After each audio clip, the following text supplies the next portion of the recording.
Prologue. The tear in the fabric of time was beautiful, but deadly. The Faerie Queen regarded it coolly, her eyes reflecting the light streaming out of the tear, casting a dancing golden-green pattern across the trees surrounding the dark clearing, the spectacle even more glorious at night.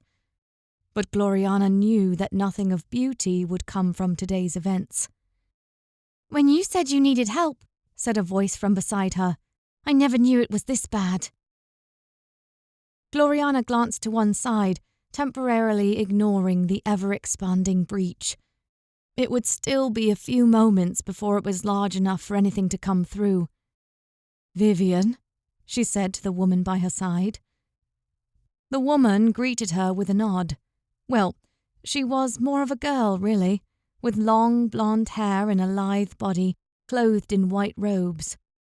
The last time she'd seen Vivian, she'd kept her hair short. Of course, she hadn't been called Vivian when the Faerie Queen had first met the girl, just as she had not originally been called Gloriana. But those days were so far behind her, it seemed like someone else's life that she remembered.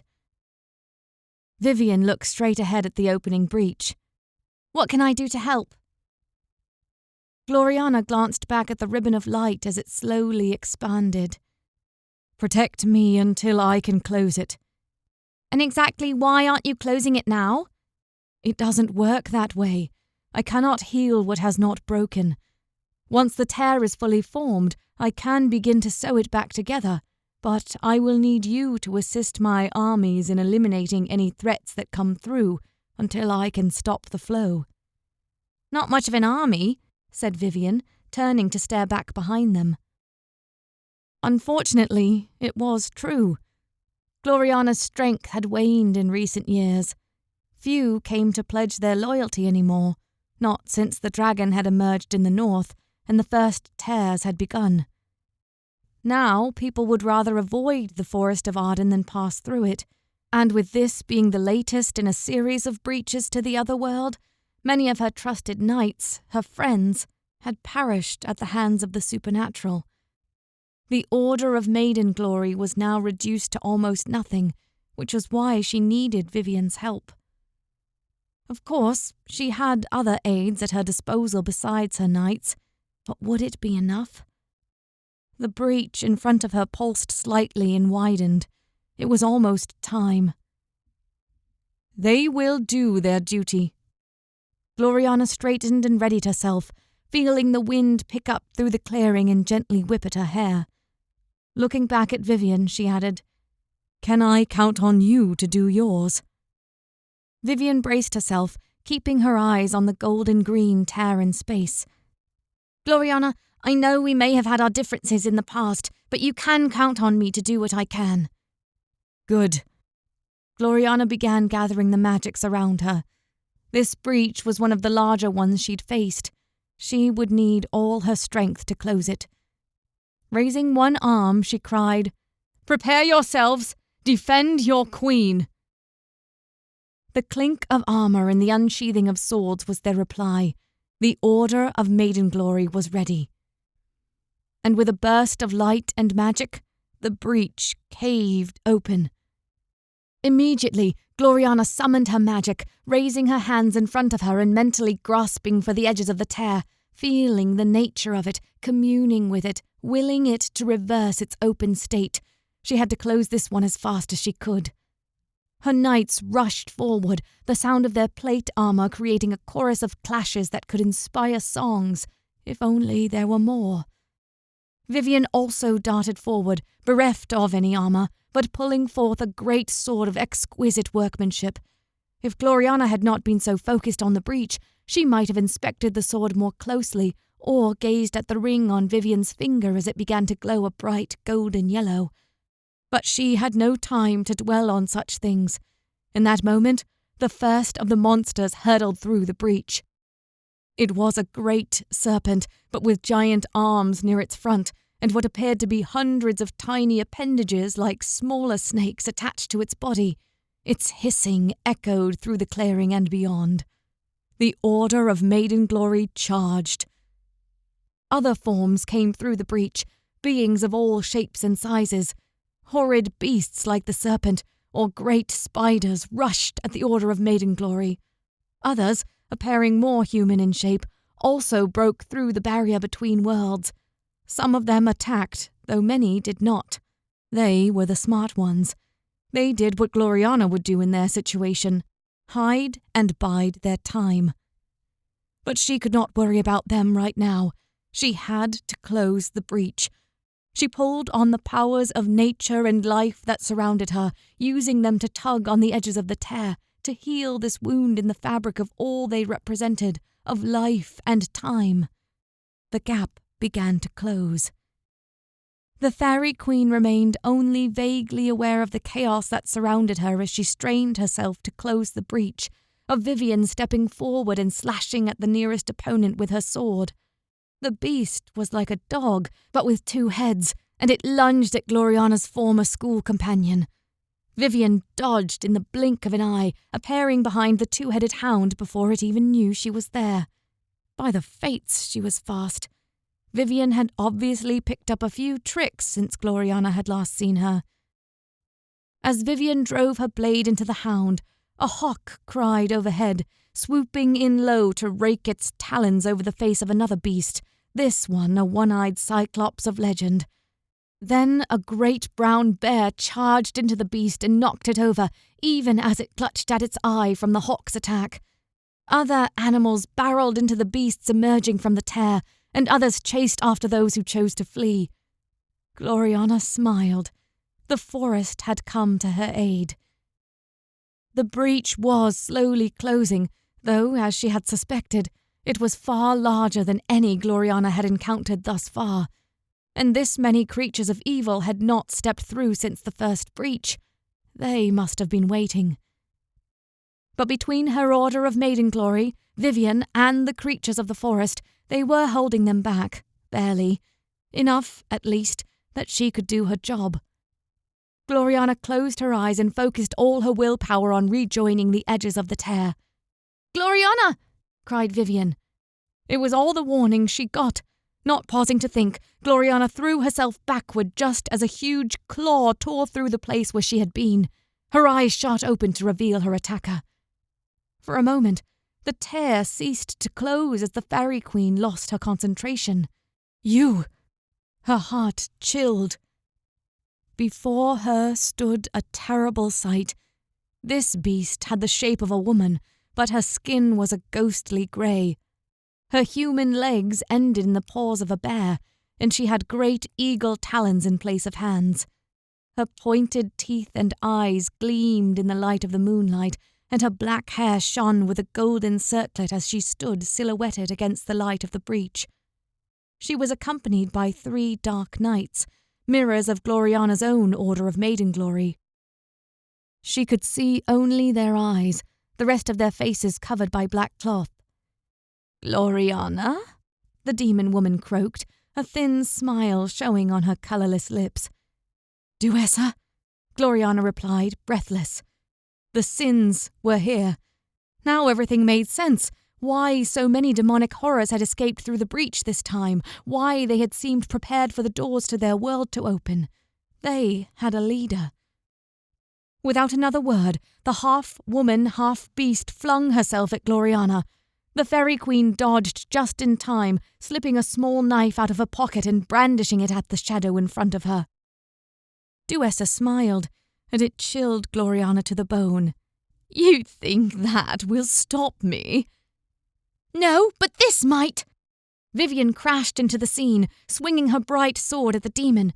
Duessa recoiled, shying away from the sword as if its mere presence was enough to harm her. "To me!" Gloriana shouted. Heads turned as her knights realized the danger. Vivian swung her sword again, this time coming even closer.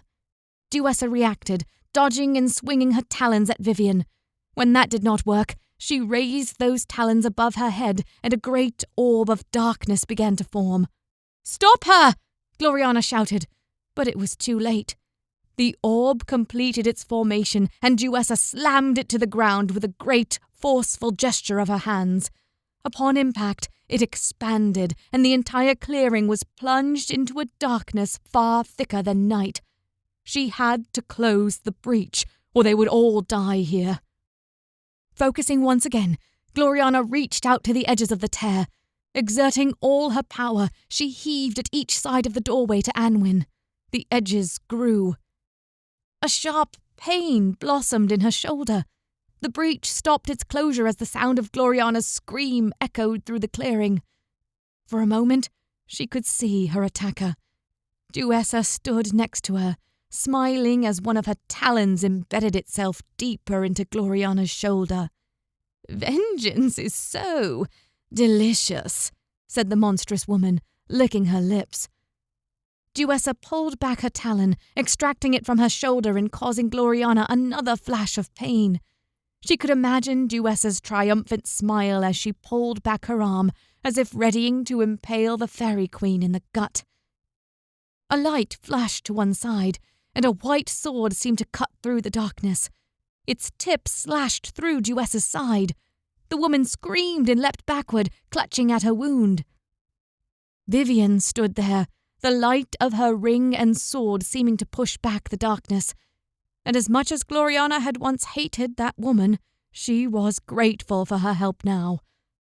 Vivian slashed her sword forward, and Duessa leapt out of the way, covering nearly 10 feet in a single bound. The remaining darkness fled to a more natural night as the sin retreated. In doing so, she knocked over one of Gloriana's knights, slashing at his throat as he went down. The knight gurgled, his eyes widened, but those eyes stared sightless once he hit the forest floor. Duessa wasted no time. She leapt again, this time heading for the edge of the battle, great drops of oily black blood dripping from her side. As much as Gloriana wanted to pursue Duessa, knowing her knights would be hard-pressed to beat such a sorceress, she and Vivian had other tasks to deal with. Vivian stayed by her side as Gloriana closed her eyes once more. The breach slowly began knitting itself together. She did not look to see if any more monsters came her way. If anything came, Vivian would protect her. And if not, they would die. Slowly, too slowly, the tear between worlds became a sliver. The pain in Gloriana's shoulder was staggering. Not many substances could pierce her skin, but those that could carried a deadly magic that she would have to deal with later. She put all of her healing power into the breach, now no more than a paper-thin cut in their reality. With one final push, the golden green light fled from the woods, and the breach disappeared. Gloriana opened her eyes and took a deep, panting breath. Then she fell to the ground. Several of her knights came to her rescue immediately, propping her up and tending to her bare and wounded shoulder. All the enemies they had fought were on the retreat, following Duessa, their leader. "That was a big one," said Vivian, wiping her sword on the grass to clear it of blood. "It was indeed," replied Gloriana, "and far too costly." Vivian followed her gaze to see the many corpses scattered around the clearing. Most of them belonged to the demonic beasts and human-like demons that had come through the breach. But among them were many of Gloriana's knights, as well as countless beasts of the forest who had answered her call. "I'm sorry," said Vivian, and for once sounded sincere. "We are losing this fight, Vivian." Gloriana winced as one of her knights poured a foul-smelling liquid on her shoulder. "We could use your help." "I'm dealing with my own problems right now," said Vivian, "after what happened with Morgan." "Ah, yes, we have felt those effects even here." Gloriana nodded her head. "Well, it's been years and I'm still cleaning up her mess," said Vivian. "I'm happy to help where I can, but I can't be there to protect you every time you will need me." Gloriana fought back a scowl. Protect her? She was the only one who could stop the breaches. The world needed her to protect everyone. She was invaluable. At that moment, a small form flitted in front of her eyes, a minuscule man sitting atop a sparrow. He guided the bird to the ground before hopping off its small saddle. "What is your report, Tom?" she said to the tiny man. 8 dead, your majesty, replied Tom Thumb, and many more among the animals. 8 dead. That was over a third of her remaining regiment. There had been a time when she'd had dozens, all of them devoted to her for life, but some had left her or died in her service. Now, thank you, Tom. If I may say so, your majesty, said Vivian with a hint of irony in her voice, you need more protectors, whether they be sorceresses or knights. Can you provide the former? Gloriana gave her a cool stare. Vivian opened her mouth slightly before answering. I can spare a few. There are many gifted students at Avalon who would welcome the challenge. See if they still feel the same when they learn of what happened here today. Gloriana raised herself to a sitting position with a small wince. I agree with the Lady of the Lake, said Tom unexpectedly. We need to recruit more knights. It won't be easy, replied Vivian. The Isles are in chaos. The Saxons continue to push west and the noble houses have no one to rally behind. Not yet.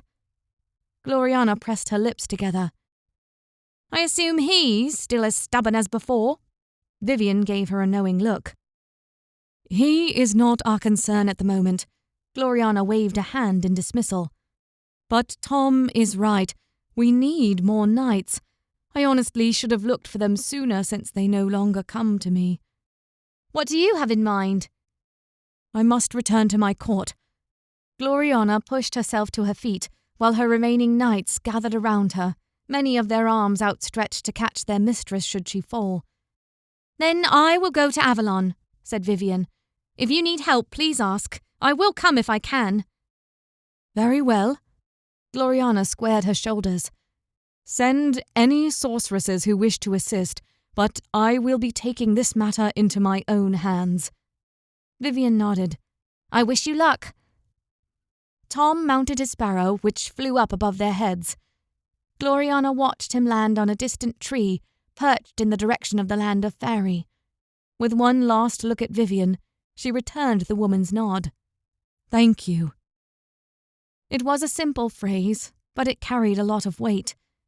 Yes, Vivian was a woman now, no longer the bumbling girl she had once known.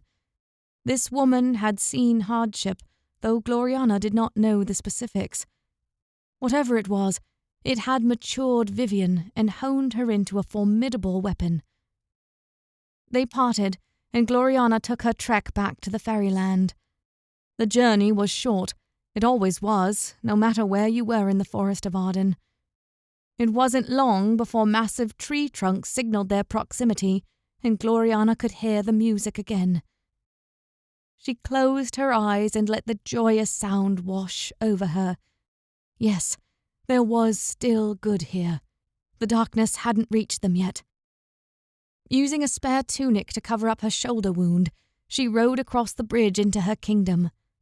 Nymphs, dryads, and other woodland creatures stopped their gaiety to bow as she entered the gates. She smiled and gave them all an acknowledging nod before continuing on. Tom, she said as they rode. In answer, the little man swooped down on his sparrow to alight on her shoulder. Yes, my lady. Go on ahead and tell all in my court to leave. I need to use the mirror. Meet me there, alone? At once, he said before flying off to do as she commanded. By the time she reached her throne room, a giant hall with pillars of living trees covered in greenery, it was completely vacant. Tom had done his job.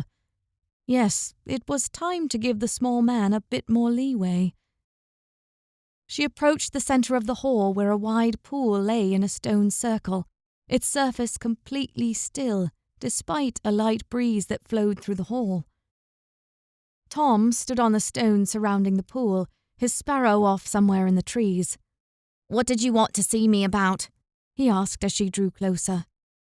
I need you to help me find potentials, she said, staring pointedly at the watery surface of the mirror. You would let me go on my own? He asked, his face brightening. You have proven yourself before today, and I'll need someone to repeat my instructions should they not hearken to their dreams. I cannot be everywhere at once. Tom saluted. "I will do what I can." Gloriana smiled, a rare occurrence these days. "Thank you, Tom." "And what of the mirror?" he asked, turning to stare down at the black pool. Gloriana waved her hand, calling on a thread of magic to touch the surface of the pool. To their eyes, it rippled slightly and its colour changed. In an instant, they were looking at a completely different scene. Through the ripples, she could make out a knight sitting by a fire, next to his horse warming himself. "Ah," said Tom, "I've seen that one before. He is one of the few that seeks you." "Yes, and it's far time I revealed myself to him." Gloriana continued to stare at the man's comely face and beard. "His show of temperance is perhaps taken to extremes at times, but we need all the help we can get." She waved her hand and the water rippled once more, this time showing another knight. "Is that one female?" Tom cocked his head at the image. "Indeed," said Gloriana, "and one of the best, too." "Is she another knight you are considering?" "Perhaps," said Gloriana. "I've followed several knights for some time, but Merlin has already taken an interest in this one, so I do not know if my advances would be welcome." "It's like you say, we are desperate for others." "More than you know, Tom." Gloriana didn't say the words to her friend, but instead dabbed a finger along the outside of her shoulder wound. The cut had swollen, and small black lines spread from the fissure. She would need more than just knights if she was to face what was coming. And with Duessa already here, she had to assume the other sins had come through this or another breach as well. They would be difficult to stop. She would need more than knightly prowess. Blinking, she brought herself back to reality. "Tom, I want you to go to the first knight. Tell him of our plight and bring him here if you can." Tom nodded. "And you will go after the woman?" Gloriana shook her head. "No, not yet. There is another I wish to visit first." She waved her hand one last time, and the mirror shimmered again. This time, another knight appeared, riding his horse in only his padded armour, his face shining in sunlight. At his side was a shield bearing a red cross. "That one?" asked Tom. "He doesn't exactly seem the type for the Order of Maiden Glory." "That may be true," said Gloriana, gazing closely at the knight. "But looks are often deceiving. And besides, this one is close to another individual, one who might just be the salvation we're looking for." Chapter 1. For the first time in over a year, the bolt to Una's cell crunched through rust and dust as someone took off the lock. Una raised her head from where she lay in the corner. A trickle of light came from a barred window at the top of her cell, through a hole that led all the way down, but since she was in the deepest part of the dungeon, it was barely enough to see by. Despite that, she knew the city of Londinium bustled just outside. Yet even in the low light, she could make out two forms entering the confined space, their heads ducked to avoid the low ceiling. The first had to be her jailer.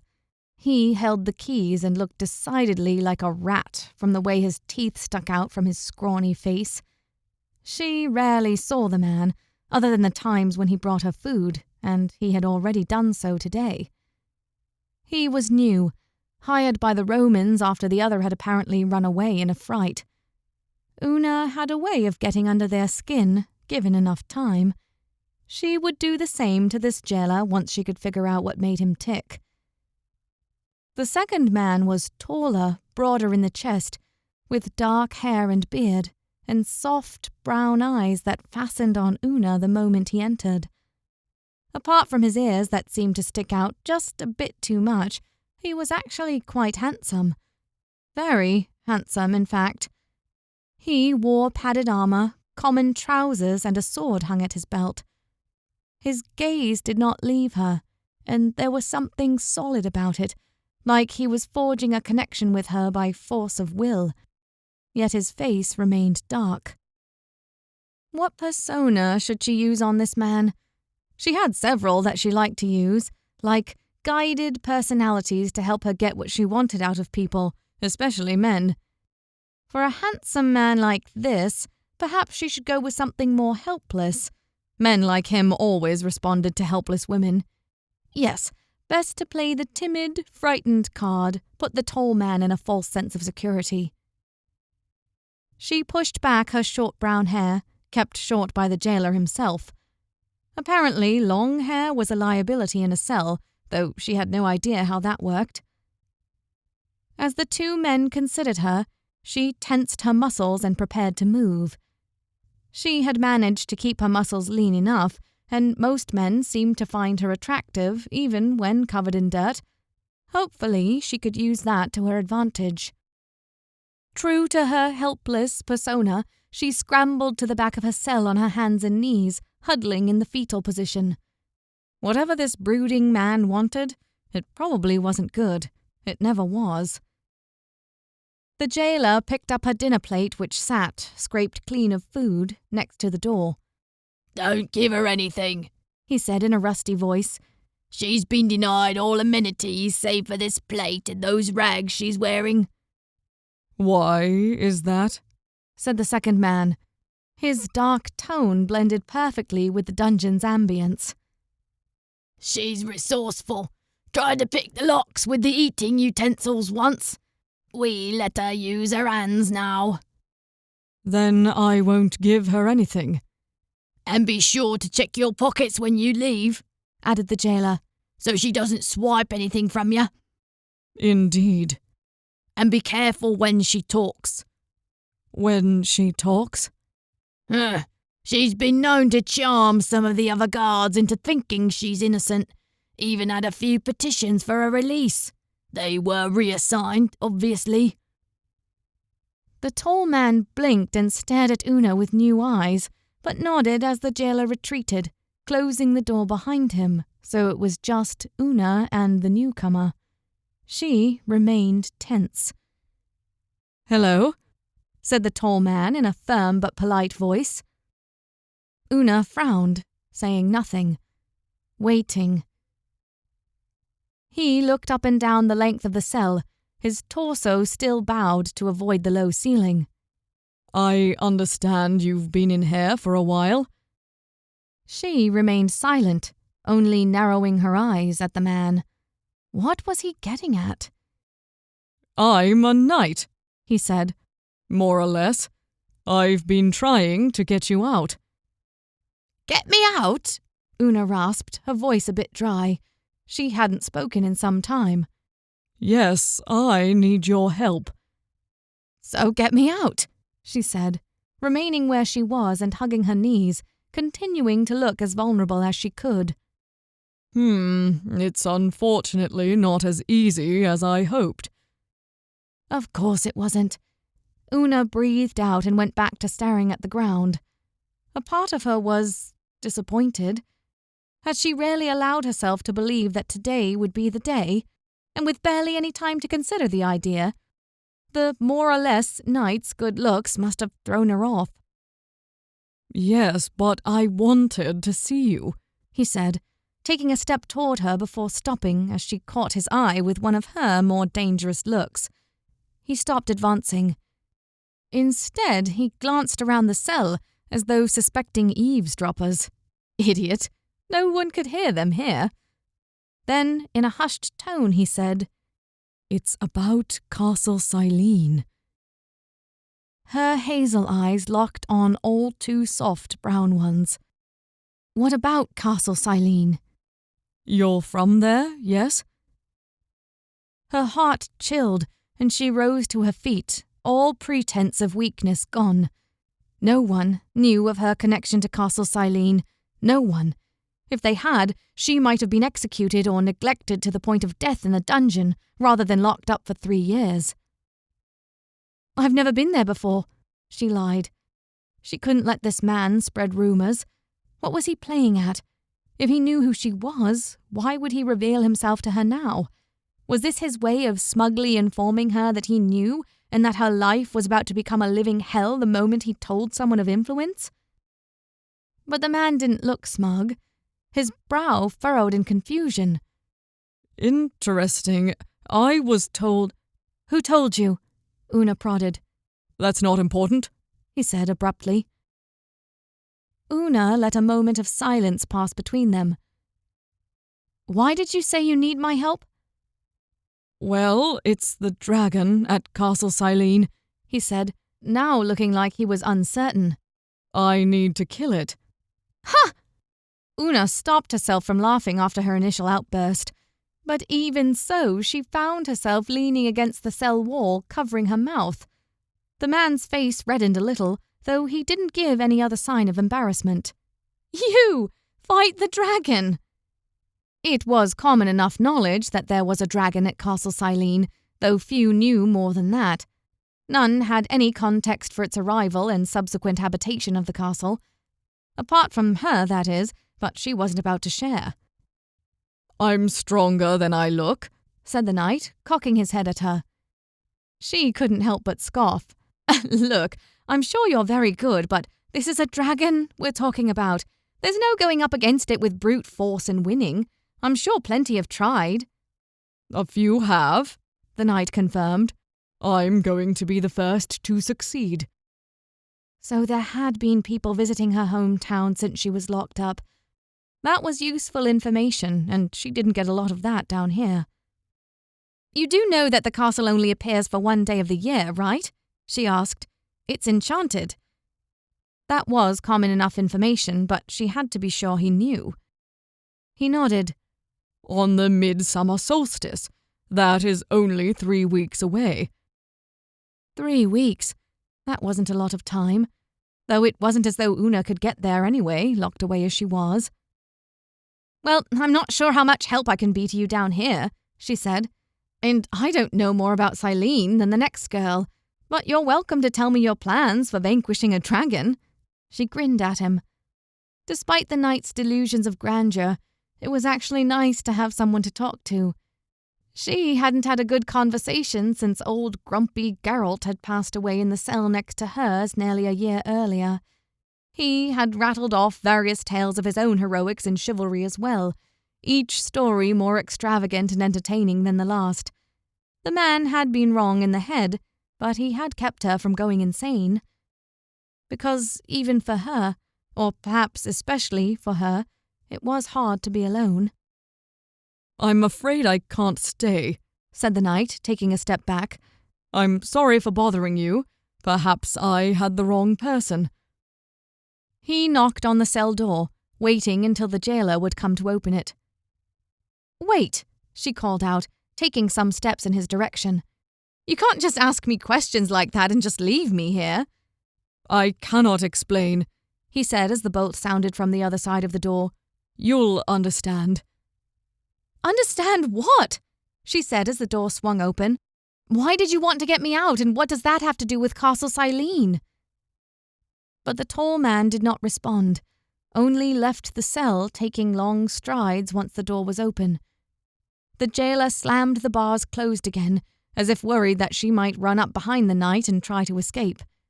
She half considered it too, though there was no way she would make it up the stairs before the jailer or knight managed to restrain her. As the door groaned shut, she slid against the wall till she sat on the padded straw that made up her bed. Stupid. She should have said something more, something to keep him from leaving. Maybe she should have told him something of Castle Silene. Not everything, just enough to keep him interested. But that chance was gone, and she was once again stuck in her cell, probably forever. Her chance at reaching Castle Silene in the next 3 weeks was all but gone. Not to mention that was probably the last time she would ever get to have a conversation with someone as attractive as he had been. What had the knight wanted to know about Silene, and how had he known to come to her? From the sound of things, someone had tipped him off about her connection to the castle, but no one knew about that. Well, no one except Arthur. And despite her problems with that young man, she was pretty sure he wouldn't have revealed what she had confided in him 3 years ago. she had been a fool then. Her trust had landed her here, in this dungeon. She had to get out. It was a thought that had not occurred to her in some time, not since her cellmate and only source of conversation had died. While she told herself that she was still young and there was still a lot of time left, part of her wondered if she was just going to die here, like Geralt. She had even grown somewhat resigned to that fact. Now, something had changed? Her questions continued to follow her into the night until she dozed off into restless dreams involving herself becoming lost in a forest, searching for something. Whatever she was searching for, she couldn't find it or them or whatever they were. She was lost, and the forest was closing around her, punishing her for not finding her goal. It was becoming harder to breathe, the world pressing against her until... Clink! Her eyes opened, and she was brought back to reality. She wasn't in a forest. She was in her cell, almost completely dark now that night had set in, and no more light filtered in through the ditch that connected her tiny window to the sky above. What had woken her? Something had. She had been consumed by dreams just moments before, but now she was alert, attentive, listening. Clink. There it was again. A sound of metal hitting metal, and it was coming from her window. She was on her feet in an instant, reaching up to touch and feel the cool metal bars that made up her only connection to the outside world. She felt around, searching for the source of the sound. It didn't take her long to find two small pieces of metal lying in the ditch just beyond the bars. They were tiny, smaller than eating utensils, and one was bent at the end, while the other bore a little hook. A chill swept over her as she realized what they were. These were lockpicks. Chapter 2. Despite the absence of light, she tried to peek out of her window and upward to see who had thrown them down. But she could barely see anyone out of that window even on a good day, much less a night like tonight. Based on the level of light, she doubted even the moon was out. Regardless, she had a pretty good guess of who might be helping her. It was too much of a coincidence for a knight to show up saying he was looking for a way to free her, and lockpicks falling into her cell later that night. She had thought him gone for good. She felt at the picks once again. These might work. She had used far less promising instruments to nearly escape before, though the noise of her past attempts had ultimately brought the jailer. Could she do it? She covered the distance of her cell until she could gaze outward and to either side. There was no one else there. She was the only prisoner in this section, and the jailer rarely came down here, preferring to stay at the higher level. The truth was, he didn't need to watch her, as there was only one way in or out of the prison, and he could keep a watch on that from upstairs. It was risky. If she failed, she'd lose her food privileges for a week. But it was also dark, very dark, and someone was looking out for her, it seemed. Perhaps she would get lucky and... The echo of a distant shout filtered through her window. She turned to focus more on the sound. Other shouts followed. People were out tonight, a lot of them. What were they on about? Putting that out of her head, she made her decision. It was worth a try. Reaching her arms around the bars to her cell door, she felt at the lock. When she found the opening, she cautiously stuck the lockpicks inside, careful to make as little noise as possible. It was not quick work. One of the picks was a little too thick, and it grated against the insides of the lock. The knight, assuming he had been the one to give her the lockpicks, had neglected to include several different sizes. But suddenly, a satisfying click sounded from the lock as some internal mechanism snapped into place. Una barely dared breathe. But no sound came from upstairs. No one came down to check, though the shouts and commotion from outside was still continuing. Something was happening out there, and hopefully it would work in Una's favor. 1 centimetre at a time, Una opened her cell door, wincing with each minor squeak of the hinges. When it was open enough, she slipped outside. For a moment, she just stood there. Despite the darkness, something felt different about being outside her cell for the first time. She was exposed, but in a good way, liberated for the first time. Her heart began to beat faster, and her limbs trembled. No, she could not give herself too much room for hope. She still had to get out of the prison. Stretching her arms out to either side, her fingers finally pressed against the rough stone of the prison walls. She followed them, using her limited knowledge of the building's layout to find the stone staircase that spiraled upward to the rest of the structure. She swallowed. There would be people up there, the jailer and guards. Escape was a stupid fantasy. But something compelled her to take one step, then another, and another. A warm light greeted her as she rose to the main level. Not a lot of light, but with her eyes fully adjusted to the dark, it didn't take much for her to see. The light was coming from outside, through a window and door at the end of a long hallway full of cells similar to Una's. There was no one present, not that she could see. Her breathing came a little faster. Where was everyone? Could she really just walk out of here? Rationality caught up with her.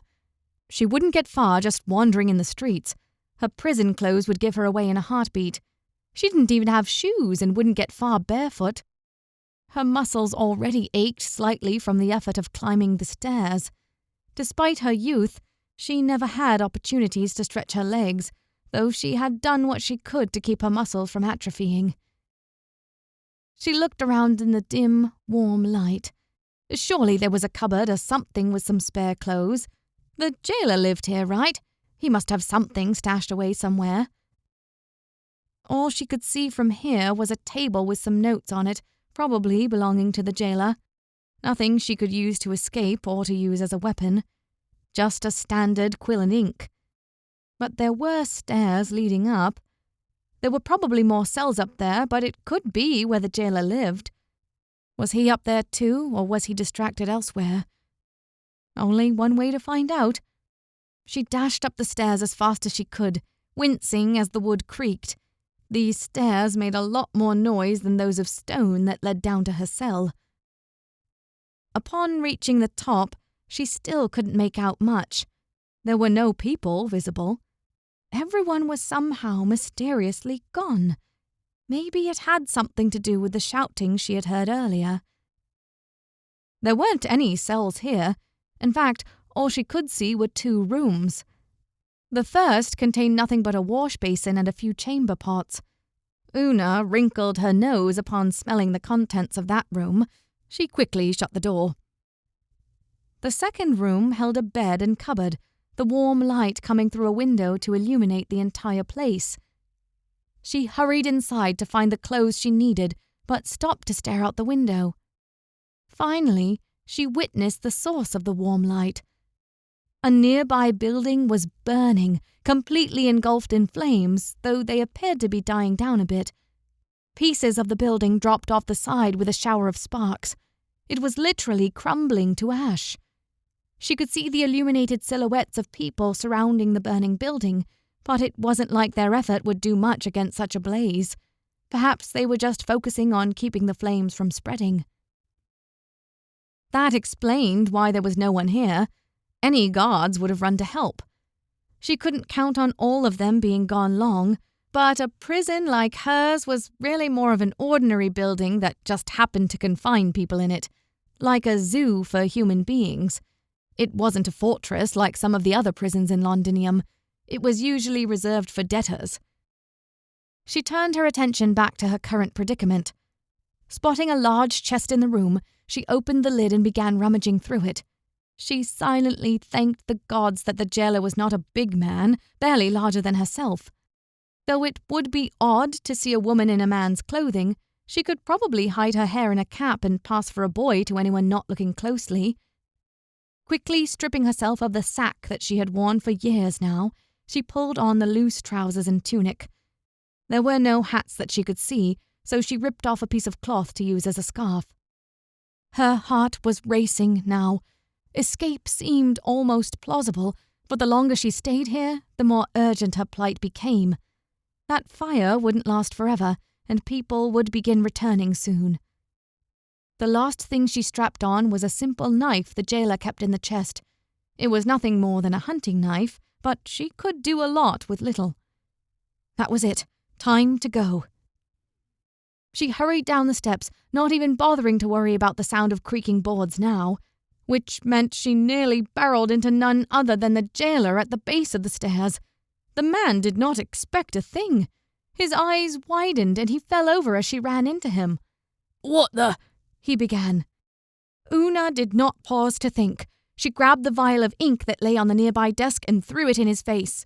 "Ah!" he yelled as the black substance got in his eyes. He clutched at his face, removing as much of the liquid as he could. But Una did not wait to see what happened next. She threw all her might into a punch that connected with the man's temple. He crumpled to the ground, winded but groaning. He was still conscious. She flew down the hallway, passing cell after cell. There were other prisoners there, yelling at her as she ran past, some reaching outside of their enclosures. She paid them no heed. She simply had to get away as fast as she could. The jailer would raise the alarm soon, and once that happened, she would have no chance unless she was well on her way out of the city. A dry, warm air greeted her as she exited the building. It was surrounded by a courtyard with a gate that, thank the gods, was open. They must have raised it so the guards could go help with the fire. She dashed forward, slipping out of the gates and down the street. She ran towards the fire at first. No one would suspect someone running at top speed if there was a burning building involved. But she was nearing Alder's Gate, her nearest exit out of Londinium. "Someone bring water!" she screamed as she now turned away from the burning building towards the city gate. It wouldn't look suspicious to run through the city if she were urgently shouting for help. "Fire! Everyone bring your water!" Of course, hopefully no one noticed that she was running away from the river, the logical source of water for such circumstances.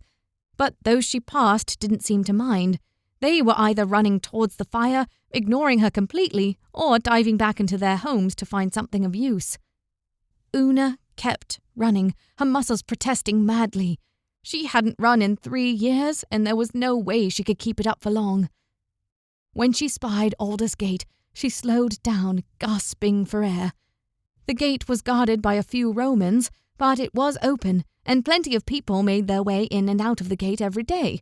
Surely they wouldn't notice her slip out. "Hey, you there," said a voice above her. She froze in place. Then, putting on her best young boy voice, she looked up at the rampart and said, "Yes, sir." "It's late and you're alone. Why are you leaving the city?" "Just to scavenge some dead logs for my master, sir.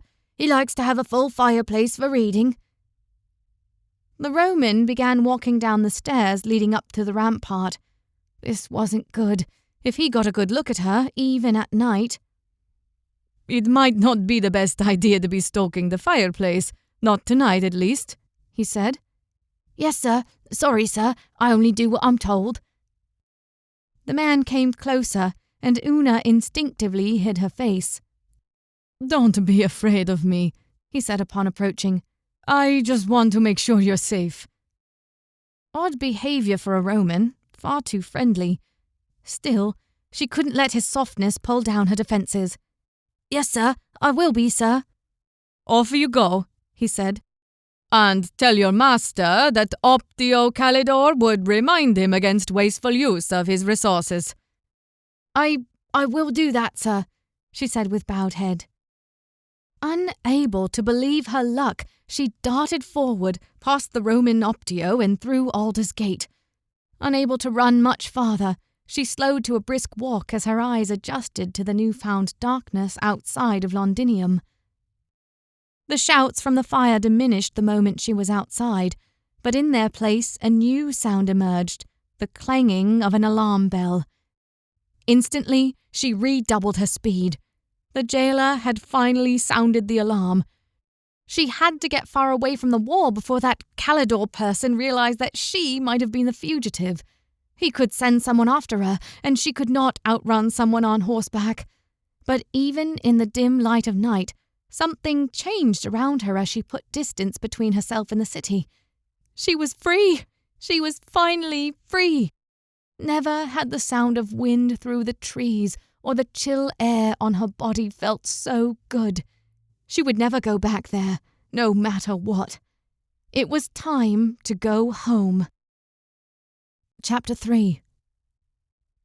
She hurried along the path, finally allowing herself to think. Where had her rescuer gone? She hadn't seen any sign of the knight from earlier, but someone had dropped those lockpicks into the ditch by her window. Maybe they had started the fire too. Well, she couldn't exactly go back and look for someone. She just had to push on and hope that she could escape Londinium before anyone came looking for her. If her rescuer did not find her, then so be it. She had other places to be anyway. She travelled on for some time until her feet began to grow sore. The jailer's shoes weren't exactly built for her. Combined with her general fatigue from having been locked in a cell for the last few years, and a growing sense of hunger, it didn't take long before she was ready to stop. The problem was, she didn't have many options. She had no money to buy food, which meant she could only steal it. If she was caught, it would be right back to prison for her if she didn't lose a hand first. She kept pushing on, feeling her strength continue to wane as she progressed. She would need to stop soon, with or without food. She needed rest. Up ahead, she spotted the warm light of an inn, probably a stopping point between Londinium and one of its surrounding towns, where those who worked in the city could stop for a pint before returning home. Una's eyes fluttered as she imagined the beds that an inn like that would have, with full blankets, probably more than one. Perhaps she could con a little money off someone there and use that for the night. It was either that or sleeping among the trees.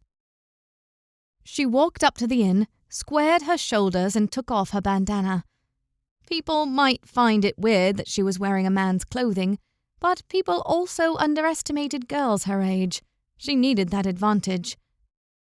The first thing she saw was a portly old woman wiping the counter behind the bar. Good, the place was run by a woman. "Heavens!" said the innkeeper upon seeing Una. "What the devil have you been through?" It was only then that Una realized she was properly filthy. Her clothes were worn, but it was her face that was covered in dirt and grime from being locked up all the time.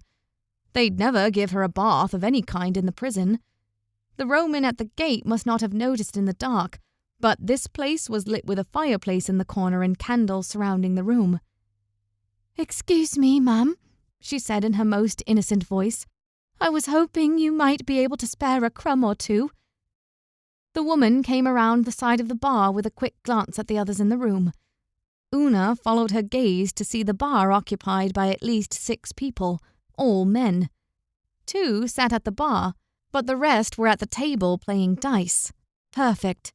"Of course, dear," said the woman. "You're nothing but skin and bone." Una encouraged the woman's motherly affection with a little shiver. It seemed to work, for the woman opened her arm to place it around Una's shoulders, leading her further inside. A final glance at the men at the table showed that most had gone back to their dice and drinks. The woman led her through a doorway to the back where several counters sat for preparing food. There were also a variety of ale barrels stacked in one corner. But the woman led her to the back where a great basin stood. "Strip off those rags now, dear, and we'll get you washed up." Una looked at the woman. Strip? Here? Well, she hadn't expected a bath. "I'm sorry?" she said. "You heard me, girl." The woman did not look like she would accept no for an answer. "I'll boil some water to heat it up for you." As she said this, she wandered to the back where another fireplace held a large kettle. The woman began filling the kettle with water from a jug. Una looked back at the basin. It was already full of water, a little murky but still cleaner than she was right now. Perhaps it couldn't hurt. Glancing back at the woman, who still had her head turned away, Una quickly stripped off her tunic and trousers and stepped into the basin. The cold water prickled her skin, but she had to admit it was good to take a bath again. The woman soon returned with the kettle in hand, steam rising out of the top. Goosebumps rose on Una's skin as the hot water joined the cold, creating the perfect blend of warm. Una almost lost her composure and sighed. She had not felt anything so wonderful in so long. "Take this," said the woman, handing her a crust of bread. "Now tell me, what's a poor girl like you doing out here late at night? Do you have any family?" Una shook her head. She could tell the truth for this part. "No, I lost them many years ago." "You poor dear. It's a miracle you're still here. Perhaps I can talk to one of the barons in Londinium. They have resources there for—" "Thank you, but I'd rather not," Una cut in quickly. The last thing she needed was to go back to Londinium. "I'm travelling north to visit an uncle. I just learned where he lives." "And where would that be?" Una thought quickly. Near the Forest of Arden." The woman blinked at her.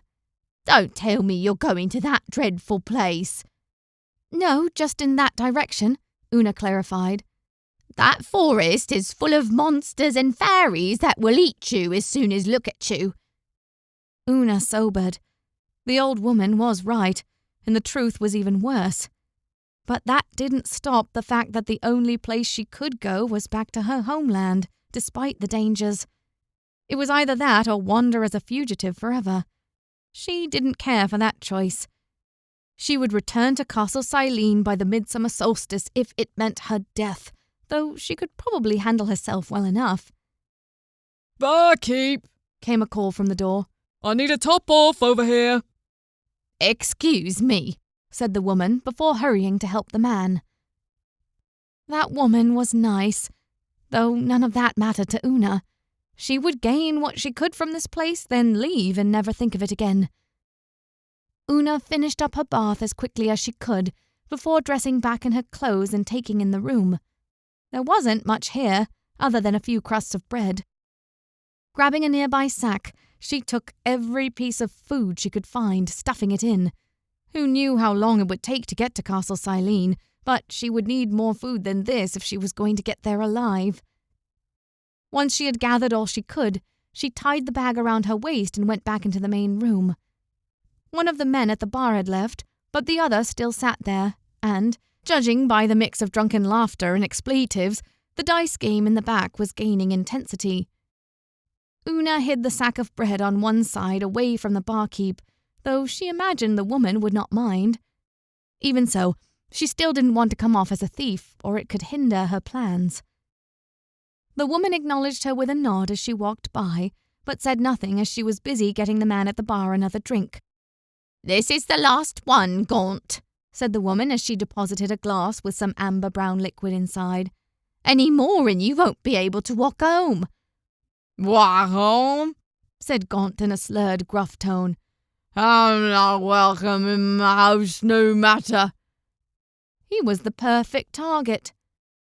Watching carefully as he pulled a coin out of his pocket to hand to the old woman, Una quickly walked to the man and put a hand on his back, patting him in what she hoped was a comforting gesture.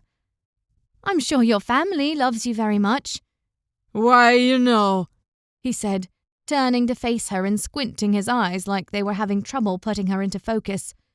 "Me wife tells me she don't want no more me." The barkeep was right. He was really out of it. That would only make her job easier. She gave him another pat on the back. "Your wife married you for a reason. You just need to remind her what that was. Pretend like you're courting her again. Be bold, be kind." Una didn't really know what this man's wife would want to see in her husband.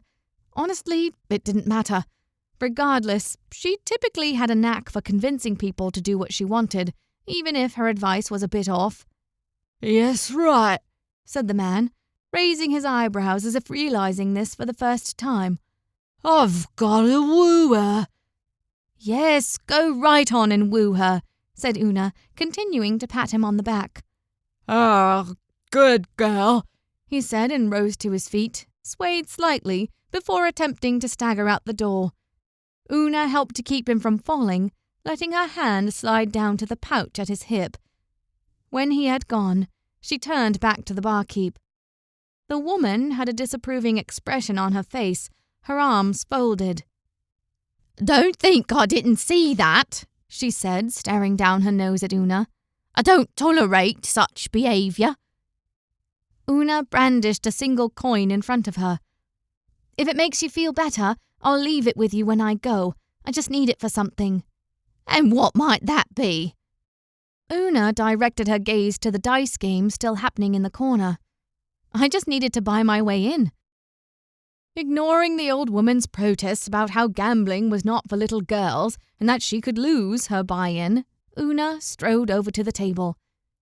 As she approached, several of the gruff men looked at her with narrowed eyes. Una immediately put on another persona, this one with a curious but timid face.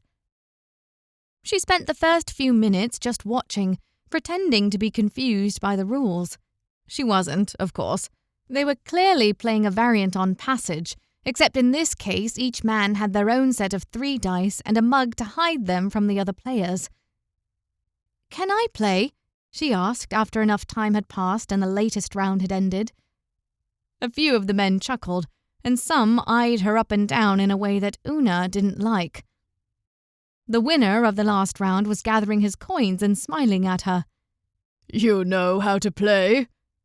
"I think so," she said, keeping her voice uncertain. "You add up the sum of the dice and whoever has the highest wins?" "2 of the dice have to be the same," clarified the man. "Only pairs matter, you don't count the others. If those 2 add up to less than 10, or you don't have 2 of a kind and someone calls your bluff, then you're out of the round. If they add up to exactly 10, you stay. You only win if your 2 pair are more than 10, or no one calls your bluff." "And if you get 3 of a kind?"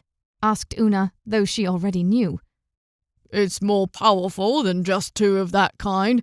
3 6s will beat a roll of 2. "I think I've got it," said Una, letting a hint of excitement enter her voice. The men continued to smile and leer at her. She had them right where she wanted them. Taking a space on the bench that the others made for her, she put her gold coin down on the table. A few eyes widened at seeing such a high-value coin, but they wisely said nothing. They probably didn't want to tell her that she had a good chance of losing that money in the first round. But Una knew better. Games of chance were a gamble, yes, but if you played to the odds, you would eventually always win. And besides, she had always enjoyed a healthy measure of luck with such games, even before leaving her home, back when her father had taught her everything he knew about them. She pressed her lips together, reveling in the memory of her father. She would make him proud today. Her first round began. She shook the dice in her mug, then slapped it down on the table, gently lifting the mug just enough for her to see what was inside. 2 of her 3 dice showed 5s. Good. Her money was safe for this round. "I'm staying in," she said, temporarily forgetting to use her more hesitant voice. The others observed her carefully to see if she was bluffing or not. But no one called her out, probably because they didn't think a girl like her would be a good enough liar. When the time came to reveal their results, Una took the cup off her dice and a few eyes widened around the circle. She'd gotten the second highest roll possible, which left her in the game, though without a share of the profits. A few of the others had been called out as liars, and when they revealed their hands, there was a chorus of laughter and groans. Some of the men had been lying, revealing hands with sets that totaled less than 10, or with no sets whatsoever. However, those who hadn't lied laughed and pointed fingers at their accusers, who were now excused from the game unless they had 3 of a kind. Una stayed quiet for this round. She needed to give the impression that she was just trying to figure out how the game worked. The second round began, with only 5 players this time. They shook their dice and placed the cups face down on the table. Una checked her lot. 3 6s! That was the highest possible throw in the game. With this, she could accuse anyone of lying and be perfectly safe, and she would win the round.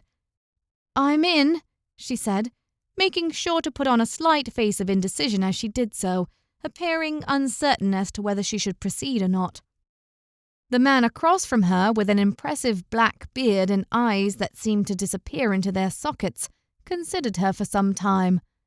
"I'm calling your bluff." Una stopped the corners of her mouth from rising. Instead, she bit her lip, as if worried about what would happen. The man grinned, revealing a mouth full of crooked, stained teeth. Seriously, men were so gullible. If she wasn't a small, beautiful girl in her late teens, none of them would be looking at her like that. Neither would they trust that they had their luck made for them. Una took the mug off her dice, revealing the 3 6s. The man's grin immediately disappeared as he realized that she had the highest possible combination. "Is that good?" she asked, hunching her shoulders as she looked at each of their expressions. Yeah, it's good," said the man across from her. "Well, doesn't that mean that you're out?" She stared him straight in the eye. "You said I was bluffing." The man said nothing, only took off the mug covering his dice. Una barely hid her scowl. The man had 3 6s as well, meaning he was still in the game. He wasn't bad compared to the usual crowd one might find in taverns like this. Maybe things had changed since she'd been imprisoned. Either that or she was going soft. She had genuinely thought he was risking his place in the game by calling her bluff, but the man had been safe the whole time. One by one, the others showed their hands, though there wasn't the usual increase in laughter or groans. Another man was out, and that only left 4 in the circle. They continued for 2 more rounds, with Una constantly pulling either pairs of 5s or pairs of 6s. Her luck was holding.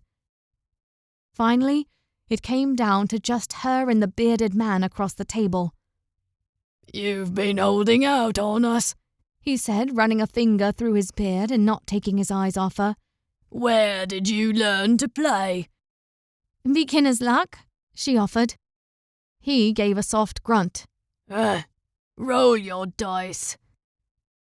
She did so, shaking them inside the mug before placing it on the table, top down. Covering the edge of the mug with one hand, she gently lifted it to see the results. Inside was 1 5 and 2 4s. Careful not to express any outward motion, she inwardly cursed. It was her first losing hand should the man call her bluff. What should she do? If she passed now, the bearded man would win, and she'd lose the money she stole, not to mention her chance at the rest of the pot. There was no way to go but forward. But this time she needed no emotion, nothing to tip the man off either way. She looked back up at the man with a calm, controlled expression. "I'm in, obviously," she said.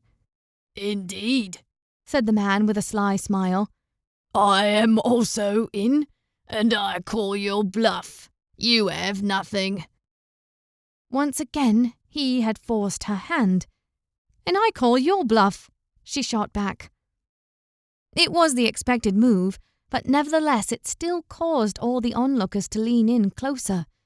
If they both called each other's bluff, that meant the winner would be determined entirely by chance.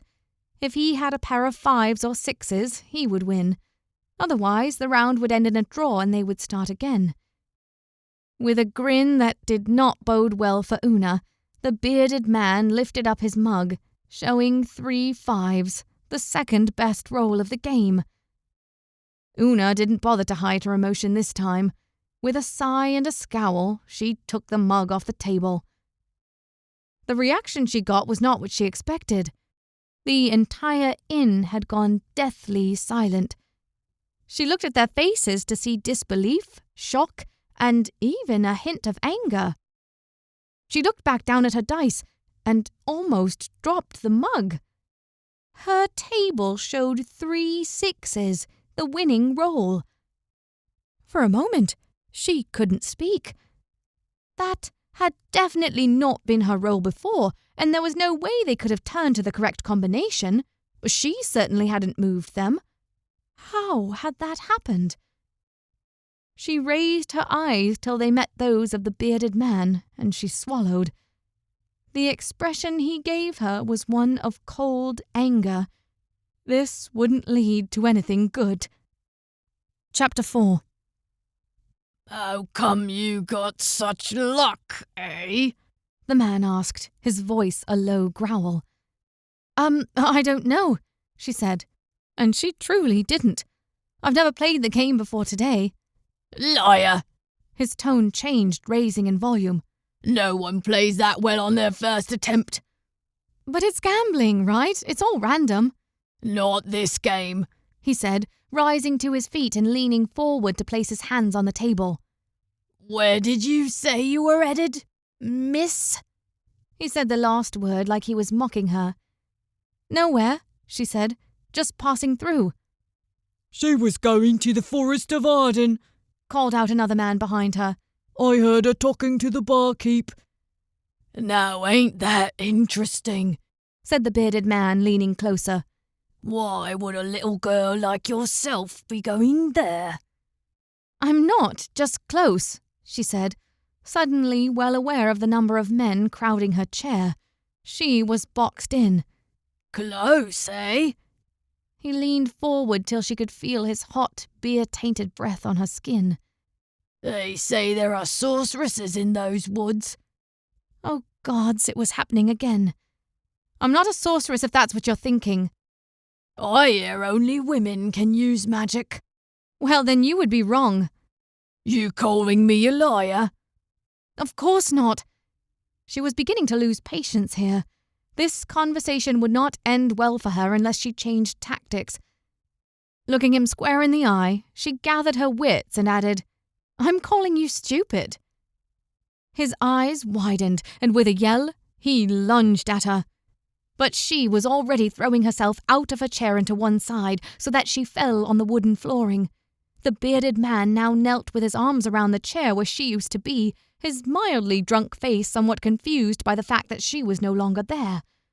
Before he or any of the others could react, she thrust her heel directly into the man's face. He screamed and clutched at his nose, which had begun spurting blood. What's all this, then? Came the voice of the old woman, but no one was listening. Get her! Cried another man. As one, every man in the room darted for her. Una was already on her feet. With a duck and weave, she managed to avoid the first two men who came after her, before running headlong into a third. He grabbed her wrists and held her in place until she bit at one of his hands, which caused him to yell and release her. But the damage had been done. 3 more men grabbed her from behind, with one holding her by the waist and another by her arm. This wasn't good. Not only was she unlikely to walk away with her money, chances were growing that she would not walk away at all. Slipping her free hand into her belt, she produced the knife that had once belonged to her jailer. With a slash, she brought it on the hand that held her other arm. He cried aloud as red blood began staining his sleeve. She slashed at the man behind her, but he let go before her knife could connect, wisely avoiding his companion's fate. Una whirled around, brandishing the knife at anyone who came close, pressing her back against the wall.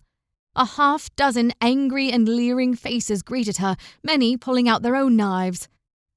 Quiet down, a voice yelled, and the sound of metal sliding out of a scabbard caused a hush to fall upon the men. Every head in the room turned to see who had spoken. Next to the door stood a knight, clothed in padded armor, carrying a shield bearing a red cross, and brandishing a gleaming knight's sword that caught the light of the fireplace and candles, sending it dancing across the room. The old woman who ran the bar had her hands to her mouth, but was looking at the newcomer with the same measure of caution that the others offered. Una's eyes lit up.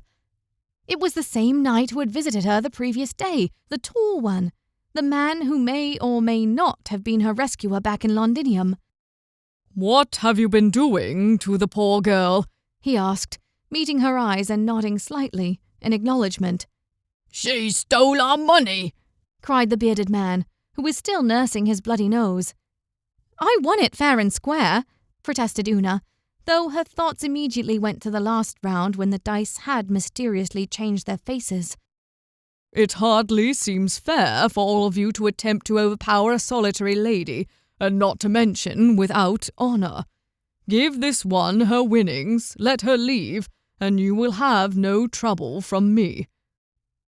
The bearded man stood straighter and puffed out his chest, pulling a long butcher knife from his belt. "We're not intimidated by the likes of you, Mr. Red Cross. I fought against the Saxons. I've seen knights die. You all bleed the same as the rest of us." The others raised their own weapons, their eyes gleaming as though encouraged. The corners of the knight's mouth twitched. "If you fought the Saxons, then you know the importance of not fighting your allies. But if you do want to fight, I can guarantee that you won't live out the night." The Red Cross knight kept his gaze fixed on the men, his eyes cold, his jaw set. For the first time, the bearded man's expression faltered. "Do what he says," said the old woman from behind the counter. "The last thing I need is to clean blood off the floor. Lord knows it. Though from what I've seen, you deserve it, Quintus. Now calm down and leave my bar, or I'll never let you set foot in it again." Quintus. That was a Roman name. Una looked at him with a changed expression. No wonder the man knew battle with the Saxons. Quintus stared from the woman to the Red Cross knight to Una. Finally, he scowled and waved a hand at Una. You're not worth it anyway." That single line instantly diffused the tension in the room. The other men lowered their knives, and the Red Cross knight did the same with his sword. Only Una kept her weapon raised as Quintus and the rest of the men gathered their things and headed out the door. Many gave her a final look that made her grateful the knight had arrived when he did. "And I'm afraid I'll have to ask the two of you to leave as well," said the woman, placing her hands on her hips. "I don't need trouble in this place, and you, girl, have already proven to be too much. And after I gave you a bath and everything." Una didn't much listen. Instead, she walked over to the table that held all of her money. She began gathering it up in the same pouch where she had hid all the bread from the back. "I apologize for the inconvenience," said the knight. "I assure you it won't happen again." "That's right, because I won't see you again. Not her at any rate, where she's going." "And where would that be?" Una whirled and opened her mouth to tell the woman to be quiet, but the old lady was already opening her mouth. "Somewhere near the Forest of Arden," she says. Una's mouth hung open. The knight gave her a knowing look with that soft gaze of his, those eyes looking almost sad. "Is that so?" Una tuned out the conversation to pick up the last of the coins where one had dropped off the table to the floor. Then, turning towards the door, she marched past the knight to the front entrance. "Here," she said, pushing down 3 gold coins on top of the bar, "for all the trouble and to repay the other guy." The woman didn't take the money, only watched as Una turned back around and strode out the door into the night beyond. She passed a horse tied up outside as well as a mule carrying a heavy load. They undoubtedly belonged to the knight. She ignored them and kept staring forward, continuing up the road. On the whole, it had been a successful stop. She'd walked in with nothing and walked out with food and enough money to get by for a few weeks. She'd even had a bath, which she hadn't expected. Her first bath in over 3 years. Her thoughts darkened, however, when the sound of hooves heralded what could only be the Red Cross knight approaching from behind. Chapter 5. "I'm glad I finally found you." The knight pulled even with Una and swung himself off his horse. "I thought you were gone forever when I discovered you had escaped the prison." She eyed him. "Wasn't it you who let me out?" "I beg your pardon." "The lockpicks? The jailer even mentioned how I have a knack for using scraps of metal. You heard him clear as day. And then 2 lockpicks suddenly dropped through my window? The pull of his brows into dark confusion was answer enough. He really didn't know what she was talking about. I was helping with the fire. He tilted his head.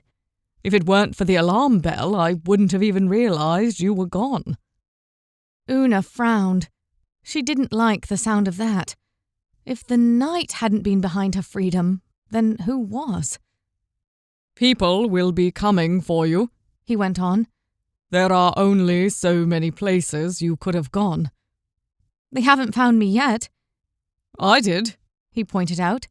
Though I had an idea you might head in this direction, but I've half a mind to take you back, especially after killing the jailer. Una stopped dead in her tracks. The knight almost kept walking, but stopped and kept his horse and mule from moving on.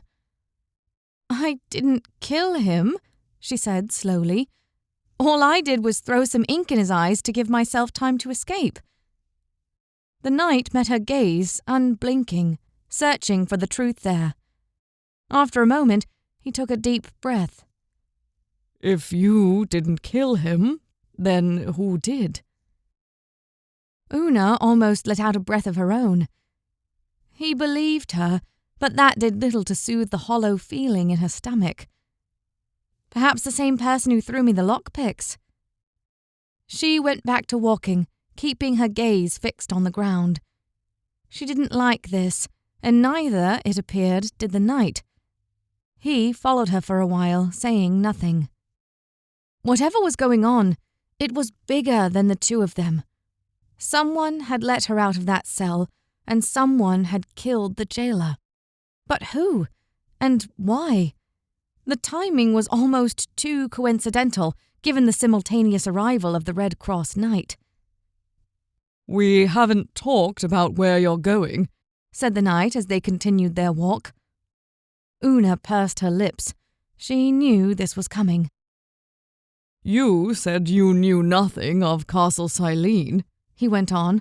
But now I find you going to the Forest of Arden. I'm going in that direction, she clarified yet again.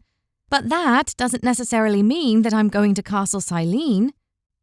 I think that's exactly where you're headed. Her head whipped around to face him. And just what is your interest in such a place? You want to get yourself killed? He said nothing, letting his eyes narrow. What was he holding back? Let's try something else, he said after some hesitation. We'll explain our stories together. I will tell you mine if you will tell me yours. Una almost flat out refused. She didn't need more people thinking she was a witch or touched by black magic. But the man somehow already knew more about her than she had ever let on to anyone, save for her single former friend from years ago. Had he been the one to tell this Red Cross Knight?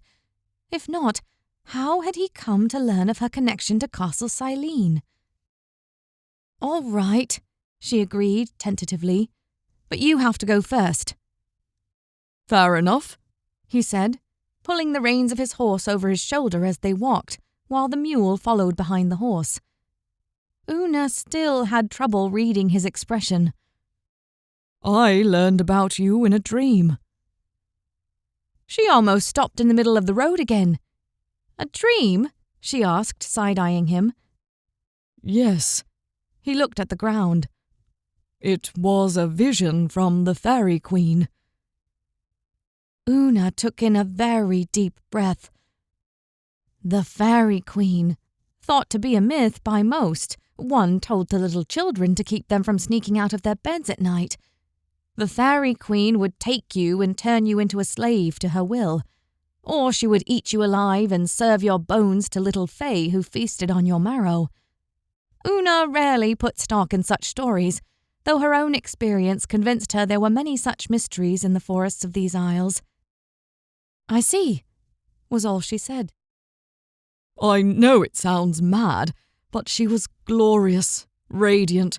She spoke to me in the dream and told me that I had a quest to find you and take you to Castle Silene. Why me? Una probed.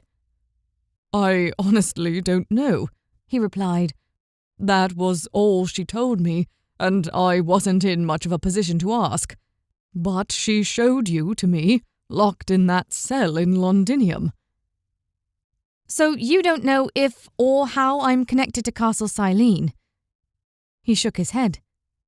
I didn't then, though now I'm convinced that you know more than you've said, given the fact that you're heading that direction. So what do you know of the place? Una sighed. She could just lie and he wouldn't know the difference. She'd intentionally broken plenty of promises before, as others had done to her. But something about the way he earnestly awaited what she would say next softened her. And besides, if he really wanted to go to Castle Silene through the forests of Arden, then so be it. She could use the added protection. The castle used to be my home, she began. The lord and lady of the estate were my parents. The Red Cross Knight's eyes widened. So that makes you some kind of princess. Hardly, she said, almost regretting telling him anything. But I suppose by blood I am nobility, or at least I will be until the Saxons overrun the place. The Red Cross Knight inclined his head. The Saxon front lies close to the castle. Una confirmed that with a nod. They are, but they won't go near it. Because of the dragon? Because of the dragon, she confirmed, blowing out her breath slowly. The dragon isn't even there most of the time, said the knight. He appears only with the castle during the midsummer solstice. They're just worried that one day he will get out and lay waste to them too. He nodded at that. What happened? I honestly know little more than you do, she admitted. One day it simply appeared at our castle, a huge monster with green scales and a tail the length of our east wall. It killed everyone with just its fiery breath. She paused, licking her lips and continuing in a softer tone. I can still see their bodies burning. My mother helped me slip out a back way. She told me to go on, to follow the road until I reached someone who could help. She didn't go with you? Una shook her head, pressing her lips together. She was a fool. She went back inside to try and save my father, but none of them came back out. I was also a fool, choosing to obey my mother rather than go back inside. But you would have died too. They may not be dead. She pulled her shoulder out of the knight's reach. They would have barricaded themselves in the tower. Just before I left, I saw the dragon falling asleep by the gate. No one could get in, but I know they're still in there. The knight hummed to himself slightly. And how many years ago was this? 3, she confirmed. I'm sorry to say it, but I can't imagine anyone remaining alive right under a dragon's nose for that long. They had more than enough food, Una shot back. They've been stockpiling it ever since the Saxon invasion began. We were prepared for any siege, and with most of the guards and servants dead, they could live on it for years. Besides... She broke off. What is it? He asked. It's nothing. Just a feeling I have that the dragon was there to, I don't know, punish my parents somehow? Like it was meant to trap them in that tower. Seems like a bit of a long shot. I didn't tell you that your dreams were hogwash. I'm sorry, he said immediately, levelling his gaze. I didn't expect you to have such a strong connection to the place. I thought maybe you lived nearby and had seen the dragon when it first arrived. That's an understatement. So how did you end up in Londinium prison? He asked. I've already told you far more than you've told me, she said, a little too hastily. Why don't you tell me more about you? Like why this fairy queen chose you and not someone else, or where you come from. Where did you get such a nice sword and shield? And I assume that's chain armor jangling around in those sacks? And what exactly is your plan when it's time to go up against this dragon? The Red Cross Knight pursed his lips ever so slightly. Perhaps you're right. Perhaps it's best not to reveal too much yet. I thought so, she said. And I guess you're fixated on coming with me to the castle? That is the plan, for now, if you'll have me. You just keep your hands to yourself and we'll be fine. And don't think I'm going to do all the cooking or whatever you consider to be the woman's job. I may be a woman, but I'm not that kind of woman. He nodded, not making any objections. Of course. You'll hardly know I'm here. And we can split such duties equally between ourselves. Well, she hadn't expected him to be that agreeable. But all for the better. As long as he didn't pester her, it might be nice to have a tall, strong knight as a protector. Not that she needed him, of course. I'm George, he said, offering her a hand. She eyed it for a moment before taking his hand in hers. Una, she replied. It's good to meet you, Una. Archimago watched as the two new-found companions continued up the North Road. His plan had worked. At his hands, the girl was free from the restraints that had held her back for so long. Now she was free to work whatever potential was planned for her. He didn't know what this knight wanted her for, but he would be there to watch, to observe. He kept following them, keeping enough distance and moving just inside the tree line alongside the road so that neither of the two would notice. He was good at staying in the shadows. He had done so for more than half his life, a living shadow haunting the night, preying on all who got in his way. A small spell and a prayer to Hades made that possible. His mistress would be pleased. Whether they managed to turn these two to their plan or kill them, it would be a thorn in the side of the Faerie Queen. Gloriana was a fool to not send an escort or give the knight and girl more guidance than they had. It left the doors wide open for Archimago and his mistress to take control, and take control they would. He would need to separate these two eventually.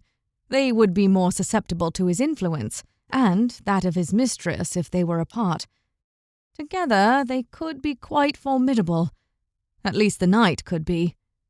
The girl appeared to have no powers to speak of, but he could not make assumptions. If the Faerie Queen wanted her, then that was reason enough to be cautious. But Archimago was patient. It was his finest quality. He would wait until the perfect opportunity arose to drive a wedge between the two, whether emotionally or physically. Then his mistress would come, and all would be set right. For now, he would follow them, never letting them out of his sight. Chapter 6. The road wasn't busy as they progressed towards the Forest of Arden. That wasn't what Una expected. The last time she'd been through here, she'd had to hide from time to time to avoid bandits or other shifty-looking types. "What happened to all the travellers on this road?" she asked as they continued to see no one. "I don't remember it being this empty." "The Saxons," George replied.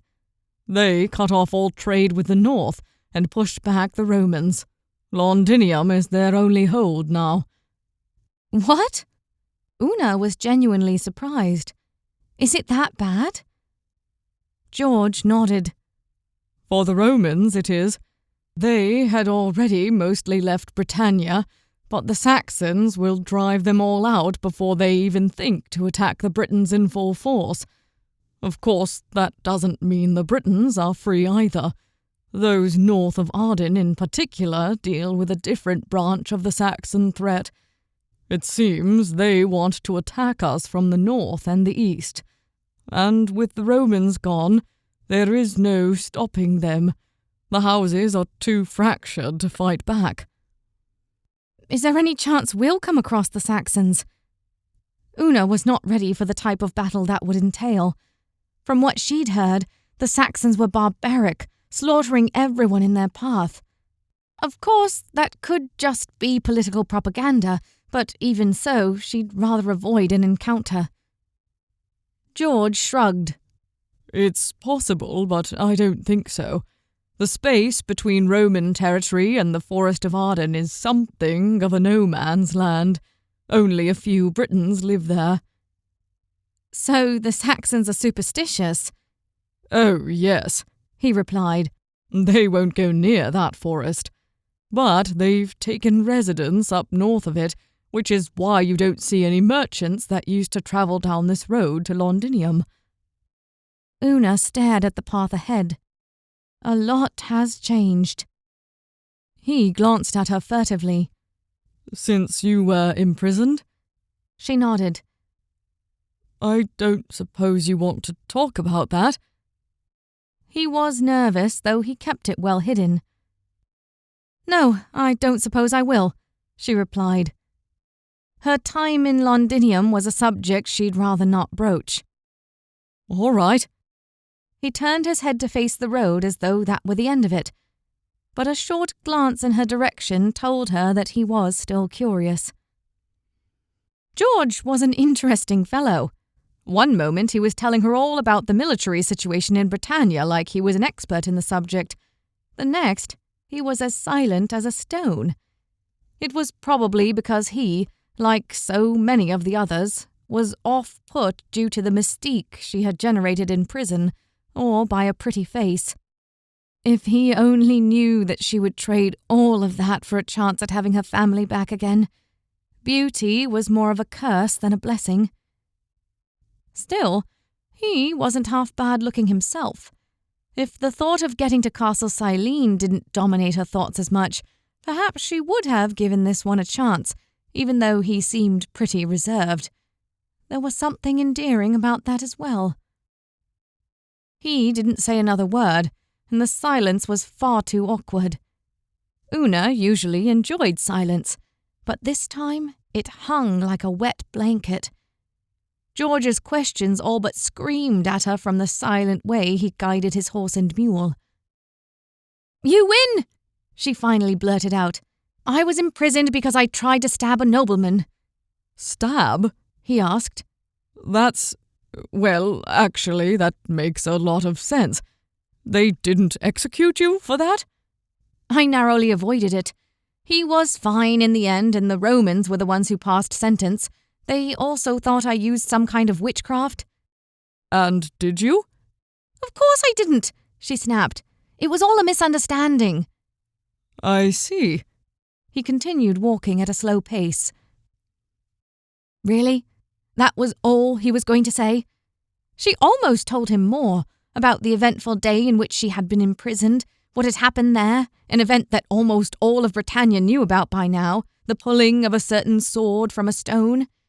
She thought of Arthur, who had seemingly abandoned her after she'd been imprisoned, the one person who could have done something about it. But it wouldn't do to dwell on any of that right now, and George didn't need to know. She'd already revealed too much, which was unlike her. She didn't like how this Red Cross night made her feel at ease. They continued walking for the rest of the day, occasionally taking turns on the horse, though Una preferred to walk. Having a living creature beneath her was almost as frightening as the prospect of facing a dragon. At least, that was the case for her. She'd never liked horses. They made her feel too confined, paradoxically. After a while, they finally spotted someone out in the distance, a merchant by the looks of the cart being pulled. George hailed the man driving the loaded wagon as they passed, and he quickly pulled his horses to a stop. "Can I help the two of you?" said the man with a tired wave of his arm towards the bulk of the wagon. He had the look of someone who used flamboyant displays and grand gestures to sell his wares, but had lost the motivation. Instead, he merely looked exhausted as he pointed at what he had. "If we could stock up on any salted meat and some of your strongest ale if you have it." "You looking to forget about something?" said the merchant, glancing at Una. "No, I just need enough to cleanse the drinking water. There's a lot of livestock upstream of some of these rivers." "And worse at times, what with all the Saxons pillaging the east," said the merchant. His eyes seemed to enhance his tired appearance. "We're headed north towards the forest," said George. "Should we be concerned?" He handed over a coin while the merchant fished in his cart for a flask of alcohol and a small wooden box with the salt. Una watched carefully as the two made their exchange. "Not from the Saxons, at least, but there's word of strange things happening that way." "What things?" Una interjected. "Well," the merchant glanced at her, "the very type of thing the worst stories are made of, the type to scare the young. Friend of mine deals with oddities and creatures from the southern countries, puts on a show for the small towns, you know. Anyway, he said he saw a mutt with more than one head, just about scared him to death, he said." Una glanced at George. That didn't sound like the dragon or any creature like it, but the news sent a chill through her spine. She shrugged it off. It was probably hogwash. George seemed to think so as well. "I'm sure he was just spooked by some shadows in the dark. Firelight can make you see strange things." The merchant nodded but looked unconvinced. "Perhaps, but he lost some of his creatures that night, the ones he puts on for a show. Lions and great snakes. Many were slaughtered right there in their cages, but some appeared to escape. So now there's that to worry about." Now Una could understand why the man looked so tired. He clearly had a lot to get off his chest. George thanked him for the meat and liquor before readying to continue. "You all be careful," added the merchant right before they parted. "Not many headed in that direction, especially nowadays. You're better off to head west or south, far south, beyond the country if you can. This place isn't fit for people who seek honest work." With that, he continued on, grumbling under his breath about something while he went. Una frowned at him as he left. Were all the people this scared of the Saxons now? Or was it the superstition surrounding the Forest of Arden that spurred such reactions? Things had indeed changed since she'd left her home. They stopped for a moment to cook some of the meat they had just purchased. The added salt in the meat made it all the better, and George wasn't that bad of a cook for a night. And Una was honestly impressed that he'd never once asked her to do the cooking. He'd never even appeared to consider it. That elevated him a little in her book. "Why don't you have a squire?" Una asked after a while. "Don't knights have squires?" To her surprise, George went rather cold at the question.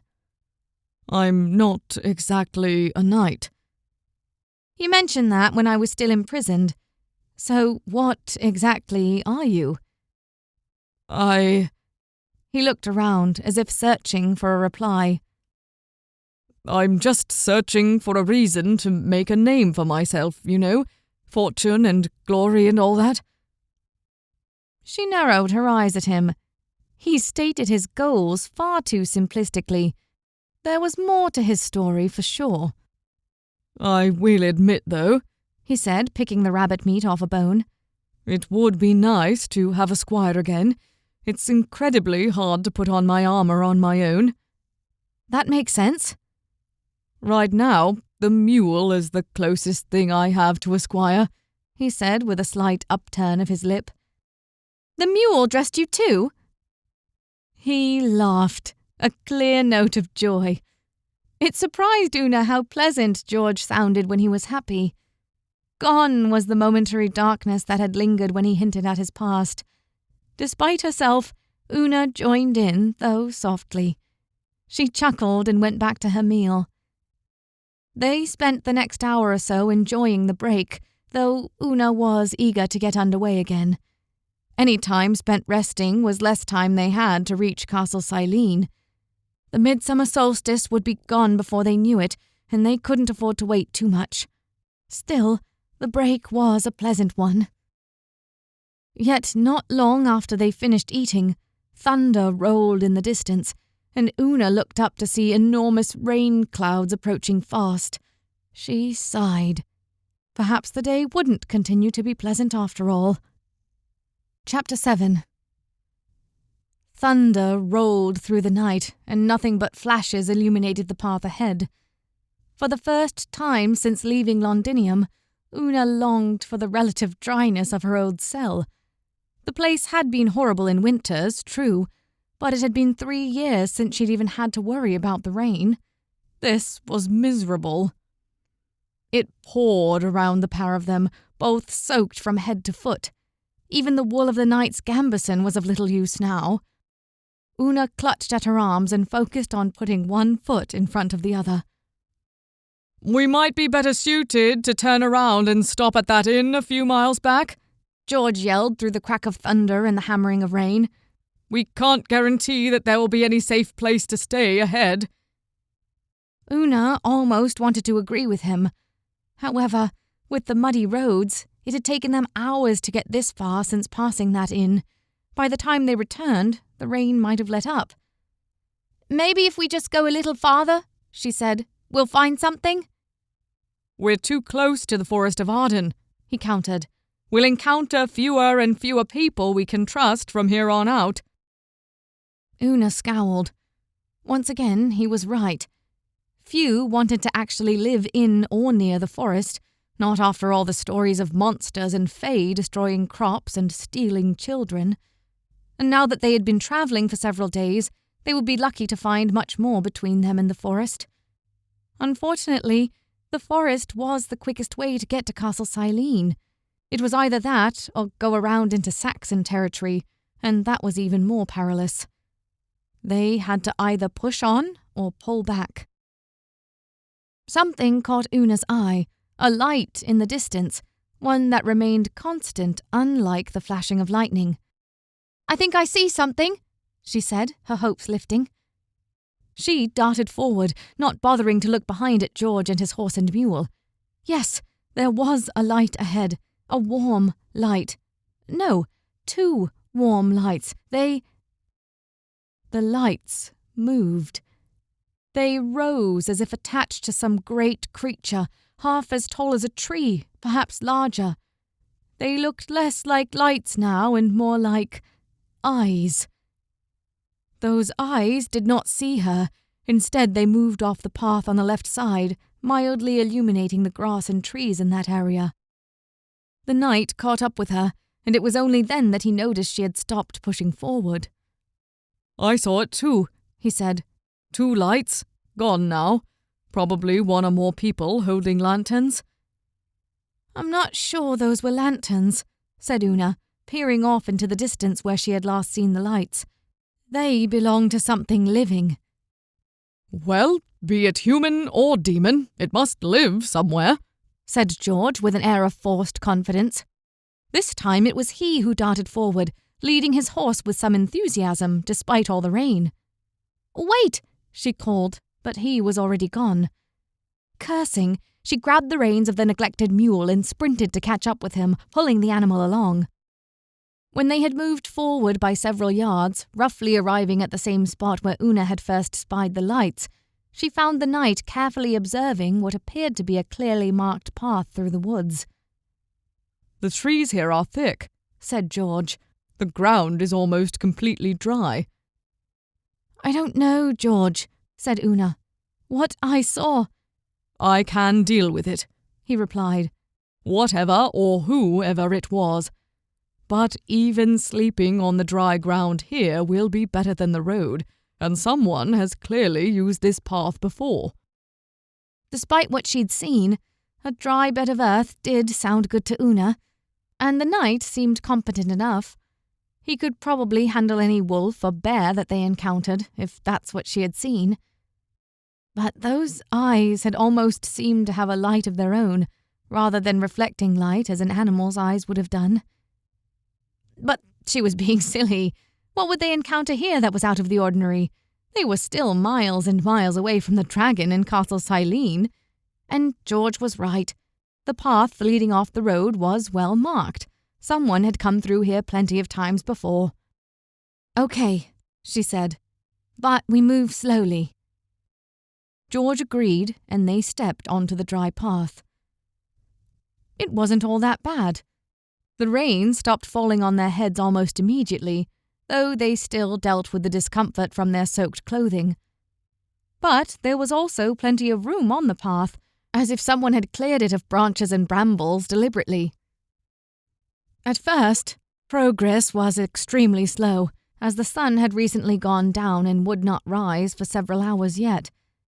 The moon was completely covered by storm clouds, and the thick leaves of the trees all but blocked out light completely.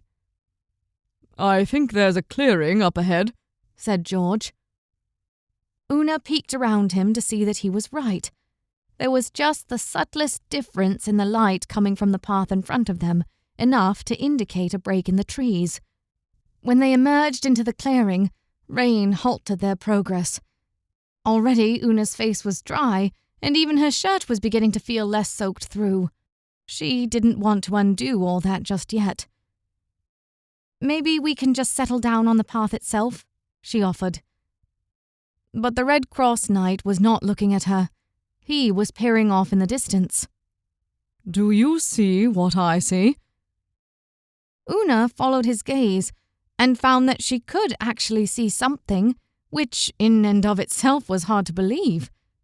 Across the clearing was a hill, and at the base of that hill there appeared to be some kind of cave. But the reason Una could make it out in the darkness was due to a warm light that filtered out from the depths of the cave. "Whoever took those lights must have gone in there," said George. "We have to investigate." Without waiting for permission, he stepped into the rain, taking long strides to the other side of the clearing. "Wait," she said, trying to keep her voice low. "We don't know what's down there." The Red Cross Knight turned to her and grinned. "You haven't seen me in action." With that, he pulled his sword from its scabbard and marched towards the cave opening. George felt his heart leap into his chest as he closed the distance between himself and the cave. Hopefully, the source of the light was something friendly, a fellow traveller perhaps. But one could never tell. And if it was dangerous, this would be his chance to prove to Una that he was really a knight to be reckoned with. She hadn't seen him in combat yet. He would have to fix that. At last, he reached the edge of the clearing where the cave stood. That strange, warm light continued to radiate from deep within, though he could not see its source. He thought idly about going back to retrieve his armor from his horse. But no, gambeson should be enough for now.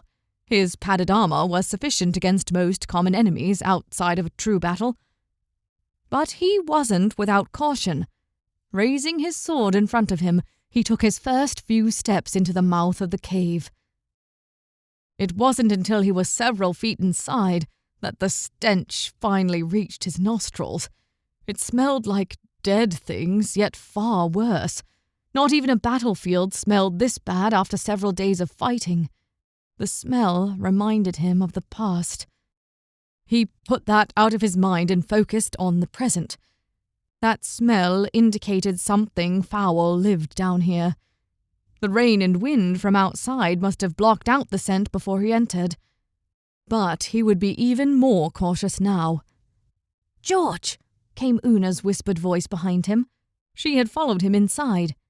"Stay back," he said, putting out a hand to caution her. "I'm not going to stay back, you nitwit.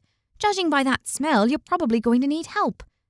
"I can handle myself," he emphasized. "And you can handle yourself even more with help. What we saw earlier, well, you might need every spare blade you can get." But just at that moment, George rounded a corner and came face to face with something enormous. Both he and Una immediately fell silent. Whatever it was, it hadn't noticed them yet. They now stood in a larger cavern, but in front of them a massive shape sulked. Its body was coiled like a snake. In fact, it looked very much like a large serpent, though George could make out two muscular arms at its front. And instead of scales, it had multiple wavy protrusions, almost like hairs but thicker and made of the same tough material. The warm light came from its eyes, which were half shut, as if in sleep. "What is this?" he said, almost in awe. Such a creature simply did not exist. Where had it come from?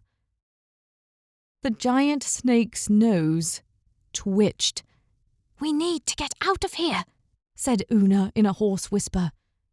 For once, George completely agreed. He began to turn, ready to put as much distance between himself and this thing as possible. But then, the warm light that softly illuminated the cave grew suddenly brighter, and a low hiss that was almost a growl sounded behind him.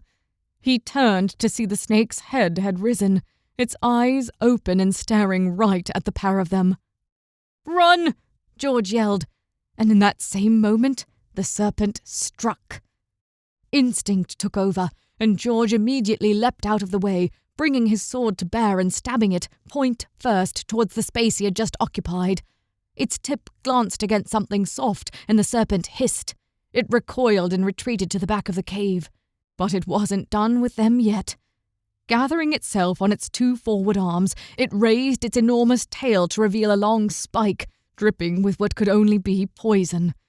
The tail whipped at George, and this time he couldn't dodge. He raised his shield and was nearly thrown backward by the force of the spike hitting it.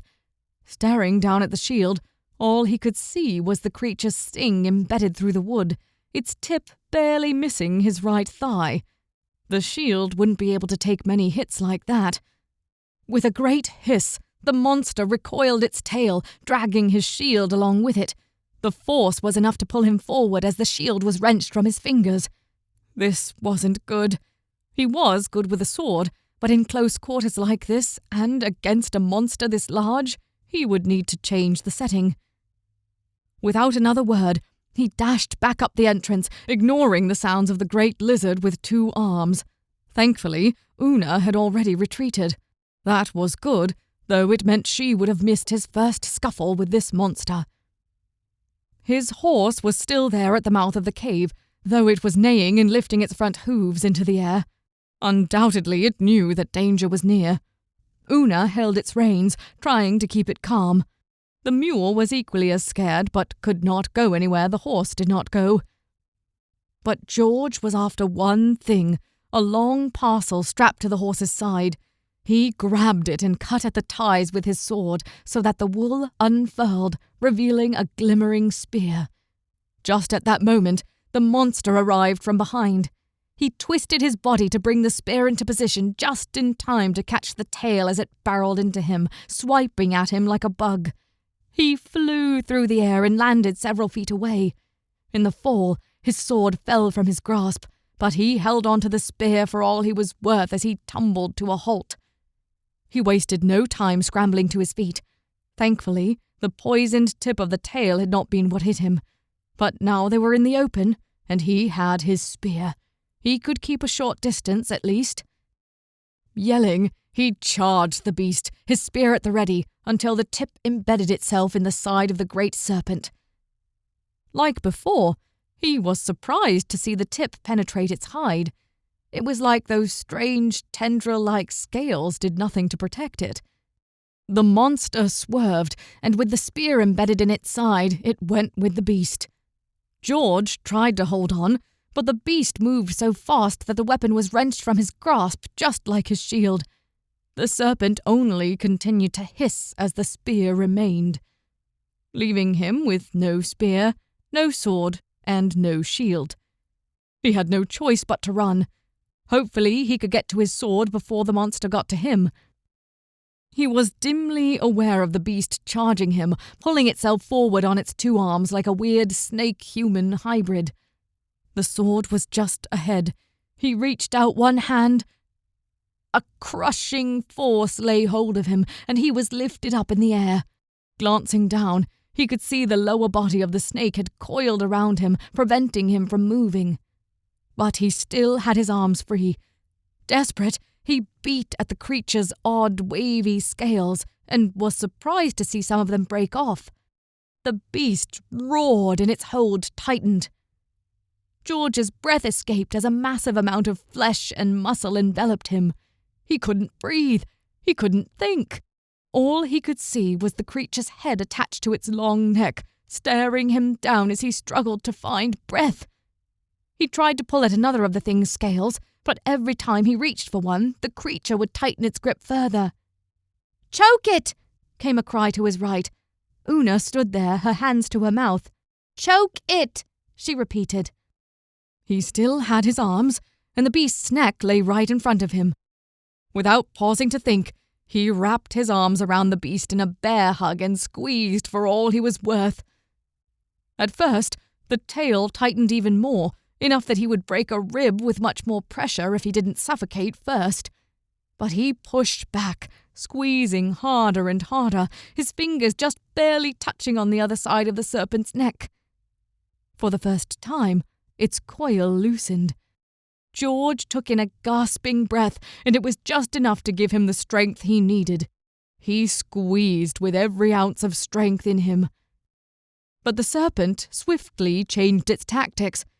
Even as George managed to loosen himself from its grip so he was perched on top of its coils while still clinging to the serpent's neck, the tip of its tail came hurtling towards him. Immediately he was forced to let go, losing balance as he did so and falling to the ground. The beast let forth a bellowing hiss, so loud it was more of a growl or a rumbling cry. And suddenly, its flesh began to crawl. No, not its flesh exactly. Those tendril-like scales writhed and fell from its body as the serpent itself shivered as if in ecstasy. George could do nothing but stare as the miniature scales lifted themselves up from the ground and faced him with pinprick eyes. Those weren't scales. They were the serpent's children. Dozens swarmed him, while more fell from their mother's body. George scrambled backwards on his hands and feet, but several of the horrid creatures caught up to him, slithering towards his face, biting through his trousers like hungry leeches, but far deadlier. He tore one off and threw it away, grasping at another and doing the same. He tried to get to his feet, but there were already so many covering him that he couldn't find time to push himself off without letting them reach his face. And all the while, the great serpent watched as her children slowly set about devouring him. He could hear Una shouting in the distance, but couldn't spare the time to listen. All he could do was keep inching backwards, wincing as sharp fangs bit into his hands and through his clothing. This could not be how it ended. He could not allow himself to fail in front of Una like this. He could not fail again. If he couldn't defeat a simple snake, how could he possibly be expected to go up against a dragon? As he moved backward, his hand touched something cold. He immediately recognized it for what it was, his sword handle. Tightening his grip on it, he swung it forward, cutting through half a dozen of the beast's spawn and using its momentum to help him roll to one side and push himself up to his feet. The serpent's children still swarmed him, but he could run now, and run he did. He circled around the mother, snatching any of her children that still remained on his body. There were still plenty surrounding his trousers, but he had to ignore them for now. His limbs were beginning to feel sluggish. Undoubtedly, the teeth of those little creatures held some of the same venom their mother wielded. He had to end this fast. With his sword held high, he charged at the monster, screaming as he went. The monster's tail came first, but he was ready for it. He twisted out of the way so the poisoned tip embedded itself in the ground. Then, with a great heave, he cleaved his sword through the monster's flesh and bone, severing the tip of its tail. The serpent cried, like a great whine mixed with a bellowing hiss. Without the aid of its tail, it had only the poison of its fangs. It charged him with its great arms, still pulling it forward. Its head whipped forward, its jaws open. George sidestepped at just the right moment, and, gathering all his waning strength, he brought his sword down. It embedded itself part way in the serpent's neck, causing it to howl and thrash. George lifted the sword again, feeling his poison-filled body protest as he did. He brought it back down, hacking again and again at the monster's neck, until at last it fell, its body cleaved in two. No other sound escaped its throat. With a wave of dizziness, George collapsed onto the ground. Thousands of tiny bodies swarmed him, claiming their prize, enacting their revenge on the fallen knight for killing their mother. But he couldn't feel their bites. His body was losing all feeling. Slumping to one side, his mind clouded, and everything faded away. Chapter 8. It irked Una that there was little she could do to fight this, whatever it was, this monster, this error of nature. But all she had was a knife, and that wasn't going to do much against the thing. She'd thought about taking the spear, but it still remained embedded in the creature's side. When the massive swarm of smaller snake-like things detached from the larger beast's body, she froze in place just to stare. She had thought those were some kind of strange scale or hair. But no, those were suckling children, and they remained, even after the death of their mother, to smother what remained of the Red Cross Knight. He tried to fend them off, but his actions were growing sluggish, no doubt due to some kind of poison in the little snakes. Una looked around for anything that could aid her. The spear. She darted forward and grabbed at the thing, wrenching it out of the giant serpent with a sickening squelch. To her horror, several of the smaller snakes immediately crawled on their bellies to feast on the blood that gushed out of their mother. Doing her best not to hurl, she ran over to where George lay on the ground and began stabbing at every foul creature that surrounded him. So far, the snakes had paid her no mind, but now several acknowledged her, slithering in her direction and snapping at her feet. Una leapt back. She couldn't let whatever was poisoning George affect her too. Then they would both be helpless. She continued stabbing at the creatures as they approached her, stepping on others. But there were still far too many crawling over her knight. What if he died? Even if she killed every last serpent spawn, was there anything to be done? Could he possibly survive all that poison? The creatures continued to approach Una, driving her farther and farther away from George. His body lay completely motionless now, not even trying to fend off the little serpents. This could not be happening. She'd just met this man and she needed him alive. Whoever this fairy queen was, she knew something of Una, and George was her only connection to that mystical woman. George had learned things about her that no one else knew. She could not let him die. "Get away from him!" she yelled at the serpents who still swarmed the night. To her surprise, they immediately bristled, as if surprised by her outburst, and, turning as one, they began slithering away towards the tree line. Una stared, temporarily halting in her tracks. Had those snakes obeyed her? She stared down at the snakes that had followed her. They were no longer pressing forward to catch new prey. They remained right where they were, not attacking, not retreating. "Go!" she yelled at them, at which they instantly turned and followed their brothers and sisters out of the clearing into the thick forest beyond. All that remained were the few that had taken to sucking up the blood of their mother. Not a single snake attacked her or the knight. "George!" she said as she scrambled to his side. She grabbed his hand and squeezed. It was cold and covered in bite marks, as was his face and just about every exposed part of his body that she could see. "George, don't die on me, okay? You need to live. You've got a dragon to fight." He did not respond, but had his finger twitched just then? But no, his hand was still limp and his face was ashen. She could not lose him now, not when he was her only connection back to her home. She simply could not allow it. "George," she repeated, and slapped him in the face with as much force as she could muster. "Get up!" The knight's eyes snapped open, and he gasped for air as if he had been holding his breath for a long time. Una stared at him. She hadn't actually expected such a violent reaction so soon. His eyes were wide and staring, and his chest began to heave as he took in giant, quick breaths of air. "What happened?" he asked, before twisting to look at his surroundings. Where did the little snakes go? They... Una tried to think of an explanation.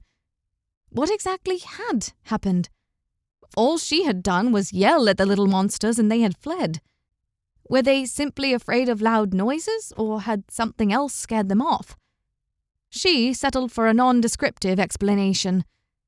They eventually wandered off after you killed their mother. The knight rested his head back on the ground, taking his first slow breath. How am I alive? I thought the little ones poisoned me.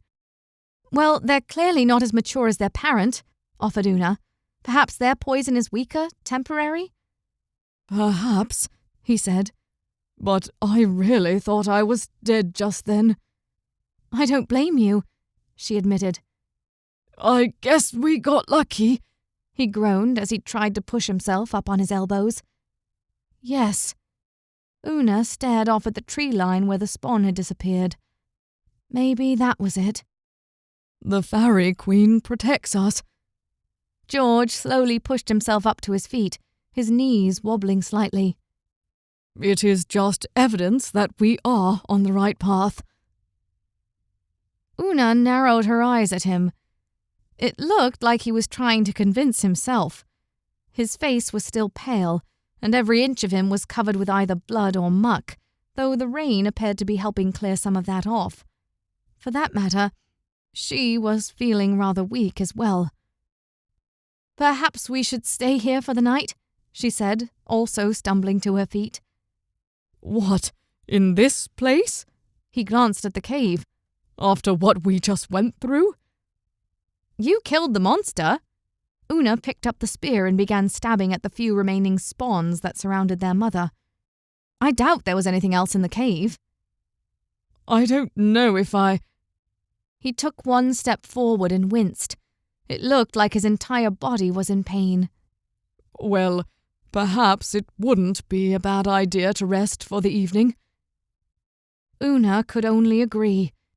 She wasn't too happy staying so close to the corpse of that great serpent, and every moment spent sleeping brought them closer to the midsummer solstice. But George would not last long on the road. That much was obvious. They both needed sleep. Una helped George stagger to the cave entrance, at which point he managed to support himself on the stone walls to walk the rest of the way. Una left to collect wood from the forest. Everything on the edge of the clearing was soaked through, but inside the dense woodland she found several branches that were as dry as if they had been baking in the sun for days. It was a strange forest indeed. She brought an armful of wood back to the cave and set about trying to light a fire using George's flint and steel. It took some time, as even the dry wood had encountered rain when Una had carried it through the clearing, but eventually she succeeded at building a large fire. Thank you, breathed the knight. He was lying on his back, his eyes half closed, listening to the crackle of the burning wood. I don't know what I would have done without you. Without me? Una chuckled, throwing another large branch on the fire. You're the one that killed that thing. He stayed silent at that remark, long enough that Una began to wonder if he had fallen asleep. What kind of creature was it? He finally said, opening his eyes to look at her. Have you ever heard of such a beast? Una shook her head. Other than the dragon, I've never seen or heard of any such thing. There are rumours of strange creatures in the Forest of Arden, but we haven't even reached it yet. And they were just stories. No one has actually seen one. The only beasts anyone has to deal with are wolves and the occasional bear. Those creatures are normal. He stared up at the ceiling. This was something unnatural, not meant for this world. Una stared at the rising flames for a moment. Yes, it certainly seemed unnatural. I don't know where it could have come from. When George had no response, she stood and exited the cave to fetch the rabbits they had caught earlier, currently tied to George's horse, who himself was tied to a nearby tree. The animal shied away at first. It had been skittish ever since the serpent attack, But through all of that, it had stayed nearby, and that was saying something, not only for its fortitude, but for its loyalty to its master. She stepped back into the cave and set to work skinning and gutting one of the rabbits. "You know, I don't think I ever caught your horse's name." "Really?" he asked. "I'm sure I've spoken to it since you joined me." "First of all," she waved a finger at him, "you joined me. And secondly, whenever you talk to that thing, all you do is pat its neck and whisper in its ear like it's your lover."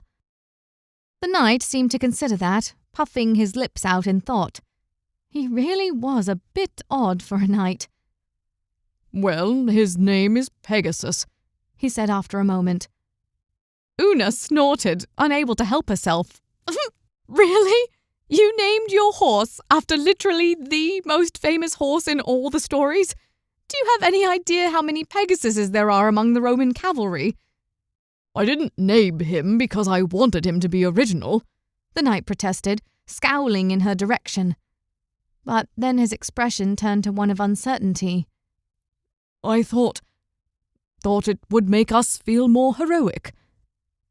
"Heroes are made by stories, Red Cross, nothing more," said Una. She grabbed a metal poker and rammed it through the dead rabbit before setting it over the fire. "I'm fairly certain none of them actually did the things we talk about in the tales. It all gets exaggerated over time." "I know," he said, but his face suggested otherwise. "But for all the stories, there must be at least some truly heroic men out there. And women," he added after seeing her raised eyebrow.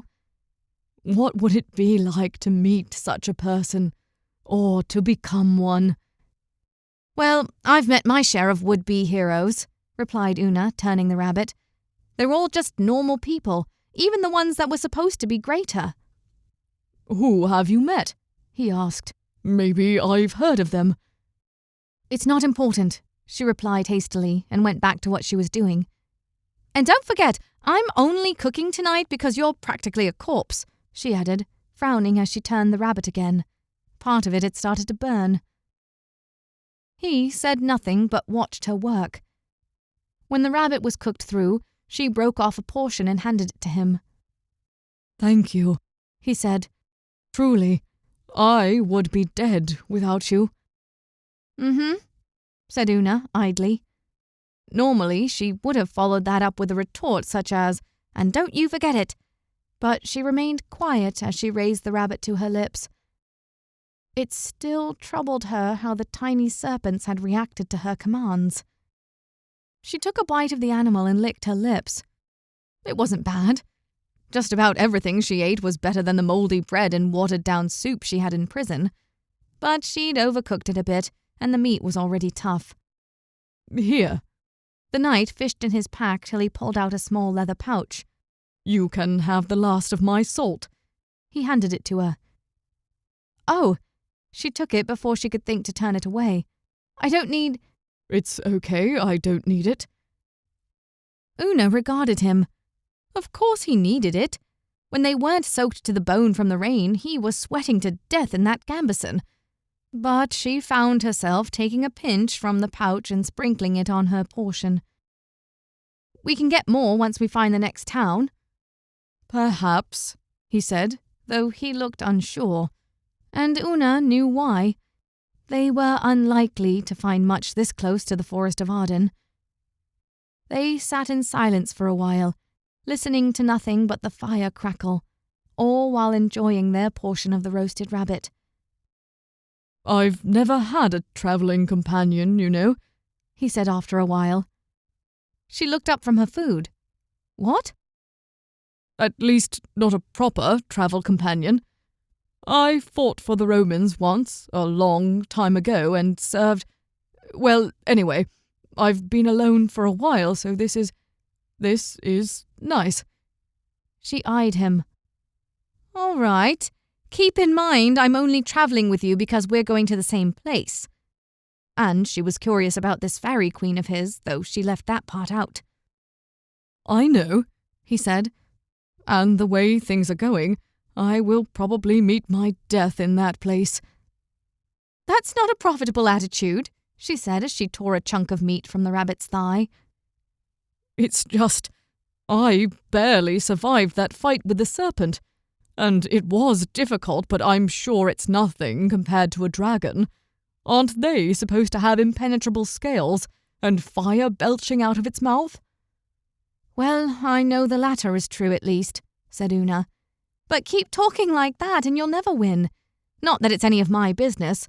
I'm not the one making you fight the thing. No, he said. No, you are not. Hey, you killed the monster outside, that's all that matters. Maybe I helped, maybe I didn't. But the point is, it's dead. It's like dice. You might still have a long way to go, but in the end, it's the dice you play in the moment that matter most. Let's just take these things one step at a time. Dice, maybe, he said. But that's not how chess works. Any other strategic... My point stands, she said, cutting him off. She threw the remaining bones of her rabbit into the fire. You're overthinking all of this. Get some rest and we'll deal with tomorrow when it comes. George let out a soft chuckle as she laid herself down near the fire, with her head resting on her outstretched arm. She lay on the opposite side of the fire from him, but at an angle so their fingers were close. Tentatively, he reached a hand forward to touch the tip of her fingers. I'm just glad we were here to help each other. Immediately, she pulled her hand away and rolled to a sitting position across from the fire. Don't, she said, her eyes darkening. Don't what? Don't touch me, she clarified. Never touch me. He paused. Okay. Let me make one thing clear, she said, feeling her emotions rise to a level far higher than even she expected. We travel together and that's all. I'm not interested in whatever you were thinking just now. As far as you're concerned, we're in a business relationship. No romance, no touching. I'm sorry, I just thought... Well, you thought wrong, she snapped and lay back down, this time with her back to the fire and the Red Cross Knight. He said nothing for the rest of the night, and frankly, Una was glad. Why had she blown up at him like that? Ordinarily, she was completely in control of her emotions, with her face a mask of whatever persona she wanted others to see. And men had tried to woo her before, gently and forcibly. She had even used it to her advantage in the past, so why had his advances thrown her off? A dark part of her knew why, and it would stay dark. He didn't even seem like such a bad man, all things considered. He had helped her back at that inn and once again with the serpent, and now she was repaying him with strong words? But perhaps she didn't know him as well as she thought. Perhaps she would have to be more careful in the future. She had let her guard down around this man, and now he was already showing his affection towards her. She settled into her bed, such as it was. What troubled her more was the strange way in which she'd commanded those serpents, and the way George had been dying one moment, then fine the next. It almost seemed as though she had been the cause, though how, she could not say. Chapter 9. Archimago continued to watch from across the clearing. Judging by the decrease in smoke coming out of the cave, the knight and the girl must have gone to sleep. The appearance of the Error, the great serpent from the other world, had been unexpected. It could have killed the two travellers right then and there, long before reaching their destination. But that wasn't necessarily a bad thing. Any man who could not survive an encounter with the Error was not worthy of serving his mistress. Though Archimago couldn't help but wonder what had happened to scare off all the serpent's children. From his distance, he had no way of telling. All he had seen was the girl shouting, at which point the little thing slithered away. Most would probably die in the woods, picked up by random predators or dying of exposure. These creatures were not suited to their world, and only the strong would survive, as was right. "Archie," said a voice from behind him. He whirled to see who had spoken, but no one was there. "Archie," came the voice again. A woman's voice, and it seemed to come from all around him. "Who is it?" he called out into the forest. A form emerged from behind a tree as though materializing out of thin air. Yes, it was a woman, with long, straight black hair and pale skin. Her lips were a vibrant shade of deep red, like blood, and dark circles surrounded her eyes. His own eyes widened as he realized who it was. Immediately he averted his gaze and fell on one knee. "My mistress." "You have served me well, Archie," she said, her voice growing closer. "Your machinations have finally brought me into this world." "I live only to serve you, my lady," he said, keeping his head bowed. "Oh, come now." Her hand reached for his face, tilting it upward to stare at her. It was only then that he realized that 3 others stood behind her, appearing like great knights with great suits of armor and shields with something written on them. Archimago tried to peer closer to read the inscriptions before his mistress spoke once again. "We both know you have greater ambitions." "All of which can serve you, mistress," he said, doing his best not to avert his gaze from her eyes. "I wish only to become the greatest warlock of the age." "A lofty goal," she smiled slightly. "There are few warlocks in this time, I hear." "Very few, my lady," he confirmed. "But those that are earn great renown. Merlin, for example." "Ah, yes, I know him." His mistress pressed her lips together. "A formidable one, though not my greatest concern at the moment. First, we must remove Gloriana from the table." "Is she really so much trouble?" "She is an obstacle to our plans, a thorn in my side. I'm sure you saw how she sealed the breach after I crossed over?"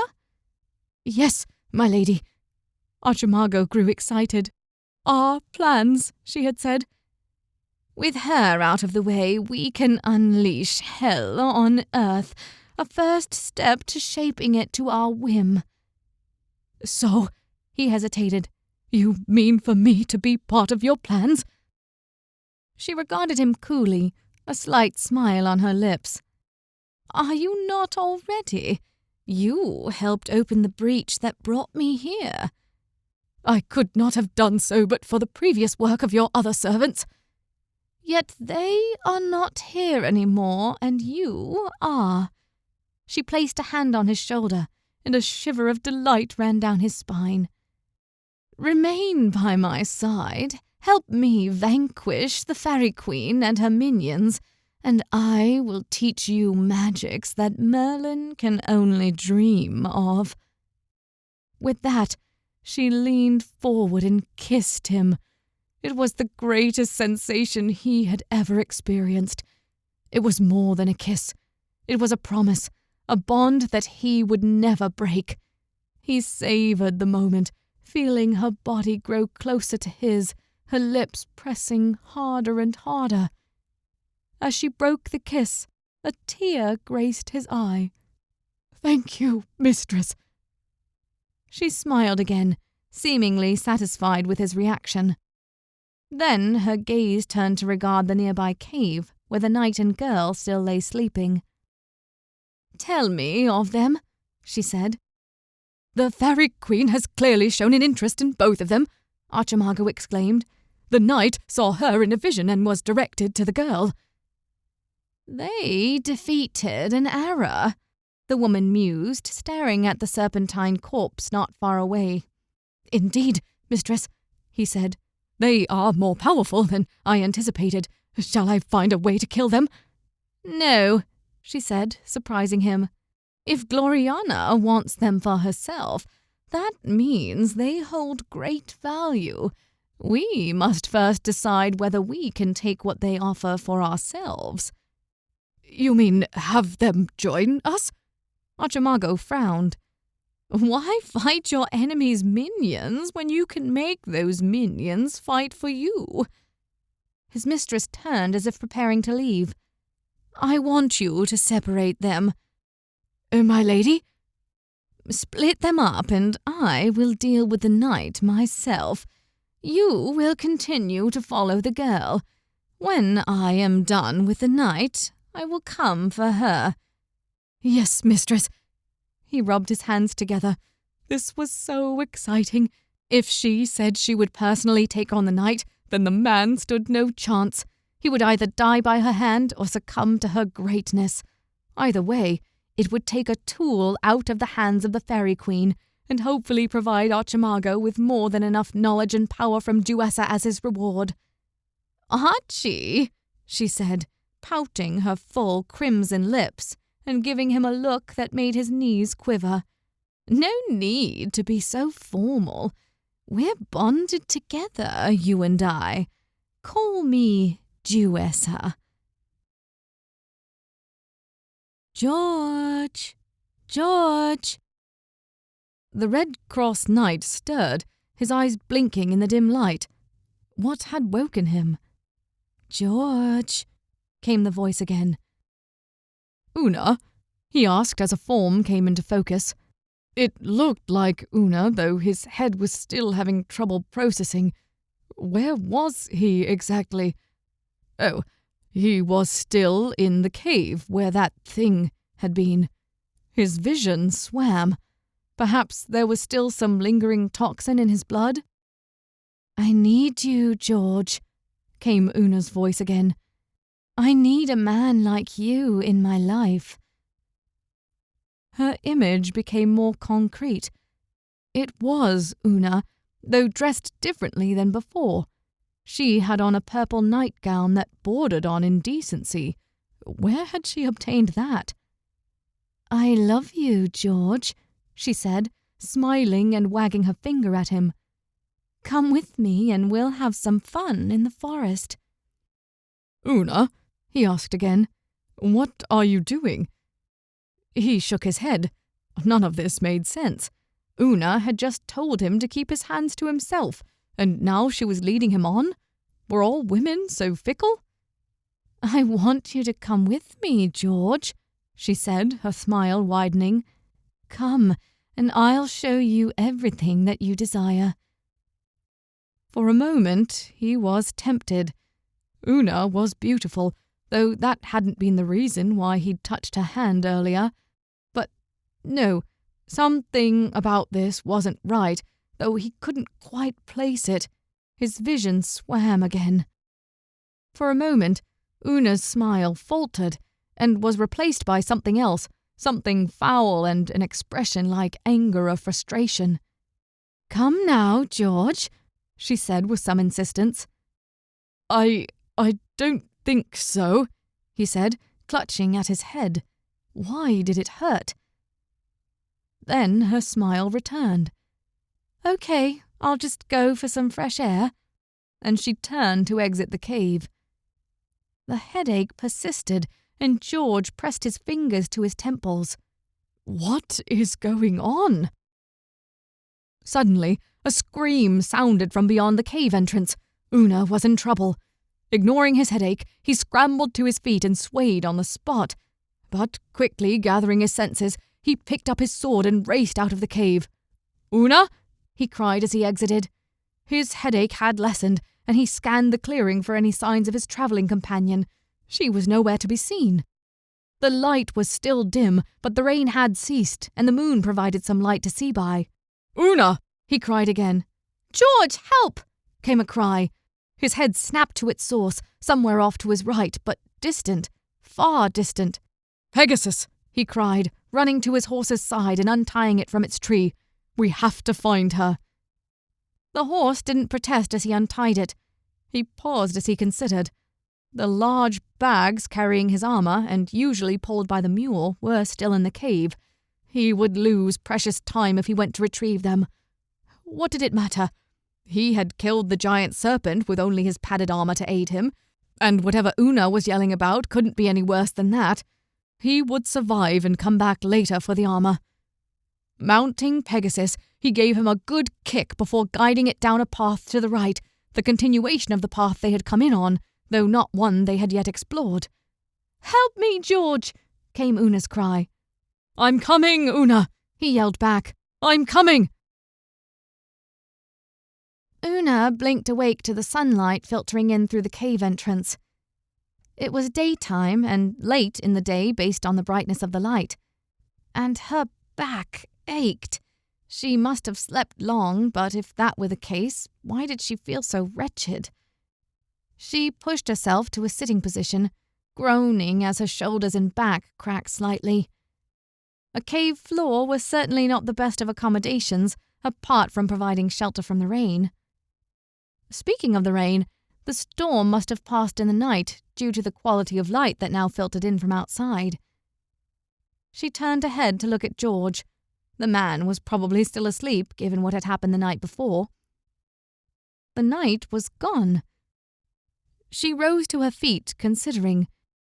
He must have just woken before her and went out for some fresh air, not bothering to wake her up.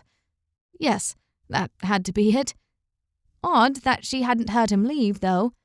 She wasn't usually a deep sleeper, and he would literally have to step over her to get to the entrance. Stretching as she went, Una made her way to the front of the cave and stared around the clearing. The giant serpent's corpse still lay in the center of the clearing several yards away. Nearby, she saw the mule gently grazing on the grass where it was tied. Una blinked. Where was George's horse? She hurried to where the horse had been tied and found no remains of the rope that tied it. So, either the knot had come loose, or someone had taken it. Ducking down to the ground, she followed its hoofprints. In the previous night's rain, they sunk deep. She first noticed tracks that could only be the Red Cross Knight, leading the horse, at which point they disappeared and the horse's hooves took over. They led straight to the clearing's exit, on the far side of where they had first entered. What had prompted the knight to leave? Had her little outburst last night caused him to reconsider their temporary partnership? Had he gone on to face the dragon on his own? Not that she could have helped in the first place, but at least he seemed to think she would be valuable, judging by his vision. Should she go after him, or would he come back soon? Maybe he had just gone hunting or something. That would make more sense. But if that were the case, why hadn't he told her before leaving? He wasn't so stupid as to leave without telling someone, even if he didn't want to disturb her. He knew better. After a moment's consideration, she made up her mind. She would go after him. She needed to get out of this place anyway. The dead serpent and knowing that its children were roaming through the forest gave her the creeps. Quickly, she went back into the cave to grab all her belongings. Inside, she found the knight's pack and spear. Only his sword was missing. Strange. She almost reconsidered leaving. With all his belongings still in the cave, it made sense that maybe he was planning to return. But something told Una there was more to it than that. If he had taken his sword in such haste, then something was the matter. Besides, she couldn't stay put for long, not with the midsummer solstice approaching. She would be at that castle the moment it appeared, even if she had to forget about the night. She would follow Pegasus's hoofprints for as far as she could. If she followed them long enough, assuming they remained visible, then she would find him eventually.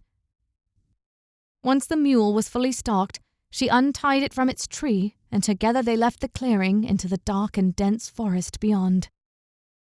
Chapter 10. It was day, or at least George thought it was day. It was hard to tell with the forest so thick. He'd travelled for hours and could find no trace of Una, not even any footprints to go off of. The voice had ceased not long after he had pursued the girl. What was he to do now? He'd tried doubling back, but the path had split at various junctures, and for the life of him, he couldn't see where his tracks had come from. It wasn't long before he was completely lost, consumed by the darkness of the forest. "Una!" he cried again for the 1,000th time. As before, there was no response. Why had he left the cave? Clearly there was some kind of sorcery in this forest, and they weren't even in the forest of Arden yet. They had only come maybe halfway to that supposedly cursed place. But if it was half as devious as what he had encountered so far, they might not make it through to the other side, to Castle Silene. He hunched forward on his saddle, weariness taking him. If he didn't find his way out of this forest, he might never get the chance to kill the dragon and redeem himself. And the situation did not look good. He had left without taking his pack, his food, nothing but his sword, shield, and padded armor. He was an idiot. Even Pegasus seemed to glance at him with incredulous looks. What had inspired him to leave in such a hurry? At the time, it had made total sense to him, but now all he could think about was getting back, and yet he was only vaguely aware of how he had travelled this far. Something or someone in this forest must have laid a spell on him. That was the only explanation. "Help me!" came a faint cry in the distance. Without thinking, George brought his horse to a halt and listened carefully. "Help me!" came the cry again. Was that Una? The sound was coming from straight ahead, near a large oak tree in the distance. Feeling his fatigue leave his body, he sat straighter in the saddle. "Hear that, Pegasus? This search might not have been in vain after all." With a swift kick, he sent his horse springing forward. He lay low, allowing the tree branches along the path to pass over his head. The path was well used, but it wasn't devoid of brambles. The large oak grew closer, giving view to another clearing of sorts, though this one was only empty because the oak grew so high and wide that it cut off the sunlight for any vegetation surrounding its trunk. "Help!" said a cry again. This time, George saw who was speaking. It wasn't Una. But the moment he got a good look, all thoughts of Una escaped his mind. This woman was... There were simply no words to accurately describe her beauty. She had straight, ebony hair that fell over her shoulders like gently flowing water. Her full lips were a deep red, begging to be kissed, and contrasting starkly with her silken, pale skin. Draped over her, as if flowing like wind over every curve of her body, was a black dress, scandalously thin in places. He only realized that he'd pulled Pegasus to a halt and stared at the woman for a long moment when a sword lashed out of nowhere. Coming out of his stupor just in time, he brought his own sword to bear. A clang of metal against metal rang through the wood. George regarded his attacker. He was a tall, muscular man with dark hair. Long strings of beads and other trinkets hung from the man's clothing, and a scarf covered his face, clearly from some foreign country. He bore a curved sword in one hand and a round shield in the other. On the shield were written the words, Sans Foi, faithless. Though the man's face was covered, George could see the anger in his eyes, pure rage as he slashed at the Red Cross Knight once again. Instinct took over, and George parried once more, following up the counter by reaching one foot out for a swift kick. The attack caught the man in the face, causing him to stagger, and giving George just enough time to swing off his horse and bring his sword at the ready. He needed to be on the same level with the man. Cavalry was invaluable in a fight of armies, but when neither he nor his horse had any plated armor, facing a single opponent, he was best on the ground. "Kill him!" cried the woman. "He tried to take my honor." George snarled at the man who by now had regained his feet and took up a fighting stance. There was nothing worse than a rapist, and he would give this man his just reward. Screaming, he met the man with sword against sword and shield against shield. The man was good. He dodged George's attacks as much as parried them. Light on his feet, he kept trying to attack George from the sides. But the Red Cross Knight was not so easily fooled as that. While the Saxons had fought with all-out attacks, George had come across a variety of foes in his time. This man was similar in fighting style as some of the Mongols to the east, though his complexion and clothing were clearly from a different culture. He parried one blow after another, keeping the man from getting too close. His efforts required far less energy than the constant bobbing and weaving coming from his enemy, especially while George wore gambeson instead of plate. Eventually, he would wear the man down. Indeed, it didn't take long before beads of sweat showed on the man's forehead. He was tiring. Now was the time to strike.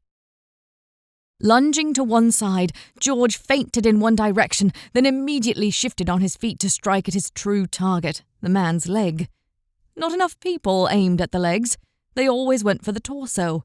But few wounds were as debilitating in combat as a quick jab to the thigh.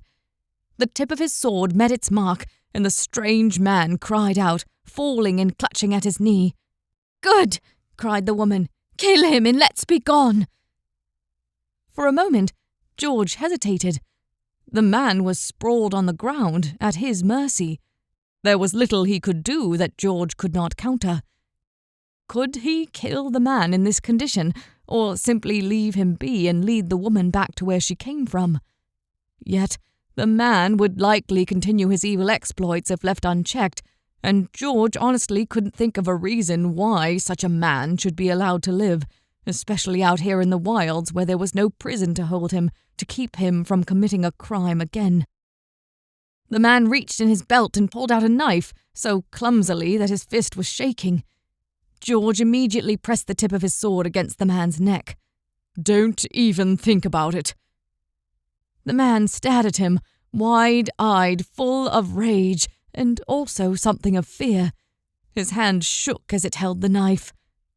But then the man turned and stared at the woman.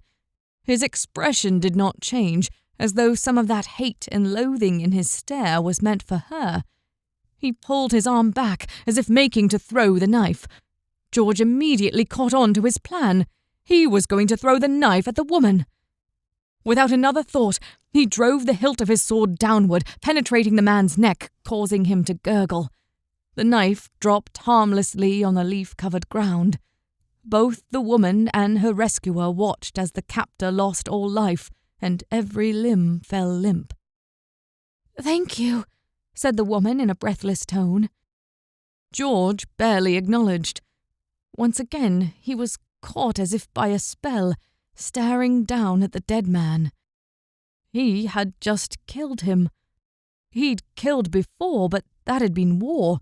It was different here, more personal. Gods, could he kill anything without suffering? Given his track record, he wouldn't stand a chance against the dragon. A faint touch, a gentle embrace, and all of that fled from his mind. He turned to see the woman in black there, her arms wrapped around his, and her face gently leaning against his shoulder. "Thank you," she repeated. "He was carrying me to his castle, where I was to become his slave. You rescued me. I will be forever grateful." It was all he could do not to laugh, not to cry at hearing those words. Having her here made everything worth it. He would protect this woman if he died trying. Dragons, glory, they were nothing if this woman was not at his side. All else seemed to fade from his memory. He had been searching for a woman before. Had it been this woman? He couldn't imagine why he would seek anyone else. Anything for you, my lady," he said. "If you want, I will gladly escort you to your home." And stay with her for all eternity too, though he managed to keep himself from saying that. The last thing he wanted was to scare her away. "I would be delighted by that." She smiled at him, a divine smile, surely a gift from the gods. But there was a problem. He hung his head in shame.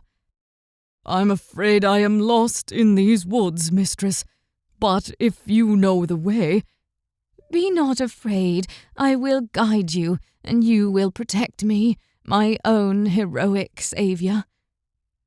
Her words did more than please George. They gave him hope. He was a hero, the very thing he had set out to be. No more did he need to slay any dragon. He had all that he needed right here with this beautiful, wondrous lady. "I will protect you, my lady," he said, though his voice came out as bland. "You can call me Duessa," said the woman in black with a mild smile. "Thank you, George. I can't wait to get to know you." She offered her arm, which the Red Cross Knight took graciously in his. His mind raced with her touch, yet there was a part of his mind that resisted. The same part that screamed at him, warning him of this woman, reminding him of the fact that he had never told her his name. He pushed that part of his mind away. No one could come between him and his mistress. Chapter 11. The forest had not taken long to navigate. Una continued following the knight's footprints until she reached a large oak tree, whereupon she discovered the remains of an unfortunate foreigner. She examined the strange man. He wasn't from any land she knew of, and her parents had seen visitors from all over. None had those interesting beads or bandanas covering the face. The curved blade was familiar, similar to some she had seen on emissaries from the south, but they had been dark of skin, and this man was pale, almost too pale, though that was likely due to the fact that he was dead. As Una scanned the surroundings, she found clear evidence of a struggle. The knight had likely fought and killed the man. But there were other footprints here as well, lighter and smaller, like that of a woman. Not all that different from Una's own footprint. Had he found someone else to be his travelling companion? Not that Una was jealous. The man could travel with whomever he wanted, but it did seem odd, considering his supposed commitment to her and Castle Silene. She followed the tracks for some time until she came to the edge of the forest. A cool breeze brushed her hair back, and she closed her eyes to enjoy it. She hadn't felt wind this pleasant since long before the storm, and there had been no wind at all inside the forest. The hoofprints continued through the field ahead, likely going north, still in the direction of the Forest of Arden. So, either his newfound companion was also going that way, dragging him along with her, or he had decided to continue his travels without Una. Should she even follow? If he was still going to Castle Silene, she would catch up with him eventually. Why bother with a knight who had done little other than intimidate some drunks at an inn? Well, and defeat that serpentine monster, of course. That had been somewhat impressive. He certainly lacked nothing in skill, only in self-confidence. Perhaps she should forget about him. There was little point in worrying. He had clearly found his way out of the forest and was now in someone else's company. He was out of her hands, except... She looked back at the mule carrying all of the knight's belongings. It was still odd that the knight seemed to care little for his armor, not to mention everything else he had left behind. Una knew only a little about knights, but she knew that armor like what George possessed was not cheap. Such mail was built to last a lifetime, and it was expected to remain with the knight until his death and be passed on through the family line after that. So why had George seemingly abandoned it? Whether she followed the knight or not, for now they were heading in the same direction. Una's eyes peered into the distance. There wasn't much out here, and she was still far enough away from the Forest of Arden that she could see no sign of it, even though the hills stretched in front of her for miles. Perhaps she would find the knight, or perhaps she wouldn't. In any case, she would press forward regardless. The question was, should she leave behind the knight's armor? She stared back at the mule who carried everything.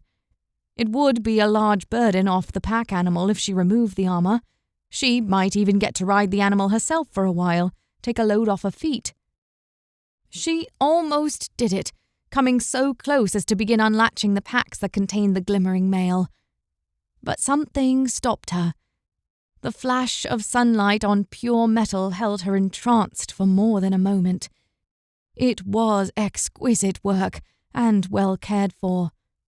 No, George would not in good conscience abandon such precious commodities, which meant only one thing. Something was wrong. Una didn't know who George's new female companion was, or what she wanted with the man. And she didn't know the story behind the dead man still lying by the great oak.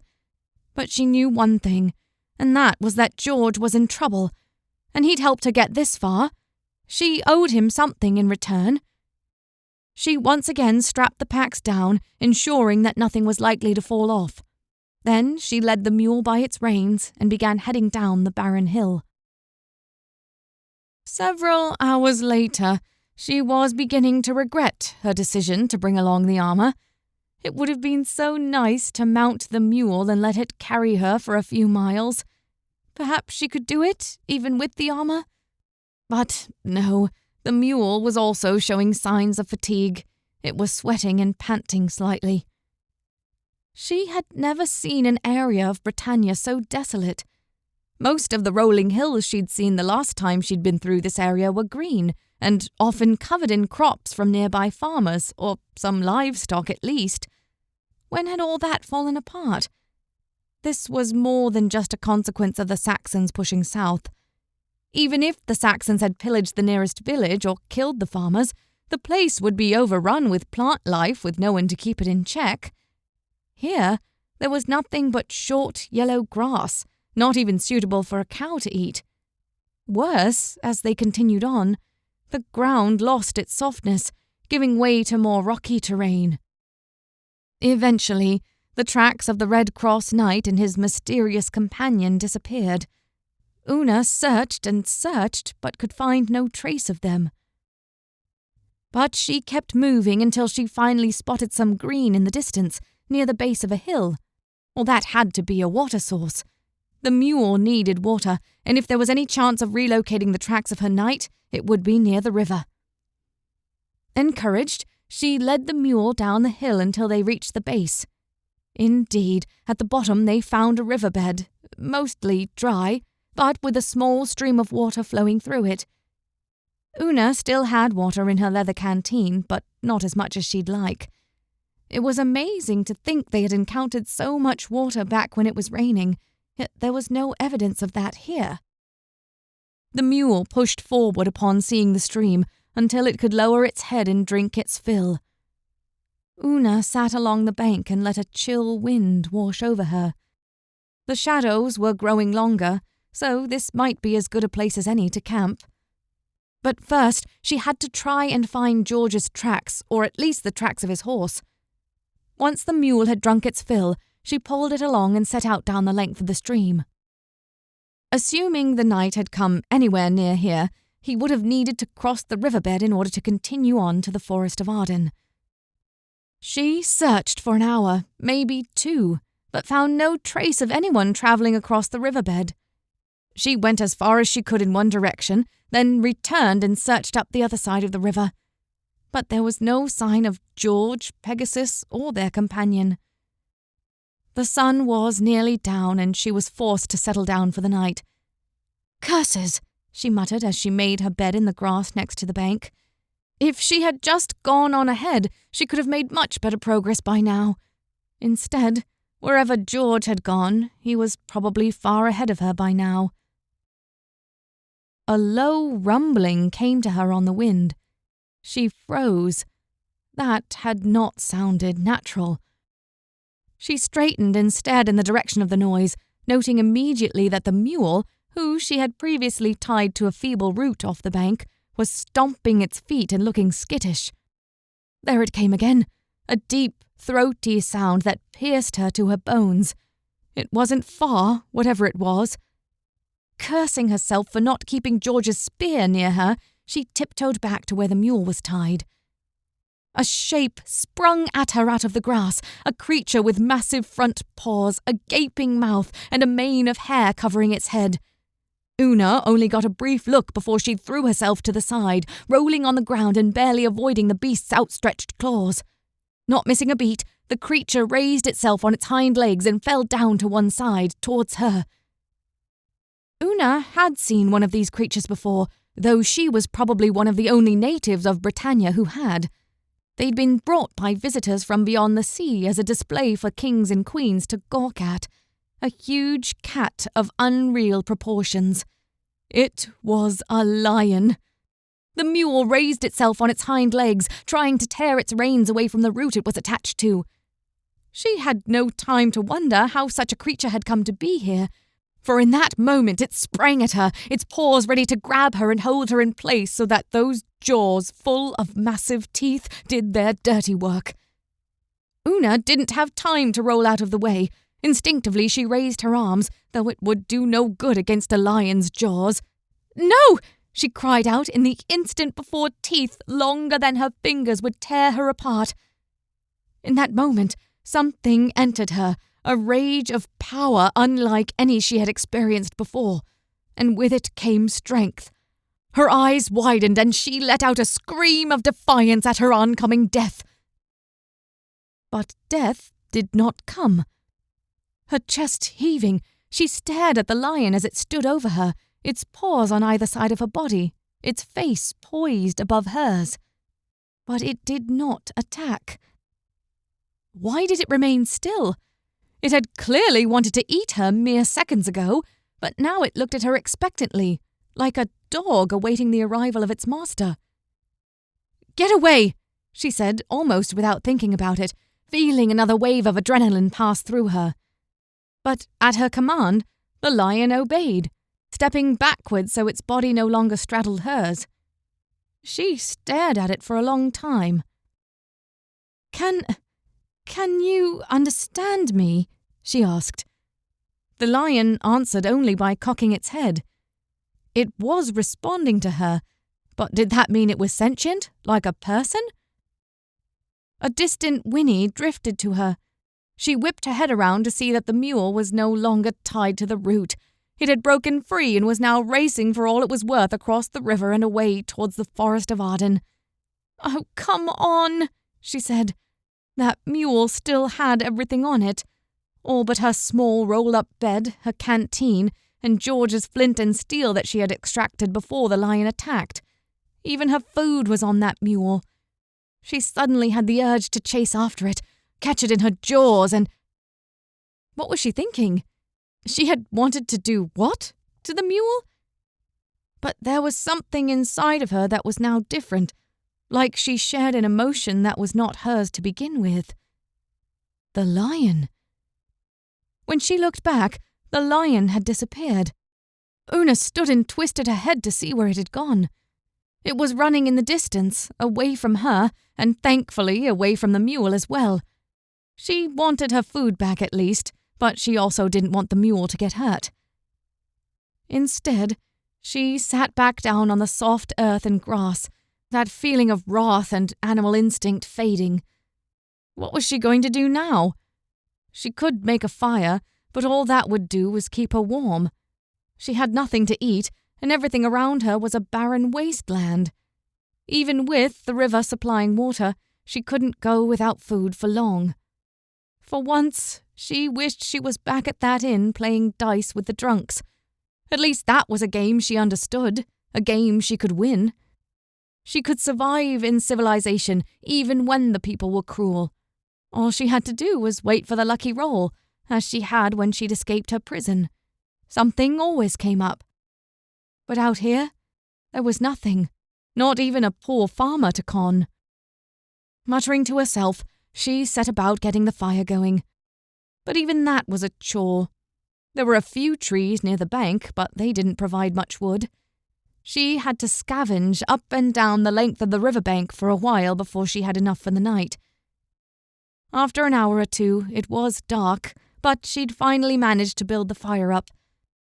That was when she spotted a pair of eyes in the distance, glowing in the firelight. They were getting bigger, approaching her. Taking a branch out of the fire and her knife out of her belt, she held them at the ready. But when the eyes came close enough, she realized it was the lion. In its mouth was a young fawn hanging limp. Una stared, wide-eyed, as the lion deposited the catch next to the fire, then met her eyes expectantly.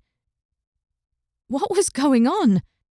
First, the lion had tried to attack her, and now it was feeding her? "Go that way," she said, pointing to her right. The lion obliged, stepping casually on its padded feet until it reached the spot where she was pointing, before turning to regard her once more. That feeling of power surged into her once again, and with it a ravenous hunger for the fawn the lion had brought. She smiled and gazed at it with a soft smile on her lips, then looked back at the lion. The very sensations she felt in that moment were reflected in the firelight captured in the lion's eyes. Somehow, she had forged a connection with the beast. She had tamed it and in turn felt a measure of its power. In actuality, this wasn't much different from the time she would adopt a persona to manipulate her jailers or other men she came in contact with. Perhaps it was the same effect, but none of them had possessed the power of a lion, power she now felt in herself, deep in her bones. She leapt forward and tore a flank off the fawn with her bare hands. Her eyes widened. Where had such strength come from? But there was something about this that she liked, and she let her thoughts dwell on that as she skinned and cooked the fawn, making sure the lion had his fill as well.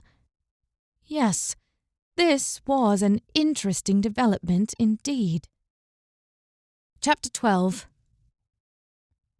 Una finished cooking what was left, then ate as much as she could before getting ready for bed.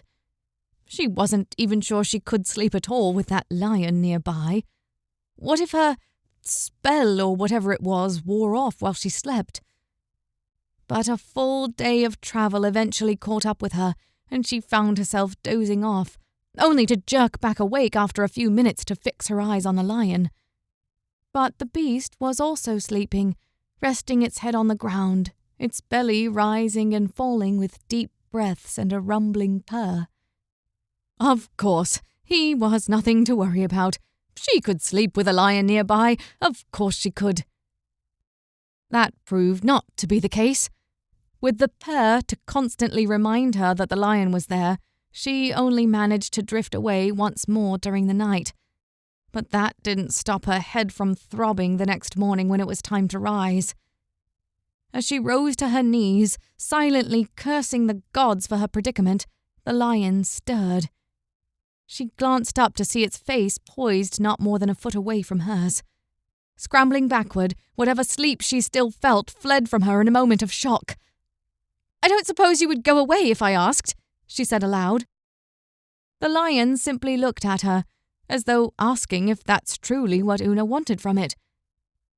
But the more Una considered, the more she realized that having a lion around might not be such a bad idea. Assuming it remained gentle, as it had so far, few predators or even bandits would consider messing with her. "Will you stay with me?" The lion took one step forward, the closest gesture to a confirmation that she could expect. "Okay." She drew in a breath. Was she really going to do this? "I want you to protect me. If anyone tries to attack or threaten me, you have my permission to attack them instead."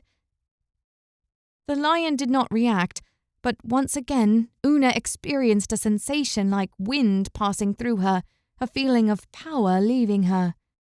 Was that what her magic felt like? Part of her detested her own admission that she might possess some kind of inherent magical abilities. But what else could it be?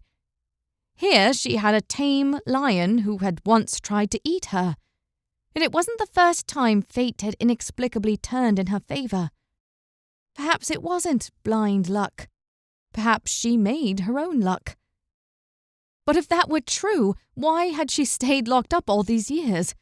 If this magic was coming to her aid now, why hadn't it done so before? But then again, many of the guards had petitioned for her release without a good reason. That was why the jailer didn't like her talking, and why he had warned George of such when he had first visited her there. Perhaps there was something within her that had reached out back then, and the actions of the guards were evidence of that. "Well then," she said aloud, feeling slightly awkward. What did one say to a lion companion? "Let's be off." They set out for another long day of travelling. Thankfully, the hills were not as dull this time as they had been before. They were growing close to the forest of Arden. Una could feel it. If she was right, they would be hitting the southern tail of the forest around the same time as they hit another river. Hopefully, this one would have more water, and they could take the evening to refresh and recuperate from a long journey. The real adventure, however, would begin once they were inside the forest. If memory served, the road was wide and well marked in the Forest of Arden, but she imagined that few came by that way any more, ever since the dragon had first appeared. But surely there were some who used the road, those who needed to pass through the region in haste. After all, the only other option was to travel around the forest for miles before reaching the other side. "What am I going to call you, Lion?" she asked as they walked, and taking a bite out of some leftover venison.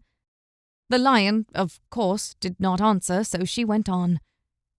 "Maybe you'll be the new George, since he seems to have forgotten about me. What do you think of that?" A low growl filtered out through its mouth. "Ha!" she laughed. "Okay, not George, then."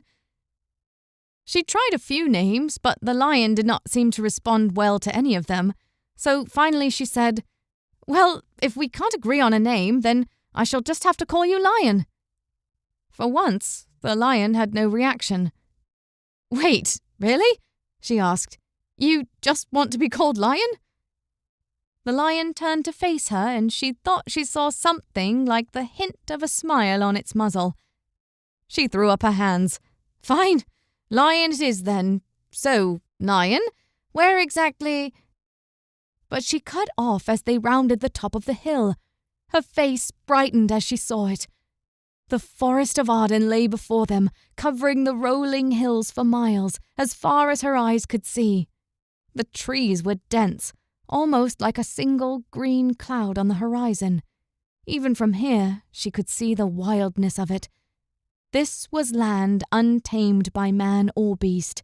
It remained pure from the Britons, the Romans, and the Saxons alike. "We made it, Lion," she said in a hush. Now all she had to do was pass through the forest, and she would be back at her old home, with plenty of time before the midsummer solstice. To her shock and pleasant surprise, Lion opened his mouth and let out a triumphant roar. Hello everyone, my name's Jason Hamilton. I'm the author of the book that you're listening to right now. It'll get right back into it in just a second, but I wanted to invite you to a special VIP club. I call it the Knights of the Round Table, the modern Knights of the Round Table, if you will, where you can come in and interact directly with me on a weekly basis. It's a very small fee. At this point, it will be going up in the very near future, but this group essentially will allow you to get all of my books for free when you sign up. So you'll get all of my ebooks and you'll get all of the audiobooks that I've produced so far. There's a couple of other goodies available in there if you want to check that out. So I would strongly recommend you check out the group. Come and join an amazing community all about this whole fantasy world that I've created here. I hope you enjoy it and check it out. The link's below. Chapter 13. The forest was somewhat farther away than she thought. Despite that first glimpse, it took several hours before they were anywhere near the tree line. As she remembered from her first trek through this area, they came across another river just outside of the forest. This one was far wider and deeper, though not so bad that both she and the lion weren't able to wade across. On the other side, Una swung her head in every direction, looking for any signs of the mule they had lost earlier. If he had gone anywhere, he would have been attracted to a water source like this one, but there was no sign of the animal. She kept following the river for some time, until she came to a muddy bank that had— "Footprints!" she exclaimed. "Someone has been here." The lion didn't react, but stooped down to sniff at the prints in the mud. The prints weren't large or deep, probably a woman's, and there was no sign of George's prints or those of his horse. Perhaps this was the woman who had accompanied him, though. Una led Lion forward, following the tracks, which led them east. Or that was good, since the main road was also east, based on what Una could tell of her current position. But the footprints were fresh, and Una sped up as she realized how close she must be. As they rounded a group of ash trees, she finally spotted a woman, or at least she thought she was a woman, standing in the distance with her back to Una and the lion. "Hey!" she called, trotting forward at an increased pace. "Hello there!" The woman did not turn around. She appeared to be doing something with the plants in front of her. Only then did Una realize they must be near a house. The land here was cleared of trees and covered in a lovely garden where the woman stood now. "I just have some questions," she said, closing the distance. "I've been traveling for some time and was hoping you could tell me if you've seen a knight come through here." The woman still did not acknowledge she had heard anything. She just continued to water the plants with a large pail that must have been recently filled from the river water. "Excuse me," she called, a little louder this time. Was the woman deaf? Apparently she was, because at that moment the woman turned around and caught sight of Una, though, more importantly, caught sight of Lion. The pail went flying into the air as the woman screamed and began running through the garden towards one end that must have been where the house lay. "Wait!" Una cried. "It's not going to hurt you!" Lion confirmed this by licking its paw as though bored. But once again the woman showed no sign that she had heard Una, but only continued to run, glancing back furtively as she went. Una slumped her shoulders. She knew the lion would fend off unwanted people and predators, but she hadn't thought it through. Of course, a lion would scare off people she actually wanted to talk to as well. Turning to Lion, she said, "Wait here. I don't need you scaring anyone." In response, Lion sat on his haunches, giving her an annoyed look. "Hey, I can't help it that people are scared of you. Almost no one even knows what you are. Wait here and I will explain the situation to them." She left the lion where he sat and hurried through the garden in the direction the woman had gone.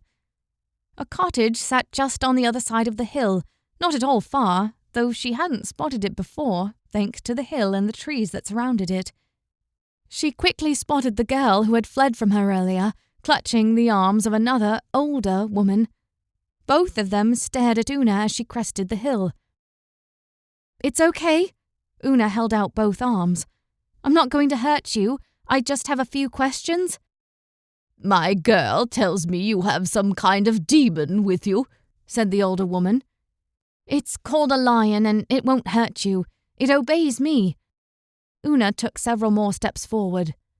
"Are you from Faerie?" The woman eyed her suspiciously. "What? No. I've travelled here from Londinium." "Heavens, girl! What brought you here of all places?" "That's a long story, but I was hoping you could tell me of a knight who might have come through here." "A knight, you say?" The woman narrowed her eyes. She was growing suspicious. Una would need to change tactics if she wanted this family to take her in. "He's my brother," she lied, bringing a healthy dose of emotion into her voice. "We were travelling together, but then we got lost and I can't find him, and I'm almost out of food and I don't know what to do." The woman's face softened, but only a little bit. She sighed. "If you leave your lion, as you call it, outside, then you can come in and rest. I'll give you some supper and you can stay for the night, but only one night, mind you." "Oh, thank you," said Una, keeping her voice high-pitched and pleading. "I haven't seen another human in days." That much was true. I thought I was going crazy. "Well, come inside and I'll fix you something warm." Una nodded and took several steps forward. At her approach, the younger woman frantically waved her hands at her mother with some kind of signs. So the woman was deaf. No wonder she hadn't heard Una's call. The older woman ignored her daughter's protests as Una approached. "My name is Abessa," she said in a gruff tone, as if annoyed by Una's visit. "This is my daughter Kareka. You gave her quite a start out there." "I'm sorry," said Una in a timid tone meant to display true humility. "My lion can take some getting used to, but he's harmless, I promise." She wasn't actually sure how true that was. The lion would do what she said, but even she wasn't sure how long that would last, or how far its loyalty extended. Would it still listen to her when provoked or when driven by hunger? Abessa looked unconvinced. Well, just keep it out of the way and no one will mind. Una followed them inside the cottage. She was surprised to see how lavishly decorated the interior was. In fact, it was more than lavish. This place was fit for a lord, not a lowly farmer and his wife. Great cushions and blankets lay over the furniture. The floor was inlaid with quality oak wood, and there were even what looked like true silver candle holders on the table. Judging by that, the silverware was probably real silver as well. She glanced at Abessa, one eyebrow tilted slightly, the question of how the family had come by all this hanging in the air. "One night," the woman said sternly, her pinched face making it clear Una was not to ask about the niceties. Koreka also gave Una a look that clearly communicated distrust, or perhaps even disdain. She frowned down her nose at Una with an air of complete superiority. Una smirked, and the expression caught Koreka off guard. She huffed and went to join her mother. Una watched her go. She'd seen people like this before, though it was the first time she'd ever seen it from a supposedly humble family. In the past, only the nobles had the sort of high-minded superiority complex that she saw in Koreka. "The good Lord has blessed us greatly," said Abessa, who was already kneading some bread. She must have started before Una arrived. "He must have," said Una, staring around at the house. "Good Lord," the woman had said. So, these people were Christians, a lot less common this far north. "It is a sign of our devotion," Abessa went on. "We visit the abbey twice weekly. You can go with us tomorrow if you want." She was about to say she wasn't a Christian, but she'd seen Christians react negatively to such statements, especially with the witches of Avalon being all the talk these days. "I didn't know there was an abbey this close to the forest." "It's some distance away, but we make the journey all the same," said Abessa. "And you will too if you know what's best for you, especially with that lion you called it." "It's just a pet," said Una, "but it listens to me." She would have to leave it at that. If they knew she had somehow stopped it from attacking her with nothing but words, they might not be as friendly. She had a feeling magic would be frowned upon here. The old woman looked like she was not convinced. Koreka had her arms folded and her eyes narrowed. She had seen the lion, and that probably fed her suspicion. Una might have to try a different tactic with her, even if she was deaf. The timid, lost and frightened girl act did not seem to work on her as well. "Aren't you scared of the forest?" she asked Abessa, stepping closer to inspect the woman's handiwork on the kitchen table.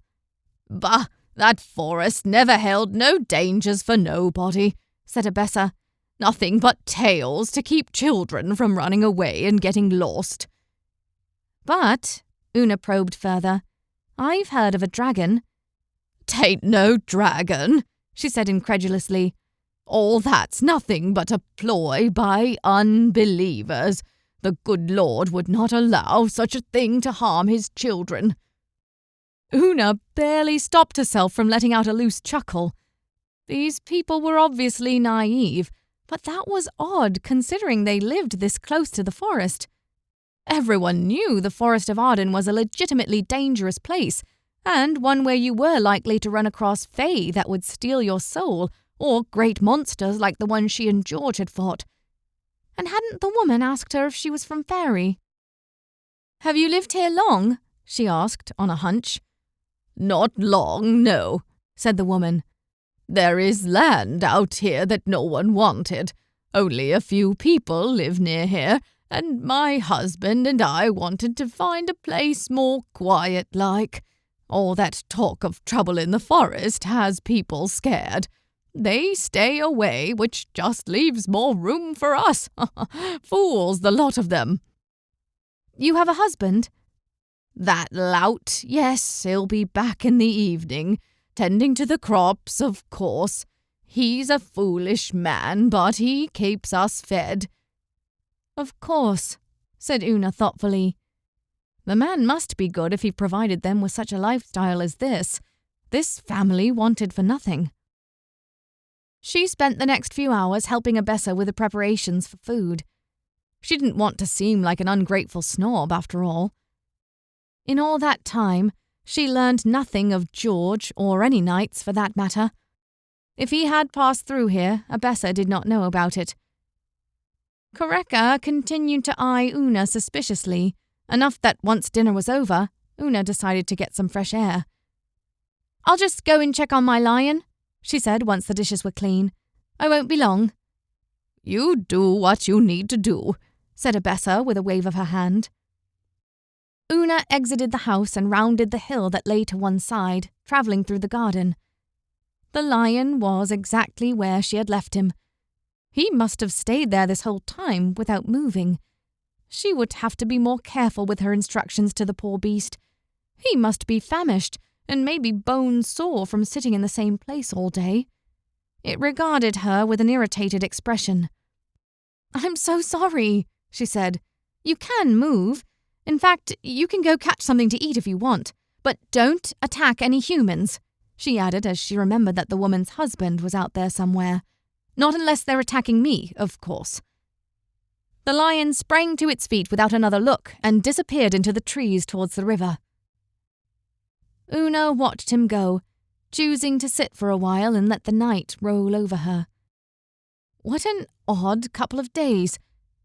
It was hard to believe so much had happened since escaping from Londinium. First, the knight had joined her. They'd fought that great serpent. Now he was gone and she had a lion instead. It sounded so ridiculous now that she thought it through. She leaned back in the grass. Perhaps she would go with the woman and her family to the abbey. If there was an abbey, there would be a town, even if it was small. She had no idea how far away it was, but even if it led her in the opposite direction of the forest in Castle Silene, someone there might know of George's whereabouts or seen where he'd gone. It was worth a shot. The night stretched on, and she got back on her feet. Abessa or Koreka would wonder what was taking her so long. She should probably get back.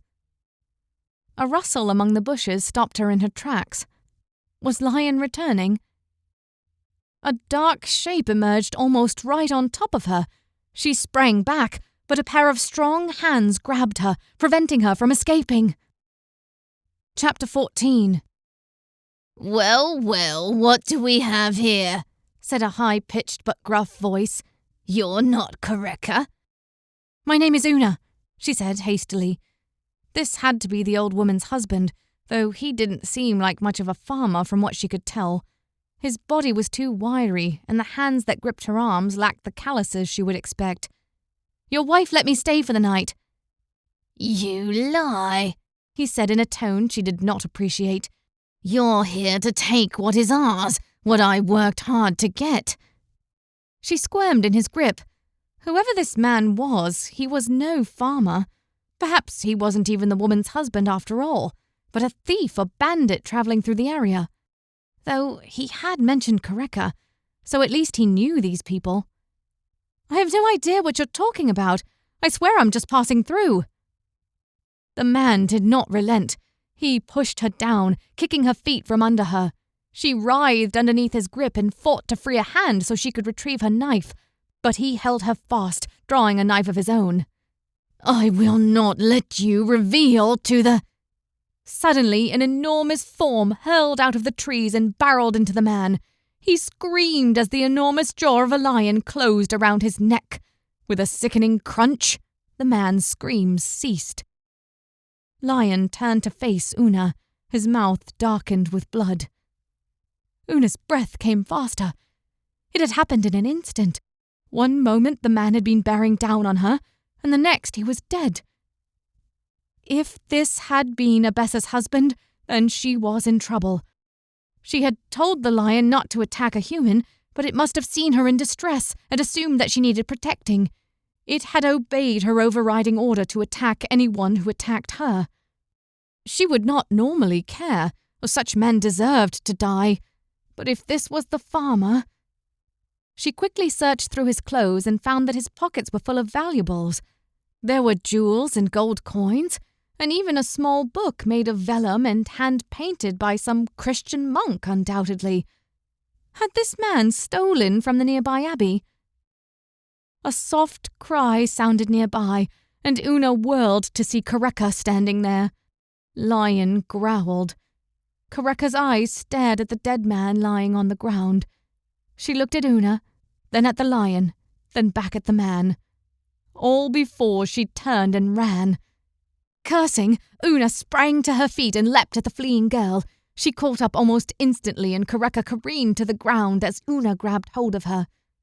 She wanted to say it was an accident, to assure Kareka that she hadn't meant to kill the man, or even to point out that he had assaulted her first.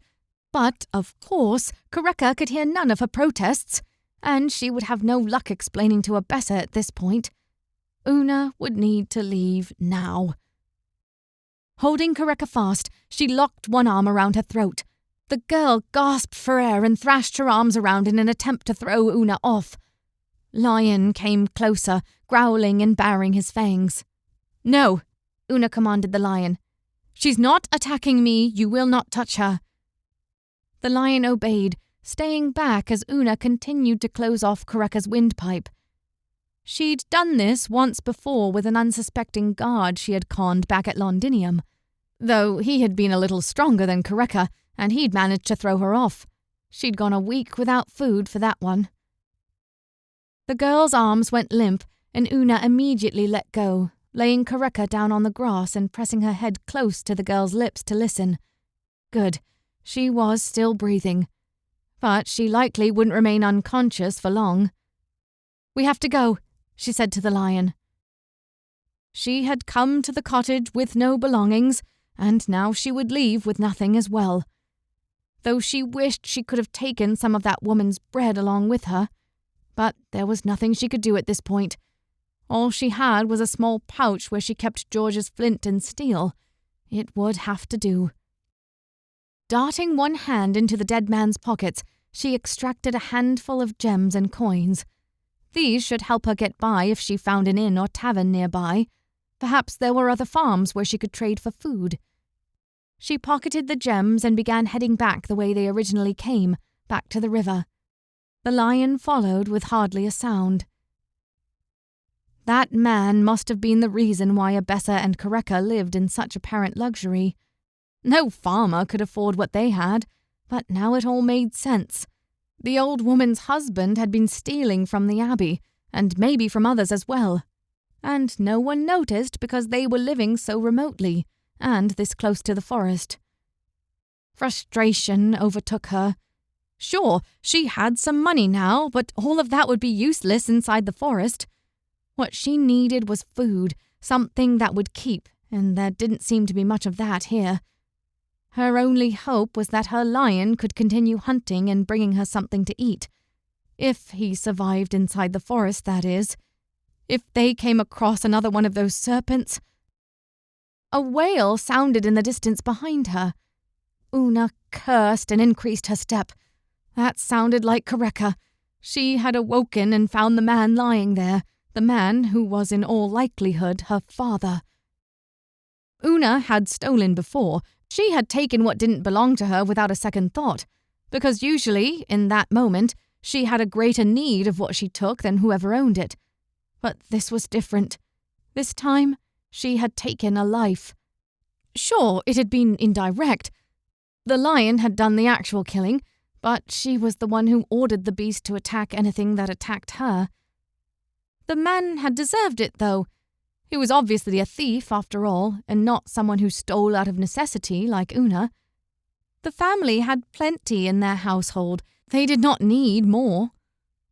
But Una's thoughts centered on Kareka once again.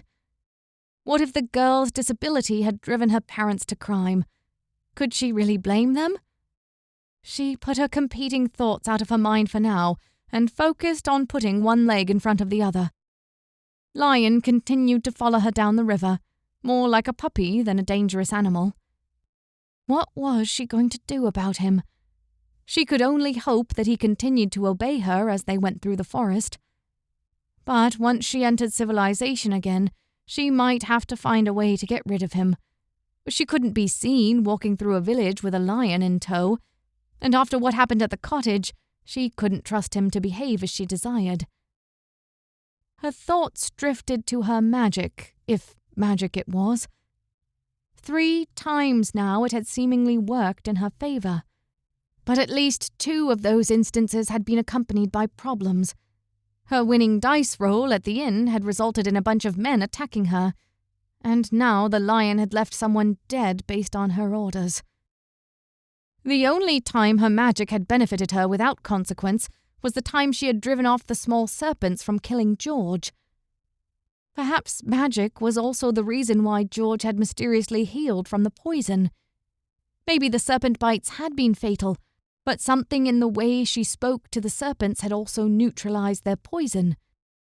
But what if that incident had consequences too?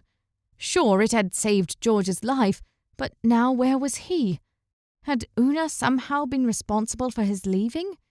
If so, she might not be able to trust her magic going forward. She would have to be careful in the future. Maybe. Though a little experimentation couldn't hurt. She needed to know more. She couldn't think on that right now. The cries of Kareka still sounded through the night, great wails that only confirmed what Una suspected. The thief had been close to that family. As she pushed on, she thought she heard another voice join the lament. Abessa. Wincing, she pushed on. "I'm sorry," she muttered under her breath, wishing she could convey her regret to Abessa and Kareka. But she could not go back. She could only push forward, following the banks of the river until she arrived at the main road through the forest. "I'm sorry," she said again, to no one in particular. "I'm sorry." Abessa plunged through the trees, yelling curses after the young girl who had ruined their future. "I let you eat my bread," she screamed, stumbling through the underbrush. "I welcomed you into our home, gave you my hospitality, and you repay us with death. I wipe the dust of my feet at you. May the one true God curse you and all of your family." She tripped on an ash root and fell, sprawling into some ferns, her face scraping against a nearby tree. She rose to her hands and knees, tears finally welling up in her eyes. There was no use running after the girl. That one was thin and strong. She could easily outrun an old woman like herself. Besides, the girl still had that lion, the beast Kareka claimed was responsible for her husband's death. A human certainly couldn't have done what she saw. Great bite marks had been the cause of her husband's demise. There was nothing she could do against such a creature. Kneeling on the ground, she rocked back and forth, tears and great sobs coming from her throat. "Curse you," she said, though she was not yelling now. "May the devil peel the flesh from your bones as you burn in hell." Something rustled in the brush behind her. Had Kareka followed her? But no, the sound was greater, it came from a heavier being. "Who is it you curse, old woman?" said a voice. She turned to see someone standing there, silhouetted against the moon. He was a man in full male armor, glinting with his eyes in the night. He bore a sword and shield, the latter of which bore a great red cross. Abessa got to her feet. "Are you the accursed knight that girl was looking for?" she spat. "Get away from us. We want nothing to do with you." "Was she thin, with short-cropped brown hair and pale skin?" "That she was," confirmed Abessa. "And if you know what's good for you, you'll stay away from her and from us." "What did she do that vexes you so?" "She killed my husband." All the emotion inside Abessa came flooding out in a great rush. "She took our livelihood away from us." The knight paused to consider her as she wept, great tears rolling down her cheeks. "I am sorry," he said after some time, "but it is imperative that I find her." If you do, Abessa wiped her eyes, kill that accursed lion before he kills anyone else. The knight shifted, his armour grinding against itself with the motion. A lion? He asked. Yes, 'twas a great beast that ended my husband, a beast that answered the call of that girl, even after we fed her and offered her a place to stay. Now Kareka and I will be without comfort, without sustenance. Interesting, said the knight. And how was it that she controlled this beast? Heavens, I shouldn't know. Abessa waved a hand. I don't dabble in the black arts of Lucifer. I merely assume it is through some dark power, like those witches at Avalon. Indeed. Then I must find and apprehend this girl at all costs. Can you tell me which way she was headed? Abessa pointed straight ahead. She was following the river and likely headed towards the main road. She said something about going through the forest, so I would look for her there. I will do so, and bring justice to your family. You would betray your own sister to help us? Abessa looked at the man under a new kind of light. The knight paused again. My sister? He said. Yes, or was that a lie too? She told us she was looking for a knight like yourself who was her brother. Said she was lost and put on such a pitiful complexion that I believed her. Yes, he said tentatively. She lied to you. I will ensure she faces justice for that sin as well. Abessa's face grew stern. Then I wish you luck in finding her. May the good Lord guide your steps. Indeed, said the knight. He pushed past her with a curious expression on his face. Abessa couldn't make out much in the moonlight, especially when he was wearing all that armour, but his mouth was curved upward in something like a smirk. You can rest assured, a god is guiding my steps. For a moment, his visage seemed to change, and Abessa thought she had a glimpse of the man inside. An older man, not muscular, with long, shabby hair that fell around his face in oily sheets. Not at all the face she expected to see behind a helmeted knight of this man's stature. In the next moment, that image was gone as if it had never been, and Abessa continued to stare into the eye-slit of the knight's helmet. The night's events had addled her wits, and now she was seeing things. Good fortune strengthen your path, she said, as the knight continued on ahead, his boots crunching through the underbrush as he went. Abessa watched him go. Yes, she would pray tonight.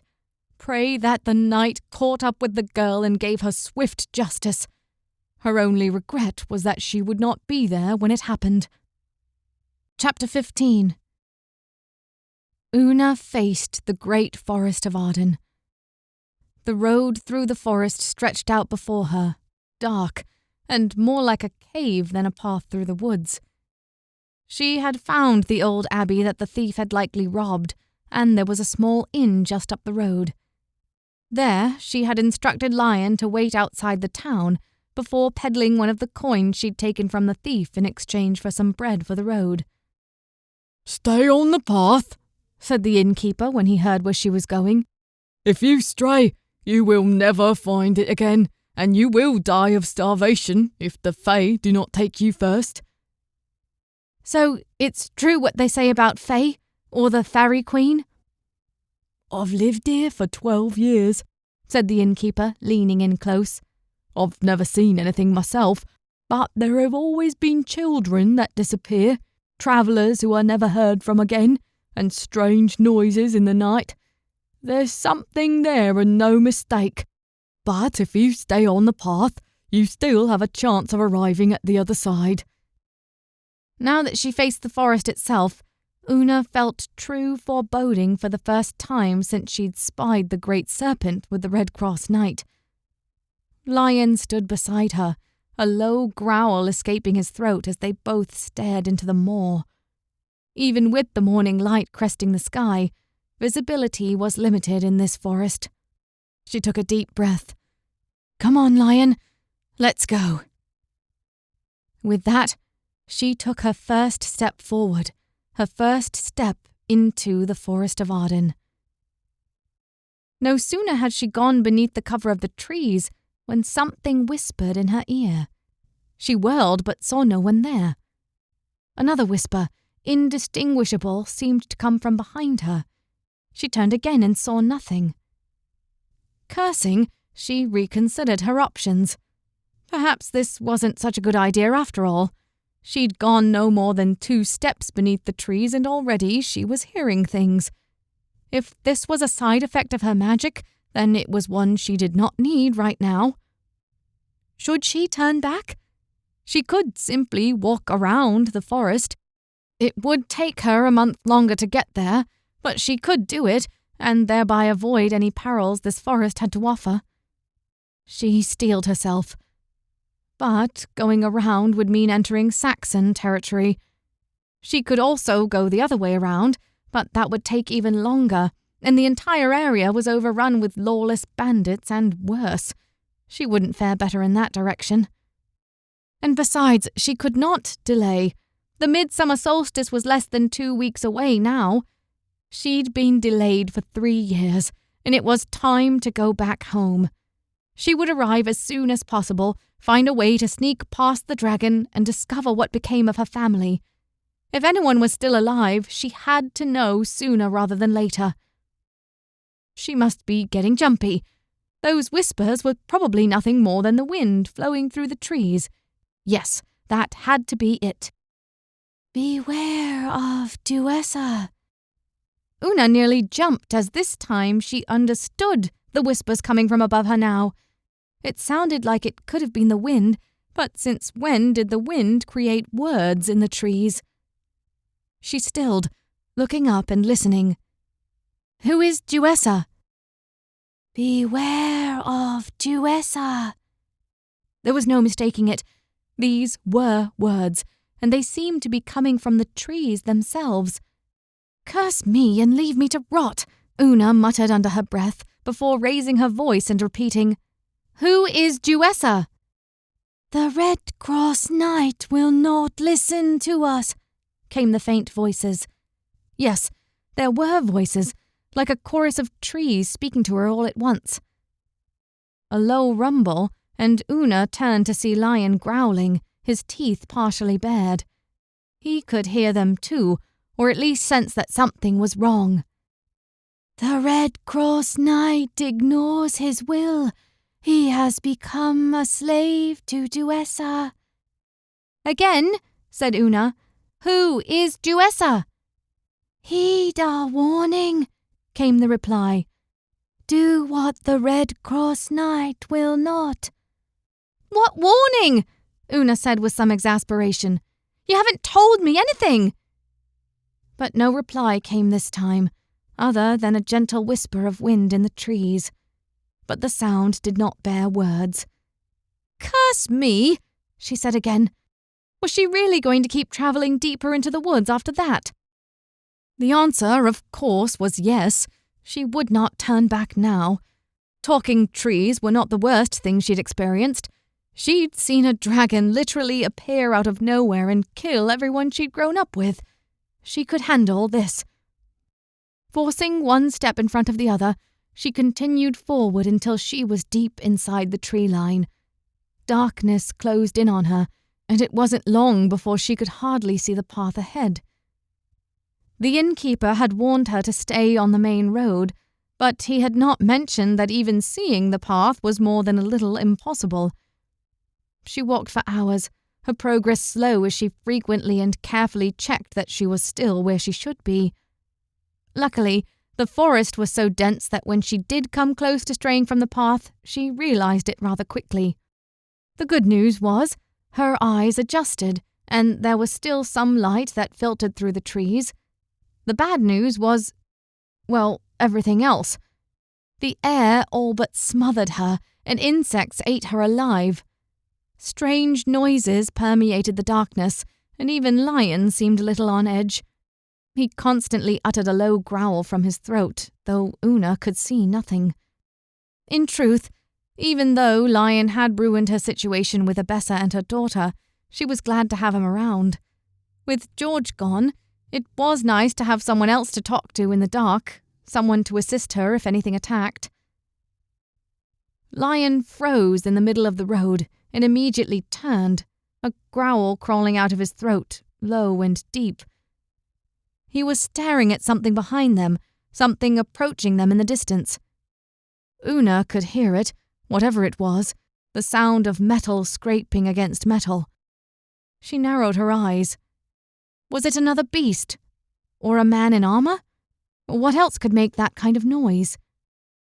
"Una," said a voice in the distance. "Una, is that you?" Her eyes widened as she recognized the voice. "George!" she exclaimed, running forward until she could make out the full knight ahead of her. But this time he wasn't in his ordinary gambeson. He was wearing the entire complement of mail armor. But his faceplate was up, and she could see that somewhat lumpy yet alluring face of the knight who had left her. She was about to close the distance entirely, wrap him up in a hug and tell him she missed him. But something stopped her. Pausing just short of an embrace, she asked, "Where have you been?"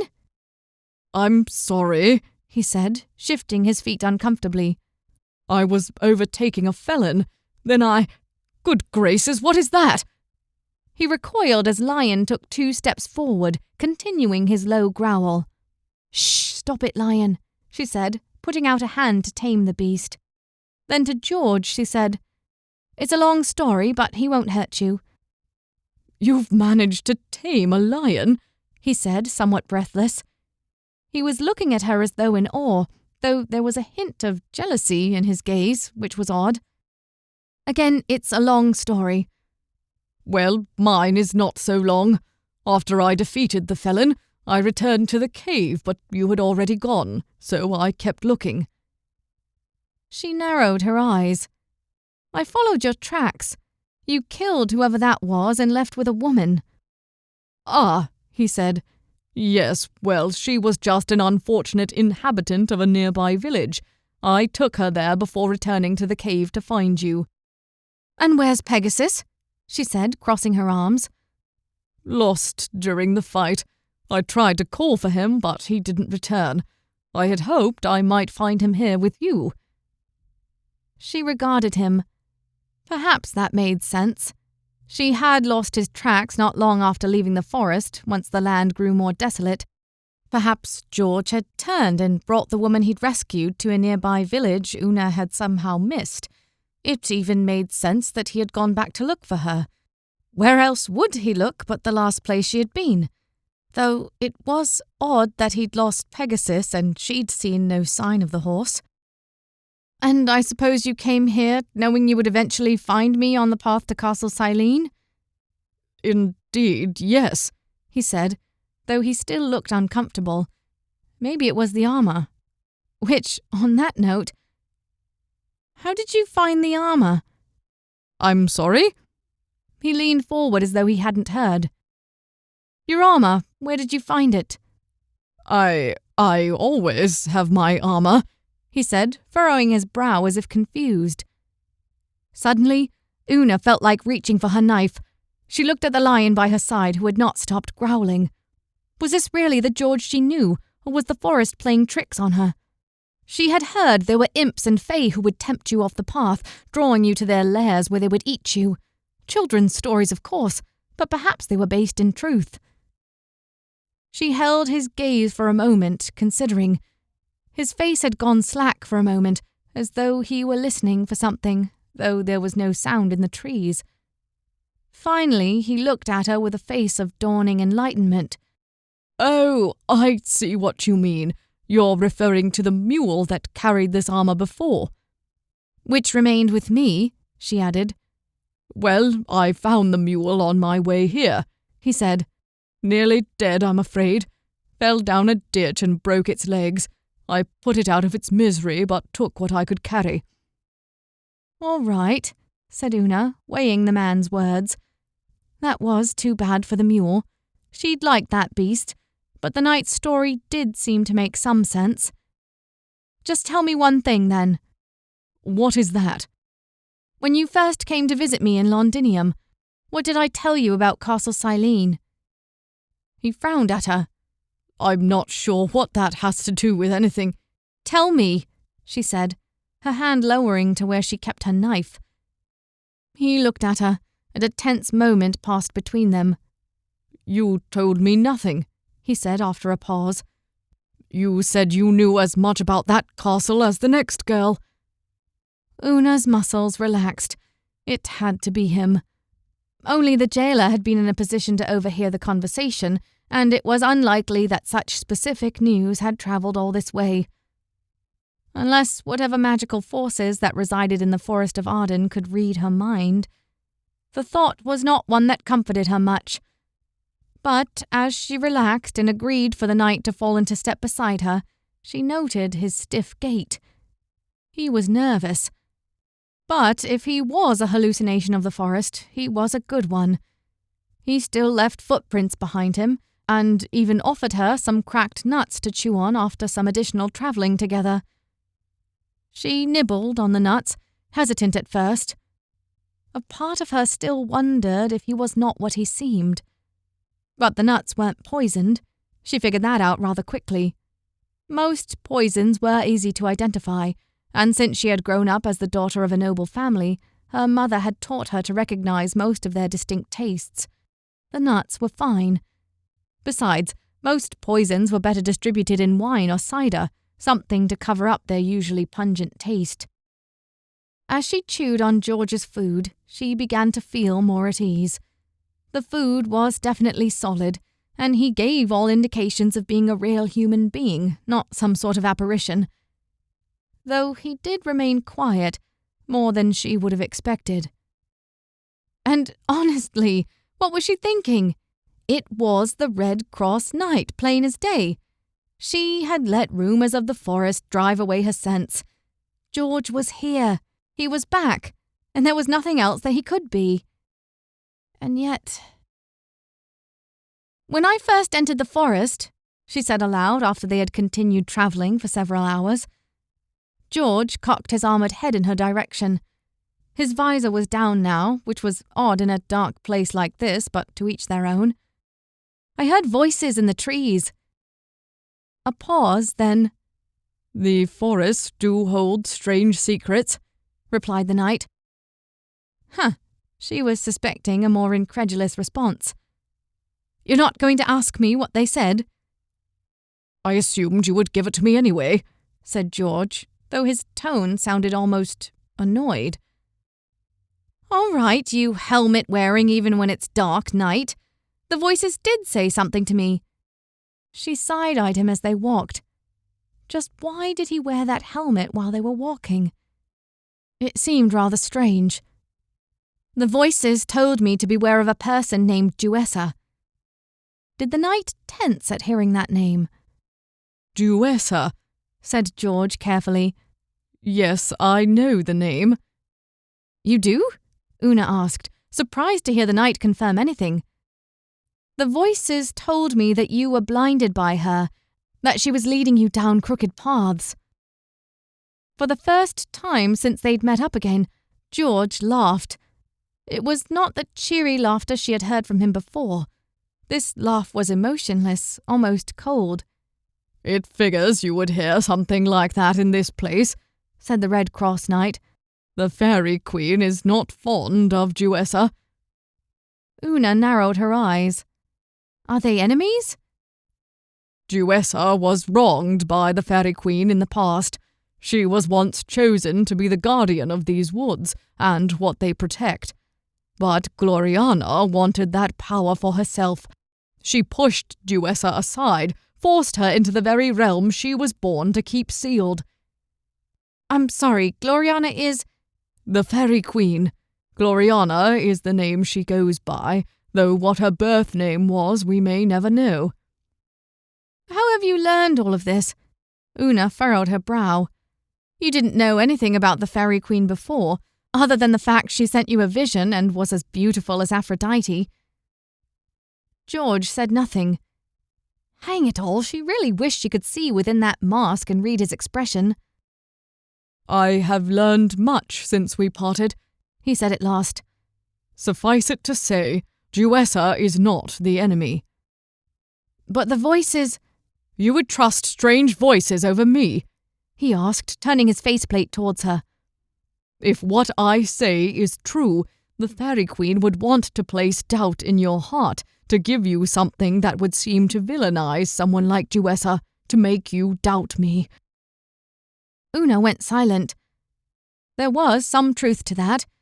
It wasn't like she trusted strange whispers in the forest, or this Faerie Queen either. But there were conflicting stories here, and she didn't like it. "Well, tell me more about this Duessa," she asked. "I assume you've met, given what you've told me. What kind of woman is she?" The knight stared forward. "She is the most beautiful woman in the world." Okay, a weird way to start out, but typical. Why is it that men focus so much on the outward beauty of a person? Una, who was unfortunately cursed with more than her share of good looks, knew just how annoying that could be. In fact, it had been slightly refreshing that the knight had treated her like a normal person for once, other than that time when he had tried to touch her hand. It seemed even he could not get past her beauty, though apparently he had forgotten about her with the appearance of this Duessa. And if that's what he wanted, then she would be okay with it. Maybe. "I mean," Una elaborated, "what does she do? Where did she come from, and why is she important to our quest? Can she help us defeat the dragon?" George paused for a long time, long enough that she began to wonder if that giant helmet of his impaired his hearing. But eventually he said, "No, that is not her way. She wishes only to take her rightful place as the guardian of the other world." "The other world?" "Where Duessa was, until recently, banished. She managed to break free and re-enter our world. The Faerie Queen's strength is weakening." "You speak of the Faerie Queen as if she is the enemy." "She is," he confirmed with a nod. "But your vision of her?" "A ploy, like the voices you heard in the trees, a way of luring me to her side. Why do you think this forest is widely regarded as cursed? Because the Faerie Queen resides here and shirks her duties. This place could have been a paradise under its intended leadership, a Garden of Eden, and yet it is now little more than a trap for men and beasts. Duessa explained it all to me." "Did she now?" Una mused. She held no trust of the Faerie Queen, even if she believed that such a personage existed. But the story George told her now reeked of deception. Not the knight's, of course. She trusted him well enough to know that he would not openly try to lie to her. He probably couldn't even do it, from the way he wore his emotions on his sleeve, or used to. Something did seem different now. Whoever this Duessa was, Una would trust her no more or less than the Faerie Queen until she knew more. Whatever was going on, there was more to it than met the eye. And with George's statement that Duessa would not help with the dragon, Una had no reason to concern herself with Duessa's petty leadership squabbles. That's what bothered her the most about George's story, how much he cared about the wrongs supposedly inflicted by the Faerie Queen. So what if Duessa was wronged in the past? Life was not fair, and it did no good to moan about past grievances. All you could do was pick yourself up and move forward. Something else bothered her, though. If George indeed no longer trusted the vision given him by the Faerie Queen, then why was he still following Una to Castle Silene? Chapter 16. That final thought bothered her for the next day as they travelled through the forest. She got little sleep that night, thanks to the chorus of strange noises that came from all sides. She could have sworn there were eyes in the darkness, watching her. And it didn't help that George said almost nothing after their last conversation. That night, she had a strange dream. She dreamt that she was sitting on a hill, overlooking all of Britannia, Then there was a great earthquake. The mountains moved and the face of the land changed. A great rift opened up in the earth, and out of the rift came fire and many shadowy figures. One great shadow, a great beast like the dragon she knew, but dark and with multiple heads, emerged from the rift and began covering the land with its flames. Many fought against it, but they all failed. There was even a great leader, covered in golden armor and wielding a sword that gleamed in the sun, who led 150 knights and many armies of the land against the great shadow. Yet they all failed. The figure grew, consuming all the land until it became as large as the great islands themselves. Only Una was left, sitting upon her hill. The beast saw her then. It approached her. She tried to move, but the air was thick and heavy. She could not remove herself from that place. The darkness unravelled around the monster, and she saw that its heads were not those of a dragon, but were human. And in their faces she saw herself. She recoiled, trying to pull back from those faces attached to serpentine necks. One of them opened its mouth and an odd sound emerged. At first, Una thought it was the ticking of a clock, but it grew louder and she realized it was something else. It was the sound of hooves on hard earth. She awoke with a sharp intake of breath. It had been a long time since she'd had any sort of nightmare, at least not one that didn't involve her memories of Castle Silene. It had to be this accursed forest. It was only then that she realized that the sound of hooves had not ceased when she woke. They were still there, growing louder and coming from ahead of them, further down the road. Someone was coming. She silently rose to her feet. Both she and George must have been sleeping for some time, for the fire had gone out and not even the embers were lit. The sky above the canopy was partially lit, which meant the sun was out, but she could still see very little in the faint light. Yet the clip-clop of an approaching horse still drifted down the road. "George!" she said in a harsh whisper. "George, get up!" The man lay on the ground opposite the fire pit, looking strangely small for a man still dressed in his armor. It was still odd that he elected to keep all that heavy and chafing mail on his back. But he had insisted that the forest was so full of threats he had to be prepared at any moment. Thankfully, they'd encountered no such threats since they arrived. Hopefully, the oncoming horse carried a traveller like themselves, heading in the opposite direction, rather than a demon of the forest. "What is it?" George said, his armor clinking as he rose to one knee. "Someone is coming," she whispered. Her knight listened carefully before rising to his feet and looking this way and that, as though unsure what to do or where the sound was coming from. "There aren't supposed to be travellers on this road." "People come through here," she said, confused. "It's certainly not the safest road to travel, but no better or worse than going around." That did not seem to make him any happier. He pulled out his sword and raised his shield, holding both at the ready. Una also withdrew her knife, and the pair of them waited to see what would emerge from farther up the road. At last, a form emerged from around a bend in the trees. In the faint light, Una could make out a black horse, upon which rode a man covered in some kind of strange armor. It was not mail or leather. Instead, it seemed to almost glitter in what light came through the canopy. Something similar to mail, maybe? "Stop where you are," said George in an oddly shaky voice. Una spared a confused glance for the knight. She knew George lacked a little in confidence, but he wasn't a coward in a fight, if it came to that. What scared him? The newcomer pulled his horse to a halt, regarding them silently. "State your business," said George, brandishing his sword and shield, "and you won't be harmed." "What are such people as you doing in a place like this?" said the man. He had an accent that Una couldn't place, which was new for her.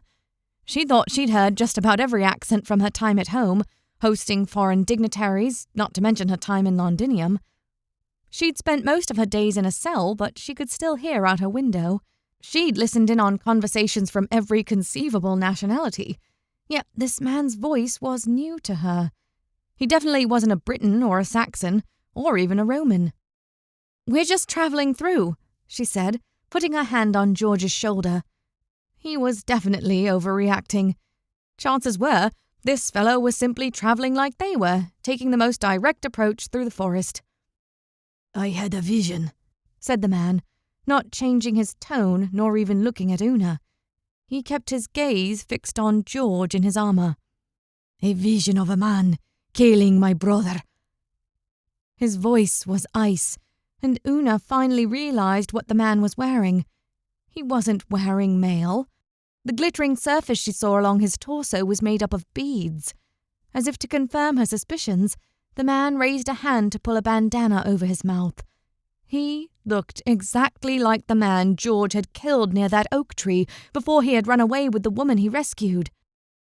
George must have recognised him too, but surprisingly, he continued to stare at the newcomer with a mixture of confusion and apprehension. "I'm afraid we can't help you, sir. If it's vengeance you want, you will not find help here. We are en route to another quest." "Are you indeed?" said the man, his voice growing steadily colder. "That cross on your shield." "What of it?" "It is the same symbol borne by the men who murdered my brother and took my lady away." Lots of knights bear crosses on their shields." Una could almost hear George's armour rattle as he began to quiver in fear. That wasn't like George at all. Sure, he had some confidence issues, but he never backed down from a threat like this. "Maybe there's a misunderstanding," she said, putting her arms out to try and calm everyone down. "Let's just all take a deep breath." "I will deal with you later, pretty," said the man. He swung himself off his horse.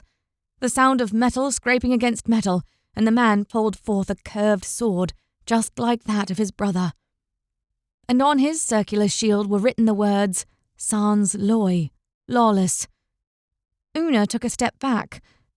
This was looking to turn into a fight, and she always did what she could to remove herself from such situations. It was only then that she noticed, where was Lion? "Now, come now, there's no need for violence," said the knight. "You killed my brother and carried off my mistress Duessa," said the man. His voice was raised now, and words rushed out of him like a dam bursting. Wait, did he say the woman had been Duessa? I am also a servant of Duessa," said George. "Then where is she?" bellowed the lawless man. She... The Red Cross Knight seemed at a loss for words. There was something odd about this whole situation. First of all, George had told her that the woman he rescued was just a local village girl, not Duessa. Why had he lied? And secondly, why was he so scared of this man?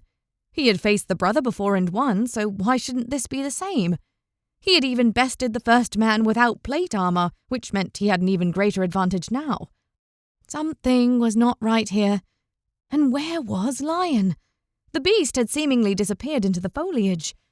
She hoped he hadn't gotten lost off the path. If animals like him could lose their way, surely he could smell his way back to her. The newcomer advanced on George, raising his sword high and bringing it down in a sweeping cut. George yelped and only barely managed to dodge out of the way. His sword wasn't even raised to block the blow. In fact, from the way George moved, he seemed far less skilled than Una was used to seeing. She narrowed her eyes. George ran a short distance, then faced the man with Sans Loy written on his shield. "I warn you," he said, and Una leaned in. There was something different about George's tone now. His voice was deeper, more confident. "I am capable of far more than you know. Our mistress would not be pleased to see us at odds." "Enough words!" shouted the other, and he lunged at George. Then, something very peculiar happened. For a brief moment, it seemed as though George was not George at all. In his place, Una spied another man, not as tall, and with oily grey-brown hair that hung to his chest. His cheeks were pale and gaunt, almost unhealthy. And there was a smile on his face. But the vision lasted only a second before the image of the knight replaced that of the long-haired man. Una's eyes darkened. She had been deceived. This man wasn't George. The lawless man must have noticed the brief change as well, for he paused in his assault. "What is going on?" he said. "Who are you?" But George did not answer directly. Instead, he raised his arms to the sky and spoke. "I call on Mendacius and the goddess Ate. Lend me your aid." The air seemed to grow thick around them, and Una thought she spied a darkness form in front of George, even darker than that of the forest. "What is this? Is this how you killed my brother?" The lawless man pushed forward, raising his shield and swinging his sword forward. But with a subtle gesture of George's hand, the darkness exploded outward until it was all around them. Una yelped and nearly stumbled backward, and the man with Sans Loy written on his shield cried out in frustration. "Sorcery!" he growled. "Face me like a man." "But I am not a man," said a voice. It was like George's voice, but unlike at the same time. It floated to Una as if from all around her. She was certain of one thing for sure. The man she'd been travelling with for the last day was not George, nor had he ever been. This was someone else. Perhaps a trick of the forest, or some sorcery born out of another place. But whoever he was a threat, and Una had been casually walking beside him this whole time, telling him everything that had transpired over the last few days. Suddenly, a huge roar echoed around them. Lion was here, cutting through the darkness. Una could see nothing, but she felt the rush of wind on her skin as the lion hurtled right past her. Ah! The darkness suddenly vanished as Lion's claws met flesh. George, or what had been George, tumbled forward, the giant cat knocking him to the ground. He was now the man she had briefly glimpsed just moments before. For a brief moment, their eyes locked, his long hair partly obscuring his eyes. They were so light brown they were almost yellow. Then the lawless man was there. But he wasn't attacking the man who had once been George. His curved sword lashed out and cut a shallow gash in Lion's flank. The beast roared in pain, even as Una yelled, "No!" Lion turned on the man and swatted at him with one paw, though he kept a distance, wary of the newcomer's blade. Una didn't like this. She felt utterly helpless. If it weren't for Lion, she would have no defense against either of these two. Or did she? She'd used her magic to tame the lion. Could she use it to save herself now? When she and the lion had first connected, she had felt a rush of strength and power flood her, like she was sharing in the lion's talent as a predator. Perhaps she could tap into that again, so she was no longer the bystander. It was worth a shot. She focused just as the lawless man swung again at Lion, who leapt backward out of range. How had she done this before? When fighting the lion, she had used magic out of desperation. This certainly qualified as a desperate situation, even though there was slightly less urgency to protect her person in that immediate moment. She felt deep inside herself. Yes, there was something there, an awareness, almost an intuition. Like something that had always been a part of her, though she was only discovering it now. It wanted to be set free. Her eyes snapped open as a new awareness seemed to spread into her, and she saw, as it were, through Lion's eyes. Una bore her fangs and smiled as power coursed through her limbs, the sinews of her wiry muscles tightening, preparing to pounce. "Stop where you are!" she snapped, and her words echoed in a roar, filling the space surrounding them. Chapter 17. For a moment, they did stop, and as one, they turned to face her. There was a curious look in the lawless man's eyes. You have... But he did not have a chance to finish his sentence. Lion roared and took the moment of distraction as an opportunity to pounce on the lawless man. Pulling both his shield and curved sword in front of him, the man redirected the lion's motion and twisted to one side so that the lion mostly continued forward. But just as it was going past, the lawless man brought his blade to bear, and Una watched as it prepared to gorge Lion as the beast's momentum brought it forward. "No!" Una yelled again, and with a strength she did not know she possessed, she launched herself at the lawless man, catching him by surprise and knocking his blade to the side. Together, Una and Lion pounced on him, equal forces of energy and strength. Una snarled, "Keep your hands off my Lion!" The man who had been George stepped in, weaving his hands and forming what Una could only describe as dark light. She growled under her throat just as Lion did the same. She glanced at the beast, and their eyes met, an understanding passing between them. Una felt his thoughts and shared his strength. At her mental command, the lion thrust itself forward, leaving Una pinning the lawless man to the ground while he charged at the mage. With a yelp, the mage fell backward, stumbling and losing hold of whatever spell he had conjured. When he tried to rise, he was greeted by Lion's snarling muzzle. The lion straddled both paws on either side of the mage, his razor teeth held close to the man's pale neck, as though daring him to try another magic trick. Una's attention came back to the man pinned beneath her. The warrior fought back, and while Una felt incredibly strong, she was still 100 pounds lighter than the man beneath her. He managed to throw her to one side, rising to his feet in a skillful roll and pulling a long knife from his belt now that his sword lay abandoned on the ground.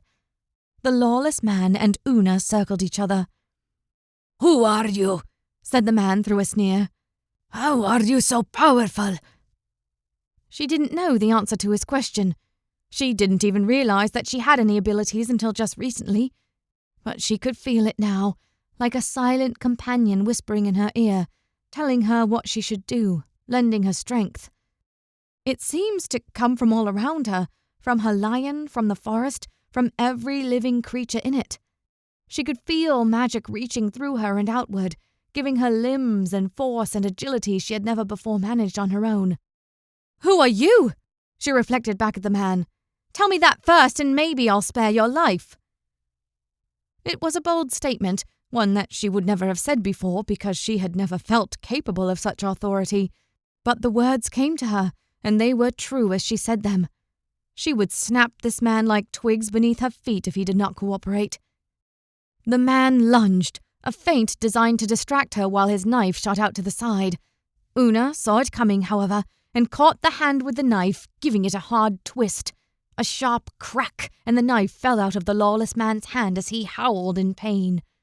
With a swift kick, Una threw the man back so that he fell alongside the mage, who was still lying very still with Lion on top. The lawless man began to scramble back to his feet, clutching his hand to his chest, when he stopped, his own curved sword held centimeters away from his throat. "Let's try that again," said Una, holding the sword steady. "Who are you, both of you? Who sent you to attack me? Tell me everything." She looked from one to the other, barely able to understand how she and Lion had switched the tables on these men so quickly. "We have nothing to say to you," said the lawless man, spitting on the ground. Instinctively, she lightly pushed the curved sword against the man's neck, forming a thin line of blood. "Don't kill him," said the yellow-eyed man. It was no more than the man deserved. She would kill him in an instant if she didn't need information first. But in that moment, something stirred within her, a hunger, a lust of blood. Whatever magical force lay inside her mind and body, it wanted to kill. It called to her, telling her to do it, to continue pushing the sword forward until it crushed the man's neck. That scared her, and that was why she ultimately let her magic drop. "Tell me your names," she said in what she hoped was an intimidating voice. She was usually good at intimidation, especially now that these men were no longer underestimating her. "I am Archimago," said the yellow-eyed man. "I do not know the name of this man, but he serves my mistress." "I am Pericles," spat the other. "and when our lady hears of this, she will come for you personally." Una looked at Archimago. "You've spoken of your lady before, Duessa. Just who is she?" "What I told you was no lie." Archimago's voice was calm, or at least that's how he appeared, still trapped in place by the lion. "She is the rightful guardian of these woods and the realms that lie beyond. It is a right that was taken from her by Gloriana, the Faerie Queen." "What does she want with me?" she asked. "I do not know," he said, simply, meeting her eyes. She frowned, and Lion growled, pressing for more. The man's face twitched, and he grit his teeth as Lion's hot breath washed over him. "I'm telling the truth," he gasped. "My only job was to keep you from your goals, to distract you. If she'd wanted you dead, you would not be breathing right now. I could have killed you in your sleep or taken you back to that wench whose husband you killed." Una stilled. So he knew about that. "Where is she now?" Una asked. "You cannot hide from her," said Pericles. "She will come for you eventually, and she will kill you." "Silence, Pericles," said Archimago. "You will get us killed." Una's eyes darkened. She should kill them, for everything they had done to her and others. She couldn't take them with her, as she wasn't sure how long she could maintain this strange strength that had washed over her. She knew nothing about how any of this sorcery worked. "Give me one reason why I shouldn't just kill you on the spot," she said, looking to Archimago as she did so. He met her eyes, and she felt a chill run down her spine at the sight of their yellow hue. In the dim light, they almost appeared to glow. "I can help. Your goals and mine are not so different as you think," he said. Una narrowed her eyes at the man, but gave a mental nod to Lion, who seemed to understand.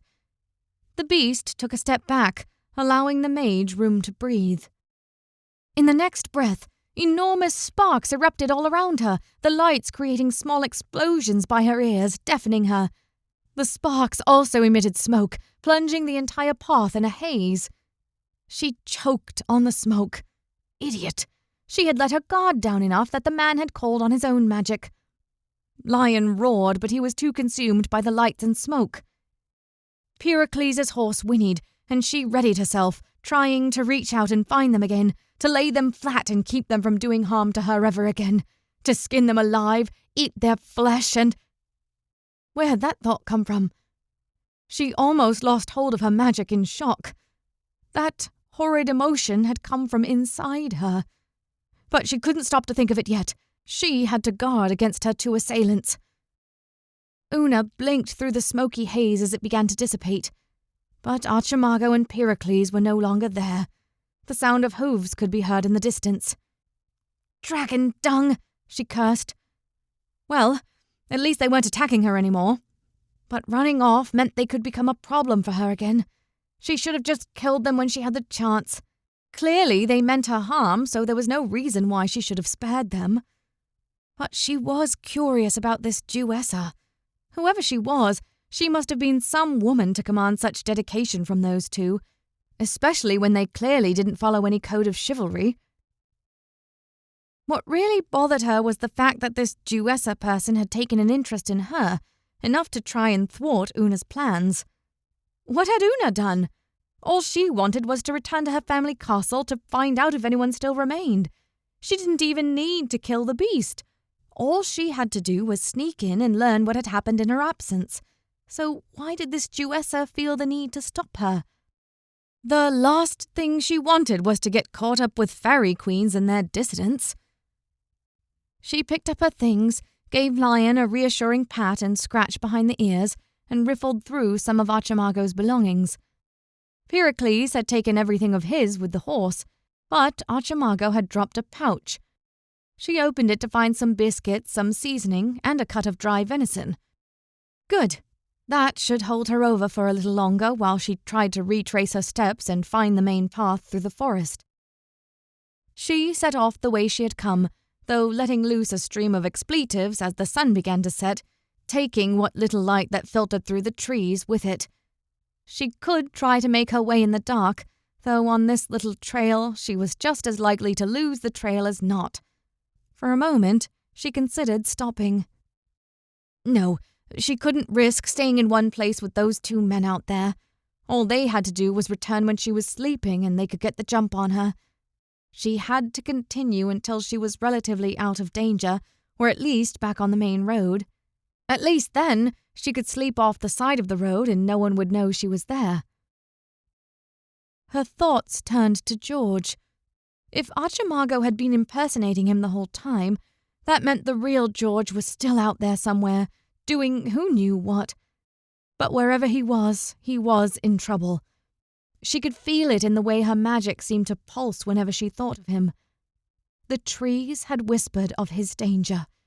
If those whispers hadn't been a hallucination, that meant George was somehow caught up with this Jewessa woman. In fact, she was almost sure that the woman whose prince she'd spied alongside his had to be Jewessa's. Nothing else made sense. He must have come, killed her protector, then run off with the woman. But something wasn't right about that either. If George had killed Pericles' brother, then why had he left with Jewessa? Perhaps the woman had laid some kind of spell on the night? That fit with what the trees had told her. What bothered her was that there was no way to know where the Red Cross Knight had gone, and therefore no way to find him and help. Not that she would help him anyway. Whoever this Jewessa woman was, she was the last person Una wanted to find. And if she was mixed up with George, then that meant staying as far away from the Knight as possible. Feeling better about her choices, she continued on her way back to the main road. She would stick to her original task.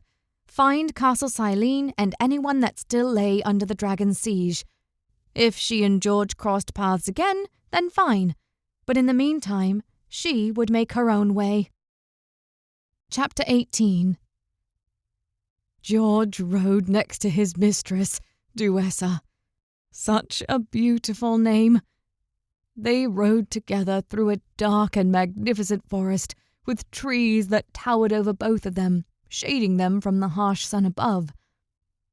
His lady had taken a horse from a nearby village, a handsome black gelding that matched Jewessa's flowing hair. The village had been gracious enough to give it to her for free, for surely nothing could be denied his mistress. The screams returned to his mind, yelling at him, shouting at him to wake up, awake from the spell. He shook his head vigorously to fight them off. "The voices again?" came Jewessa's voice. There was something dangerous in her voice, hard and sharp like a knife in the dark. He nodded, putting his fingers to his temples but saying nothing. "Let me help with that." Jewessa pulled her horse closer and reached a hand forward. The screams increased, telling him to run, get away, move as fast as he... His entire body relaxed as her fingers brushed against his temples. Her touch was so gentle, so gracious. Why had he ever thought she was dangerous? No one of her beauty could present such danger, unless it was in the manner of Helen of Troy. He stared at her loving gaze. Yes, he would ride to war for such a woman, even if it meant his own certain death. But none of that would be necessary, for she had already chosen him. There would be no others, no wars to fight. It would be just the two of them, living in this enchanted forest forever and ever. "We are nearly there," said Jewessa, her sultry voice flowing over him. A wave of excitement filled him. And where are we going, my lady?" he asked. "Not that I wish to question you. I simply cannot wait until we can enjoy our time together." She smiled, a sweet, enchanting, cruel smile. He shook such negative thoughts away. "We are meeting with some allies in a castle that used to be mine. It has long lain dormant, but Gloriana could not destroy it entirely. I made sure of that." His mind darkened at hearing the name Gloriana, and the screams returned faintly. "She who took all your glory from you?" "The very same," she said, nodding. "At this castle, I will discuss with the others my plans to take back what is mine, and how they can help me. And we will discuss your role in all of this." She looked him up and down. "I wish only to serve," he said, his eagerness showing. I will do all I can to vanquish the Faerie Queen." The screams increased in his head. She smiled and leaned in just a little closer. He shuddered as her fingers brushed his cheek and moved down to his neck. "All in good time, my pet. I'm sure, whatever it is, I will find a suitable use for you." They travelled for some time after that, down the forest road, the air growing increasingly dark, though there actually seemed to be fewer trees here. Occasionally the screams would return, and he would be forced to stop while Jewessa blessed him with her touch. "What is happening to me?" he would say. "You are cursed by Gloriana," Jewessa replied. "When she gave you the vision, she tied herself to you. We must get you to the castle, or she will take over your mind." The news only added to his urgency. They had to get to this castle as soon as they could. Jewessa took the lead, and eventually they began to pass others. George looked at them with some astonishment. They had come across few people on this road, yet here there were several moving in the same direction as they. Some had horrifying faces, yet many were humans in peasant garb, watching in awe and transfixion as Jewessa rode ahead of them. George gave his horse a sharp kick so he could keep up with his mistress. Who knew what any of these crazy peasants might do to reach her? She might need him for protection. Suddenly, the light changed. They had entered a clearing devoid of trees, though the air was still grey and thick. Still, he could see what lay ahead. A massive castle with 7 great towers lay before him. 2 of the towers straddled the gate, and at the back, the largest of the towers rose high above the rest. Rows of battlements, walls, and secondary defences covered and surrounded the towers, and from what George could tell, people inhabited every platform. Indeed, there were even more people here, crowding around from the road they came in on, but also lining up on other roads that came from all sides of the clearing, meeting in the middle just in front of the main gate. Many entered the enormous castle, but none could be seen coming out. "Welcome," said Jewessa, "to the House of Pride." George stared in wonder as they continued to ride forward, all the others making way for Jewessa on her horse, with George following in her wake. "It is beautiful," he said, though he wasn't sure why he chose that word. It was a cruel kind of beauty, full of black metal spires and cold stone. At this range, he could hear the people standing on the platforms in and around each of the 7 towers. They were laughing and shouting in revelry. As Jewessa came close, he could even make out exultation as those close enough to see them began cheering at their lady's arrival. "Is it not?" Jewessa confirmed.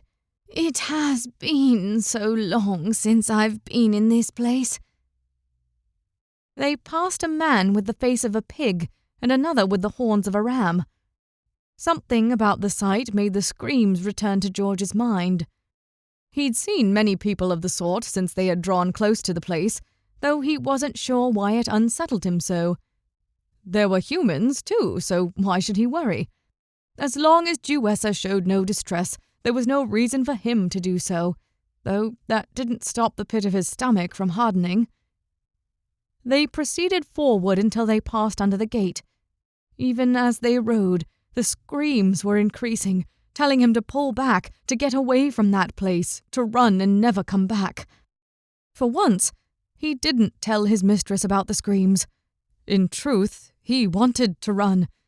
There was something unsettling about this entire fortress, and he knew in his bones that he needed to get out of there. The screams were right. Yet as much as he willed himself to turn, to steer his horse to the side and go back on the path they had followed to get here, he could not do it. Rapture held him to his lady, his eyes continuing to follow her as she passed under the stone that bridged the 2 towers on either side of the gate. George could do nothing but follow. Pegasus protested, and in an unanticipated rush, he rose on his hind legs, causing George to topple backward. He tried to cling to something to keep him on his horse, but Pegasus's sudden uprising had been too unexpected. The horse turned and retreated, carrying George's shield with him. "Do not concern yourself with him," said Duessa. "We will find a horse more worthy of you." The indirect praise was enough to forget about the horse. If Pegasus did not want to enter the House of Pride, then he wasn't worthy of George or Duessa. Waving the matter out of his head, George stepped through the gate. The inside was everything he secretly expected. Almost as if passing instantly from an open field to a humid bog, the air suddenly grew heavy. George resisted the urge to cough as something like foul-smelling smoke filled his lungs and bile rose in his throat. This was no ordinary castle, and yet he found himself drawn ever closer to his mistress. The others were clamoring around Duessa, lauding her, calling her name, putting forth their hands as she rode past. All she did was smile and nod slightly at their adoration. How had all these people come to be here, in this place in the middle of a thick forest? In fact, how had this place even come to be here at all? He was sure he would have heard about a castle this large in the Forest of Arden. After all, everyone had at least heard of Castle Silene, even though it disappeared for most of the year. But in all his travels, George had never heard of a House of Pride, as Duessa had called it. Also, was it just him or had the screams stopped? The realization was almost enough to make him halt in his tracks. It was true. The screams had ceased, though they had been replaced with a sort of mental clarity that he had not experienced in days. He stared forward, watching Duessa continue her ride through the main courtyard of the castle, approaching the keep that lay on the far side, the largest of the 7 towers. Soon, the people opened up ahead of them, revealing 6 nobles approaching. Each was highly unusual, and many sat astride large beasts, unconventional for riding. There was a man riding a swine and covered in nothing but vines, another dripping blood and wearing the skin of a lion. Even stranger was a man standing next to a camel and showered in gold and riches, yet the man himself seemed to have nothing but rags as his own apparel. One of the 6, a woman leaning against a massive wolf and possessing a scowl that could curdle one's blood, stepped forward to greet them. "Welcome, Duessa Lucifera, Mistress of Pride. We have been so hopeful for your return." The way this woman said it made George believe that she did not mean the welcome words. The speaker's tone and body language shouted jealousy. George ambled closer to his mistress. If anyone attacked her... But why was he so enamored with this woman? It was only beginning to dawn on him that she had done nothing for him. Duessa spared him a glance before directing her attention to the new woman. "Hello, Envy," she said. "It is good to be back. I see the place is full to bursting." "It is indeed, my lady," said the fat man covered in vines. "We hardly have the food for ourselves, much less all these others." "Let that not be a concern to you," said Duessa with a dismissive wave of her hand. "I will be dismissing most of them shortly, and if all else fails, you may pit them against each other and let the victors claim their meat." A wave of nausea passed through George. She wasn't saying what he thought she was saying, was she? How could a woman so beautiful suggest something so cruel? But as she looked back and smiled at him, he nearly forgot his horror. She was simply too beautiful to... No, this was wrong. Something about this whole place was wrong. Was he even supposed to be here? No, he was supposed to be at Castle Silene, travelling with... His mind went blank. Some other person? A girl? Yes, a girl. Una, that had been her name. I'll need you to take this one to the lower hold until I can take time to deal with him, said Duessa. It took a moment for George to realize they were all looking at him. His enchantment is wearing off, and I've little patience to renew it again just yet. Me? He said. What had he done? Oh, he was supposed to remain at Duessa's side, to be her companion for as long as she lived. What was this about a lower hold? He shook his head as if to clear it. No, he didn't want to stay by her side. There was something not right about her, so why had he thought so just moments before? I will see it done, said Envy, waving a hand towards someone behind George. He turned to see two figures clad in black approaching him with large spears in hand. What was happening? Let me take him, said a voice from behind. George whirled to see an enormous man standing there, his body towering over the rest of them, easily 20 feet tall. How did such a person even come into being? Me take to big keep and torture. Not yet, Argovale, said Duessa, though she spared the giant an affectionate smile. We shall see if you are needed. The giant hung his head in disappointment, but watched as two men lay hold of George. When he resisted, a quick yet brutal jab to the gut caused him to double over, making it easy for the two of them to lead him away. My lady, he exclaimed as they led him past Duessa. I will come for you soon, she said, smiling slyly and waving her fingers at George. Duessa, he shouted, a mixture of pleading and anger in his voice. She had betrayed him. She was not what she seemed. Envy continued her conversation with Duessa as if nothing had happened. Naturally, I'm sure you will want some rest.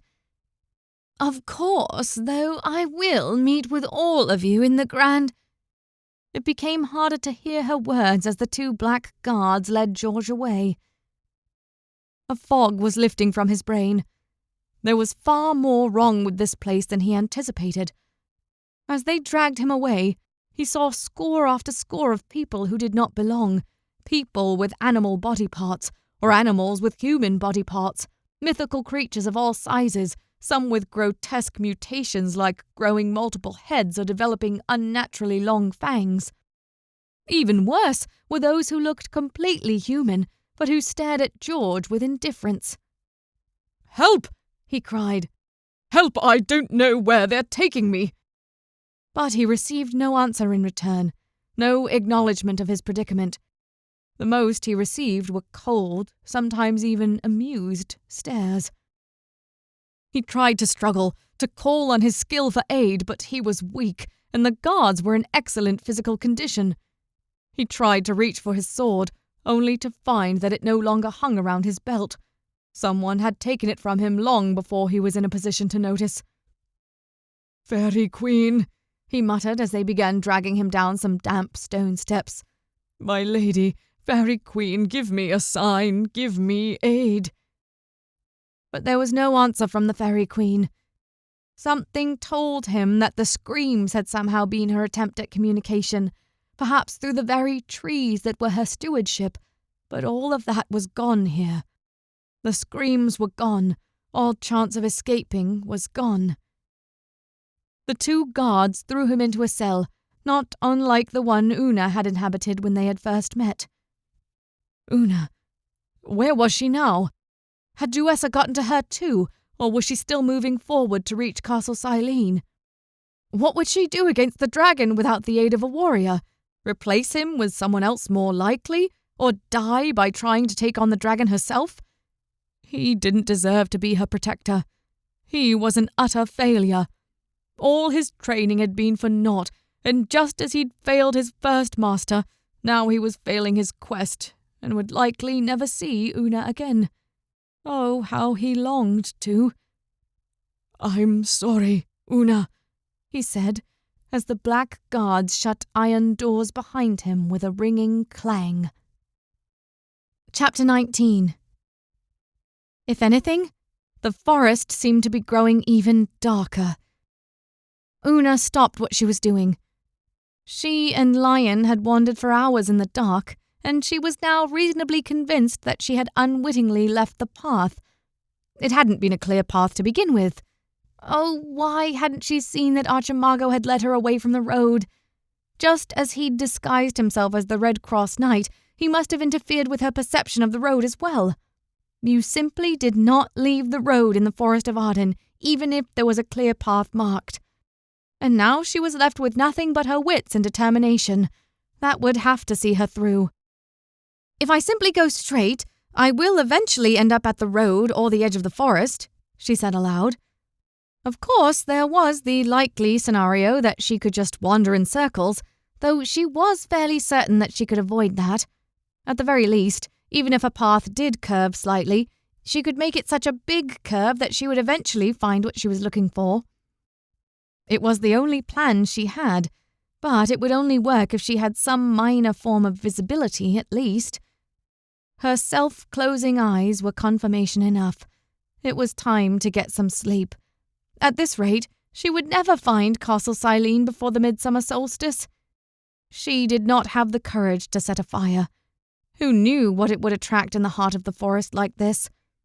She had no idea what kind of predators lay in these woods, and there was always the possibility that Pericles and Archimago could discover her that way.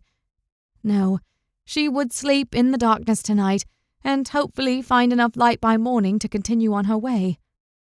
Another part of her wondered if her magic could somehow help. She'd used it to somehow overpower her two attackers, as well as befriend Lion, but could it do more? Could it, for example, provide her with light or a knowledge of the road's location? It called to her, wanting to be used. It had laid all but dormant inside of her for all this time, and now it sought to get free. Una wasn't sure she liked the impulses it made her feel. Before, it had made her want to do terrible things. She ignored the strange feeling of her magic's call and instead found an area that was well padded with leaves and ferns. It would have to do. She settled herself down for the night and laid her head in the leaves, trying not to think of all the critters that would likely crawl all over her while she slept. She just had to hope that she received no bites from anything dangerous. Lion followed suit, lying down on his haunches and resting his head on his front paws. Despite her concerns, she fell asleep fairly quickly, yet in the night she had the same dream as before, the vision of the multi-headed creature coming for her, the multi-headed beast with her face on each head. She awoke in a cold sweat more than once in the night. At one point, she opened her eyes, and light greeted her. It was a pale blue light. Morning must be here. The prospect of continuing her journey pushed back all of her remaining weariness, and she rose to a sitting position, checking her body for bites. But the light wasn't behaving like the light of dawn. It flickered almost like a fire, dancing around her. She looked behind her to see what caused the strange occurrence. Two small orbs of light moved up and down, almost playful in the distance. They were the source of the light. There was still nothing coming from the canopy above. The lights came closer, then backtracked, then came closer again, only to retreat once more. Una narrowed her eyes. It almost seemed as though the lights wanted her to follow them. And this forest being what it was, she knew that doing so would almost certainly lead to an undesirable outcome. It was only then that she realized that Lion was awake, and he quickly padded away towards the two lights, gently swatting at one with one paw when it came near. "Lion," she said as she rose to her feet, being careful not to spill anything from her pouch. The two lights approached her, slower this time, expectant. "No," she said aloud, before turning in the opposite direction and walking as fast as she dared. The last thing she needed was another fateful encounter in the forest. Even if the lights weren't malignant, she couldn't take that chance. "They are to be your guides," came a thought, or almost a whisper, from above. She stopped in her tracks, listening. That had sounded like the whispers she'd heard upon first entering the forest. "Those lights," she said, louder than she intended. Great, she was talking to trees now. "They will lead you home," answered the voices. Home. That was annoyingly vague. She could interpret that as anything from Castle Silene to her eternal grave. She turned to look back at the lights, only to discover they had changed. They still shone with the same early morning light, but there was more now. They almost appeared as two women, clothed the same as trees. Their raiment was like bark, their hair like twigs, their feet seemed to almost blend with the ground. One had a hand out, gently stroking Lion's mane, who closed his eyes with a pleased expression. Why had she ever thought going through this forest would be a good idea? People had warned her, but no, she had to think she could avoid all that talk of strange creatures and enchantments.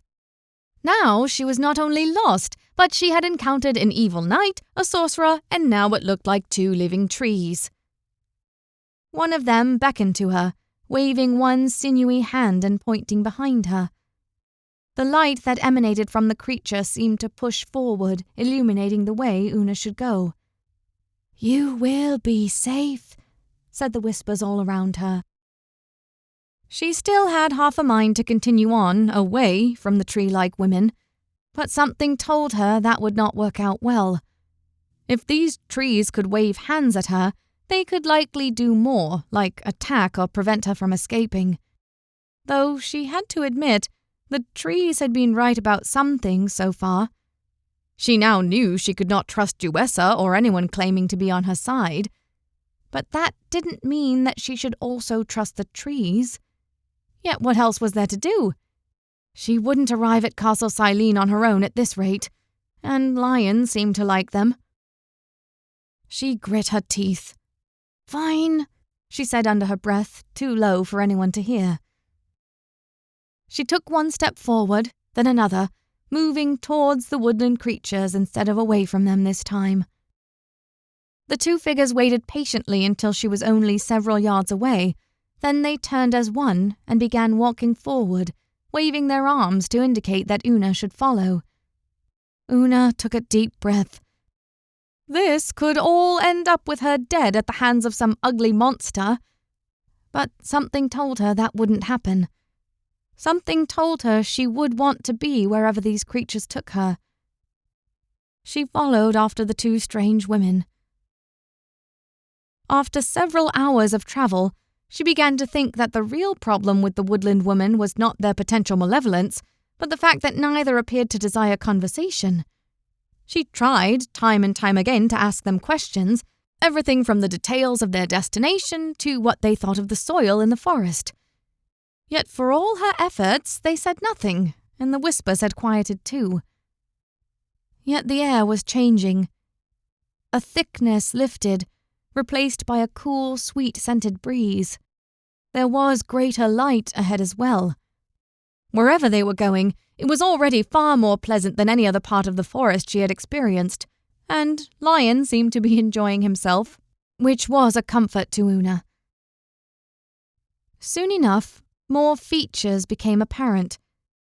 There were old structures here, former homes and forts, bridges crossing a large chasm, and even what looked like steps carved directly into some of the larger trees. No, not carved exactly. Upon closer inspection, it looked as though the trees had simply grown that way. She stared up into the branches, trying to see if she could catch a glimpse of where the steps led. "Those are houses," said a calm voice in front of her. She looked back down and stopped in her tracks to keep from walking straight into one of the most beautiful women she had ever seen. The woman's face was pale, but with a hint of green. Una couldn't make out if the hue was natural or merely a reflection of the lush forest around her. Dark red hair contrasted starkly with the woman's pale skin, and her eyes nearly glowed green. Her clothing wrapped around her and flowed like a living thing, a silken fabric that complemented her skin. But there was more than beauty about this woman. She radiated something deeper, something beyond human. In fact, were those points to her ears? What kind of person had points to their ears? Lion lowered his head, and it seemed like the entire forest metaphorically followed suit. "Hello, Una," said the woman. "My name is Gloriana. I believe you know me as the Faerie Queen." Chapter 20. George started from a restless sleep as the doors to his cell opened with a scrape that echoed through the underground hall. "Come," said a woman's voice. He recognized it as Envy, the woman they had met earlier. "You've been selected as today's entertainment." Entertainment? He couldn't stop the waver in his voice. What did that entail? It could not be good, considering this place. "Yes," said Envy, and he could practically hear her sneer. "Duessa wants you to prove yourself, to show her that you are worthy of being her knight." For the briefest of seconds, a jolt of excitement lanced through him, only to be replaced moments later with revulsion, not only of the prospect of being Duessa's knight, but also from the fact he had once wanted to. "Well, she can find entertainment somewhere else," he said, trying to sound braver than he felt. "I am not one to be thrown about like a baited bear." The woman laughed. "It's funny that you think you have a choice. I can see why she likes you. Perhaps if she finds you inadequate, I might take a turn." He did not like the sound of her voice. Nevertheless, he stayed where he was. Envy didn't appear to have anyone near her. There were no guards. If she wanted him to come out, she would have to call them and drag him out. He was no longer Duessa's puppet. A sudden pain around his neck, and he found himself wide-eyed and struggling to breathe. His eyes found Envy, and to his horror, her arm was outstretched and grown longer than humanly possible. It stretched across the cell all the way to where he lay at its back. It was her hand that clutched at his throat. "You will come with me, or I will strangle you here," she said. Her voice was no longer sweet, but raspy and thin like that of a witch in some children's story. She pulled at his neck, and his body rose unwillingly with it. He gasped for air and clutched at the sinuous arm clamped about his throat, even as his body moved from the back of the cell to the front, his toes lightly scraping against the ground as he went. Envy brought him closer, and her face no longer showed any signs of beauty. Deep lines covered that face, and her skin was a pale grey. She pulled him in, tilting her head and observing his struggles. His face grew hot as blood rushed to it. "Someone wants to see you," said Envy in a quieter tone, her voice back to what it once was. Someone to see him? Did she mean Duessa? From her tone, it sounded like someone different, but no one knew him in here. Had Una somehow run afoul of this place and asked for him? The last thing he wanted was for Una to come here. This place was cursed, and he had walked right into it. Reluctantly, but with little other choice, he followed Envy out of the dungeon. The light caused him to blink upon exiting. The air here was still grey, almost as if the entire castle were plunged into a smoky fog. Yet it was still light enough to sting his eyes the moment he was out of the darkness. Envy led him down a winding street. Humans and creatures of all sorts watched them as they passed, many sneering at him when he caught their eye. So many people. What could possibly possess them to stay here? Soon, the path gave way to a wide, open arena. It was far larger than he would have thought possible. The castle hadn't looked so large from the outside, but here it seemed to hold far more than any normal castle, even more than a Roman fort. The arena was crowded, with people and monsters sitting in every space, many jeering and taunting him as Envy led him down the stairs to the heart of the arena. So he was to be tested. Well, he could handle himself in combat, though he wasn't sure how his muscles would fare after being locked up for a few days. And there was no glory to be had here. If he was to fight, he would fight for their amusement, nothing more. He did not want to kill anyone, and he would avoid a fight if possible. He felt the resolution take hold of him even as he thought it. There was a time when he would not have shied from any fight, any reason to prove his worth. But not here. He would not fight unless there was no other choice. Ahead of them lay a dais, and on that dais stood several figures, all crowding around an enormous black throne of ebony wood. Or at least he thought it was wood. Parts of it jutted out at odd angles, as though the wood itself was alive but twisted to some foul purpose. On that throne sat Jewessa, garbed in her usual black, though for some reason it appeared far more seductive, more revealing than he had seen before. Perhaps it was a new vestige, but part of him was certain that whatever spell she had laid on him before had blinded him to such things. Odd that a spell of attraction would remove his ability to notice such lusts of the flesh. She smiled upon seeing him approach behind envy, even as the sea of creatures and twisted humans laughed and jeered at him. Then, upon raising a single hand, Jewessa quieted everyone within seconds. "Sir George," she greeted in an elevated tone so all could hear. "Do not call me sir," said George in a low voice. "I have not earned the title." "But you are a knight, are you not?" Jewessa looked around at the others in mock surprise and confusion. "Or is that no more than a leftover designation from your previous role?" George hung his head. Yes, he had been a knight once, and people still called him one.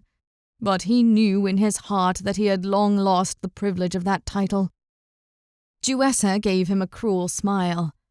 "No, this man failed his master once," she said to the onlookers.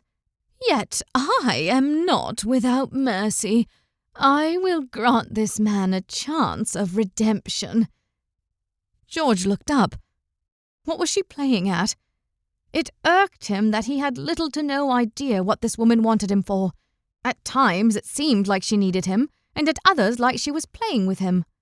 Obviously she didn't wish him dead, at least not yet.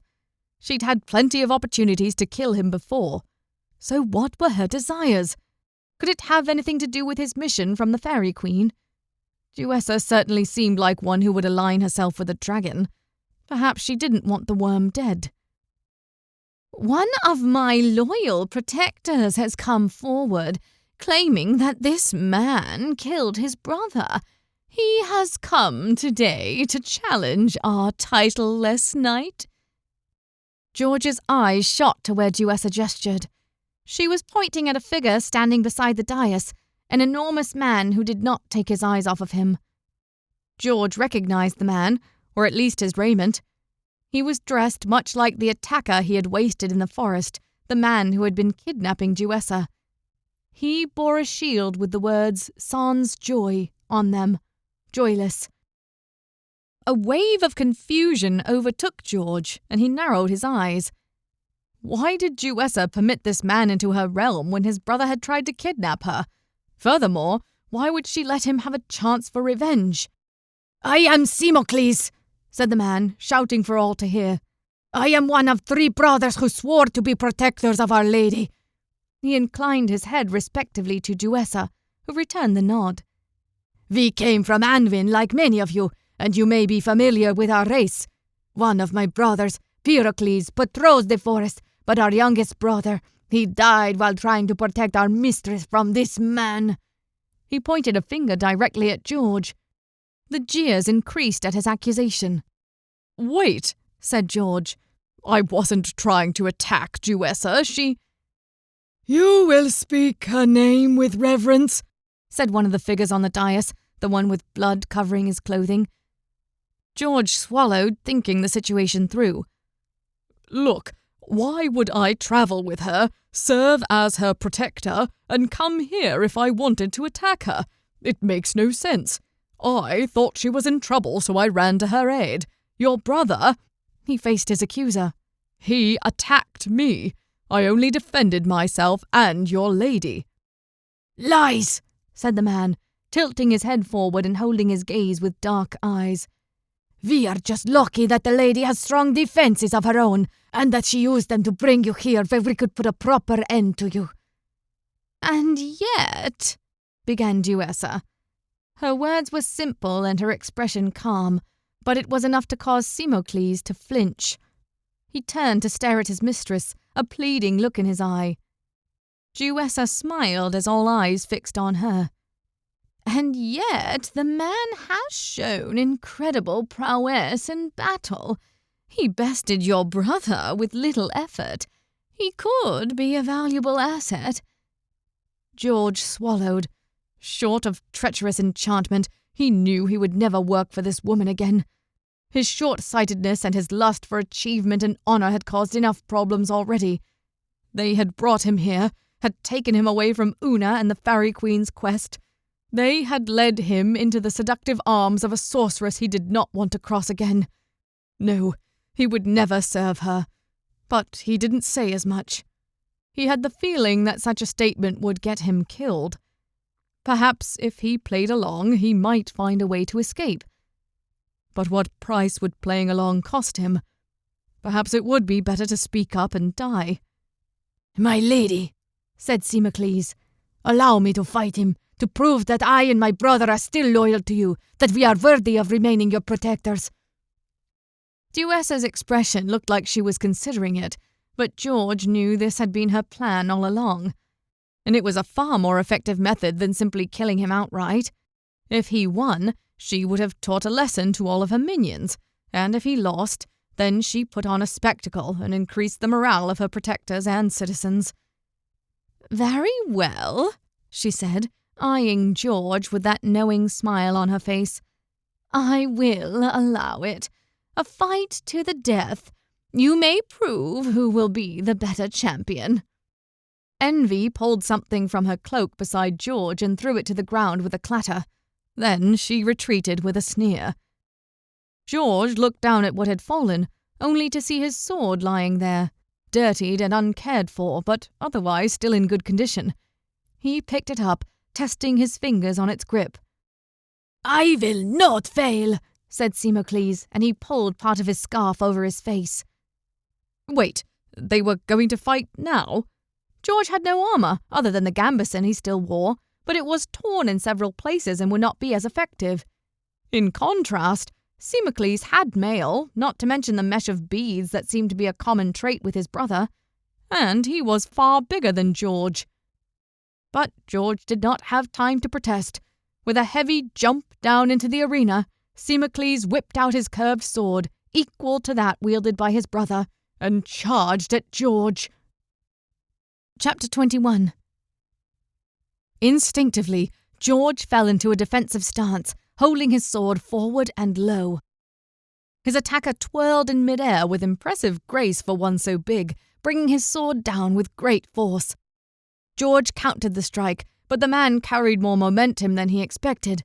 It caused him to take a step backward to balance himself. Simocles immediately took the opportunity to press forward, taking on the offensive.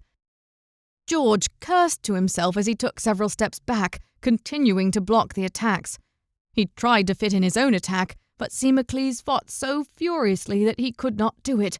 All he could do was block, parry, sidestep, and repeat. It didn't help that his muscles were still protesting from a few days spent in a cell. His experience with the sword was one thing, but without a chance to stretch and warm up his muscles, his body did not react as he wished. It was the main reason why he could not switch to the offensive. All he could do was keep that curved blade from sliding across his throat. They fought for what felt like minutes, but likely only lasted a few seconds.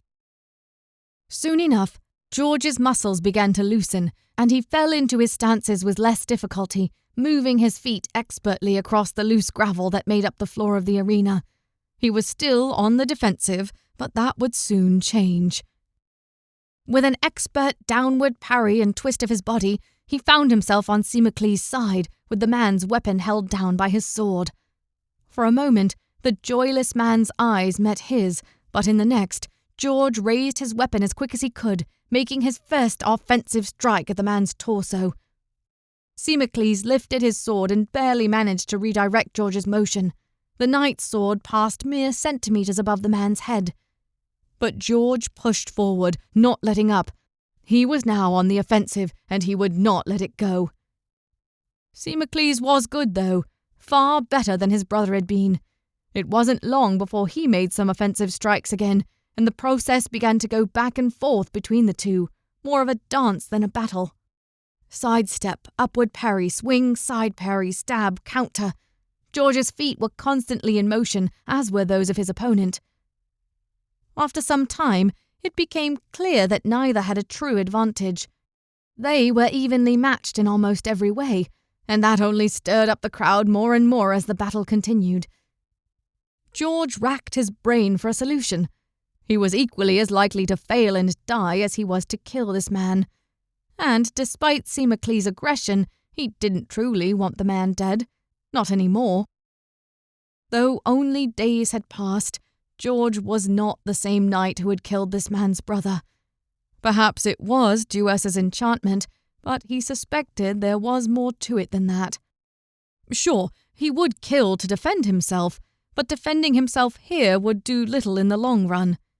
If he won, Jewessa would take away his weapon and work her magic again, turning him to a fate he did not want to fathom.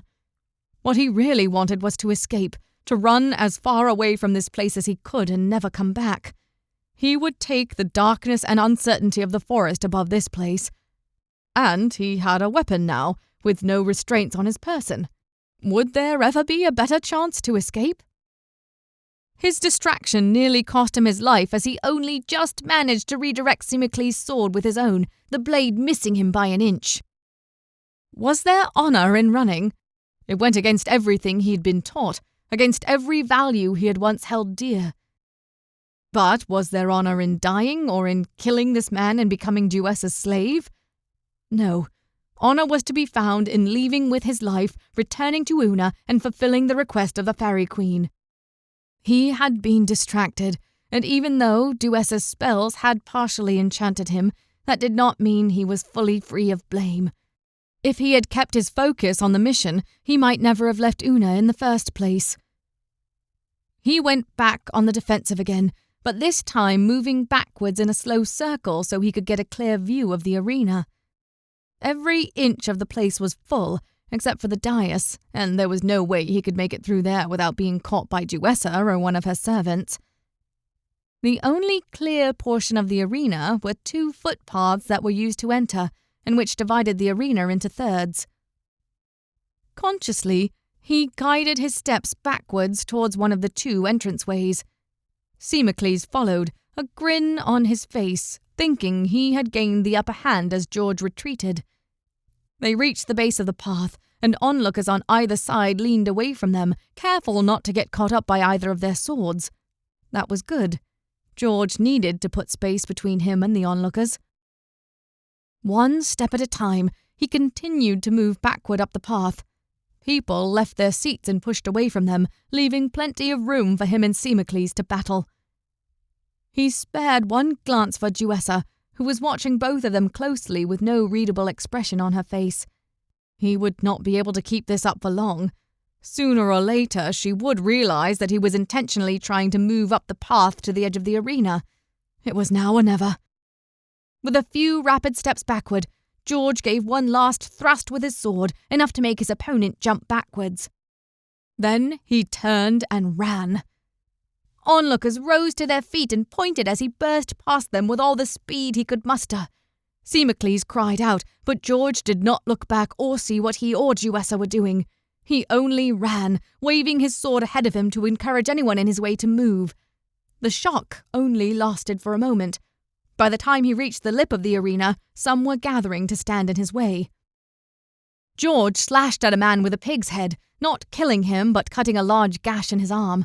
The thing squealed, sounding just like swine in distress, and fell back. George took several more swipes at others who came too close, but his focus was on running. He had to ignore everyone and everything around him. He had to ignore the rising strain in his thighs or the sting of sweat in his eyes. He could only press forward, pausing only to maim those who attacked him directly, but swiftly moving on. Well, this was foolish.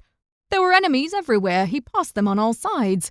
Many reached out, screeching as he stabbed at them with his sword, some losing fingers. But many simply watched him go, eyeing him curiously, or worse, amused. He did not want to know why anyone in this place might view his escape attempt with humour. Yet most let him alone as he moved, even making way for him as he ran towards the front gate. He did not look back to see if Semicles or Duessa were in pursuit. He simply kept his eyes fixed ahead. His chances of escape were slim, he knew that, but escape was also his only hope. The gate should be opened as it was when he arrived, inviting more and more people to come inside. The gate came into view, and despite himself, George ground to a halt. The huge monster of a man stood ahead of him, clad only in an enormous loincloth and wielding a club that was bigger than George's body. It was the giant he'd seen upon entering, Argovale. He squinted down at George, sniffing from 2 slits in his face that made up his nose.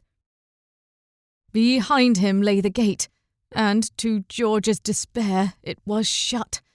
His sword dropped to the ground, and his knees shortly followed. There had been no point in trying to escape, which explained why so many of the castle's inhabitants had made way for him. They knew he would not get far. "Little knight," said the giant, a grin spreading on his face. There were no more than 3 teeth in that smile. "Mistress says you come."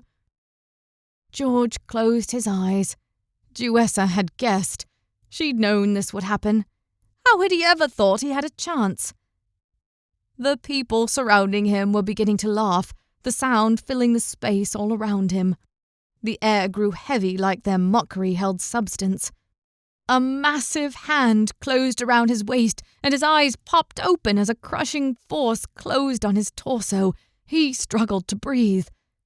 The giant had laid hold of him and was lifting the knight to his impossibly high vantage point. His efforts were slow and clumsy, but deliberate. How did such a man even exist? The giant chuckled as he squirmed to get out of its grasp. "Do not eat him yet, Argovale," said Duessa's voice from not far away, the clear tones of her words cutting through the laughter of everyone else. "I have not finished with this one." George twisted just enough to spot Duessa coming closer, following down the path he had taken. She was followed by Semicles, though neither appeared to be in a rush. They had known he couldn't escape. "Indeed," said Semicles, pulling level with his mistress. "I demand the right to finish him myself." Duessa glanced at her protector. "He's clearly proven himself a coward and not worthy of your revenge. I may still have use for him, but he needs a little softening." "Argovale soften," said the giant. "Argovale soften real nice." He was going to die in this place. If this giant or Argovale didn't kill him, Semicles would eventually, no matter what Duessa ordered. George could see the hate in his eyes, and perhaps he deserved it. Not only had he killed this man's brother, but he had done so for no reason than to protect a woman who neither needed his help nor meant him anything but ill. Why had he been so reckless in running off like he had? He knew why. It was almost certain that Una's cries had been faked, that he had left the real Una sleeping in that cave, while he went and entered the forest only to be caught in Duessa's web. But how was he to react when a woman told him she was being attacked? He couldn't exactly leave. But he could have left after saving Duessa. He could have gone back for Una, but he'd let himself become entangled in Duessa's enchantment. Her magic had been strong, but no spell could erase free will entirely. He was still partially to blame. Duessa smiled at the giant. "That sounds like a great idea, Argovale. You may take him to your tower and deal with him as you wish." Argovale let out a low grunt of excitement. "I warn you, though," said Duessa. "If he dies, I shall be very upset. Very upset indeed. Do you understand this?" The pleased expression on the giant's face fell a bit. Understand, Argovale does. Not kill, not eat. "Yes, not eat." "So you mean to just let him leave?" said Semicles, gesturing wildly and staring at Duessa with a flash of anger. She turned to meet the man, her eyes growing colder, and George could have sworn the air around them also chilled. "Do not question me," she said. "Killing him will not bring your brother back. You would be better served to find your third brother out in the forest if he hasn't gotten himself killed too." Semicles' face had gone a little pale. I'm sorry, my lady, I misspoke." "Do not worry," she said with a reassuring smile, like a mother telling her child that he could have a sweet if he did his chores. "Give it time, and this one will wish for a mercy as sweet as death." George sighed inwardly. He was trapped, and there was little he could do about it. If only he could get back to Una, back to his original goal of slaying the dragon. Una had been the one to give him purpose, the crux of the Fairy Queen's mission. He had to get back to her, to tell her... Tell her what? That something about her healed a wounded part of himself? That in only a short amount of time travelling together, he had grown to love her? Perhaps love was too strong a word, but it had hurt when she rebuked him for touching her. It had hurt deep. But returning to Una was no longer an option. He knew that as the giant Argovale retreated to the top of a tower he called his own, removed from the chaotic bustle of the other inhabitants of the House of Pride. Chapter 22. "You are the Fairy Queen?" Una asked the strange woman in front of her. To be honest, she hadn't thought to imagine what that person might look like. Descriptions among the populace said everything from a towering giant to a tiny figure the size of your thumb who got around with wings like a dragonfly. This woman was not all that different from Una. Her body was lithe and her features sharp. The only major difference was that slightly green hue to her skin, the dark red colour of her hair, and the points of her ears. Plus, there was that way her hair seemed to flow around her, almost as though she was underwater. "I am," said the woman. "You may call me Gloriana. I am glad my dryads finally found you." "Found me?" Una wrinkled her nose in confusion. "Aren't you supposed to be, I don't know, all-knowing here?" She expected an indignant response, but what she got was a look of sadness.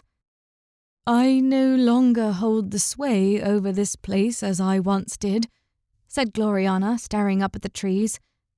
"There is darkness that clouds my vision." "You don't say," said Una, remembering just how dark the forest could get, even with the sun at high noon. She folded her arms and regarded the woman. No matter how strange and mystical this being was, she was not about to be drawn in. "So, I suppose you have something to say to me?" "I do," Gloriana nodded. "Come with me." She turned and began to walk down a path that led to some old stone stairs. Una hesitated, and not just because the stairs looked like they were about to fall apart. She didn't know anything about the Fairy Queen. Rumours made her out to be anything from the embodiment of good to a servant of the devil to entirely made up. Well, she could count out that last one, but that didn't tell her anything about whether it was safe to follow her. And what if this wasn't the Fairy Queen at all, but this Duessa person she'd heard so much about? The last thing she wanted was an encounter with that woman. "I need to get to Castle Silene," she called after the Fairy Queen. "I can't be bothered with anything extra." Gloriana turned back to face her. "If you do not listen to what I have to say, you will never make it to Castle Silene, and even if you did, you would never walk out of it alive." Well, that wasn't ominous at all. Still, it was enough to perk Una's interest. Sure, the Faerie Queen could be evil, but what if she wasn't? What if she was telling the truth, and Una needed to listen to her in order to get to Castle Silene? She seemed friendly enough, and besides, Lion was already following after the woman. She let out a soft growl, soft enough to only be heard by her. She did not like impasses like this. Either she was in control of a situation, or she got out of it. That had been her rule for years, especially now that she was out of prison. The last time she had trusted someone, she'd ended up in that prison. But something tugged at her. Curiosity. Despite herself, she wanted to know what this Gloriana had to say. If it was a trap, she would find a way out of it. She would be on her guard. "Very well," she said. "Lead the way." She and Lion followed Gloriana up the stone steps, which seemed to go on for a long time, and yet the trees rose with them, so that it seemed like they climbed without making any upward progress. Those trees were so thick that she couldn't see very far in any direction, but whatever hill they were climbing, it went on for a painful amount of time. Finally, they levelled out at the hill's crest, and Gloriana led her forward down a stone pathway, which eventually led them to a gorge with an enormous bridge carved out of a massive tree that must have fallen there ages ago. As Una began walking over the bridge, she saw that the gorge was incredibly deep, and white, rushing water swept far below. "This is the true border of my realm," said Gloriana as Una tried her best to keep her balance on the bridge. "No one can reach this place save by this very spot." Una swallowed. The Faerie Queen wasn't exactly making her more comfortable. If walking into a trap, she would be hard-pressed to escape if this was the only way out.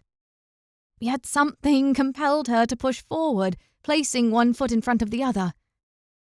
On the other side, the stone pathway widened, the cobblestones growing closer together, more orderly and well cared for. It was only then she noticed what lay ahead of her.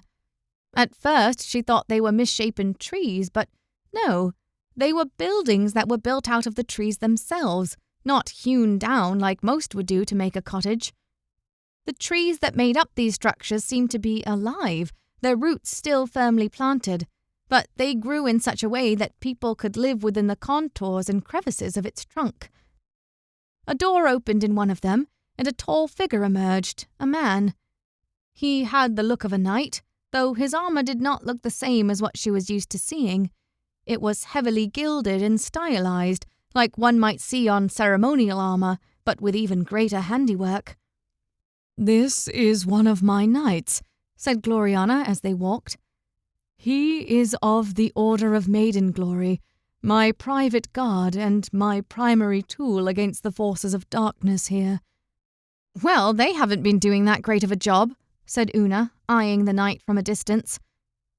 Gloriana turned on her heel in one swift motion.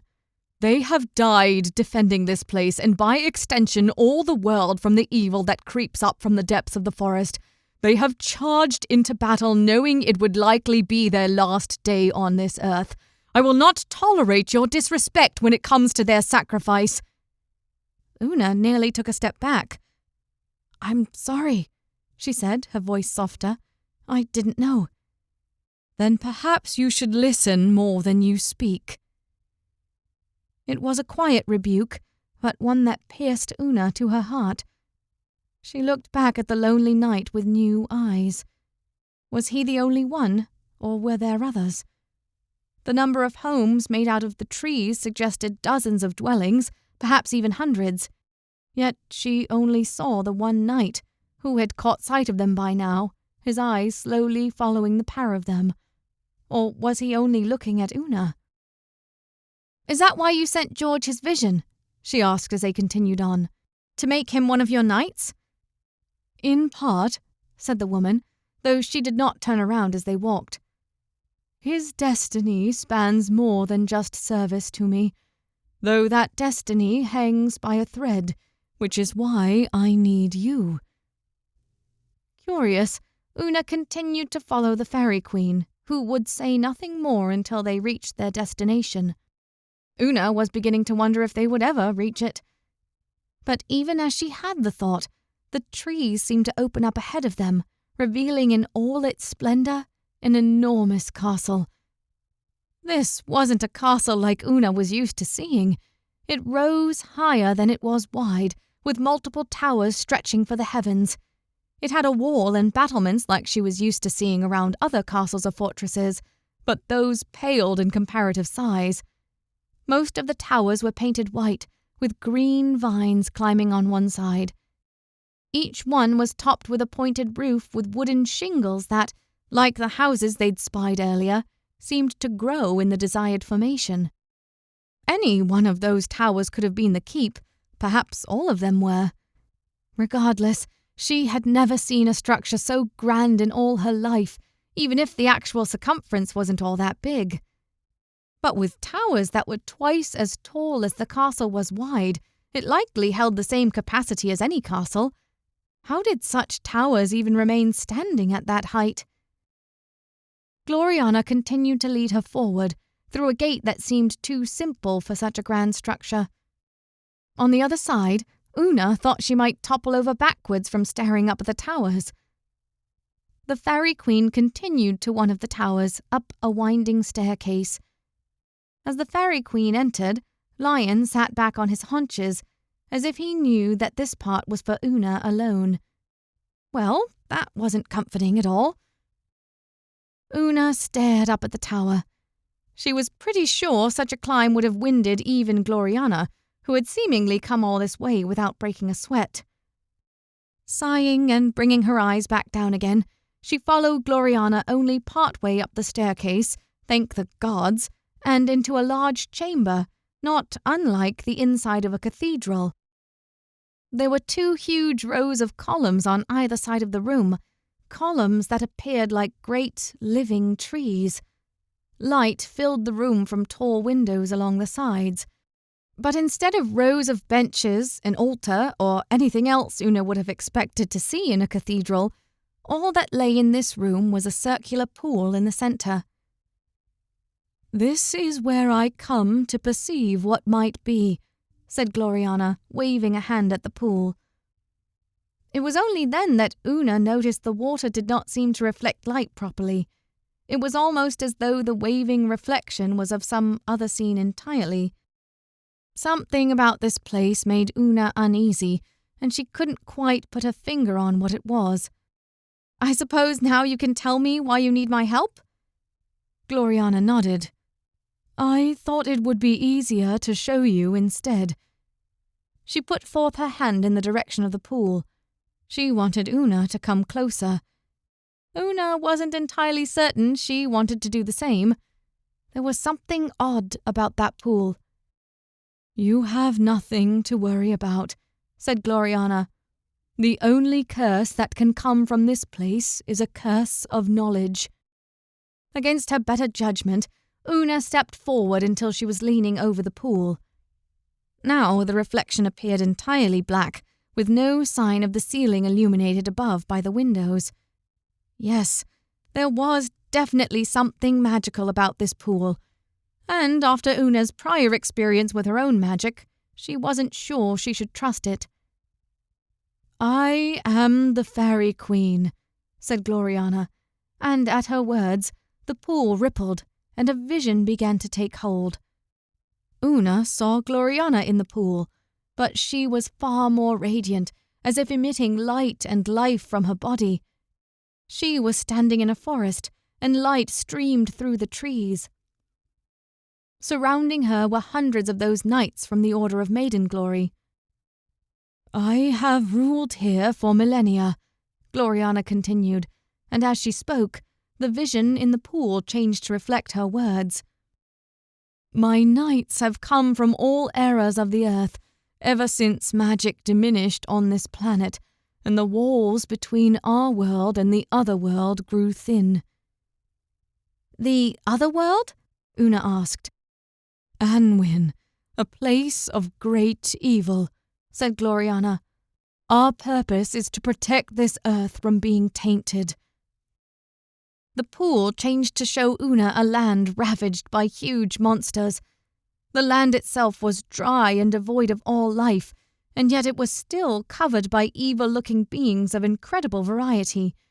There was everything from human-looking warlocks to humans with animal faces to animals with human body parts. One of them looked familiar. "There!"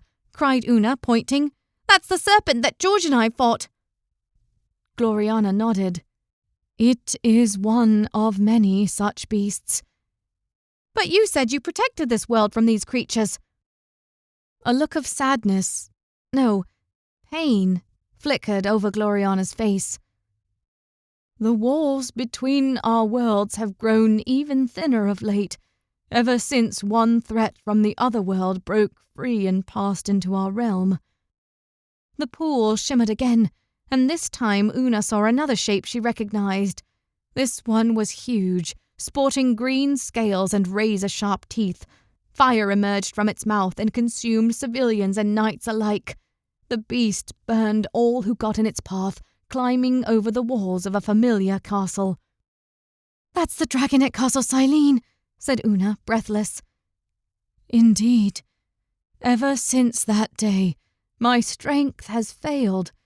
It has opened the doors for others to enter the forest. My knights and I managed to keep most of them from escaping, but some slip through our grasp, as you saw with the great serpent you and the Red Cross Knight fought." "So you wanted George to go kill the worm for you?" Gloriana hesitated for the briefest of moments before answering. "Yes," she said simply. "Why don't you do it? Why send George to do your dirty work? You have other knights, don't you?" "It is more complicated than that." For the first time, Gloriana appeared uncertain. "My magic is not suited to destroy. It serves mainly to protect, and my knights have grown thin as it is." Una wanted to fold her arms. That didn't seem like much of an excuse at all. It still didn't explain why she would place such a burden on another knight, one who was good in battle but still lacked confidence. "So you sent him so you wouldn't lose anyone if he died, huh? Many knights greater than George have gone after that dragon and died. You know the same will happen to him." "And that is why I sent you," said Gloriana, giving her a knowing look. "You didn't send me, Una trailed off. George had come looking for her, specifically because of his vision from the Faerie Queen. He had known things about her that she hadn't told anyone. "Why?" she asked, her voice dropping low and colder. "You must discover the reason on your own." Irritation stabbed at Una. "You brought me all this way to tell me what? That you can't tell me anything? How am I supposed to help if I don't know what to do? I don't even know where George is right now. He left me and can stay away for all I care. I can sneak past the dragon on my own. I did so the night it attacked. I can do it again." "If you faced the dragon alone, you would fall," said Gloriana, her face grave. "That's why I'll sneak past and not face it at all," Una replied, her annoyance growing. The woman paused as she considered Una, her face poised as if about to say something. But her shoulders slumped, and she walked beside Una so she could stare directly into the pool. "Not all is as it seems," was all she said. Well, a fat lot of help she was being. "Look," said Una, "if you say I need the knight to get into the castle and he needs me, then fine. But then, where is he? How do I find him? We're running out of time." "He is in a place beyond my reach," said Gloriana, still staring into the pool with that sad expression. "Beyond the forest?" "No." The Queen shook her head. "He is here, but there is much of this forest that is no longer under my control. An old enemy has taken refuge inside a fortress of evil, a sort of antithesis to this palace." "Are you talking about Duessa?" Gloriana's head swung in her direction. "How do you know that name?" "I met 2 of her servants, I guess. A strange knight from a country I don't recognize, and a warlock. And before that, the trees mentioned her to me. That wasn't you?" Gloriana tilted her face back in a slow nod. "I communicate with the trees, but they have life of their own. They are not mine to command. If you have already met with Jewess's emissaries, then our time is even shorter than I thought. She already knows you exist. George may have told her too much." "Willingly?" Una asked. Another question hung in the air. If not willingly, then how? Torture? Would she find anything left of the knight once she found him again? "It is more complicated than that. Jewessa is very powerful.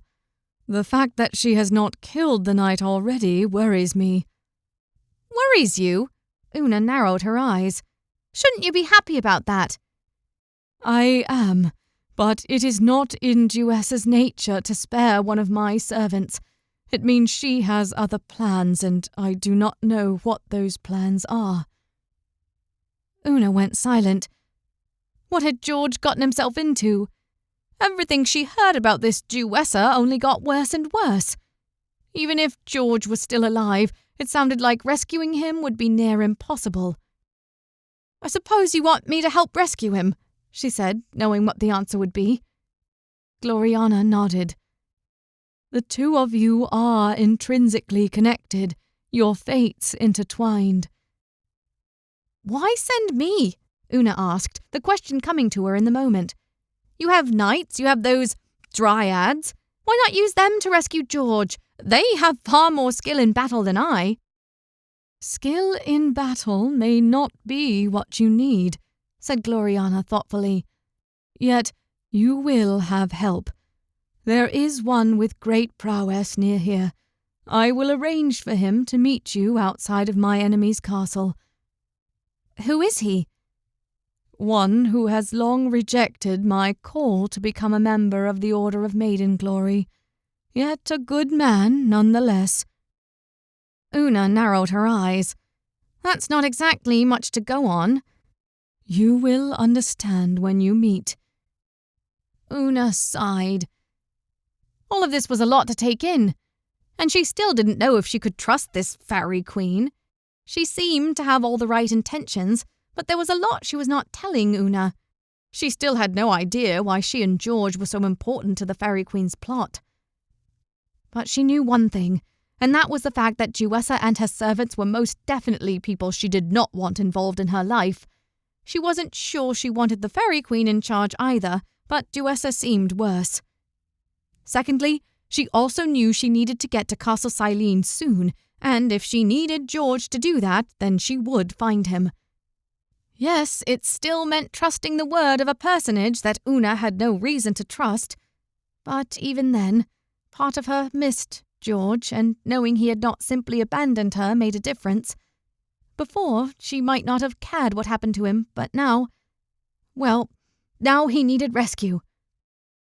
"Tell me what to do," she said, her voice resolute. Interludes.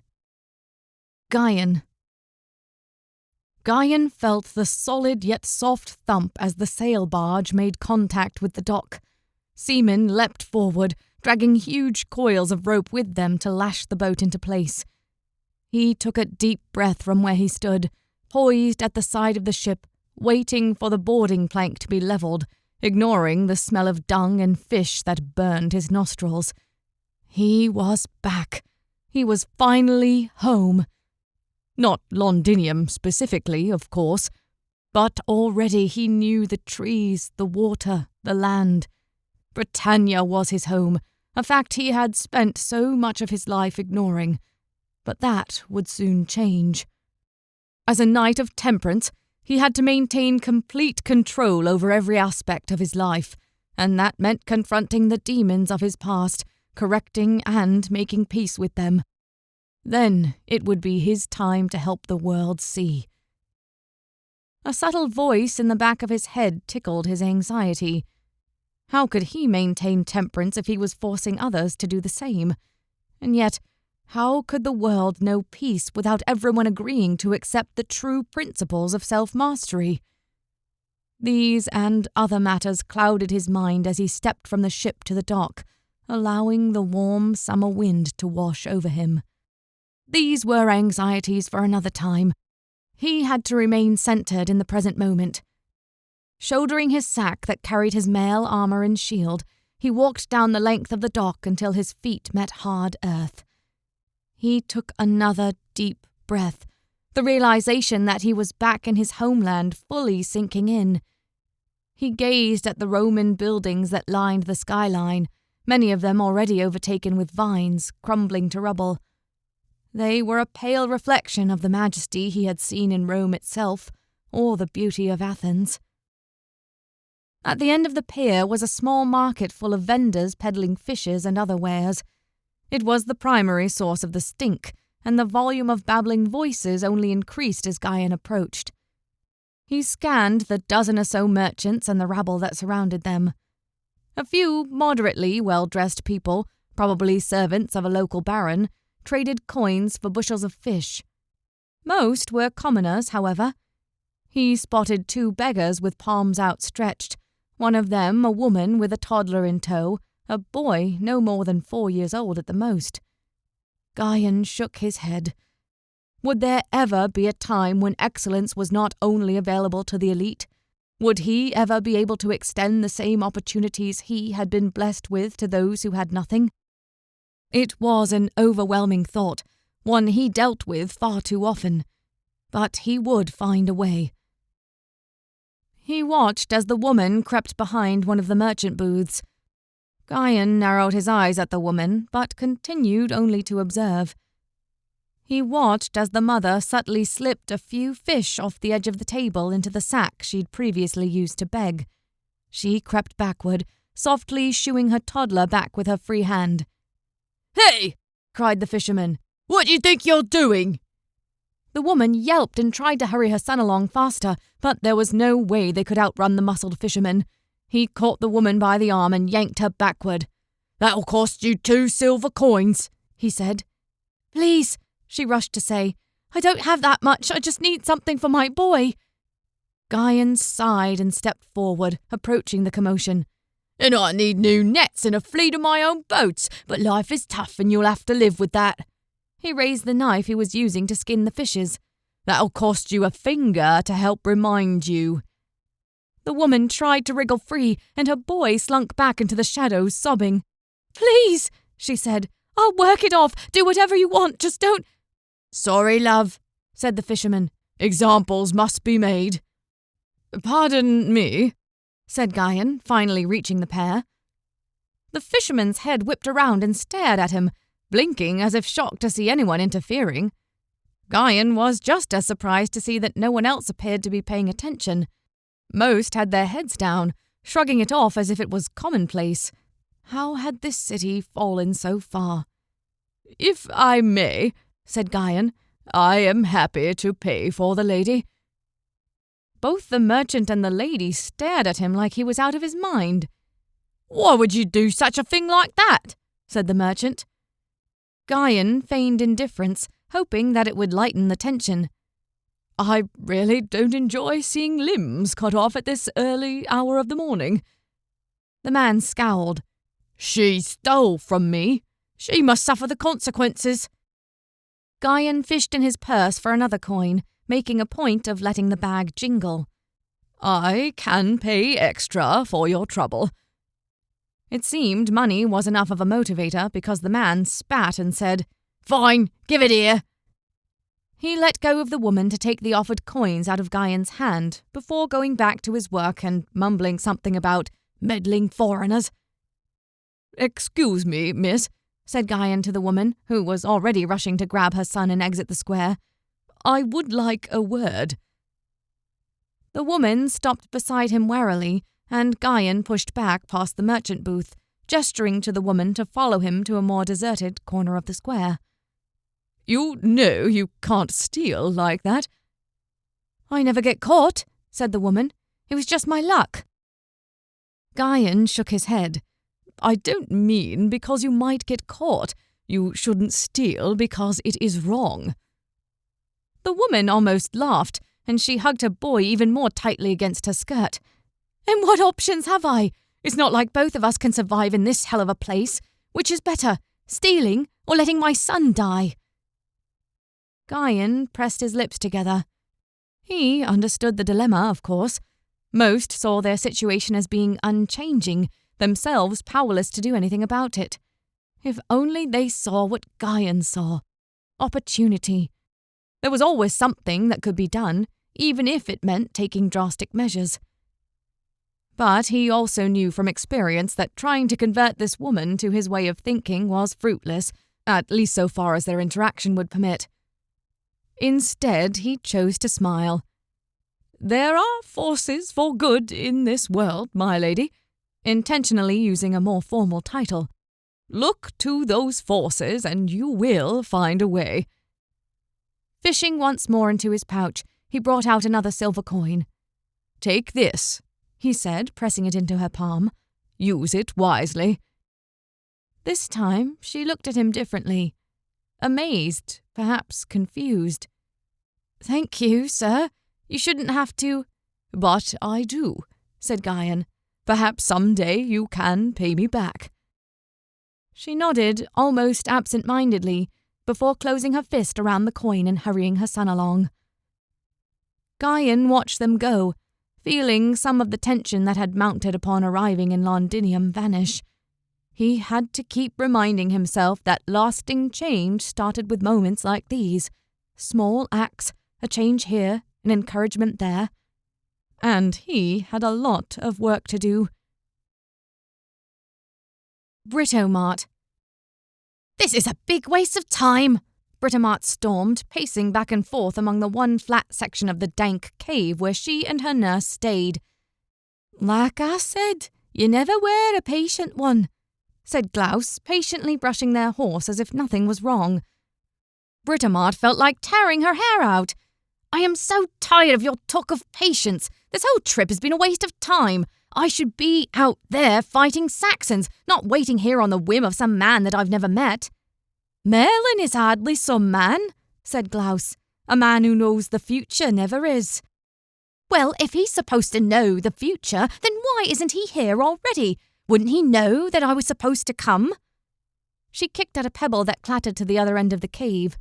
This stupid cave, was about the last place that she would expect to find a famous magician of Merlin's reputation. So close to the ocean, the tide rose almost to where they now stood every time the moon was high. They had been there for 3 days, and already Britomart couldn't stand to be there any more. How Merlin could live there, as it was rumoured, was anyone's guess.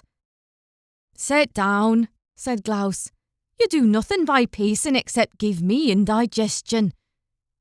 Britomart scowled but did as instructed, choosing a mostly flat but still rather uncomfortable rock to sit on. She let out a deep breath as the stillness of the air became even more uncomfortable than the stone. "Glaus," she said, "what if the mirror is right? What if I really am supposed to marry that man?" Glaus paused in her brushing and looked Britomart straight in the eye.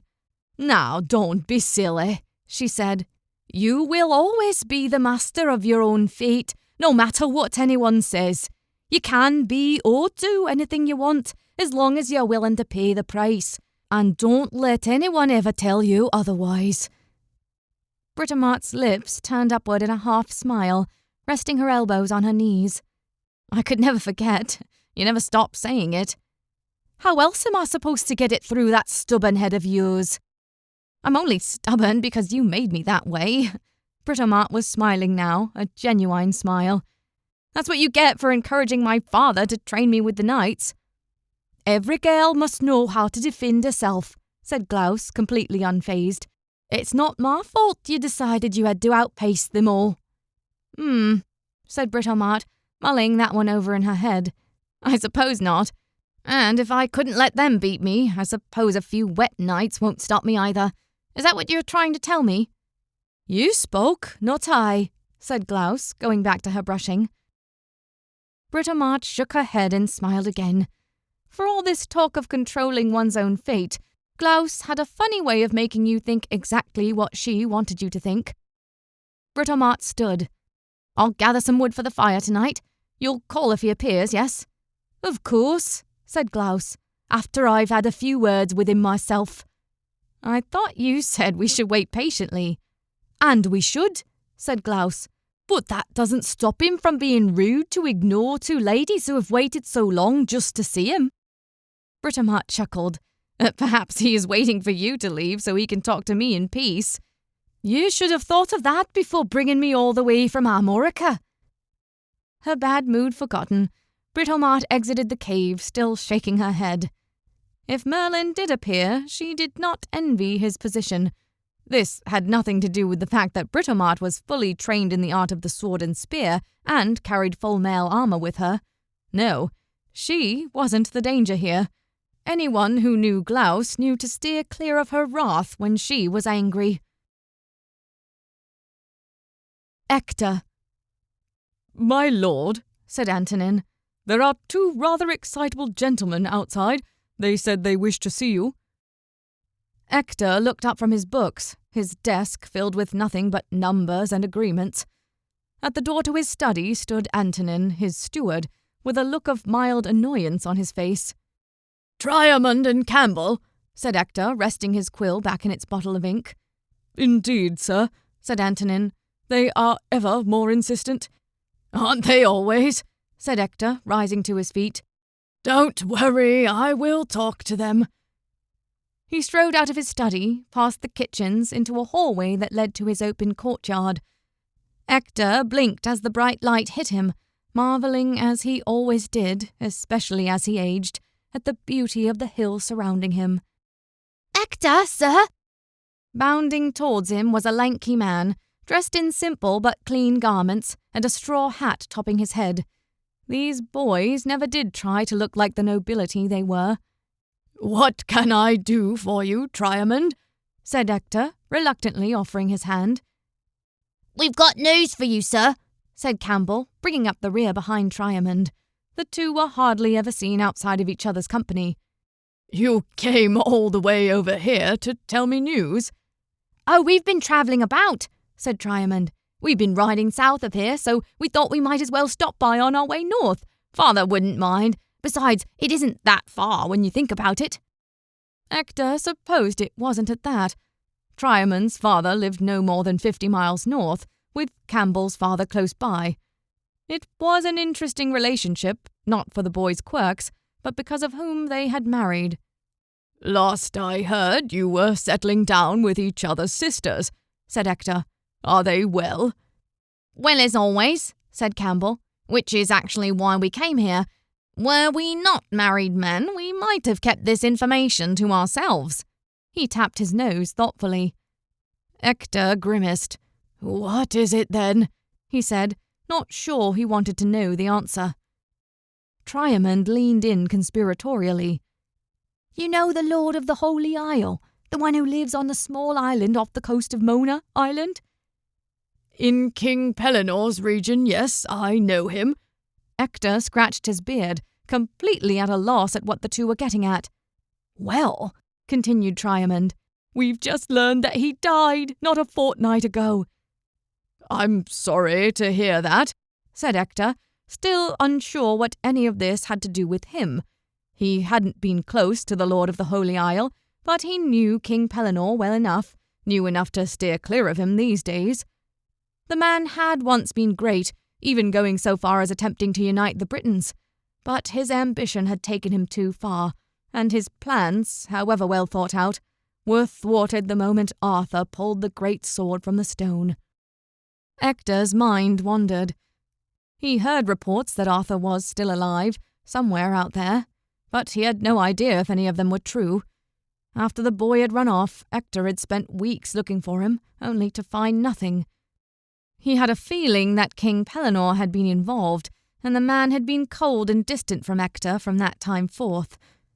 If Ector ever found that Pellinore had been behind Arthur's disappearance, the man might find himself going the way of the Lord of the Holy Isle. "Here's the interesting part," said Campbell. "The man is leaving behind 3 daughters, and none of them are married. Other than Pellinore, there is no higher lordship anywhere in the region. Whoever married the eldest would have power second only to Pellinore. And with Pellinore wasting his time the way he does, said Triamond, perhaps he won't be around for much longer. You shouldn't say such things, said Hector, completely ignoring the fact that he had thought something similar just a few moments ago. Besides, his sons are just as capable as he is.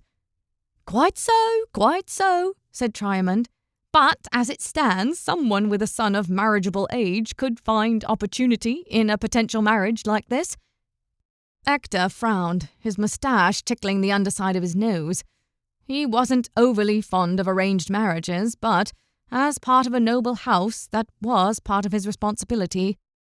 Thank you for letting me know, he said. I will give it some thought. Of course, sir, said Triamond, bowing his head. We thought it were only fitting that Kay be given the chance at love. He said it with such a straight face that Hector almost chuckled. Perhaps you should come by more often. You'd soon learn that Kay doesn't always get along well with others, but I will see if we can at least arrange a meeting. It is about time I concern myself with alliances, especially now that the Saxons are pushing further northwest. Indeed, sir, said Triamond and Campbell together. Hector paused, but then remembered his manners. I'm sorry, you must be tired from your travels. Come in and fill yourselves at the kitchens, and I will have Antonin bring in extra hay for your horses. Hector turned and waved them in, though his thoughts turned back to Kay and a potential marriage alliance on the Isle of Mona. An alliance would be good for them. Hector had few friends, other than Triamond and Campbell's fathers to the north of the Lake Country, as well as a few scattered allies in the region. He had friends before, but a lot had fallen apart 3 years ago when he lost Arthur. So much was gone. Yes, it was time to strengthen their house. Waving Antonin toward him, he leaned in and said softly, When you get a moment, find Kay and send him to me. Argovale. Argovale felt the crunch of gravel beneath the hull of his longboat, and he braced himself against the mast as the craft came to a sudden halt. Argovale took a deep breath, feeling the wind swirled around his face, throwing tendrils of his long golden hair flying backward, still matted with salt water. The air smelled crisp, fresh, and with the scent of something else on the wind. Opportunity. His Saxon brothers exited the boat first, getting ready to pull it ashore, but Argovale lingered a moment longer. For years now they had toiled to take these lands, these fertile plains and valleys, and now it seemed their dream was about to come true. Behind him came many more boats, each with a landing party as strong, if not stronger, than his own. Together they would take this land, drive back the Britons, and create new partnerships for the benefit of all. Their sons and daughters would thank them. Even the sons and daughters of the Britons would thank them, eventually.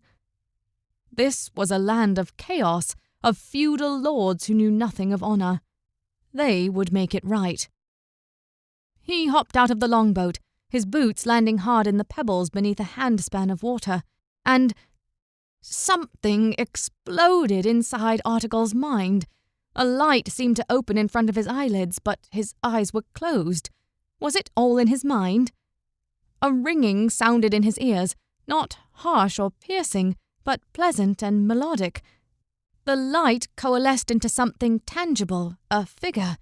She wore white robes and seemed to be covered in highlights of ivy and moss. Her hair was a dark red, and it flowed around her as if blown in a soft breeze.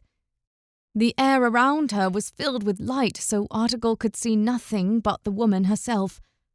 She was the most beautiful creature that Argovale had ever laid eyes on.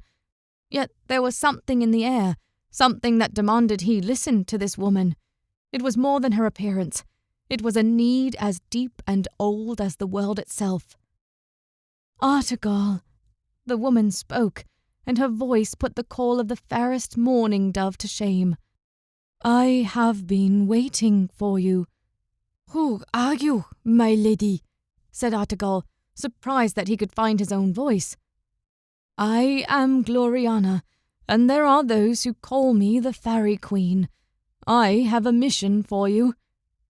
Of course, he would do anything for this woman, not for her beauty, but for what she represented. For Argovale, it was obvious there was something magnificent about this woman, something glorious. Whatever she desired, it would be in Argovale's best interest, the best interest of anyone, to do her bidding. And yet, he had a responsibility to his own people as well. He could not abandon them after just setting foot on the shores of Britannia. "I have people that need me," he said. "Your people will survive," she said. It was a simple statement, but one that seemed to carry deeper meaning. It filled Argovale with hope. "There are forces at work, Argovale," Gloriana continued. "Forces far deadlier and stronger than those your people face. I have chosen you to fight against these forces, to be my ally here in Britannia." "Why choose me, a Saxon?" said Argovale, only now registering that this woman was not of his people. He doubted she was of any people, but she clearly hailed from these lands. That was evident in the moment she appeared as his foot touched the shore. "I look upon the heart, dear Saxon," she said. "There are many throughout the world, regardless of nationality, who would be my servants were they near. There are not many left in Britannia, and so I must call upon all who come here." Argovale nodded, knowing in that one subtle movement he had changed his destiny. What a strange thing to spend your whole life working toward a goal, only for it to pivot in an instant.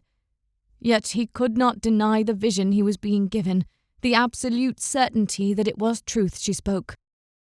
"What should I tell my men?" "You may tell them that you go on a secret task, one that will lead to the rise of Britannia as a great nation." "And do the Saxons have a part to play in that great nation?" "The Saxons have a great destiny to play, even in your lifetime, but that is not your calling. You are called to serve me, to be my instrument against darkness. But first you must come to meet at my palace. The way will be shown you." "And by fighting that darkness, I will secure peace for my people?" "Should we lose, there will be no peace for anyone." "Then I accept," said Argovale. In an instant, the vision cleared from his mind, and he blinked to make sense of his surroundings. He swayed as a bout of dizziness washed over him, and he spotted his men narrowing their eyes at him.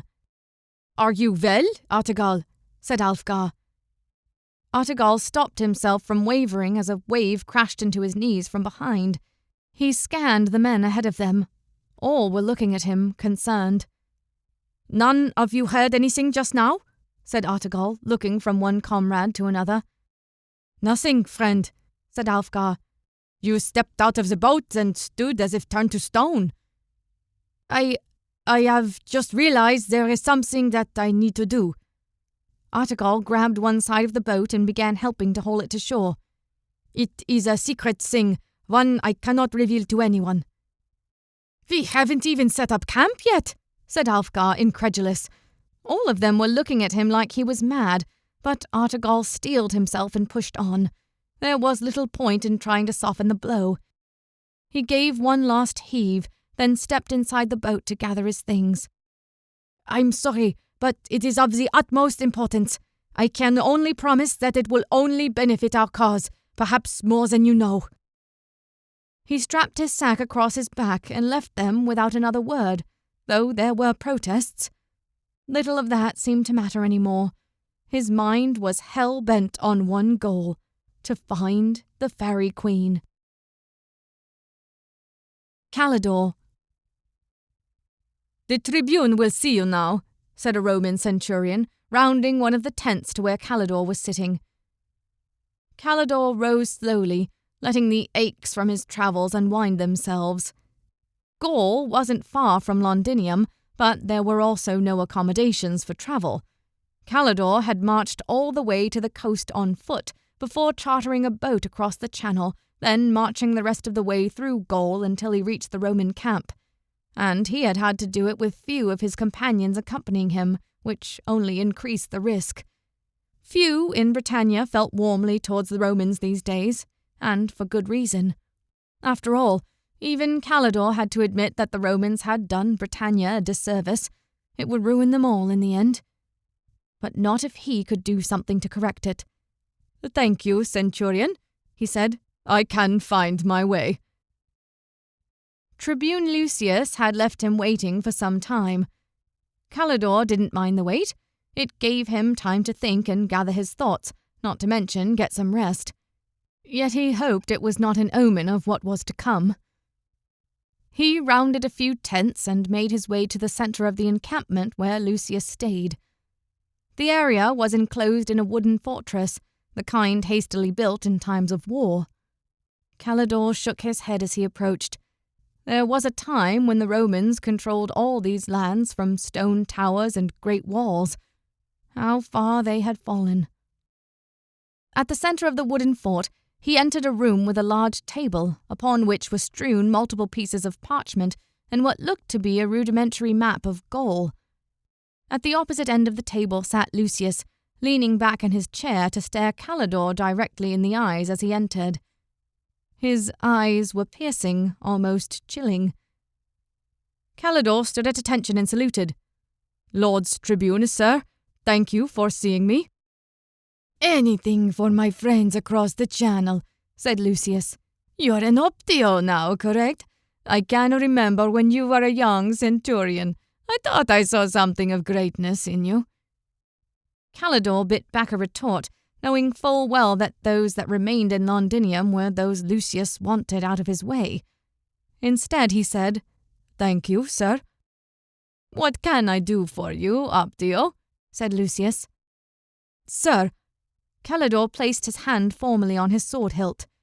"I have come to request aid in taking back Britannia from the Saxons. The Britons are fighting well, but they are low in numbers and lacking leadership. I believe we could provide that leadership as we once did, but a small garrison in Londinium is hardly enough. If the Saxons try to take the city, we will be forced to retreat." "I'm honestly surprised they haven't taken the city by now," said Lucius, staring down at his map idly. "Sir?" said Calidore. "The Saxons," said Lucius. "They're quite resourceful, and I agree that left unchecked, they could prove a threat to our empire." "Then you agree that we must send troops immediately?" "No," said Lucius with finality. He rose from his chair and stepped lightly to one side, staring out at nothing as if deep in thought. "As the Saxons rise, so too do we. There is a great battle ahead of us, that I know, and we will be victorious, but that time is not now." "But, sir—" "Rome has bigger concerns at home right now, Optio, and we must secure our borders before venturing out to the islands. Do that, and we will eventually be able to defeat the Saxons, but not before." Calidore had suspected a response like this, though he had hoped otherwise. Standing straighter, he spoke once more. "Permission to speak freely, sir." "Granted," said Lucius, turning back to him. "Tribune, it is not just about the welfare of the Romans that I am here.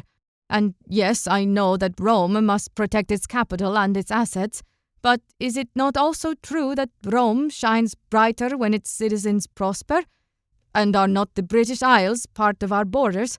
I was stationed at the wall that Hadrian built. I know where our borders stand. I entreat you, Lord Tribune, that we must help these people. They are dying by the hundreds." "A symptom of their own weakness," said Lucius. "They are facing overwhelming odds. Then they will die an enemy of Rome." "They are hardly an enemy of Rome," said Calidore, incredulous. "Aren't they?" said Lucius. "You weren't there when Uther was at the height of his power. That man is half the reason why the Romans confined themselves to Londinium. None of my predecessors dared challenge him, when all it would have taken was a word and we would all be gone. Uther is not there anymore and the people are dying." "Then let them die," said Lucius. Calidore took a step back. With chaos comes opportunity, an opportunity that I will happily take once our forces are strong enough. You forget, Calidore, that some day all will become Romans. It is only a matter of time. The glory of Rome will rise again. But we must be patient. Calidore stood, speechless. He had expected reluctance, but not this, not outright disregard for human life.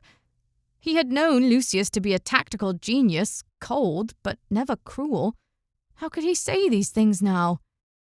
"This conversation is finished," said Lucius, returning to his seat. "I expect you to return to Londinium and serve your empire as you have been tasked. Should the Saxons attack the city, you will defend it to the last man." So, that was it. Lucius was setting up Calidore and those under his purview for failure. It would not be long before the Saxons did attack Londinium, and there was no way any Roman would survive. "Sir, yes, sir." Calidore clicked his heels together and spun around, marching straight out and not looking back. If he was going to die in Londinium, then he had very little to lose. He would find a way to help, and he would pay any price. Amoret. Amoret tiptoed behind her mother, the two of them alone in her hall. Gloriana, whom others revered as the Faerie Queen, stooped over a blue-black pool contained in a circular enclosure, her face distant. "Hello, mother," said Amoret, keeping her voice soft and polite. Gloriana did not flinch. "Good evening, child. I am glad you are here." She did not look away from the pool. "What do you see?" said Amoret, choosing to sit alongside the pool. To her, it looked like nothing but an inky black mass, perhaps darker and less reflective than a normal pool, but ordinary all the same. "The same thing I have seen for months now," said her mother. "The darkness continues to gather, and now that Duessa is free, I fear that the chains of my enemy are finally falling loose." "I wanted to talk to you about that," said Amoret, trying to sound nonchalant. "With so many knights of the Order of Maiden Glory dead, you need all the help you can get. I've trained with the knights. I know I can—" "No," interrupted Gloriana. "You must remain here." Instant fury washed through Amoret. She hadn't even let her finish speaking. "You know I am capable. I can help. There are dozens, perhaps hundreds of Duessa's minions out there. Let me stop them. Let me do something." "You don't understand. You need protection." Amoret growled in frustration. "Protection? If all we do is sit here in your court, there won't be anything left to protect. Duessa will overrun us, and then what use will I be? It's not like I can be any less help outside." "I will not see another one of my girls put herself in danger." "Belphoebe is fine out there," said Amoret, unable to stop her voice from rising. "She's hunting monsters, slaying demons. I don't know what else. If she can handle herself, then you know I can too." Gloriana's face went cold, her lips pressed tightly together. She never liked it when Amoret brought up Belphoebe. "One day you will learn, my child," she said. "One day you will see as I see, and it will all make sense. And you will be just as unable to explain everything to your children as I am to mine." Amoret silently vowed that she would never let that happen. She would tell her children everything. But she had had enough. Clearly, her mother wasn't going to let her go, so, rather than argue further, Amoret rounded on her heel and strode out of the hall. Reining in her anger, she kept her steps calm and collected, not forceful. Tonight. She would leave tonight. There was no point in trying to convince her mother otherwise. It was time Amoret took things into her own hands, and then maybe she could prove herself to be just as capable as Belphoebe. Maybe she could make a difference. Yes, she would gather her things and leave. Tomorrow began a new adventure. Chapter 23. Una slept in the Faerie Queen's halls that night, perhaps the best rest she'd had since escaping Londinium. She stayed in one of those odd houses that seemed to have grown out of a tree itself. It was different, but also comfortable. She could have sworn she felt the bed adjust to her posture. Lion slept just outside, and Una often stirred to his snoring. But early in the morning, she awoke to the startling sight of 2 dryads. Up close, the creatures were a little frightening, their faces and skin covered in little protuberances, small twigs and leaves. "We are here to guide you to the one with the red cross," said the 2 in complete unison. That was further unsettling. Yes," said Una, blinking away her sleep. "Maybe give me a moment to change, and do you have a place to bathe around here?" She looked around for what might pass as a washroom in this place. The dryads looked confused. "But you have already been cleaned." "Huh?" she asked. She had not bathed since the first inn outside of Londinium, unless you counted torrential rainfalls. "Arden caterpillars," said a voice behind her. She turned and nearly forgot how to speak. Behind her was a tiny little man, no bigger than her thumb, sitting across a sparrow that must have just flown in through the open window. Lion rose from a lounging position upon seeing the little man. "I'm Tom," he said, noting her face. He waved a hand at the dryads. "These 2 were talking about Arden caterpillars. They all sneak onto your body while you sleep and eat away the dirt, sweat and grime from your body. Don't worry, they're completely harmless to someone your size." Una could not help but stand up and begin brushing at her clothes. The dryads watched her, curious and perhaps a little confused. "They'll be gone by now," said Tom, his face more than a little amused. "I am here to give you last instructions before you go." "Okay," said Una, trying not to help the feeling that there were little creatures still crawling all over her. "What is it?" "The dryads will take you as far as we can," said Tom, "but we cannot take you all the way to the House of Pride." "House of what now?" "Jewess's castle," said Tom. "House of Pride was its name in older times, but it has remained uninhabited until now." "All right," said Una. "So I find the house and George will be there." "Not at first. You must remain at a cave where the dryads will leave you until your help arrives." "Right," said Una. "This mysterious helper. I don't suppose you could tell me who it is?" Tom shook his head. "My mistress has forbade me, but I am personally ensuring that he arrives." Una shrugged but began gathering her things. "Then I wait for whoever this person is, and we travel the rest of the way to the House of Pride?" "Yes, but you can't just knock on the gate and expect them to open it for you. Many of Jewess's servants and admirers remain there, though our sources suggest they were recently unleashed into the forest itself. That's bad news for us, but good news for you. It means the castle will be less defended. But beware, Jewessa will likely be there, as will many others." "Don't go in sword swinging," said Una. "Got it. Though I don't suppose you could spare any weapons." Tom once again shook his head. "All we have belongs to the Order of Maiden Glory, and they cannot spare any." "Of course you can't," Una breathed out. "Not to worry," said Tom. "You already possess that which you need, and your help will have a sword." "Great." She rolled her eyes. That made her feel much more comfortable. But she was done trying to coax more information or resources out of these people. How could she ask for more when they had been so gracious enough to provide her with cleaning caterpillars?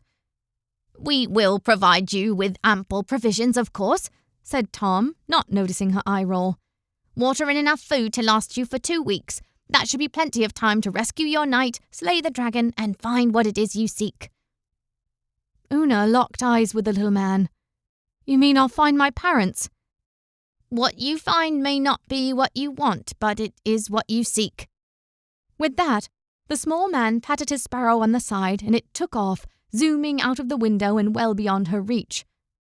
Lion huffed. Una could relate, almost wanting to scream in frustration. That had been the most anyone had said about her goals. Now she was sure that the Fairy Queen knew more about her situation than she was letting on. When this was all over, she would need to have a stern talk with that woman. The dryads waited patiently for her to gather her remaining supplies, Then they provided her with the promised provisions, and they set off. It took half the day for them to leave the Fairy Queen's domain, as marked by the increased sunlight and general sweetness to the air. But soon, the humidity grew thicker, and the sky darkened as they joined the part of the forest she was more familiar with. Still, there was enough light that she could continue to see the dryads leading the way, and the path wasn't too hard either. It seemed to open up for the dryads as they passed, with Una travelling in their wake. It occurred to her that she'd never asked the Fairy Queen about her own magic, that somewhat dark part of her that had come to her aid on more than one occasion. Would Gloriana even tell her more about that?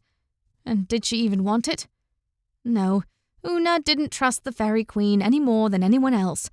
As far as Una was concerned, until the Fairy Queen began telling her more, everything she said was suspect, and she didn't need any more cryptic statements about her magic right now. They continued that way for some time, eventually joining with the road once again. But the dryads didn't stop to follow the road. They continued on the other side. Una glanced down the clear path to her right, the path that would eventually lead to Castle Silene, or very close to it. For a moment, she considered taking it, leaving the dryads to continue on their way until one of them realized she had not followed. After all, what proof did she have that the Fairy Queen was right? How did she know she would die if she went back to her old home without George? Though, come to think of it, Gloriana hadn't said she would die, she said she would fall. Was there a difference? The dryads continued to push forward through the trees and brambles on the other side of the road. Una gazed from them to the road and back at them. Dragon dung, she whispered to herself, and plunged forward, off the road, following the dryads. It wasn't the Fairy Queen's warning that helped her make her decision, nor was she too scared of the dragon. It was the thought of George held without friends in this house of pride. She had travelled with the Red Cross Knight for only a short while, but in that time she had come to care for him to some extent. Enough that when he had left, and she thought it was because of her, it had hurt a bit. She'd tried to hide it behind resentment or indifference, but the fact of the matter was, she didn't want him to come to any harm. No, she would get him out if it was within her power. Then they could travel to Castle Silene together. They travelled for a full day after that, rarely stopping to rest. These dryads didn't seem like they needed rest at all, and every time Una asked how much farther they had to go, they always answered the same. The forest is vast, but we will be there by nightfall. By the time the forest plunged into complete darkness, Una was on the verge of telling them she couldn't go on for much longer. Even with the sort of path created by the dryads, Una kept finding herself stumbling over roots or poorly placed stones. More than once she nearly rolled her ankle. This is as far as we dare go, said the dryads together, even as Una nearly stopped herself from colliding with their still forms. They had stopped rather abruptly. This, said Una, looking around. She could see nothing, but she was relatively sure there were fewer trees here, judging by the more spaced-out buzz of insects surrounding them. There is a cave ahead. You will wait there until morning, said the dryads. The man who is to help you will arrive by then. After that, just follow the path and it will lead you to the House of Pride. Una couldn't see a path, but she trusted it was there. In fact, she could almost make out a faint light in a line above. The canopy would be less dense by a path, even though she could barely make anything out. The moon must be out tonight, and a big one to allow her to see anything in this forest. I don't suppose you could stay and... But the dryads were already gone, melting into the night like the mystical creatures they were. Lion growled under his breath. Una sighed. She didn't like this. Once again she was alone in complete darkness, and she had a feeling a fire would only attract the worst things. She moved ahead, eventually finding the cave the dryad spoke of, and sat along its wall in complete darkness. Yet sleep did not come. She wasn't sure if it was the prospect of rescuing George, or the thought of her elusive help that was supposed to arrive by morning, or contemplating more caterpillars crawling all over her. "Hang it all," she said after nearly 2 hours of trying to fall asleep. She rose to her feet. Perhaps a fire would attract unwanted critters, or even some of these servants of Jewessa, but she needed some light and warmth. She gathered what branches she could find and set to work using George's flint and steel that she still had on her person. Something about it comforted her, especially once the fire turned from tiny embers and a lot of smoke to something more substantial. Soon she had a healthy fire going, and both she and Lion huddled close to it, making sure to leave one stick partially embedded and close at hand, so she could reach for it if something or someone were to attack.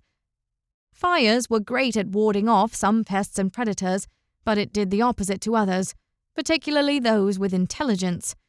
She did not want to run into any of those tonight, but it was worth the risk. And the cave would hide the flames from all but the closest of potential predators. The downside of a fire is it both made her long for sleep, yet simultaneously created a need for her to stay awake should anyone come. But staring into the flames and feeling the warmth rush over her and the soft crackle of the wood numb her ears, it wasn't long before she was dozing off against the cave wall. A sharp crack woke her abruptly. At first, she thought it was part of the wood bursting in the fire. But no, the fire had died considerably and it was beginning to get lighter outside. The sun must have come out by now, though under the canopy it was still dark as pitch. It felt like she had only slept for a minute, yet apparently a lot of time had passed. She wrapped one hand around her stick and pulled it from the burning embers. The tip was still hot and ashen. She held it forward, making her way out of the cave. Lion noticed her motion and got to his feet, taking an aggressive stance and facing the opening of the cave. The crack came again, this time unmistakably the sound of a boot snapping a twig. She held the fire-tipped branch forward. "Who's there?" she said, and Lion growled. If it was an animal, chances were the sound of her voice would scare it off. Or maybe it was this person sent to help her extract George from the castle. She hoped it was one or the other. Otherwise, she had just given herself away to an enemy. "Hello," said a clear voice, young and masculine, devoid of roughness or pain that came with age. Just the mere sound sent a thrill up her spine. There was something hopeful in that voice, yet she couldn't make out its source. Whoever it was lay on the other side of a clump of trees. "Hello," she echoed. "I'm over here." "I'm coming," said the voice, and Una waited to see who it was. Lion's ear twitched and he sat back on his haunches, hopefully a good sign. This had to be the one the Fairy Queen had sent. His voice held too much heroism to not be such a person. Yet she stayed on her guard until a figure emerged from behind the trees onto the path where she stood. He was a young man, about her age, wearing loose and comfortable clothing, with no armor that she could see, though on his belt hung a scabbard with what appeared to be an incredible sword. She could only see the hilt. It gleamed in what little light they had, a clear gold, and the pommel carved like the head of a dragon. There was something familiar about it. She looked at the young man's face, and her eyes widened as she recognized them. 3 years had passed, but she would never forget that face, framed by perfect golden hair. "Hello," he said, putting forth a hand. "My name is Arthur Pendragon." Chapter 24. No, this could not be happening. Arthur Pendragon was the help she would receive. Had the Fairy Queen known what this man, this boy, had done to her all those years ago? She couldn't have. She would not have put them together had she known. "Arthur?" she repeated, her voice low. "Yes," he said as he approached, a smile still on his face, though he jumped backward upon spotting Lion. "You match the description that little fellow gave me, lion and all. I'm supposed to meet you here and save some knight from great torment." He put his hands on his hips like he was some great adventurer from the stories. Even Lion didn't seem to faze him much. You don't "Recognize me, do you?" said Una slowly. She could hardly believe it was him. This was the man responsible for her imprisonment. Arthur Pendragon drew closer, squinting his eyes to get a better look at her. I can't say that I've... He trailed off. He peered closer, then his eyes widened and he took a step back. You were there that day, he pointed at her. You... Una, right? He only barely remembered her name, after everything. Una re-entered the cave, kicked out the fire and grabbed her things, slinging her pouches of food and canteens over her shoulder before leaving. She didn't say another word to Arthur. Wait, I'm here to help, he said, pulling up closer to her. Oh, now you want to help, said Una, keeping her eyes fixed on the direction of the path. Look, I know you're probably angry at me for what happened all those years ago. Angry? She whirled on him incredulously. Angry? They imprisoned me for 3 years. A grimace spread over his face. I'm really sorry for that. Unbelievable. He was sorry? Well, she would show him sorry. I can't believe this is what the Fairy Queen had in mind, she said out loud. If I had known it was you... So she did send you. Perhaps you could tell me what our mission is? You're not coming with me anywhere, but I'm going to save the Red Cross Knight from the House of Pride, whatever that is. Gloriana didn't mention that to you? She didn't mention anything at all. She just sent Tom Thumb, and all he said was that I would help save a knight from torment. He said you would explain the rest. She wanted to spit, to run as fast as she could. If this was what the Fairy Queen had planned all along, she would have some very choice words to say to her the next time she appeared. She set off down the trail that supposedly led to the House of Pride, Lion reluctantly following after her. Where had the beast's aggression gotten to? He seemed perfectly at ease with Arthur there. Dumb animal. Look, perhaps we should talk things through, said Arthur, following her. I don't think it's a coincidence that Gloriana put us together. It doesn't matter. Of course it matters. Gloriana doesn't make these decisions on a whim. You'll need me, or she wouldn't have sent me. Besides, I'm the best fighter in all of Britannia. He said it so matter-of-factly, with no perceived pride or anything. I can manage. I respect that, and I'm sure you'll do fine, said Arthur, still following her. But will it hurt to have help? Una stopped walking and pressed her lips together, hard. The rational part of her brain was in serious conflict with her emotions right then. Every inch of her wanted to keep walking to get away from this man who had taken 3 years of her life away. But instead, she turned and faced Arthur.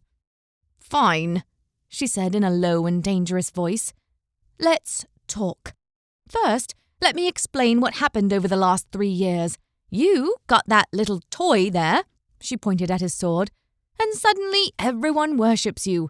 You could have used it to, I don't know, set a little girl free who had been locked up for witchcraft. To her surprise, his face fell, and he bowed his head as if in remorse. I truly am sorry for that. I was wrong to leave you. I thought we were friends. We were, I suppose, he said, though we hardly had time to get to know each other. And you think that's an excuse? She took a menacing step towards the young man. Of course not, he said, putting his hands out defensively. We were friends, and it didn't matter for how long. I should have ordered them to let you go. I was scared and I fled, but that's on me. I have no excuses. No, you certainly do not, Una said, folding her arms beneath her breasts. She let that hang in the air a bit before adding, So, you're serving the Fairy Queen now? Gloriana and I have an understanding, he said hesitantly. She's long wanted me to join her knights, but that is not what I need to do. So, you refuse Gloriana as well, said Una, her arms still folded. I suppose it makes sense you would run from responsibility again. I don't run, Arthur protested. Gloriana's cause is just, so I help where I can. I've slain my fair share of monsters in these woods and elsewhere throughout Britannia, but I cannot devote myself to such a singular pursuit. Like being king, Una prodded. Arthur gave her a frustrated look. You wouldn't act so skeptical if you had known all I've done to help. Una shook her head. I'm not one to tell you what you should or shouldn't do with your life. That's yours. But you could have done something about me. 3 years, Arthur. Yet you never came back. I couldn't, he said hastily.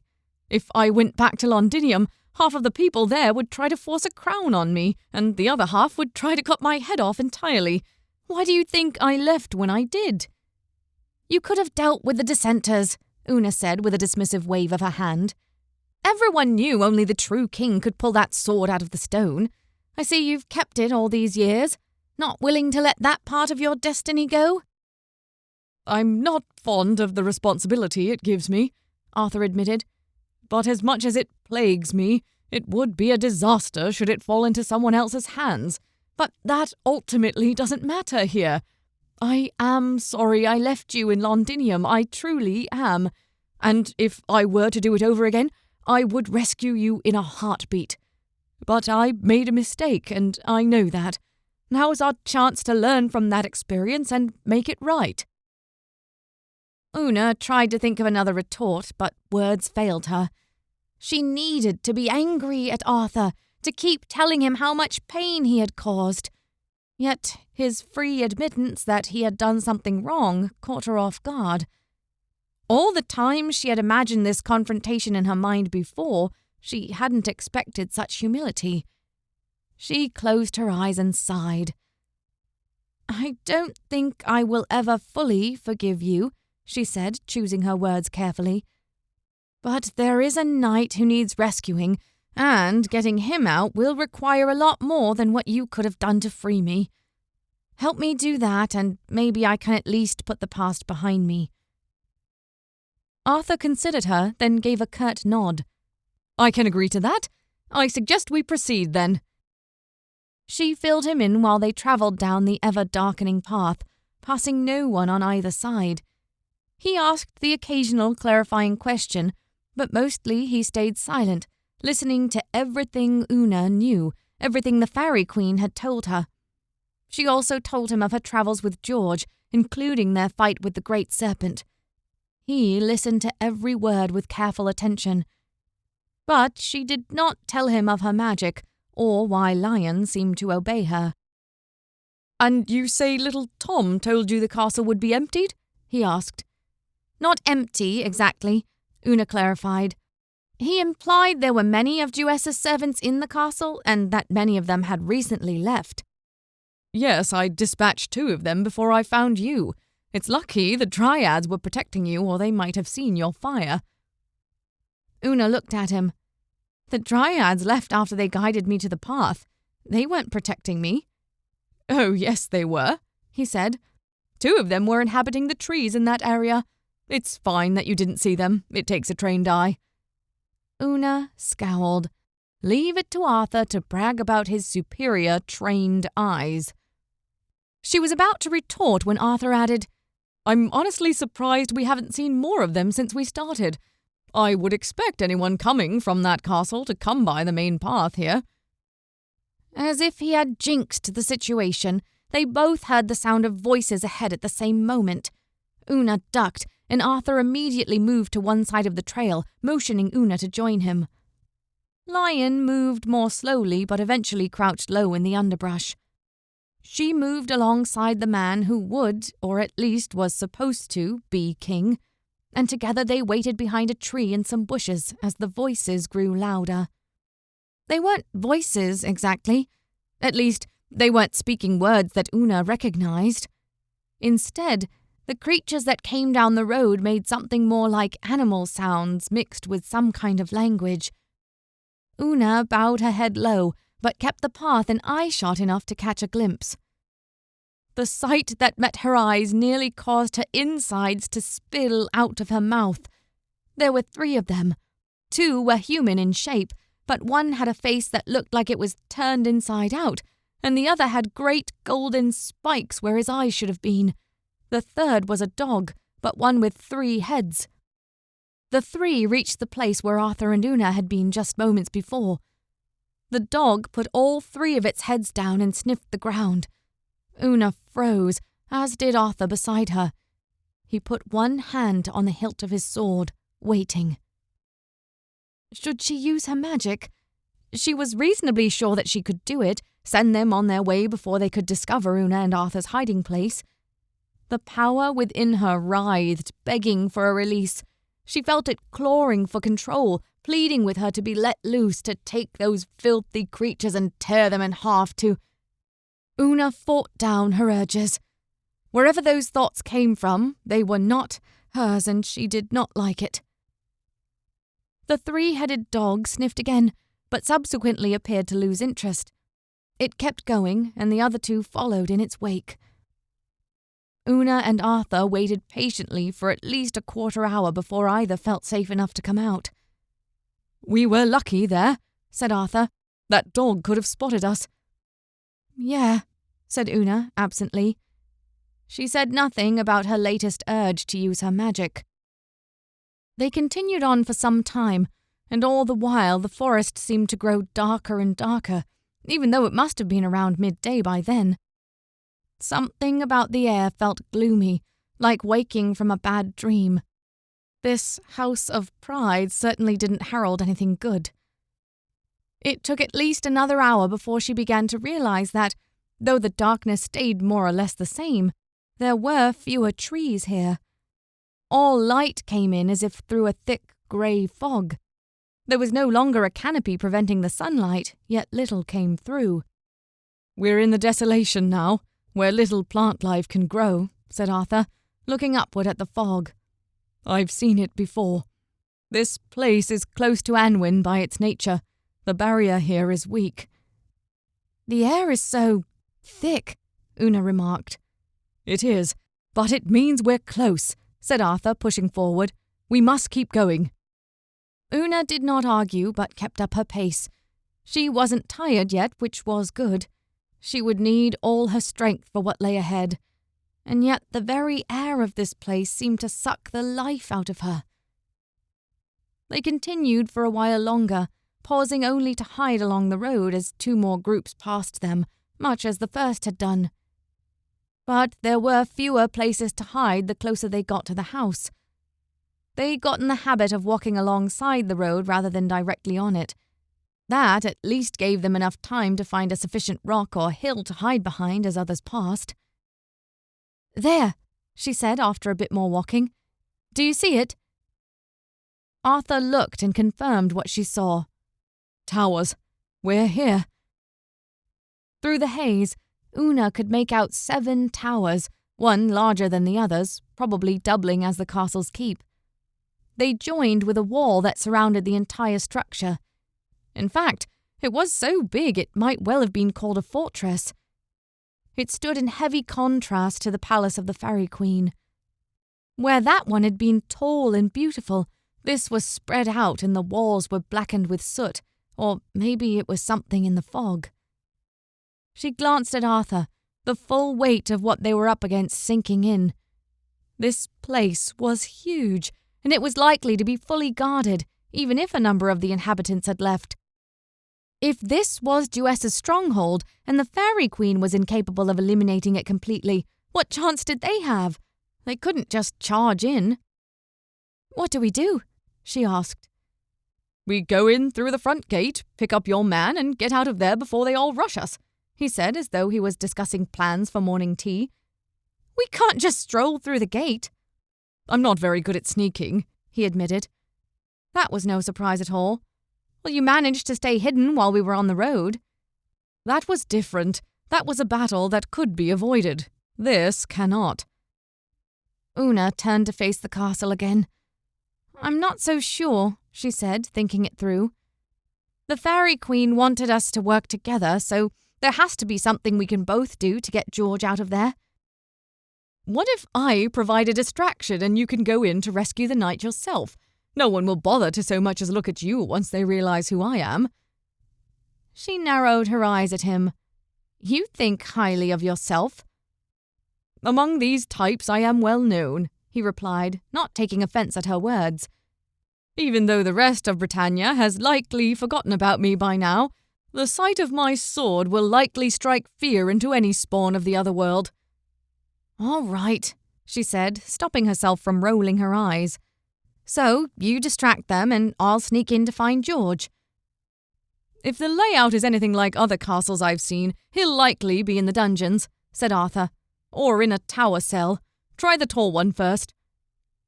Una nodded and Lion seemed to sense her apprehension, his muscles tensing. They were really going to do this. "Are you sure you can take care of yourself?" she asked. Not that she cared. If Arthur died, it would be no remorse to her after what he'd done, though it would make rescuing George a lot harder. Maybe she cared a little bit. "I will be fine," said Arthur with a flash of a smile she recognized from 3 years ago, a hint of a joyous and carefree optimism. "I'm good at not getting cornered, and I'm also good at getting out of tight scrapes when I am cornered." "Basically, you're saying you're good at everything," she said with a dry stare. His grin widened. "Now, if I said that, I wouldn't be very humble, would I?" "Let me guess. Humility is also something you're good at." "You said it, not me." Una scowled. Why was she even making such conversation with Arthur? She'd spent the last 3 years dreaming of what she might say to the young man if she ever saw him again, and this was not how she had imagined it. "All right," she said, bringing the conversation back around again. "I'm assuming the only way is through the front gate." "Likely," he confirmed. "Then you'll create your distraction there, and I'll wait for the gate to open. If all goes well, they'll be so fixated on you that I'll have a chance to slip in." "Sounds like a plan to me," he said cheerfully. With that, he straightened and marched forward, fishing in his pouch for something Una couldn't see. Wait, he was going now? For a moment, Una didn't know whether to follow or call him back. But to think it through, there was no other reason why they needed to wait. This plan wouldn't get any better in darkness. In fact, the light was likely their ally. She hurried after him before he disappeared into the fog. Chapter 25. Una watched as Arthur walked with the confidence of a dozen men, his left hand resting on his sword hilt. All he had was that sword. Did he have some kind of death wish? Within just a few minutes, they arrived at the castle wall. The one good thing about the fog is that it kept anyone at the castle from spotting their arrival. Una quickly flattened herself against the wall next to the gate, with Lion right on her tail. They would wait here until the doors opened. Arthur, on the other hand, stood with feet apart directly in front of the gate. He pulled out of his pouch a white horn gilded with gold.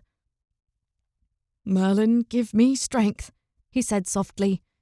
Then, taking a deep breath, he blew on the horn. It was a sound that pierced through the air and even seemed to pierce through the darkness and fog. The air lightened, and Una felt her spirits lift despite herself. The clear tone of that horn was enough to give her strength and confidence. Yet part of her shrank away from the sound, something deep within her. Was that her magic? She didn't have time to think about that, for in that moment, a crescendo of muffled voices came through the gate. Arthur was certainly calling attention. Arthur blew a second note on the horn, and this time the reaction was more pronounced. The fog was definitely lifting, and the air filled with light where there had been none. The gate opened with a mighty grinding sound. Arthur stood resolute, facing down whoever was on the other side of that gate. For the first time, Arthur pulled his sword out of its scabbard. The gentle sound of metal scraping against leather could be heard, a note almost as clear as the horn. Light shone on the blade, creating almost a shimmering melody of its own. On that sword was written an inscription, and though Una could not make it out from where she stood, she knew what it said. Whoso pulleth out this sword from this stone is duly born King of Britannia." There was a roar of voices as several grotesque individuals began pouring out of the gate. They knew Arthur was not one of them, not come to worship Jewessa as they had. The sound of the horn and the sight of Arthur's sword were enough to confirm he was an agent of light. It was a true paragon of good versus evil, and as much as Una hated to admit it, Arthur was, in that moment, the embodiment of good. The first of the monsters, a serpent similar to the one Una and George had fought, but smaller, approached Arthur, baring its fangs and ready to strike. Arthur lobbed off its head with hardly any effort at all. That was enough to take some of the others by surprise. They hesitated, watching as the serpent collapsed to the ground, dead from a clean cut through its neck. None of them had noticed Una or Lion as they hugged the side of the wall.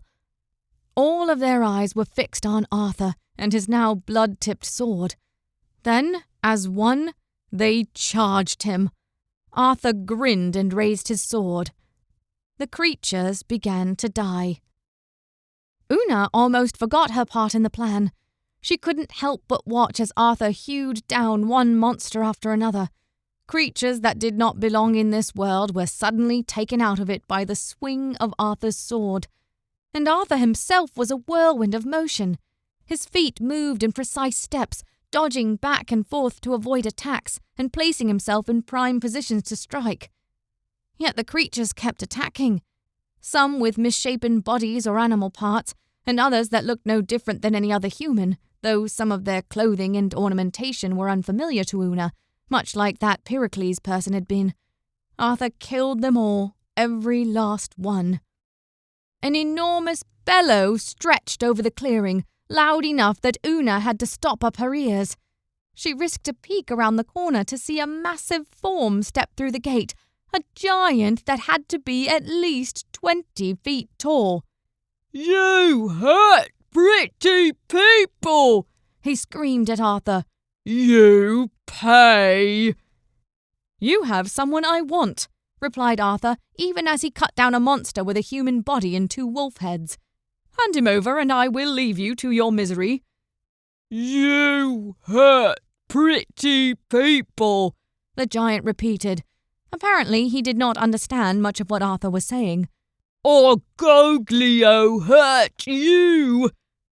And with that, the giant charged out from under the gate, directly at Arthur. Now was the time to leave. Everyone around them was either dead or watching as Arthur began to do battle with the giant.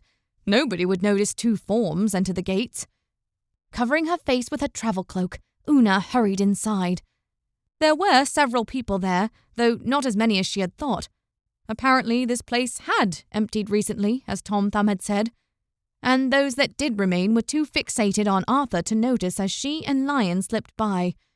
She had always been pretty good at sneaking around, and Lion, it seemed, mimicked her perfectly. That was good. Had the beast left her in favor of attacking the denizens, she didn't know what she would have done. Keeping her travel cloak over her head, she hurried away from the gate, towards the largest of the towers. "I'm coming for you, George," she whispered. Arthur had not had so much fun in years. Most of these mutated carrion weren't even difficult to kill, not compared to the foes he'd fought in recent years. But this giant would be a fun challenge. He'd never fought a giant before. The 20-foot beast roared as he charged, and Arthur caught a brief glimpse of Una and her magical lion companion slipping through the gate. Good. Hopefully she could stay safe long enough to get this Red Cross Knight out of the city, which meant it was his job to keep everyone else occupied until that happened. The giant swung a club the size of a small oak tree. He had to leap to one side to avoid the club as it landed in the space he had just occupied. The blow was enough to rattle the ground beneath him, and he nearly lost his balance. But the giant's attack had left the creature vulnerable. With the club still stuck in the ground, the giant pulled with one arm. It was the perfect opportunity. Arthur ran forward and swung at the giant's arm with Caliburn, and the enchanted sword met no resistance as it sliced through the giant's flesh and bone. With a roar like a great waterfall, the giant staggered backward, his club and the arm that held it lying forgotten on the ground. You!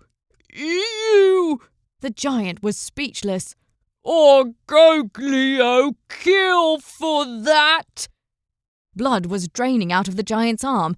He would likely bleed out eventually, but Arthur had to keep him busy until then, or maybe even finish the battle early.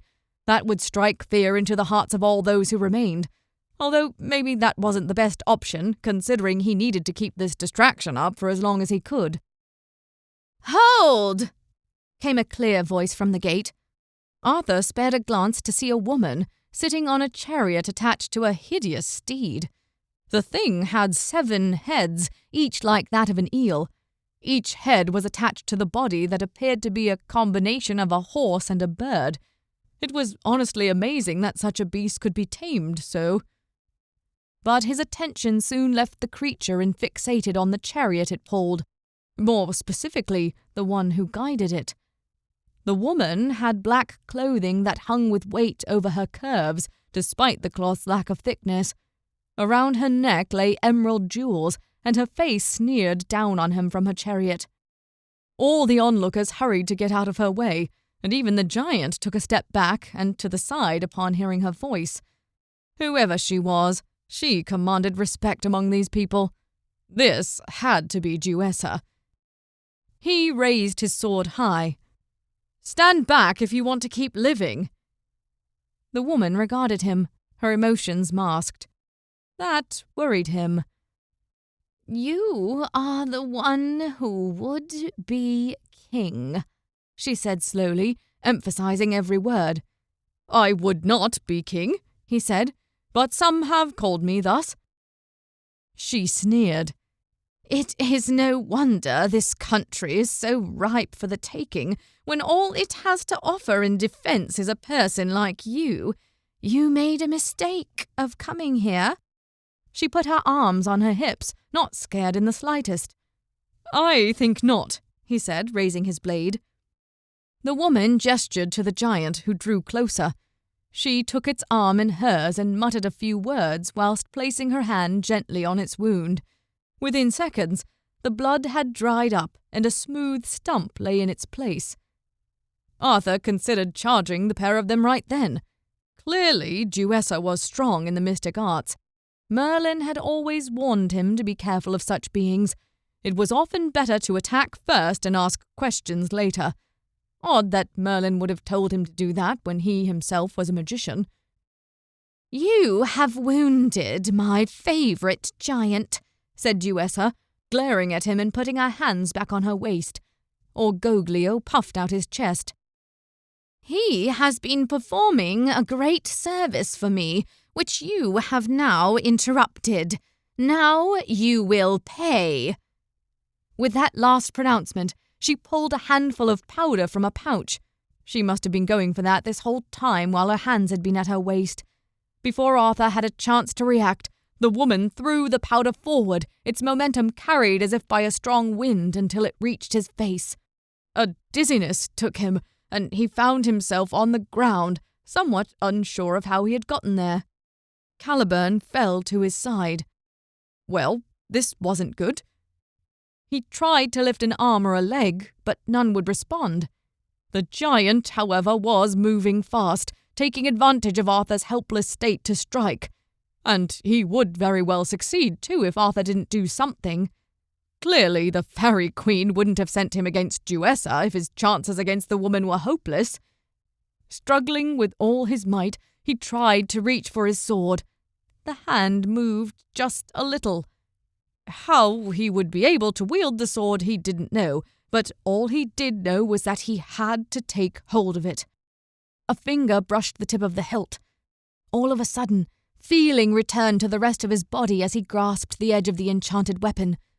Without pausing to look or think, he rolled out of the way just as the giant brought his club down with his other arm. It fell mere inches from where he lay, shaking the ground beneath him.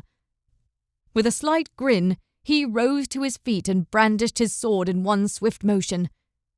Jewessa's steed had moved in for an attack of its own, clearly not expecting Arthur to already be on his feet. Even Duessa seemed a little startled. She reached for her pouch again. "Oh, no you don't," Arthur yelled and swung his blade forward, catching the nearest of the steed's 7 heads. It cried out in a 6-headed scream, the remaining heads thrashing in the air. The reaction was enough to buck the chariot up and down, nearly sending it flying to one side. Duessa lost hold and failed to extract any more magic dust. He struck again, this time spearing the creature in its side, drawing closer to Duessa and causing the beast to buck her off. "You not hurt the mistress!"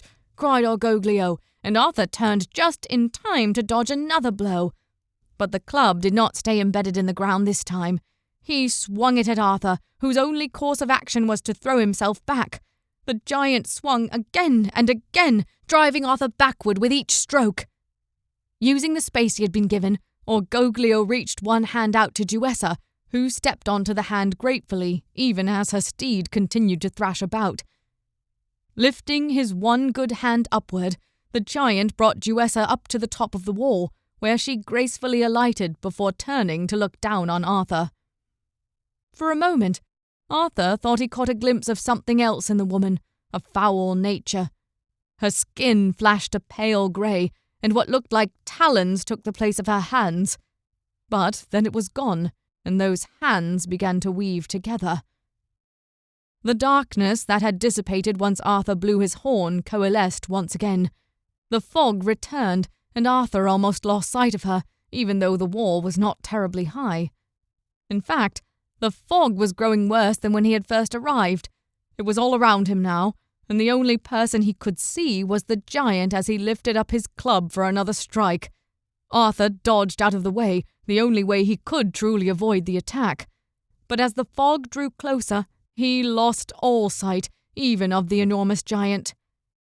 "He is blinded, Argoglio. Attack now!" That was Duessa's voice, which meant... Instinctively, he leapt out of the way, just in time to avoid another swipe of the club, the ground shaking behind him as it fell. This wasn't good. How could he fight the monster if he couldn't see him? Duessa was indeed a powerful sorceress, perhaps even more powerful than some of those at Avalon. Duessa had said, "He is blinded," which possibly meant that only Arthur saw the fog. Perhaps Argoglio and the others continued to see the light of day and only he was affected. That was some trick. A sound of a great object whooshing through the air, and he flattened himself to the ground. There was a slight breath of wind on the back of his head as the club flew past the place where he had just been. In the next instant, he rolled back to a standing position. Yes, this was a problem. He tightened his grip on Caliburn. "Merlin, sword of my fathers, help me break through this enchantment." For a moment, nothing happened, and he readied himself to dodge blindly out of another attack.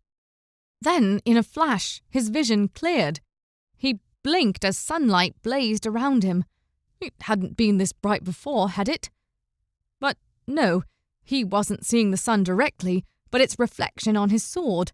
It illuminated the air all around him, cutting through the fog around his eyes and blinding the enormous figure of the giant directly in front of him. He was standing just outside of the gates. Duessa stood atop the wall, with Argoglio beneath. Both were shielding their faces from the light reflecting off Caliburn. Arthur knew enough about his sword to know it had a certain wisdom. That was how it had selected him, after all. And even though he had stepped away from that responsibility, that did not mean he passed up such a weapon. He straightened, staring the giant directly in the eyes, and smiled. The action brought the desired response as the giant took a step backward. "Kill him, you fool!" yelled Duessa. "Now, while he's still off balance!" Argoglio rushed to obey, raising his club high into the air, nearly banging it into the battlements above where Duessa shouted orders. Arthur was not off balance. He was ready and waiting. Argoglio swung, but even as he did so, Arthur merely adjusted his weight on one side, moving just enough that the club passed his face by mere inches. Then he sprang forward, thanking the training he'd had from Sir Ector, even as he swung Caliburn in an expert arc. The blade sliced through Argoglio's leg, though not enough to sever it completely. He doubted the blade was even long enough to carve through such a thick leg. But it was enough to topple the giant. His leg buckled, and with a low groan that grew to a piercing cry, he fell on his chest. One would have thought there was an earthquake from the way the walls rattled, but Arthur didn't let that slow him down. Quick on his feet, he scampered forward until he was level with the giant's face. Then, raising his sword high, even as the giant's eye moved and widened, realizing what Arthur was about to do, he brought Caliburn down with all his might. The blade sliced through muscle, sinew, and bone like it was butter. The muscles in Argoglio's head grew slack as the entire thing separated from the giant's body and rolled forward. The deed was done. Arthur immediately turned to find Duessa or any of the other onlookers. But to his surprise, all of them were gone. He wouldn't put it past most of them to flee after seeing what he did to Argoglio, but Duessa, too? It didn't seem like her to run off, unless... The sorceress must know why Arthur was there. She wouldn't miss the coincidence of his appearing just when she had the Knight of the Red Cross in her clutches. Had she gone back to check on him? Una. He dashed forward through the wide-open gates into an empty city. No one dared show their face as he raced towards the tallest of the 7 towers. Were they all hiding, or had they followed their mistress? One thing was certain. He had left Una in a cell once before, to be left to the mercy of her captors. He would not make the same mistake twice. Chapter 26. Una climbed up the last of the winding steps leading to the top of the tallest tower, Lion bounding behind her. She'd already searched its base and found no dungeons to speak of. Perhaps there were some located in other parts of the city, but something told her George was somewhere in this tower. She'd seen enormous footprints from the giant leading to this place, and it was certainly large enough to house him. She could only hope it was the giant who guarded George. But if the dungeon wasn't located underground, like hers had been in Londinium, the next obvious place was in the top of a tower, where getting out became much harder to do. She paused at the top of the spiral staircase to take in what was there, keeping her dagger raised high, though she wasn't sure how much help it would be. She really should consider investing in a better weapon. Arthur had it too good. She kept her magic at the ready, even as the pull to use it nearly sickened her. That pull had been growing, begging her to let it out again. She hadn't used it since her encounter with Archimago and Pericles. But she wasn't opposed to using it again. In fact, part of her wanted to. Sure, there was something that made her ill about the way her magic behaved. She wasn't sure how it worked, how it had tamed the lion or gotten her out of that situation with the 2 manservants of Duessa. But there was no mistaking its usefulness, and she would not pass up an opportunity to use it if another dire situation reared its head. There was nothing in this tower room but a huge table in the corner near the window and a chair next to it. It was clearly furniture meant for the giant. There was no sign of George, but there were more stairs leading upward. She hadn't reached the top yet. Sighing, she continued up the stairs. It was a good thing she'd had several weeks for her leg muscles to adjust to being out of prison. This climb would have been a worse obstacle than that giant otherwise. At the top was a door. She tried the latch, hoping against hope that it was open. It was not. Cursing, she called through the door. "George! George, are you in there?" She stayed silent, putting one ear to the door. Even Lion seemed to be listening intently. There was something coming through, a muffled voice. Was it George's? "George, oh, please tell me it's you!" This time she listened closer, and a dreary, plaintive voice responded, "Just let me die already. You'll learn nothing from me." He thought she was one of Duessa's interrogators. Una took a deep breath. He was likely delirious based on the sound of his voice, and there was no question he would be locked up, unable to help her. She needed to find a key. Or perhaps... Could she break down the door with her magic? She wasn't even sure it worked like that. Her magic had previously only influenced people and creatures. She hadn't ever affected an immobile object before. Although there had been that one time with the dice landing a pair of 6s. "You will need a key," said a voice behind her. She spun and Lion whirled with a sharp growl, only to see an old man, older than old. He had grey hair that hung past his waist, or what was left of hair. It was thin and most of his head was bald. He bore more wrinkles than Una had ever seen on any one person, and his jaw was turned inward like he had no teeth. Yet she knew by now that appearances could be deceiving. She slipped her knife out of its sheath. "Who are you?" she asked, wary. "Worry not, I mean you no harm," he said in a raspy voice. "I am called Ignaro, father to the giant Argovale." She narrowed her eyes and stared down the length of her knife. "You?"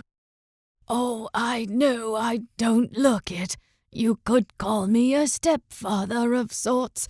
I did not sire the man." "What do you want?" she asked. "Me? Nothing. I have wanted nothing more than to die at my appointed time. My son serves Duessa now that we have broken free of the other world. But I grow weary of seeing him torture that poor man inside. He suffers greatly. I have the key if you need it." Una kept her dagger raised.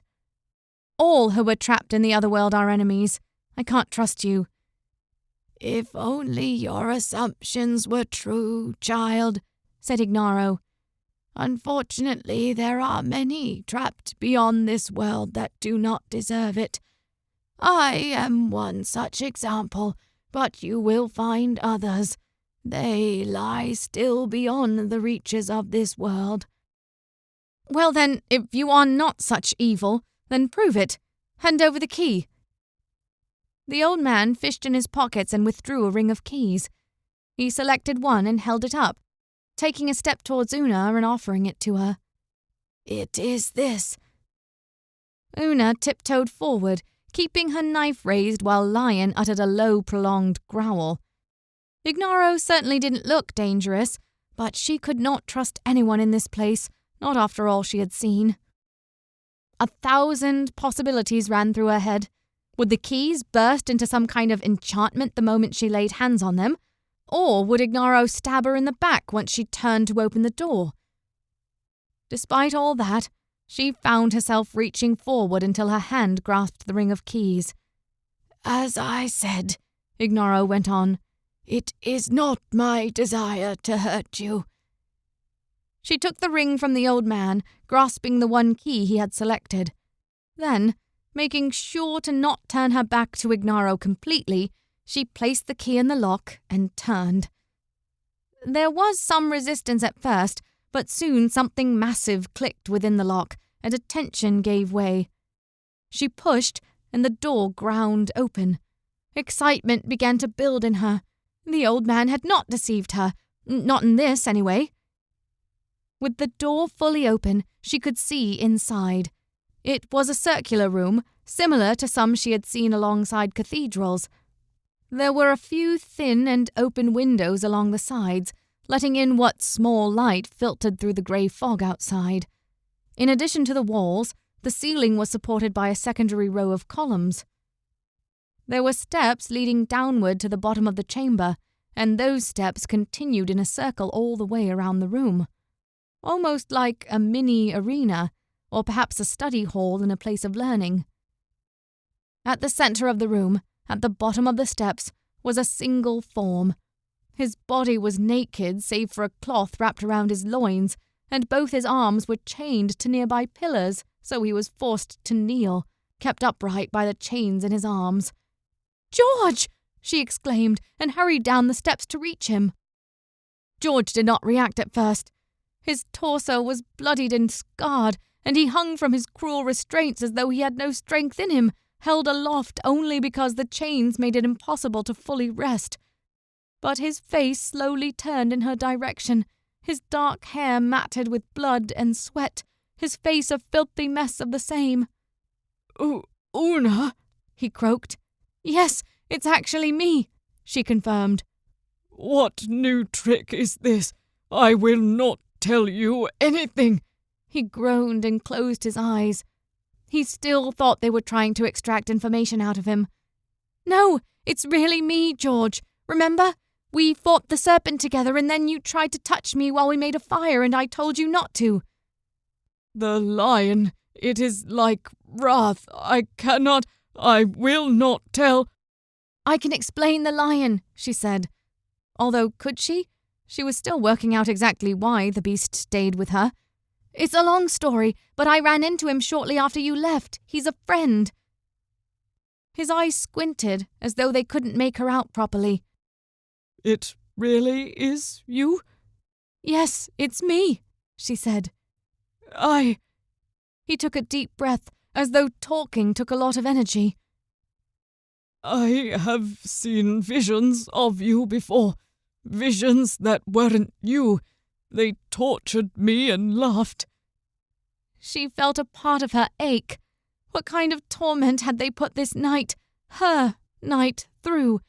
Everything from the physical to the psychological, it seemed. There were other corpses in this place as well, some tied to individual pillars, others simply laying on the ground in pieces. This was a place of observation, she realized with some disgust. It wasn't just a prison, but one where others could watch the prisoner being tortured. Who is that? He asked, pointing behind her.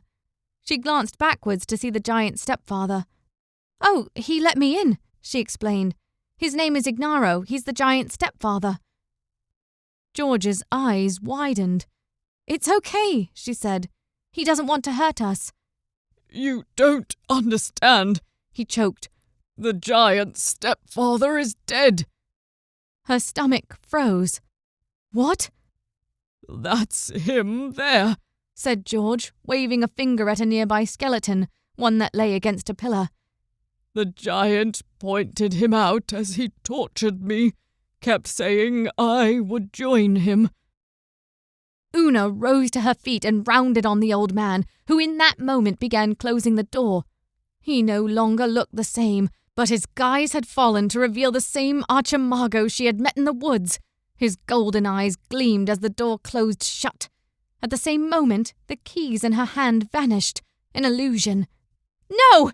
She yelled, and without thinking, without even considering what she could or could not do, she unleashed everything she had within her. All of that magic came bursting out as if from a dam that had suddenly vanished. She leapt forward, somehow crossing half the length of the room in a single bound, and threw herself against the door. The oak wood splintered, the barrier burst off its hinges, and bits of wood and metal flew in all directions. The force threw Archimago backwards down the staircase beyond. For a moment, her own eyes widened at what she had done, but Archimago recovered quickly. Within seconds he was on his feet again and hurried forward, even as Una ran to meet him. She readied a wave of magic to attack, the same as what she had used back in the forest to keep both Archimago and Pericles from moving. But this time, Archimago appeared ready for her attack. He waved his hands and a burst of energy ploughed into her, not as strong as what she had used to blow the door off its hinges, but enough to topple her backwards down the stairs leading to the center of the room. At the same time, Archimago's form shimmered and disappeared. "You are strong," came his voice, echoing around the room as though coming from all directions at once. "My mistress will want to speak to you personally." "She will never get the chance," Una said, raising her arms and preparing her magic once again. Stretching out, she tried to find her attacker with more than just her eyes. That action may well have saved her life. Even as a sixth sense reached out, it warned her of danger. She rolled to one side just as a hand with a dagger swiped out of nowhere, right where she had been just moments before. Back on her feet, she reached for her magic again, though she was growing tired. The magic wanted to get it over with, to kill, and be done. Then she could toy with the magician's body, make an example, feed on his flesh until... Una pushed aside the horrific notions that rose in her head. Instead, she spoke again. If you want me for your mistress, then why try to kill me?" "Oh, I'm not trying to kill you, little girl," came the voice again, still emanating from nowhere and everywhere. "But you will wish you were dead. Injured, you won't be able to fight back." Injuries inhibited magic? That made sense, but it was a good tip. Well then, she would just have to make sure that his dagger never met its mark. George did nothing but continue to hang in his chains. His head was down as if he had already accepted that they had lost, and any excitement regarding his rescue had been premature. She would make sure that was not the case. She began ducking and weaving, keeping her movements unpredictable, always stretching out with her magic to try and feel Archimago nearby. The magic came slower, more reluctantly now that it realized she would not use it to kill or disembowel or whatever it was it wanted to do. But that didn't stop it from working entirely. It still wanted to be used. She felt nothing, and Archimago said nothing. Perhaps he had left, realizing he was safer elsewhere. Or maybe that's what he wanted her to think. The hairs on the back of her neck prickled. It was all the warning she got. Ducking down, she slashed her knife backward. It caught the edge of Archimago's leg, and he reappeared, having just swiped at her back with his dagger. He cried out, and all invisibility vanished as he clutched at the wound in his leg. It wasn't deep, but she'd managed to carve a fairly large gash in the thigh. With bloody hands, Archimago began waving in the air, chanting some forgotten language as he did so. Instinctively, she rushed him and clamped one hand on his mouth. Surprised by her attack, he raised up his dagger, but she kicked at his wounded thigh, and he cried out, which was just enough distraction she needed to grab his arm with her free hand and bang it against the steps with an unnatural strength. Once, twice, on the third time the dagger went clattering to the ground, sliding down a few steps out of Archimago's reach. She had stopped the magician from speaking and rid him of his dagger, but Una was tiny, and she wouldn't be able to restrain the man for long using strength alone. She reached in his pouch for the real keys, finding and quickly bringing them down as hard as she was physically able to onto the man's skull. His eyes rolled up in his head, he wavered, and fell still. Chapter 27. Una pushed herself upright, pausing to consider the fate of the old man lying on the steps beneath her. "Kill him," said a voice deep inside of her.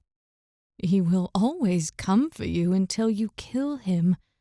Lion growled. She pushed down the thought, but hesitated. Perhaps she should kill him.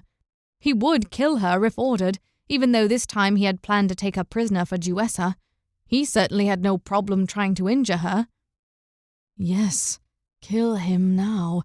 Make him beg for mercy, strip the skin off his bones, take his... She shuddered and extinguished her magic entirely, pushing it back deeper inside of her. Those urges were growing stronger, almost like a voice separate from her own thoughts.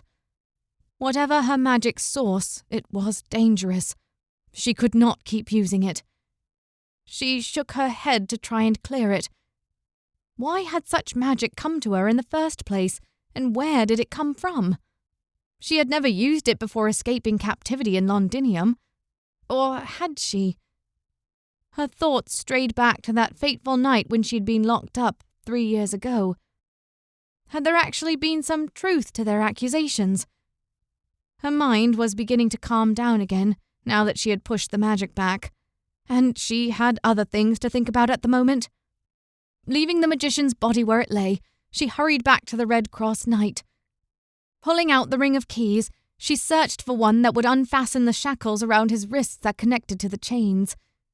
It took several tries, but she finally felt and heard a satisfying click, and the metal clamp opened, letting the knight's arm fall. Once she had both shackles removed, the knight fell to the floor with a groan.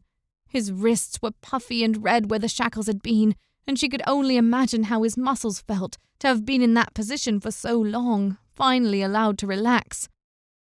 "It's really you," he said faintly, staring up at her as she tried to roll him over so he wasn't facing the cold stone floor. "Yes, it's me," She grabbed one of his hands and massaged it, trying to work some life into it. It wasn't all that long ago she had recoiled when his hand touched hers. Now she was touching his, and she found she didn't mind so much. "I thought you had left. I'm sorry I did not come looking for you." I'm sorry," he said, but his eyes were flickering closed. He had lost a lot of blood. Thinking quickly, she slapped his face hard. His eyes snapped open and widened at the pain. "You can't go to sleep on me yet," she said, hoisting one of his arms around her shoulders. "You need to walk. Can you walk?" "I'm not sure I can do anything," he mumbled. "That is most certainly not the attitude that will get you to walk," said Una, feeling no remorse as she slapped him again. "Get up! I can't carry you all the way out of the castle." His eyes met hers, and something passed between them, a share of her urgency, her need for him to help. A spark of determination hardened his face. Stumbling and occasionally crying out with pain, George managed to get one foot underneath him, then another. Una helped, pushing upward on his arm to help steady and gently lift him to his feet. He wobbled uncontrollably at first, but soon seemed to gain some balance with Una's help. He took one step forward, then another. Soon they made it to the nearest step. He cried out as the effort of climbing the step far exceeded that of simple walking. Worry plagued Una. They weren't going to be able to leave the castle like this. Even with Arthur's help at the gate, someone would see them. Maybe the giant would come back before they had time to escape. At this rate, it would take hours for George to make it to the base of the tower, and they did not have hours. A sound of footfalls grew louder, coming from outside the doorway. Una almost dropped the Red Cross Knight in an effort to defend herself before she caught sight of who it was. Arthur's golden hair appeared first, then the rest of him entered into the circular room. Despite herself, she could not have been more grateful to see the man. "Arthur, good! Help me carry him out of here." Arthur moved to obey, but his head swiveled as if looking for someone else in the chamber. "Is she here?" he said after a moment. "Who?" "Duessa," he said. "I killed the giant, but Duessa left. I assume she came here to defend her prize. I see you took out the jailer." "He wasn't exactly the jailer," she said, following Arthur's gaze to the unconscious Archimago. "I've met him before. He's a magician." "I should have found Merlin and brought him with me," said Arthur. "Between this man and Duessa, we could have used some magic."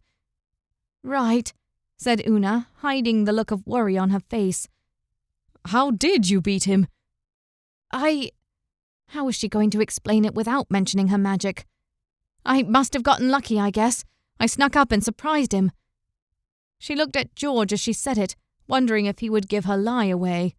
But he did not seem to be listening. "I see," said Arthur, sparing another glance for the man. "Well, anyway, allow me to help." He moved forward and raised George's other arm above his neck and shoulders. "Let's go, kind sir." George did not respond, but put all of his effort into aiding that of Una and Arthur. Together, the three of them managed to make it down the stairs. Una paused only to lock up Archimago in the same chains that had once held George. Best not to have him attack them from behind. Besides, she enjoyed a little poetic justice. When they finally reached the base of the tower, Arthur let go long enough to check outside the door.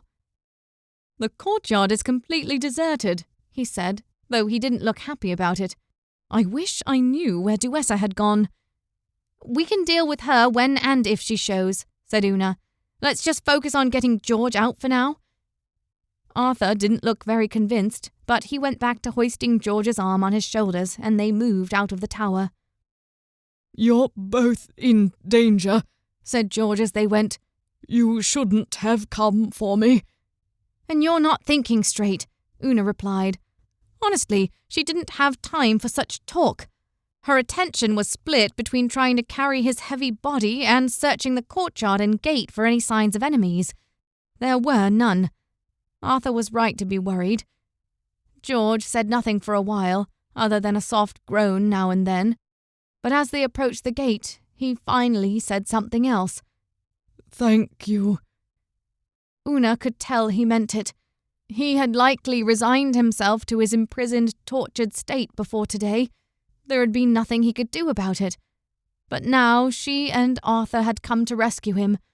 She couldn't imagine how he was feeling right now. Yes, she'd been imprisoned before, but never tortured. "You're welcome," she said in reply, and the three of them proceeded out of the House of Pride, Lion padding softly behind them. Duessa watched them go from her vantage point atop the battlements. This was an interesting development. She had perhaps underestimated Gloriana, sending the man who would be king to rescue a single lowly knight. Perhaps he wasn't so lowly after all. What she truly regretted was sending away her minions, including the 7 deadly sins, so early. Had they been here, the rescue would have had no chance. But there was no way of knowing that for sure. Perhaps Gloriana would have simply waited until the city was nearly empty, whether that was today or months from now. She could probably best the young Arthur Pendragon, though he had proven himself far stronger than she expected, slaying her giant, her strongest warrior in single combat. But what really interested her was the girl. She'd seen her before, travelling alongside the Red Cross Knight, but she'd thought her no more than a surviving citizen of Castle Silene, accompanying the knight as a guide at Gloriana's request. No, there was a lot more to this girl than met the eye. A lot more. She watched as the 3 travellers disappeared into the tree line, heading back towards the main road that led through the forest. She would have time to deal with them later. Now was the time to turn her attention to more disappointing matters. Duessa walked along the battlements until she came to the tallest of the city's 7 towers. Entering, she climbed the stairs until she reached the very top. The door was knocked off its hinges, leaning against the stone. Judging by some of the chips of stone where the door had impacted, it must have come away from its holding with some force. Interesting. Inside stood Archimago, one hand fastened to a chain that had previously held the prisoner. He paled upon seeing her, as he should. "My lady, please forgive me. They came upon me unawares." "I seriously doubt that," she said, imbuing her voice with ice. "You would have seen the girl come through here. Your failure is your own folly." He swallowed. "I will make it up to you, my lady. I won't let you down a second time." She drew closer, climbing down the steps until she was level with him. She said nothing as she approached, choosing instead to let his stomach churn with worry. He deserved it. Failure like this could not be tolerated. And yet... "You are lucky I still have need of every last servant, be they incompetent or not. But should you fail again, when the doors of Anwin finally burst into this world, you will not have a place in it. Is that understood?" Yes, mistress," he said, his golden eyes subdued. "I will not fail you. I will find that girl and kill her for you." "No," she said sharply. He met her eyes, confused. "My lady?" "You are to go nowhere near the girl," said Duessa. "I have taken a personal interest in her and will be monitoring her progress myself." "Of course, my lady. Then I will go after the other." "You would not stand a chance against Pendragon," she said with a laugh. "And the Red Cross Knight is out of our hands for now. He is ultimately less important. It's the girl who poses the real threat, or perhaps the greatest possibility." "How may I serve you, my lady?" He stepped forward eagerly, though still restrained in one arm. She took a few sultry steps toward him, accenting the sway of her hips as she drew closer. Reaching one hand to his face, she cradled it, smiling as she did so. The reaction he gave was so pathetic it was almost nauseating. Tears streamed down his cheeks as she brought her face close enough to kiss. "For now," she whispered, You will remain right here." With that, she retreated. The look of shock and surprise on his face was enough to make her smile widen. She proceeded up the steps, out the door and away, all while his feeble protests followed her. Let him wallow in chains for a few days to help him learn his lesson. He would stay there until he begged to be released. Then maybe she would let him out. Maybe. If there was still a good use left for him. There were, of course, other knights out there to foil. Archimago could yet play a part in her plans. Chapter 28. Una and Arthur carried George as far as they could, till they were at least under the cover of the trees once more, and away from the unsettling grey fog that surrounded the House of Pride. George had lost some weight since his capture, but he was not a small man. Both Una and Arthur had to take frequent breaks. Una occasionally shot a snide glance at Lion, who padded softly behind them like he hadn't a care in the world. The beast hadn't helped much in the House of Pride, and now seemed perfectly content to watch the three of them struggle. Despite that, Una was rather pleased with herself. She managed to keep up with Arthur most of the time. Finally, they reached the cave where Una and Arthur had first met. It was where they stopped for the night. Una's shoulders ached, and her knees felt like they had been forcibly compressed down into her calves, but she was still alive. They were all still alive, and that was more than a little encouraging. Unfortunately, George was not doing any better. The marks on his back were still red, even after they had cleaned him. If anything, they looked even worse now. George didn't speak much either, other than the occasional groan or mumble. "I fear he has an infection," said Arthur as he set to work building a fire. "If we can't bring it under control, he could still die." A small part of Una withered. "But he'll be okay, won't he? The Faerie Queen wouldn't have sent us to get him only to have him die." Arthur shook his head. "Gloriana isn't exactly all-knowing. She is mortal like you or me, though her age stretches back many centuries, even before Merlin was alive, and believe me, that's a very long time." "I've heard of this Merlin before," said Una, leaning back against the cave wall, glad for a change that someone else got to build the fire. "Tell me about him." "There's not much to tell," said Arthur, "and I'm not sure what is and isn't true.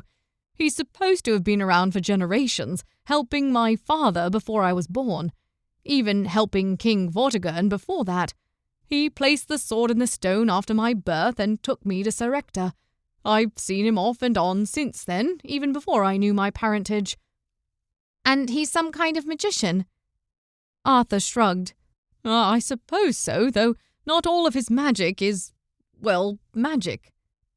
"If magic isn't magic, then what is it?" Una leaned forward. She could stand to learn all she could about magic right now. "Merlin calls it science," Arthur went on. "He won't say where he got it, but it allows him to do things many would call magic, like create illusions or fire out of nothing." Now that the fire was hot, Una helped position George so he was closer.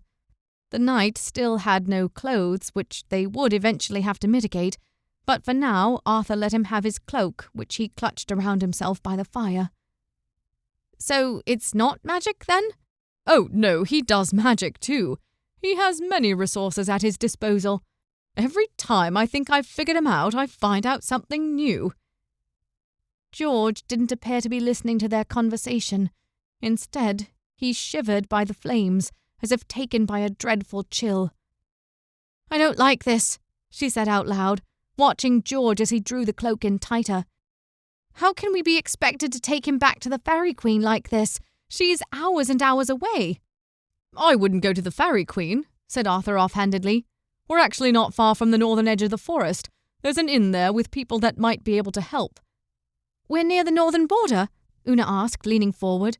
"That's where Castle Silene is." "Nearly. Castle Silene is east of the main road. This town is just west. Well, it's not much of a town, really. It has a small church, the inn, and a handful of inhabitants. The rest left after the dragon took up residence in Castle Silene, but seeing as the castle only comes around once a year, some are content enough to live nearby, as long as they don't bother the beast. Una turned her head as George spoke for the first time since leaving Jewessa's castle. We need to get there. That was enough for Una. All right, we're going there. She had already made up her mind anyway. Any place that close to Castle Silene was in the direction she wanted to go.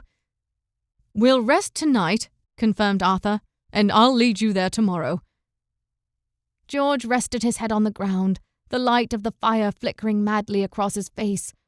He did not look at all happy, even with the promise of rest, which he sorely needed. Will you be all right, George? Arthur asked. I don't know, said the Red Cross Knight. Everything is cold and hot at the same time, and... He trailed off. Was that a tear running down the side of his face? I'm sorry I failed you, Una. I'm sorry. He began breaking into huge sobs. For once, Una was speechless. She had never seen the knight so emotional before. Arthur merely pressed his lips together and glanced at Una. Typical. Leave her to handle all the problems. I don't blame you, she said, trying to keep her voice soft and kind. Well, I mean, it was your fault for running off.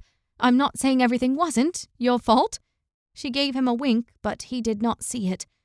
He had completely missed the humor in her voice, and his eyes were closed, his face contorted in agony. George! She reached a hand out to his shoulder. It's just a joke, you know. I don't really blame you for any of that. That wasn't exactly true. She still didn't know the knight's whole story, and until she did, she assumed there was definitely some blame to pass around. But it wasn't like he wanted to be held and tortured by Jewessa and a giant. No blame warranted there. I ruined everything, he said, still crying. The mission. I failed the Faerie Queen. I failed you. I failed to redeem myself from past failures. I can help no one. All I do just gets in the way. I'd be better off not being here. I should have let them execute me after Sir Broderick. Which Broderick? Broderick the Flame of Devonshire? Arthur asked, his voice sharp. George nodded. The same. Arthur leaned back, a look of comprehension dawning on his eyes. Who is that? Una asked, looking from George to Arthur. I don't know which stories are true, but from what I've heard, Sir Broderick was a lord, well respected among his people. A number of years ago, while visiting a military fort, he was attacked by Saxons. One of his private guards should have been there to protect him, but he had run off with one of the kitchen wenches for a little stroll. Sir Broderick died. The guard would have been executed had he not run away the moment he heard. Una's eyes fixed on George, who seemed to curl up even tighter, his body shaking with silent sobs. Is it true? She asked him. She could not see the knight's face, but she knew he heard her. His sobs had stopped, and he lay deathly still. I didn't know, he said in a high-pitched tone. He often gave me leave, and I thought it was harmless. Una stood on her feet. She had to be hearing things wrong. All this time, she had thought George was different than most of the other men, that he was above such virtuous errors. Sure, there had been the time he'd touched her, but that had been nothing but a misunderstanding and a sign of true endearment from him. Or at least, that's what she had thought. Now she found that not only was George just as bad as other men, his meddling had cost him the life of his lord. I need some air, said Una, turning to exit the cave. Arthur gave no protest. Una, cried George in a hoarse voice as loud as he could manage. Please don't leave me, Una. I'm trying to make up for it. And it's like you said, Una snapped on her way out. You're a failure at that, too. She stormed out of the cave, feeling fury bubble up inside of her. She wasn't even that certain what she was so upset about. So the man had flirted with a woman. That hardly made him unusual. But Una had had far too many encounters with overly eager men that it didn't take much effort to imagine George participating in the same type of activity. Perhaps the kitchen wench, as Arthur had put it, was equally as guilty as George. It was a mutual thing. But for some reason, that thought didn't make it any better. George had been meant to protect his lord, and failing, he had run rather than face the consequences of his actions. She stomped through the foliage, following the path all the way to the main road through the forest. She considered moving on, continuing down the path that led to Castle Silene. She could forget about the two men. After all, both of them had hurt her in the past. Arthur had left her in Londinium, and George had left her in the cave. She didn't owe either of them anything. She growled softly under her breath. Was she being irrational? After all, if she had been threatened with death, she would have run away like George too. Of course, Una would have been smart enough not to get into such a situation in the first place, but could she really blame him for running? Perhaps not. But she could definitely blame him for his neglect of duty. It was the same thing she had seen in him since they met up. He had found himself distracted by Duessa and her enchantments, and those had led to his imprisonment and a whole lot of trouble for Una. A part of her agreed. It pulsed with her anger, encouraged her when she thought of how much she would love for George to really feel the depth of his betrayal, to understand just how much trouble he had put her through. It was the voice of her magic, even though such a voice was still a mystery to her.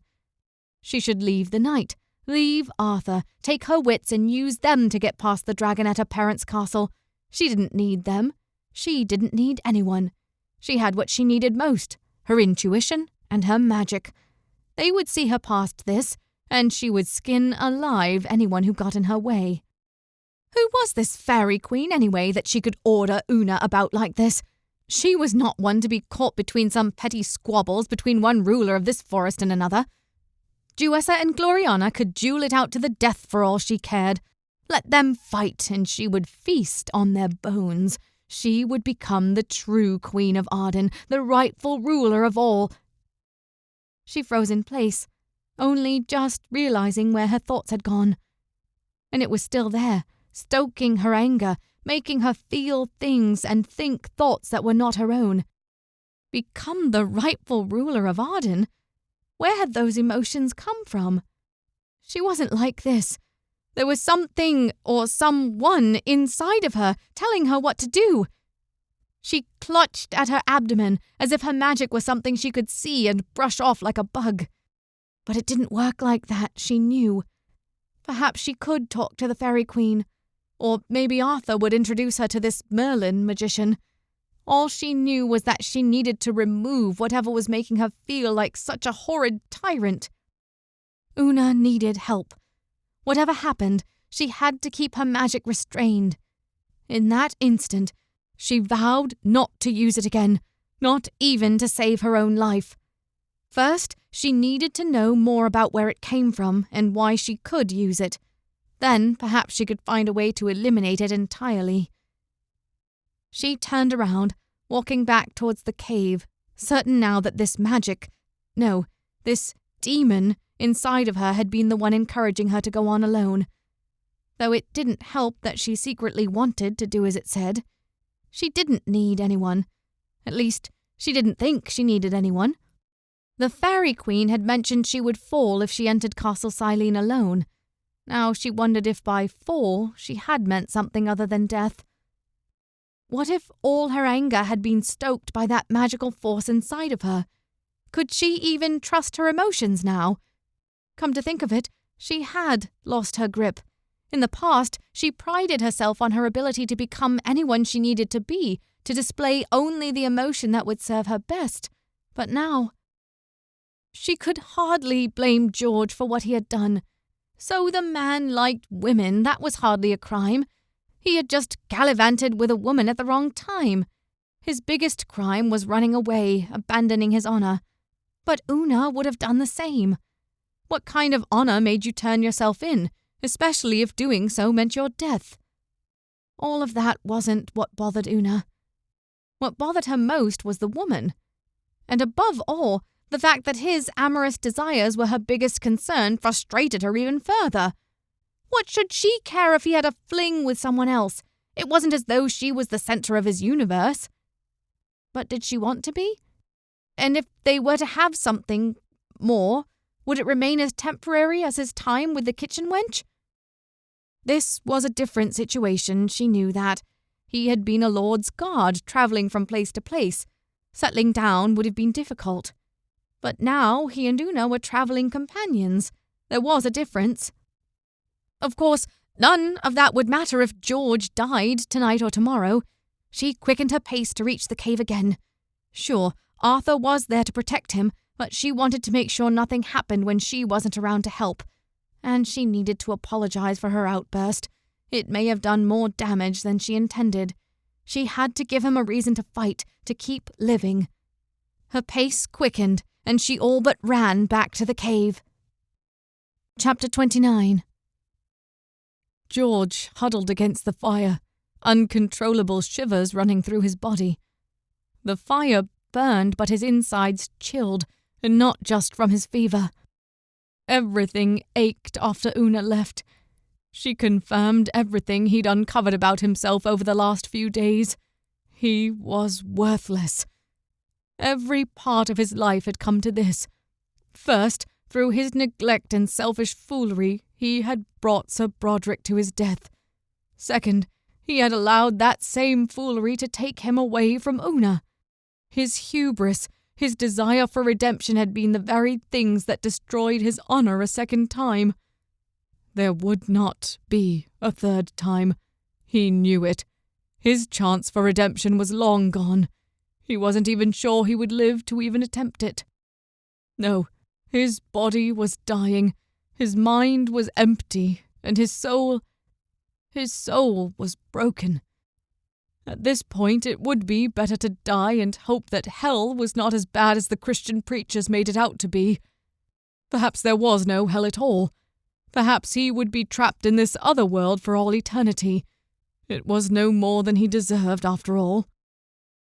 The lion and the other man accompanying Una watched him from where he sat against the cave wall, occasionally stoking the fire. The look on his face was concerned, but why would he worry for him? He'd never done anything to earn this man's trust. If anything, the man despised him, hated him for what he did to Sir Broderick, for running away. He probably thought rescuing him was nothing short of a waste of time. His vision swam, and his chills turned to an intense heat inside of his body. He threw off the cloak and groaned, as even that small movement made the wounds on his back and sides ache. The fire was too hot. He needed air. Slowly, painstakingly, he rolled to his other side, away from the flames. The action put the cave entrance within sight, where Una had gone. She had left him, abandoned him. He didn't blame her. He had left her, hadn't he? Oh, how much he wanted to walk out that cave entrance, leave the others so they would never have to worry about him again. Or... Something gleamed in the firelight among Una's things, not far from where he lay. He recognized it. Her knife, the one she had used for everything from self-defense to skinning conies. Something about the way it caught the flickering light called to him. He wasn't sure how long he stared at it. With his feverish and clouded brain, it could have been minutes or hours. It must have been some time, as he dozed in and out of consciousness, because eventually he overheard the other man breathing deeply in his sleep, and the light from the fire died down. He was alone, and in more ways than one. His clouded mind centered on a single emotion: despair. What more could he do? Nothing. He was wounded and likely dying. He would be nothing but a burden for Una from here on out. Perhaps it would be best to hasten what was coming.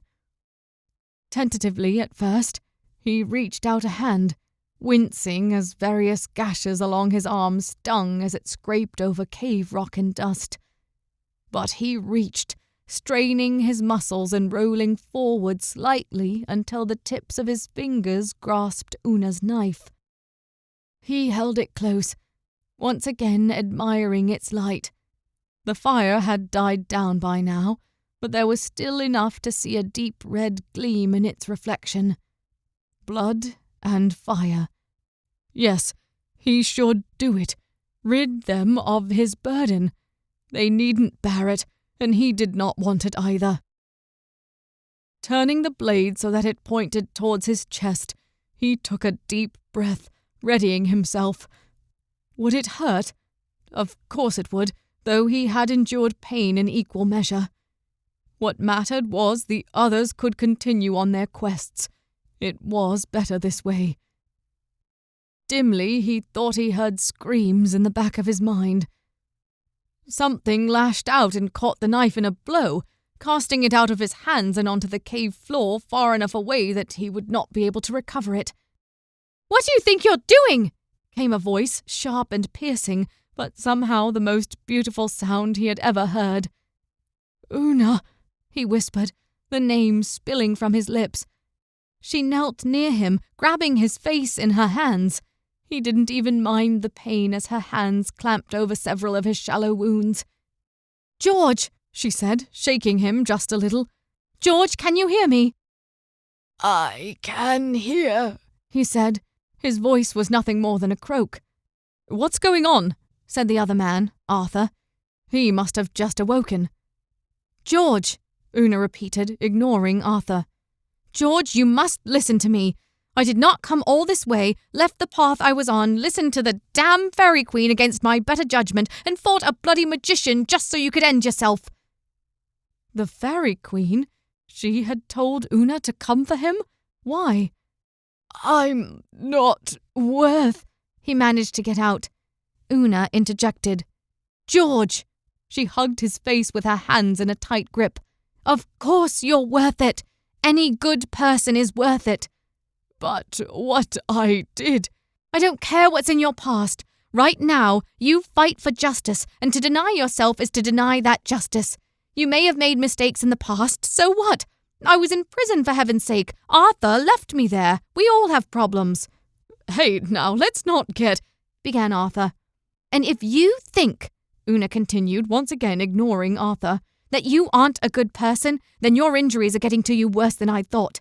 You are good, George, even if you aren't perfect. You are the Red Cross Knight, and you will get over your injuries and come with me to Castle Silene, or you and I will die trying."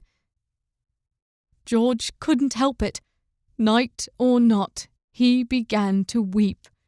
Great tears streamed from his eyes, flowed onto Una's hands, but she did not take them away. Instead, she hugged him, cradling his broken body in her arms. It was, by far, the most affection she had ever shown him before. It was a far cry from the moment when she had recoiled at his touch. For once in his life, despite all the wounds, both physical and psychological, he was content. Chapter 30. The next morning, Una rose to find George still sleeping, and doing so somewhat comfortably. There was still sweat on his face, and he looked a little restless, but he was alive, and that was what mattered. She touched his forehead. The fever was still there, and it would likely remain until they could get him more help. Arthur wasn't in the cave, but his pack and scabbard were still there, sans sword. Perhaps he'd gone looking for some food. Una had enough food for herself, but it would be better to move on to this little town outside the Forest of Arden. Checking to make sure George was not about to wake and making sure she took her knife with her this time, she stepped outside. It took her no time at all to find Arthur, who was folding some cloth across 2 large sticks. "We can't carry him on our backs the whole way," he said as he saw her approach. "This way he can ride on the cot and we can carry him together." "Where did you get the cloth?" "I left some of my travel pack here before we left. It had my blanket, among other things. And you say the town isn't far from here? Una stared down the path ahead of them, which she knew led to the main road. That much was only a half-hour's walk at least. If the north end of the forest wasn't far beyond, they might be able to carry George there without too much difficulty. Not far at all, Arthur replied. We'll travel slower with George in tow, but I estimate it won't take more than a few hours. Una nodded. Then let's get to it. She retreated back into the cave to wake George. Although she hated to interrupt his sleep, as essential as such things were for recovery, he needed more than a hard bed of stone. He needed a proper rest, and that's what she would give him, even if her muscles gave out in bringing him there. George did not protest. His visage was still dark and worrisome, but there was an acceptance that hadn't been there before. "Thank you," he said, smiling at Una as they hoisted him onto the cot. She hadn't seen him smile much before now, not since they rescued him. It was a good sight to see. Despite everything that had happened to him and how miserable he looked, there was still something endearing about the way he thanked her. Her own attitude had also changed overnight. She was convinced that her magic, whatever dark form it took, was partially responsible for her anger the night before. It had quieted now, and as such, she was able to see more clearly. Yes, George wasn't exactly a sight for sore eyes at the moment. His body was torn, his face was pale, and she wouldn't let him forget just how much he had cried last night. Once he was feeling better anyway. It would come up. But he meant well, and honestly it was nice not being the one in need of rescuing. This time Una had been the one who saved George, both from Duessa and from himself. Maybe once he had recovered, they could share a conversation, maybe spend some time getting to know each other better. After all, they had only spent a handful of days travelling before. Together, they set off, with George in the stretcher, and both Una and Arthur taking one end of the two sticks so that George's feet dragged on the ground, and Lion, once again, padding along contentedly, almost mocking Una the way he looked at her efforts. It wasn't the perfect scenario, but it would work. But what she thought was a short walk back to the main road ended up taking them over an hour. Dragging George behind them significantly slowed them down. But Arthur kept insisting it wouldn't take long to reach the town. Wouldn't take long was a relative statement, it appeared. At best, it must have taken over 3 hours after they had found the main road. Both Una and Arthur needed frequent breaks.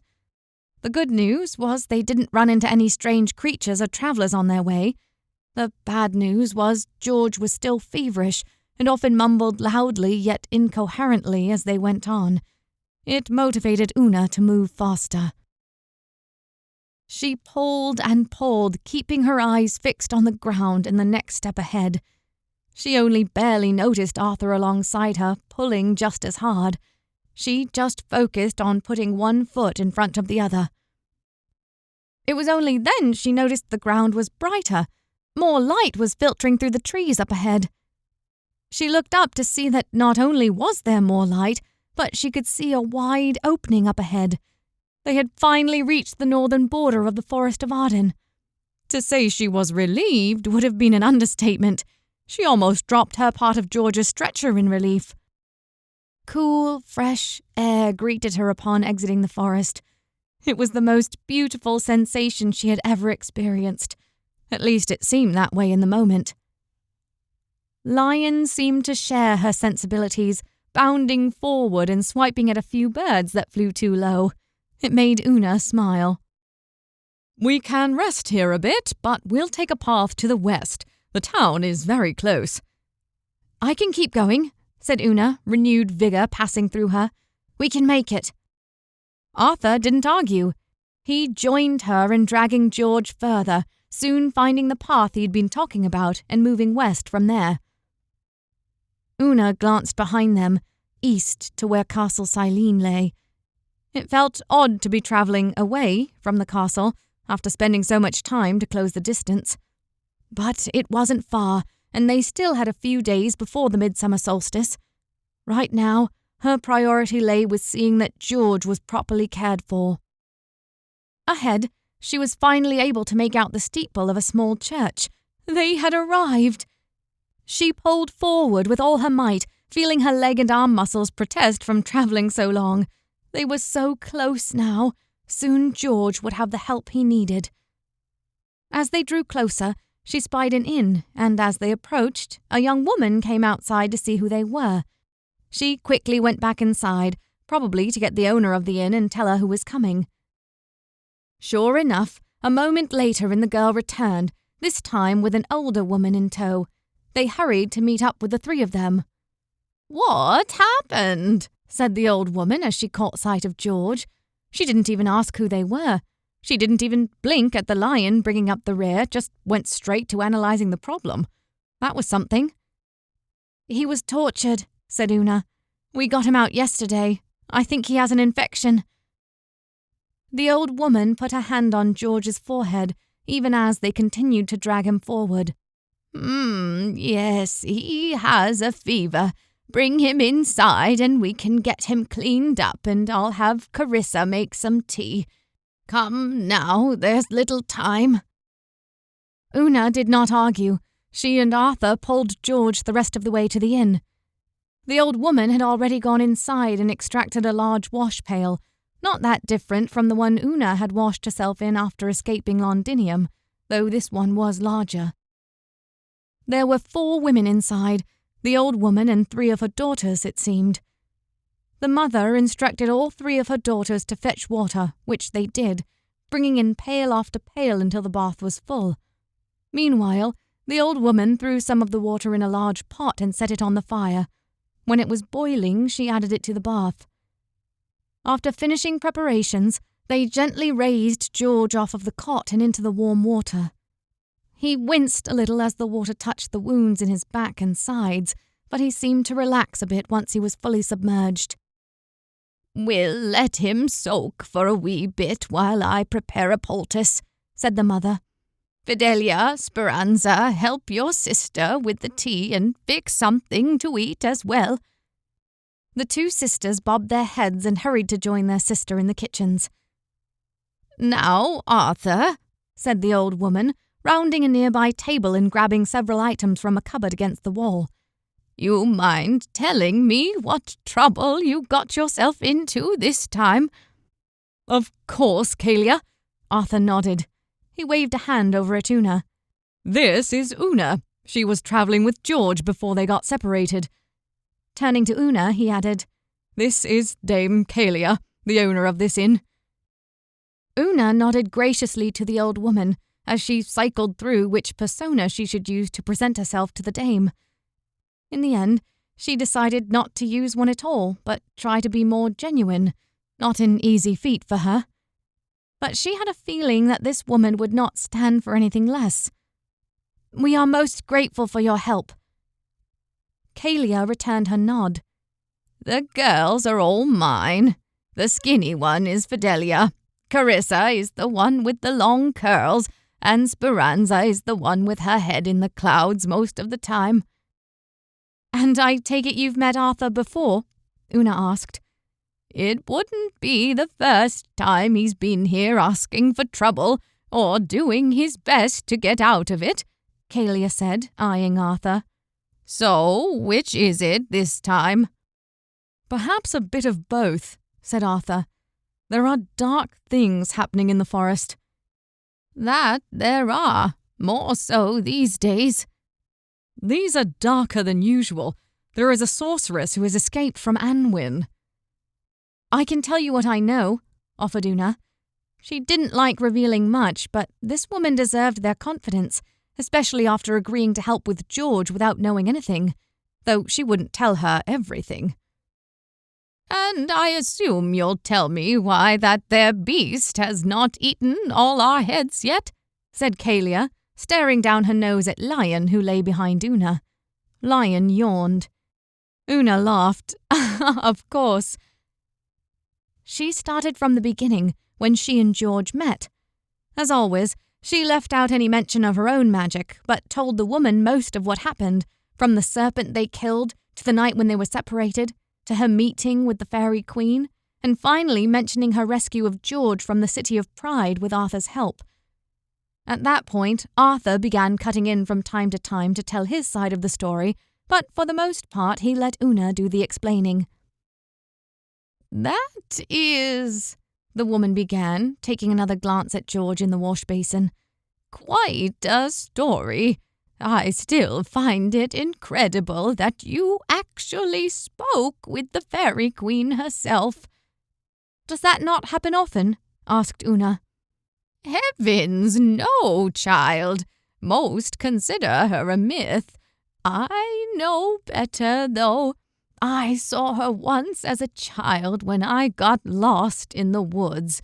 A deep sleep fell on me, and the last thing I thought I saw was the Faerie Queen standing over me. I thought I was in a dream, but she was exactly as you described. When I woke, I was out of the forest, close enough to my own home that I knew where to go, thank Jove." Una narrowed her eyes as she heard the oath. "You're Christian?" "Yes, Una, we are. My husband labors in the church. No one comes there any more, but we keep it neat as our respect for the Lord's house." "It's just, I didn't expect you to be Christian and believe in the Faerie Queen, or at least believe that she's not the spawn of some devil." Which was true. The family she'd supped with on the other side of the forest had certainly seemed less open-minded. Kalia pursed her lips in a tight smile. "You certainly don't think we're all the same, do you? That we place all we don't understand into some demonic box?" "Well, yes," Una admitted. That had, at least, been the reaction she'd received in Londinium.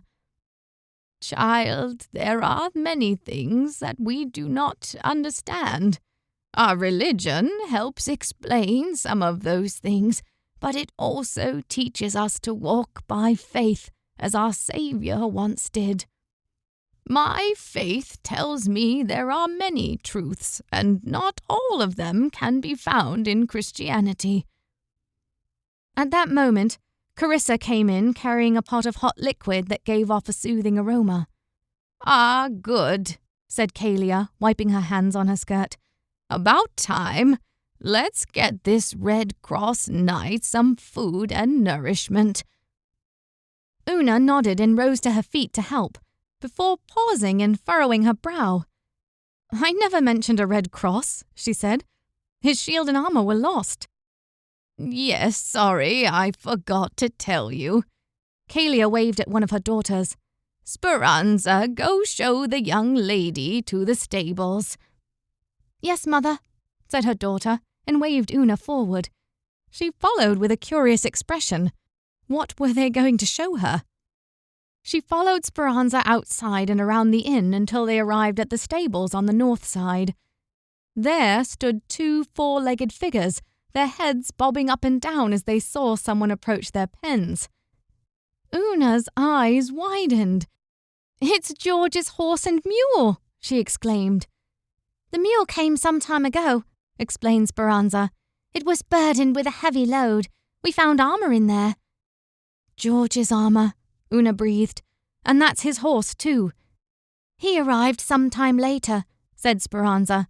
"Spooked like he'd seen a demon, that one." Una nodded. "He must have escaped the House of Pride somehow after George was taken. I'm surprised he wasn't eaten or something."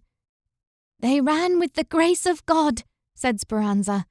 "Perhaps the Faerie Queen or another of his servants are responsible." Una stopped herself from smirking. All that religious talk gave her a small stomachache, and to suggest that the Faerie Queen was a servant to any Christian god was absurd, but she decided on not taking Speranza to task for her beliefs. "Where is the armor, then?" she asked instead. "We brought it into the house. It's currently stored in my parents' bedroom. We cleaned and oiled it, just in case its owner came back to claim it one day." Una was surprised. Had she been in their place, she probably would have taken the armour and sold it to the highest bidder, especially with an inn and church in need of some solid repairs and trappings. Clearly, everyone in this little town had fallen on hard times. She hadn't even seen anyone else apart from Kalia and her daughters. "We appreciate that," she said. "I'm sure George will want them eventually." "We are happy to help," said Speranza with a little added enthusiasm. Una cocked an eyebrow at the girl but followed her inside. There, she found George had left the bath, and when Una checked the kitchen, she found him lying upon the kitchen table on his stomach while Kalia bandaged some of his worst wounds with long strips of cloth and a foul-smelling poultice. "What is that?" Una asked as she drew nearer, fighting the urge to cover her mouth with her hand. "Lavender, dandelion, and comfrey ground up with a spot of whiskey," explained the old woman. "My own concoction. It'll sting a bit, but there's nothing better to treat infected flesh, not as I've got." Indeed, George winced every time she placed a bandage with the dark brown-green ointment. Sometimes he even groaned. But his face was already showing some added colour, probably from the hot bath. Una assisted in bandaging him up before they brought him upstairs to an open bed and lay him down to sleep. "We should have someone keep watch over him for now," said Una, remembering the night in the cave. "Very well," said Kalia. "One of my daughters can take the first watch." No.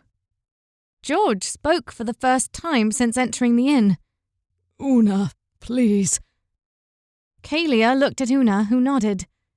"I can do it, just for the first few hours." "You sure you don't need some rest yourself?" She did, but it could wait. She said as much, and soon found herself sitting in a chair beside a comfortable feather bed, watching George's chest rise up and down with steady breathing. Soon, the others left, and it was just her and the Red Cross Knight. Chapter 31. There was silence for some time. Una began to think George had already fallen asleep from the way his eyes were closed. When he spoke, "I wouldn't be here without you," he said in a low tone. A slight smile graced her lips. "I know."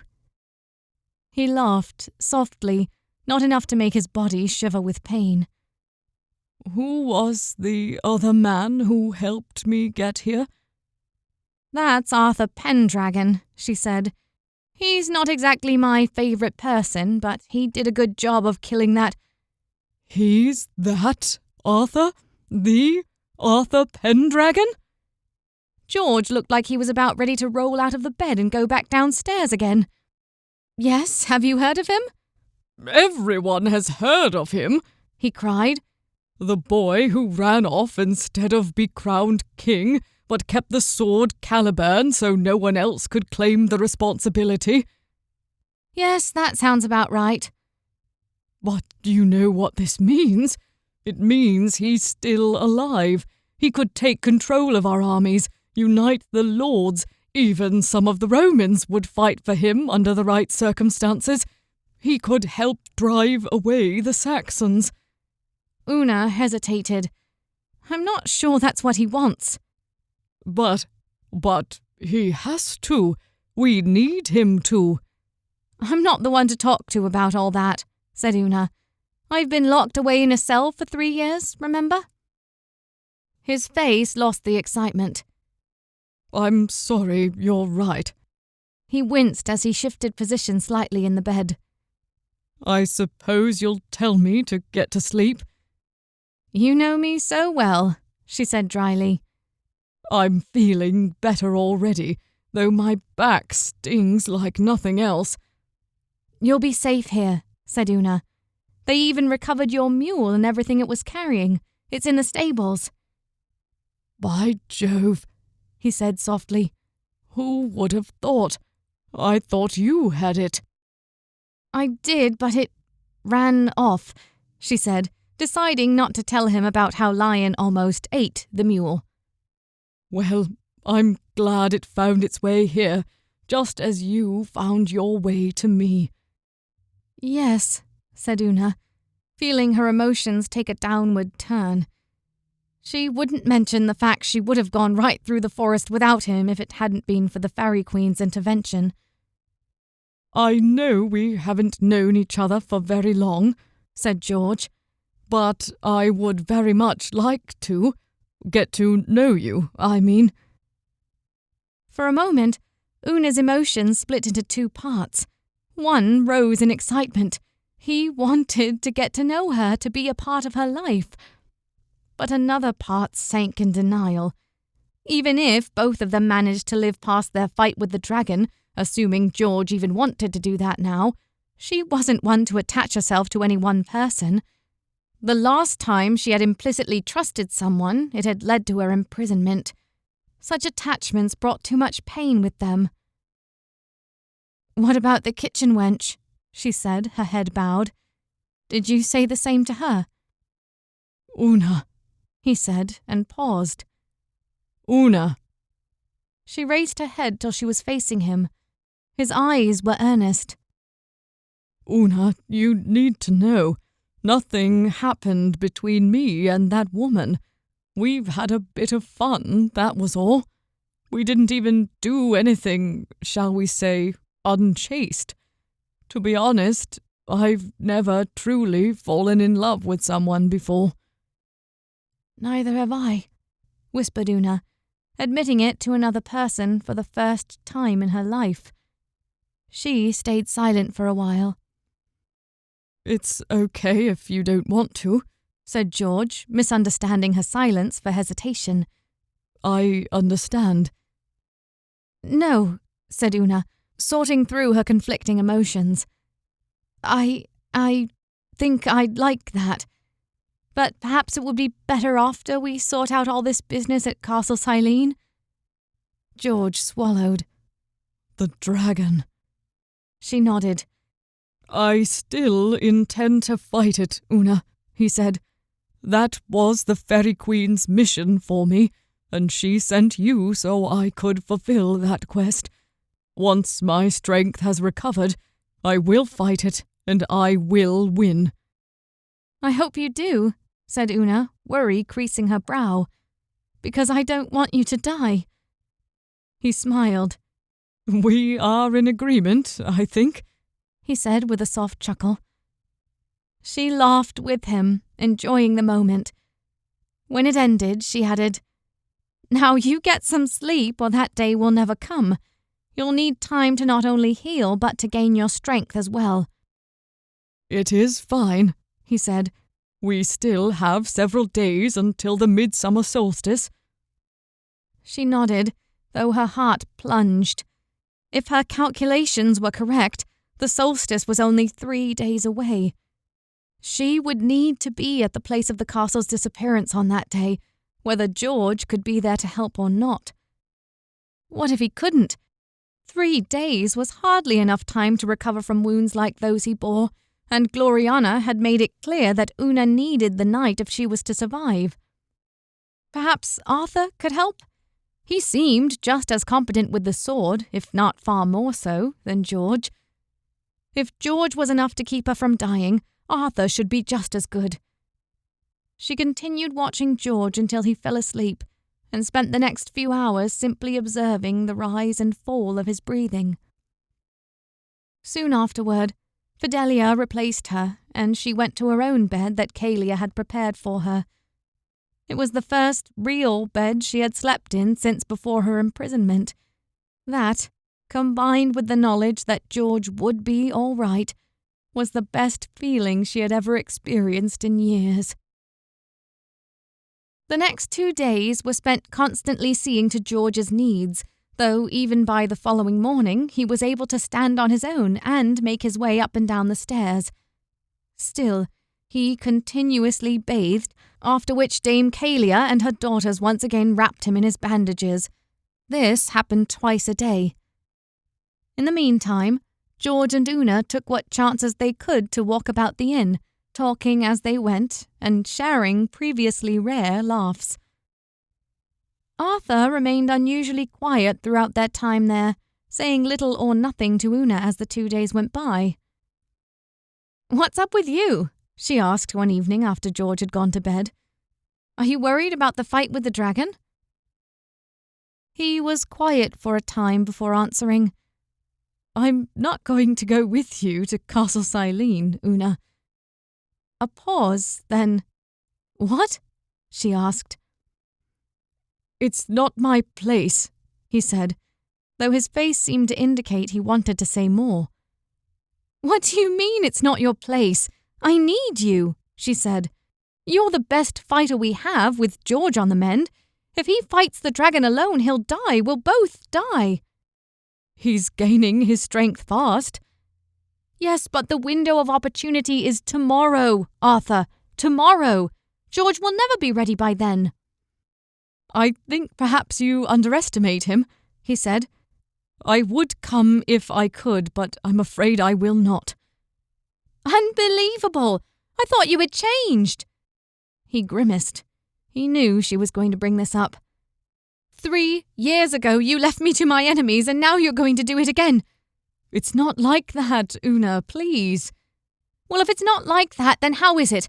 Are you too scared? That much I could at least understand, if not condone. Even George isn't scared, and he's still recovering from being tortured nearly to death." "The Faerie Queen asked that I not participate." She froze, her next insult hanging on her tongue. "What?" "She said this fight had to be your own, yours and George's. Or at least that's what Tom Thumb repeated to me. I don't like it any more than you do." "Why would she want that from you? Or doesn't she want this dragon to be killed? We'd have a better chance with you there."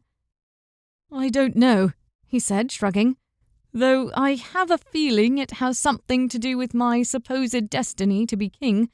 I'm too valuable to risk going up against a dragon."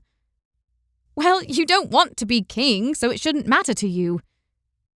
He seemed to consider that, his mouth open in a sort of pained conflict of emotion.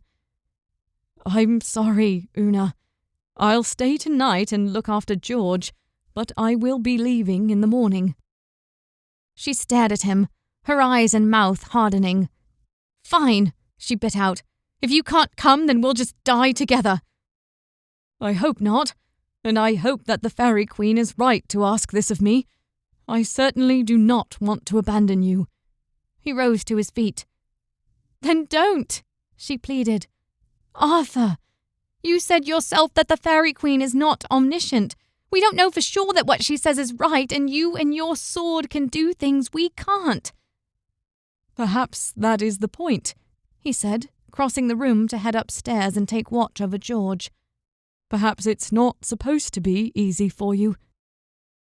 With that, he climbed the stairs, leaving Una alone in the darkened inn. Kalia wandered in through the door, holding a wet bowl in one hand and a soapy rag in another. Her eyes wandered in the direction Arthur had gone, and clearly she had heard the interaction between him and Una. Una turned away, trying to indicate with her body language that she did not want to talk. It didn't work. "Having trouble, dear?"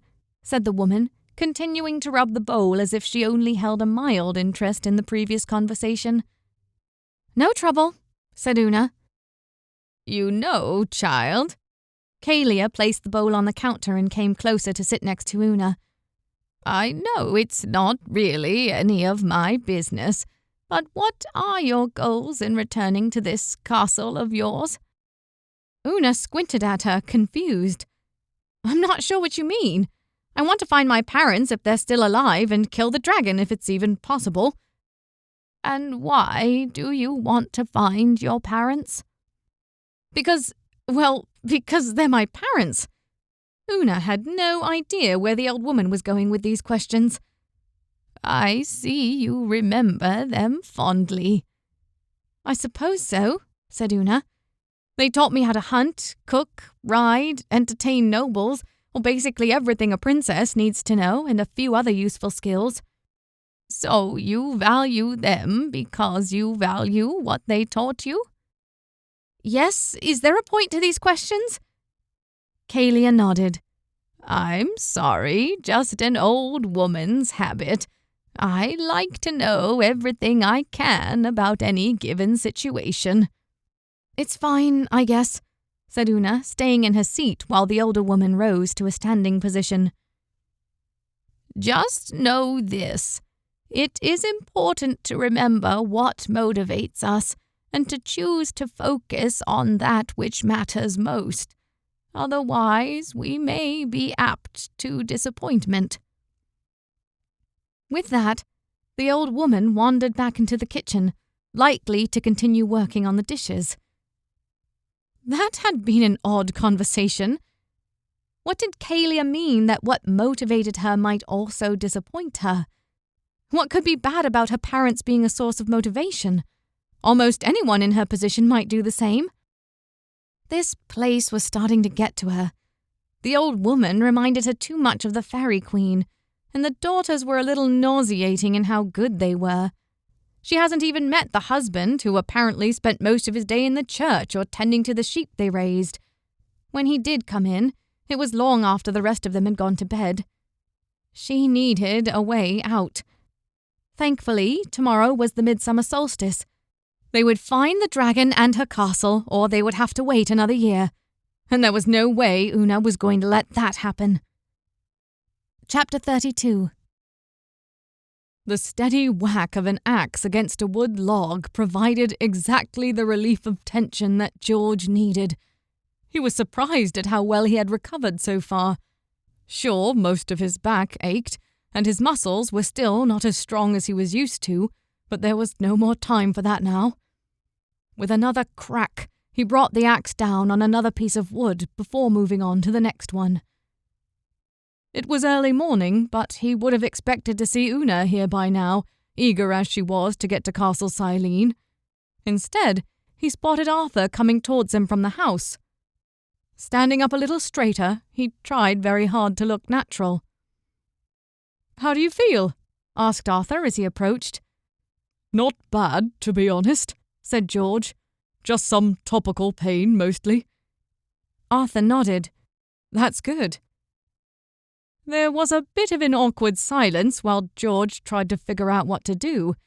When he could not, he simply picked up another log and brought the axe down on it. "I know we haven't spoken much before now," said Arthur, "but I'd just like to say that I've been impressed by you. You brought yourself out of a very dark place." "I could not have done it without your help," he said. "or without Una's. By the way, have you seen her this morning?" She, Arthur looked like he was trying to find the right words. "She already left this morning, or at least that's what Kalia tells me." "What?" The axe dropped to George's side. "Already? But she's not supposed to go without me." "I know, and she knows that too. Apparently, she has no intention of going into the castle. She just wanted to scout around, see what was visible." "We have to go to her," said George, wiping off his sweat and making for the inn. "They have my armor here, I can—" "George," said Arthur. He hadn't moved from where he stood. "I'm not going with you." George turned slowly, meeting the king's eyes. He searched them, looking for something, some explanation. All he saw was regret. Arthur wanted to help him, but something held him back.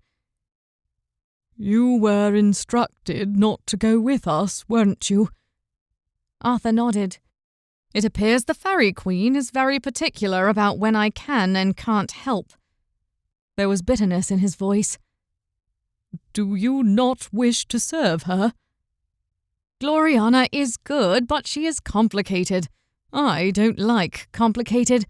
I prefer to see the demon in front of me and relieve it of its head. But Gloriana thinks in the big picture. She's playing a game of chess with her enemies, and she must always stay several steps ahead. It would appear she has left me out of this round."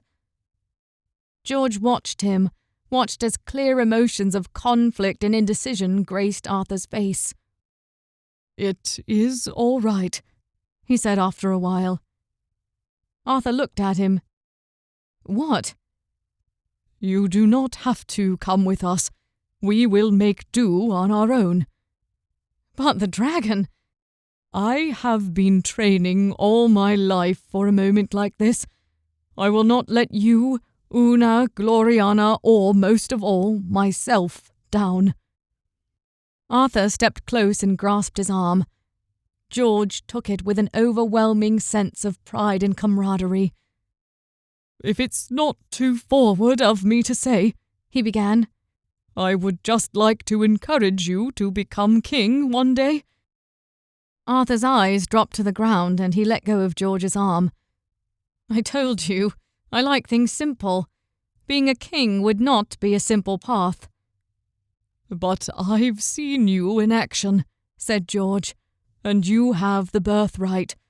All you would have to do is drive out the Saxons with your superior skill and leadership, and all of England would be yours, perhaps all of the Isles and beyond. You could be one of the greatest kings the world has ever known. Kings don't last long in this place, Arthur replied, either due to war against foes without or within, including their own hubris. No, George, that is not my path. Well, if you ever do decide to take up the mantle, call on me. I will be happy to join you in whatever cause you deem is right. Arthur smiled at that. I would consider it an honour. George brought himself back to the moment. I must now get ready. Kalia mentioned my armour was in the church. Then retrieve it, said Arthur. But before George could continue, he added, And George, I'm glad I met you. It was a moment of friendship that struck George to the core. Yes, it had been an honour to meet Arthur, the rightful king of Britannia, even if he didn't want that responsibility. Likewise, my friend. Then he turned and began a brisk jog towards the church. When he reached the stone building, he approached the double door and knocked. He supposed he could have just opened the door, but something felt off about doing that. He could respect the owners, at least. Not too much time passed before one of the doors creaked open. Inside stood an old man with a brown robe over his person. Ah, he said upon seeing George. I was wondering when I would see you. Come, we don't have a lot of time. Clearly, he had learned about George. He might have even seen him while he was sleeping. The man came home to the inn late every night. My name is George, he said politely. I'm here looking for my... I know why you're here, he said. But there may be more here than what you seek. We must hurry. George looked all around him, wondering what the old man meant. I suppose you mean I should pray before I go? Yes, you should. The man led him to an altar in the front of the chapel. You will need the blessings of our Saviour on your travels. He grabbed some incense from beside the altar that had already begun to burn. He must have previously started some kind of ritual. I respect that, but can I first retrieve my armour? I'm in a bit of a rush to leave. Una's out there already, and I... You will find her, said the man. But my job is to not only armour your body before you go, but your mind as well. The old man began waving the incense between them. Do you doubt your own strength? George opened his mouth to say no, but something inside him hesitated. Yes, he said finally. I would be lying if I didn't admit it. I may have some skill in combat, and perhaps in other things, but I can't simply live through all I've done and not feel some kind of doubt. Do you not remember what the girl said? That to doubt yourself is to doubt who you work for? Yes, but Did Una tell you that? This man seemed to know a lot. Of course, there was something odd about the entire family, but this man in particular gave him the shivers, though perhaps not in a bad way. Was it just him, or was the incense making him a little dizzy? "Allow me to show you one thing before you go, my son," said the old man. His voice was not demanding or forceful, but soft and full of kindness. George's eyes blurred and something flashed before them. Instantly he was more alert. What was that? "It is a taste of what you might become," said the old man, watching him carefully. The incense still waved back and forth in his hand. Another flash, and another. He was not looking at the interior of a darkened church anymore, but a brightly lit courtyard, overgrown with grass and with clumps of dirt everywhere. The flashes of light were coming off a knight, dressed in full plate armor and wielding a spear. In that moment, that spear was plunged into the mouth of a full-sized green dragon. George took a step back. He knew that armor. That was his armor. So this was an impostor of some kind, or... No, he was having a vision. That had to be it. Just moments before he had been in a church. "This is what might be," said a voice all around him, the voice of the old man. "I will kill the dragon." "You may," clarified the voice, "but only if you have the confidence you need in yourself, and once again only if you remain united with Una." "But she has already left." "And you must go to her. But there is one thing you must learn about yourself." "Who are you?" remarked George. Clearly this man was no ordinary Christian priest. "No more than a messenger," he replied. The vision changed, the bright light of midday swirling until the warm light of dawn. They were in the same place, but there was something different. The castle had changed.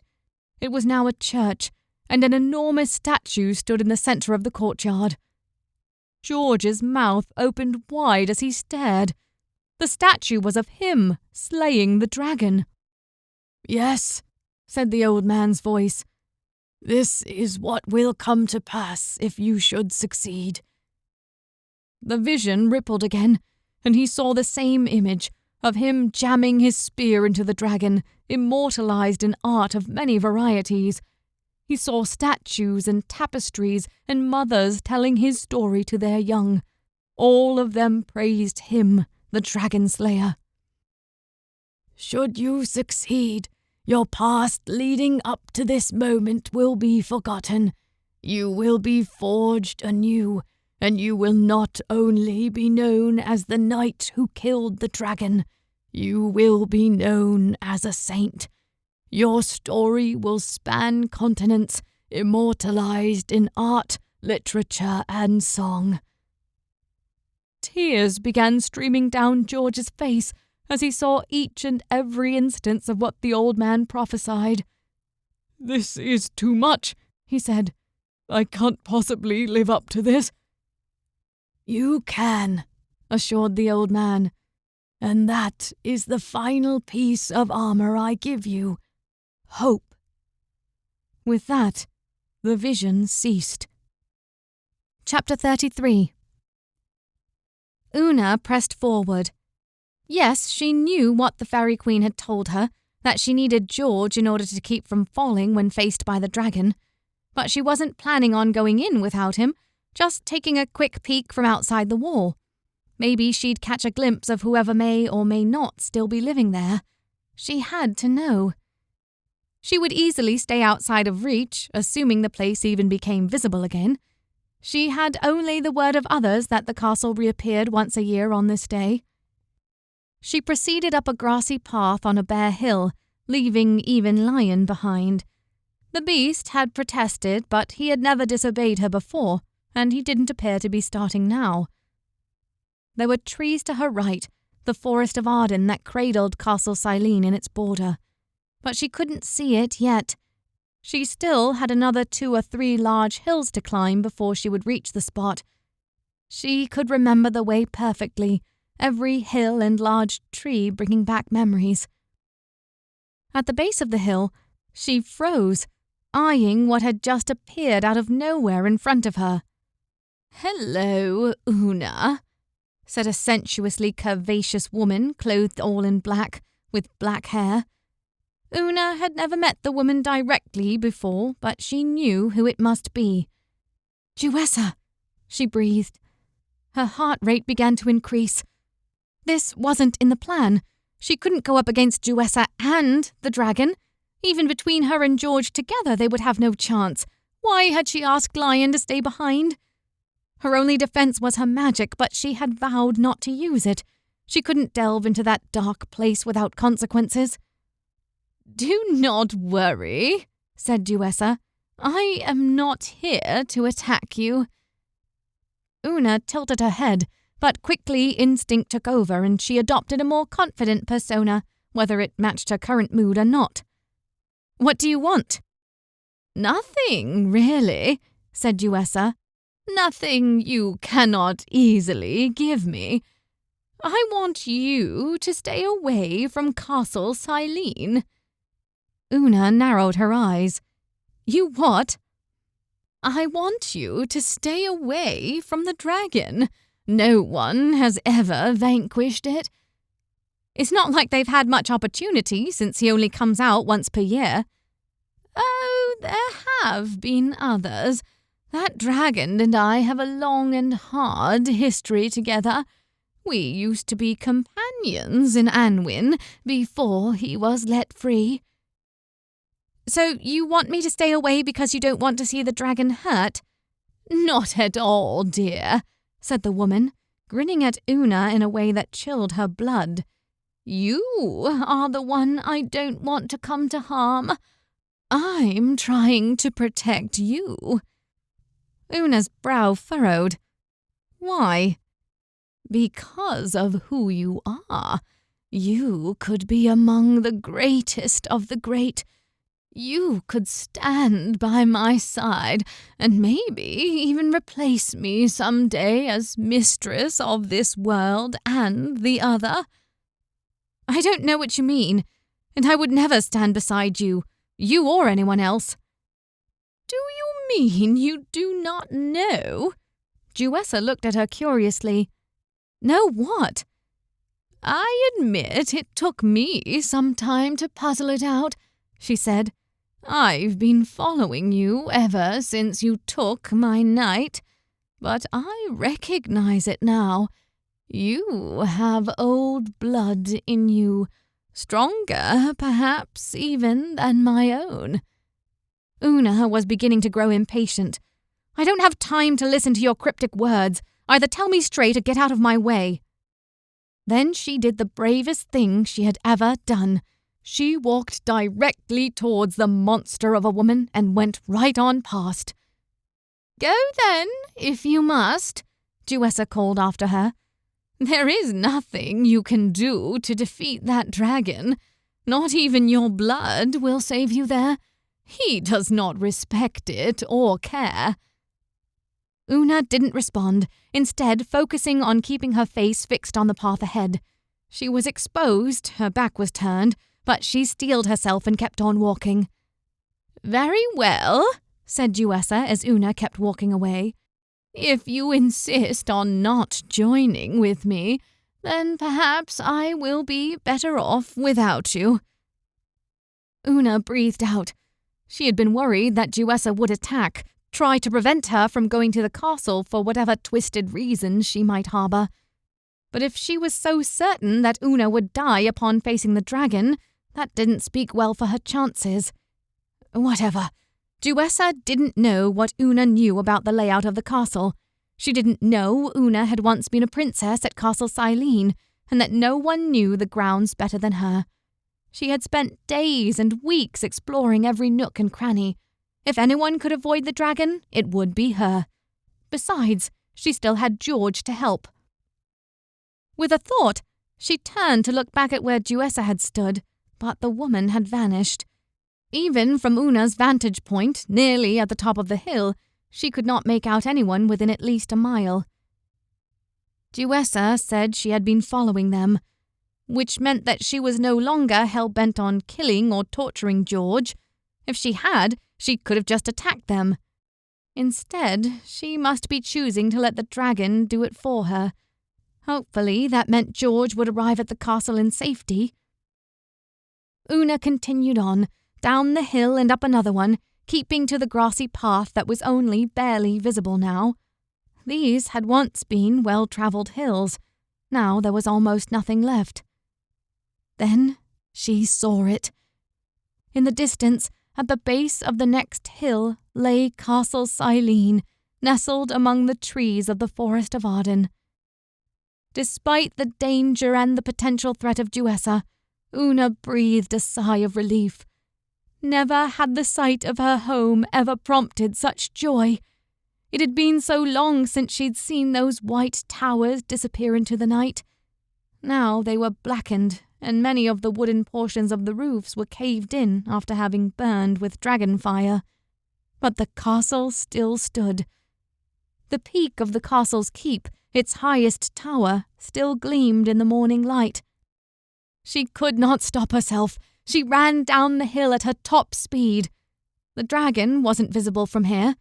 Chances are it lay in one of the wards, probably the middle ward by the keep itself. Or perhaps in the upper ward, since that was largest. Perhaps it had fled altogether. No, she could not take that chance. Just because she couldn't see the dragon from a distance did not mean he was not there. She would have to be extra careful. A lone figure running on the hills could be seen from the castle. She needed to close the distance fast while the dragon was out of sight. Her top speed brought her to the corner of the castle in no time.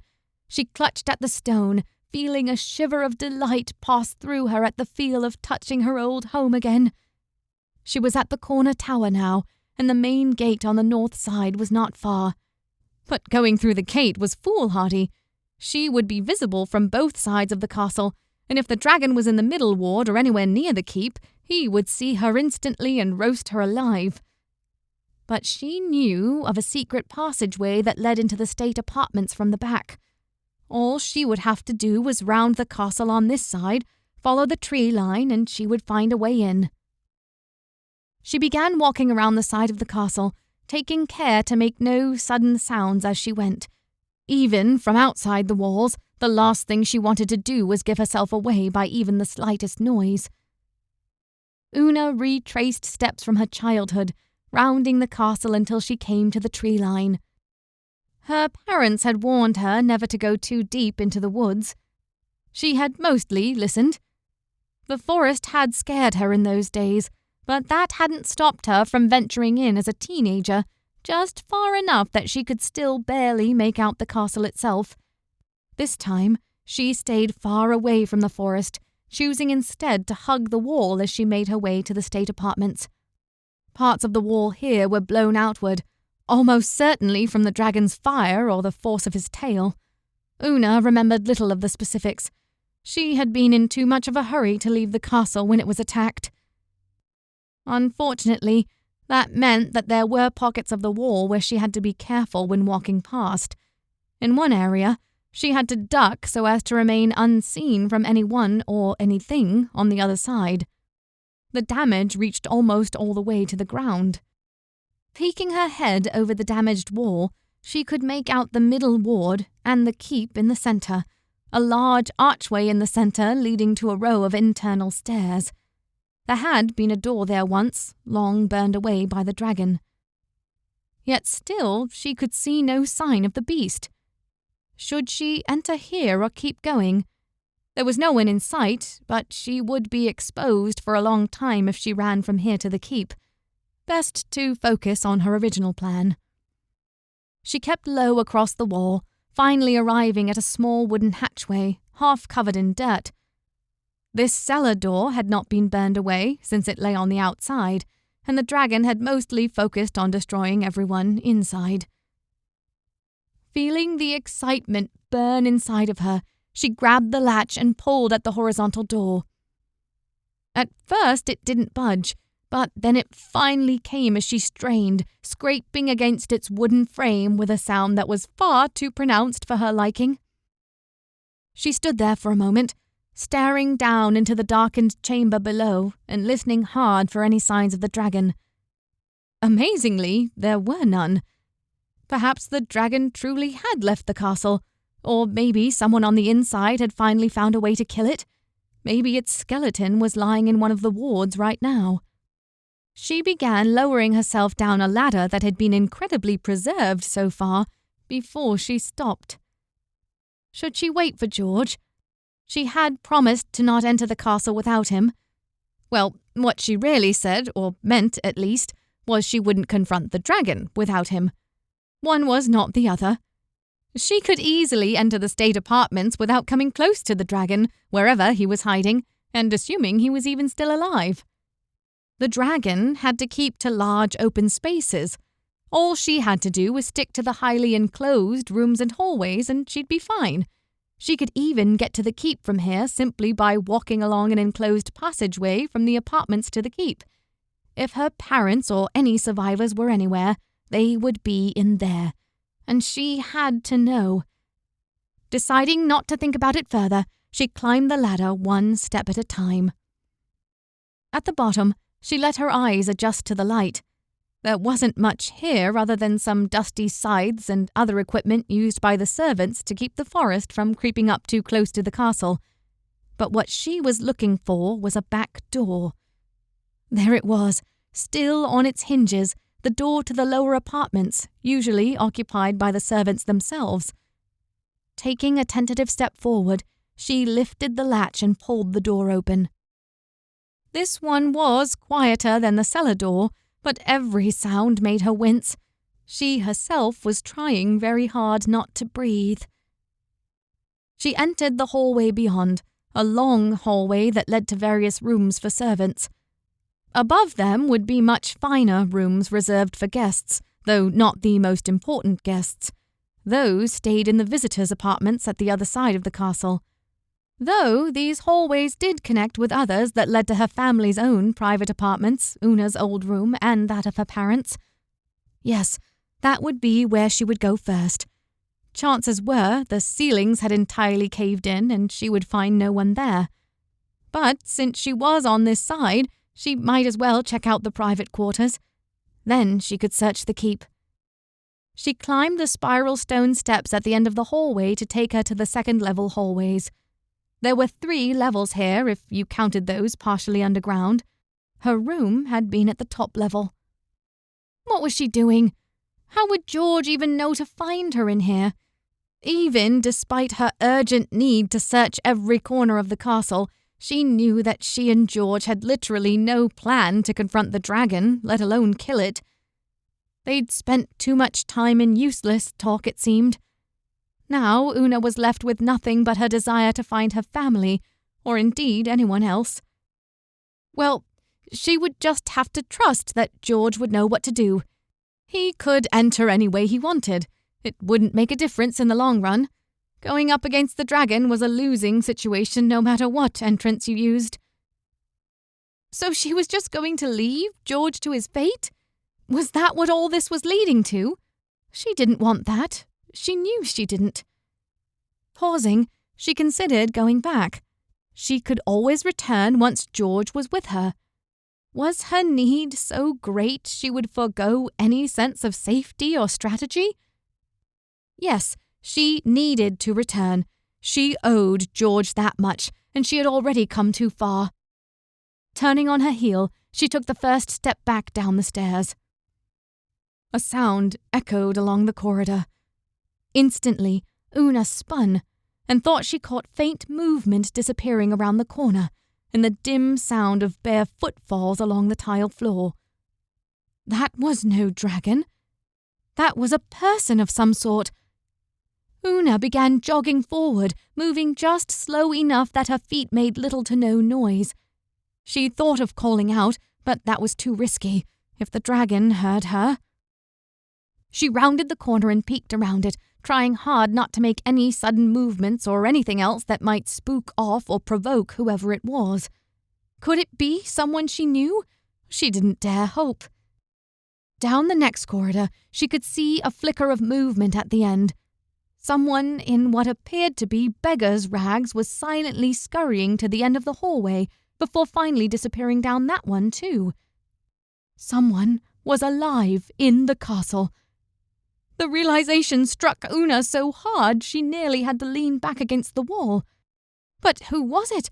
It could have been anyone, from a serving girl to one of her parents. But there was a chance. At last she knew there was a chance. Turning the corner, she hurried after the strange figure, once again withholding the urge to call out. She could see open sky here where the wood roof had burned and caved in. This must have been the west entrance to the apartments. One of the doors hung part way off its hinges, most of the wood burned away. She crept forward, keeping an eye on the open ceiling and door.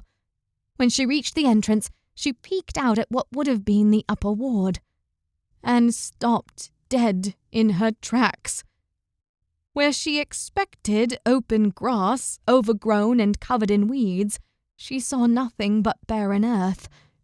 In the center lay the dragon, its enormous green scales and white belly lying on the barren land, its tail wrapped around itself like a snake, and huge wings folded gently along its sides. Smoke rose lazily from its nostrils. But worst of all, its eyes were open, and they were staring right at her. Chapter 34. There you are. The words came rolling out of its incredible maw, almost like they formed by magic rather than by movements of his mouth and tongue.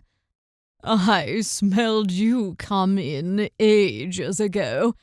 You are the first to enter here in some time, unless you count one delicious knight who came here a year ago. Una did not move. She could not.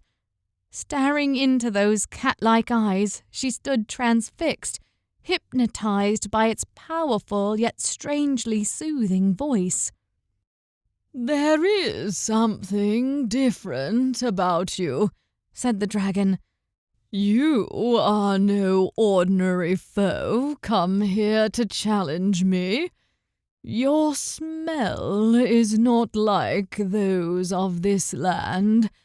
There is something far older in you. Una remembered the words of Duessa, that she possessed old blood, whatever that meant.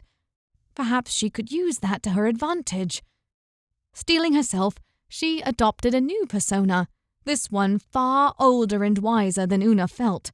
She borrowed on what she'd seen of Duessa, from the way she had stood and stared down her nose at Una, confident and cruel. She stood straighter and exited through the door. I am not here to kill you, she said in her proudest voice yet. I am here to bargain.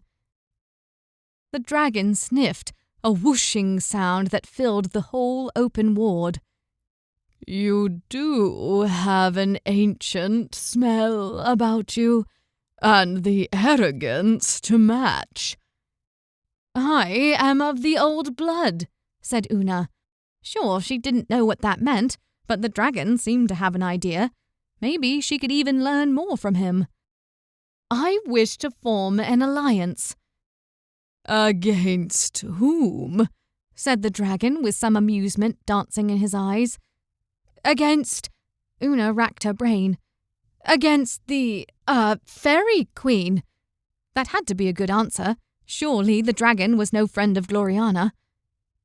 The dragon's jaws opened wide, and a great and terrible laugh echoed through all the halls.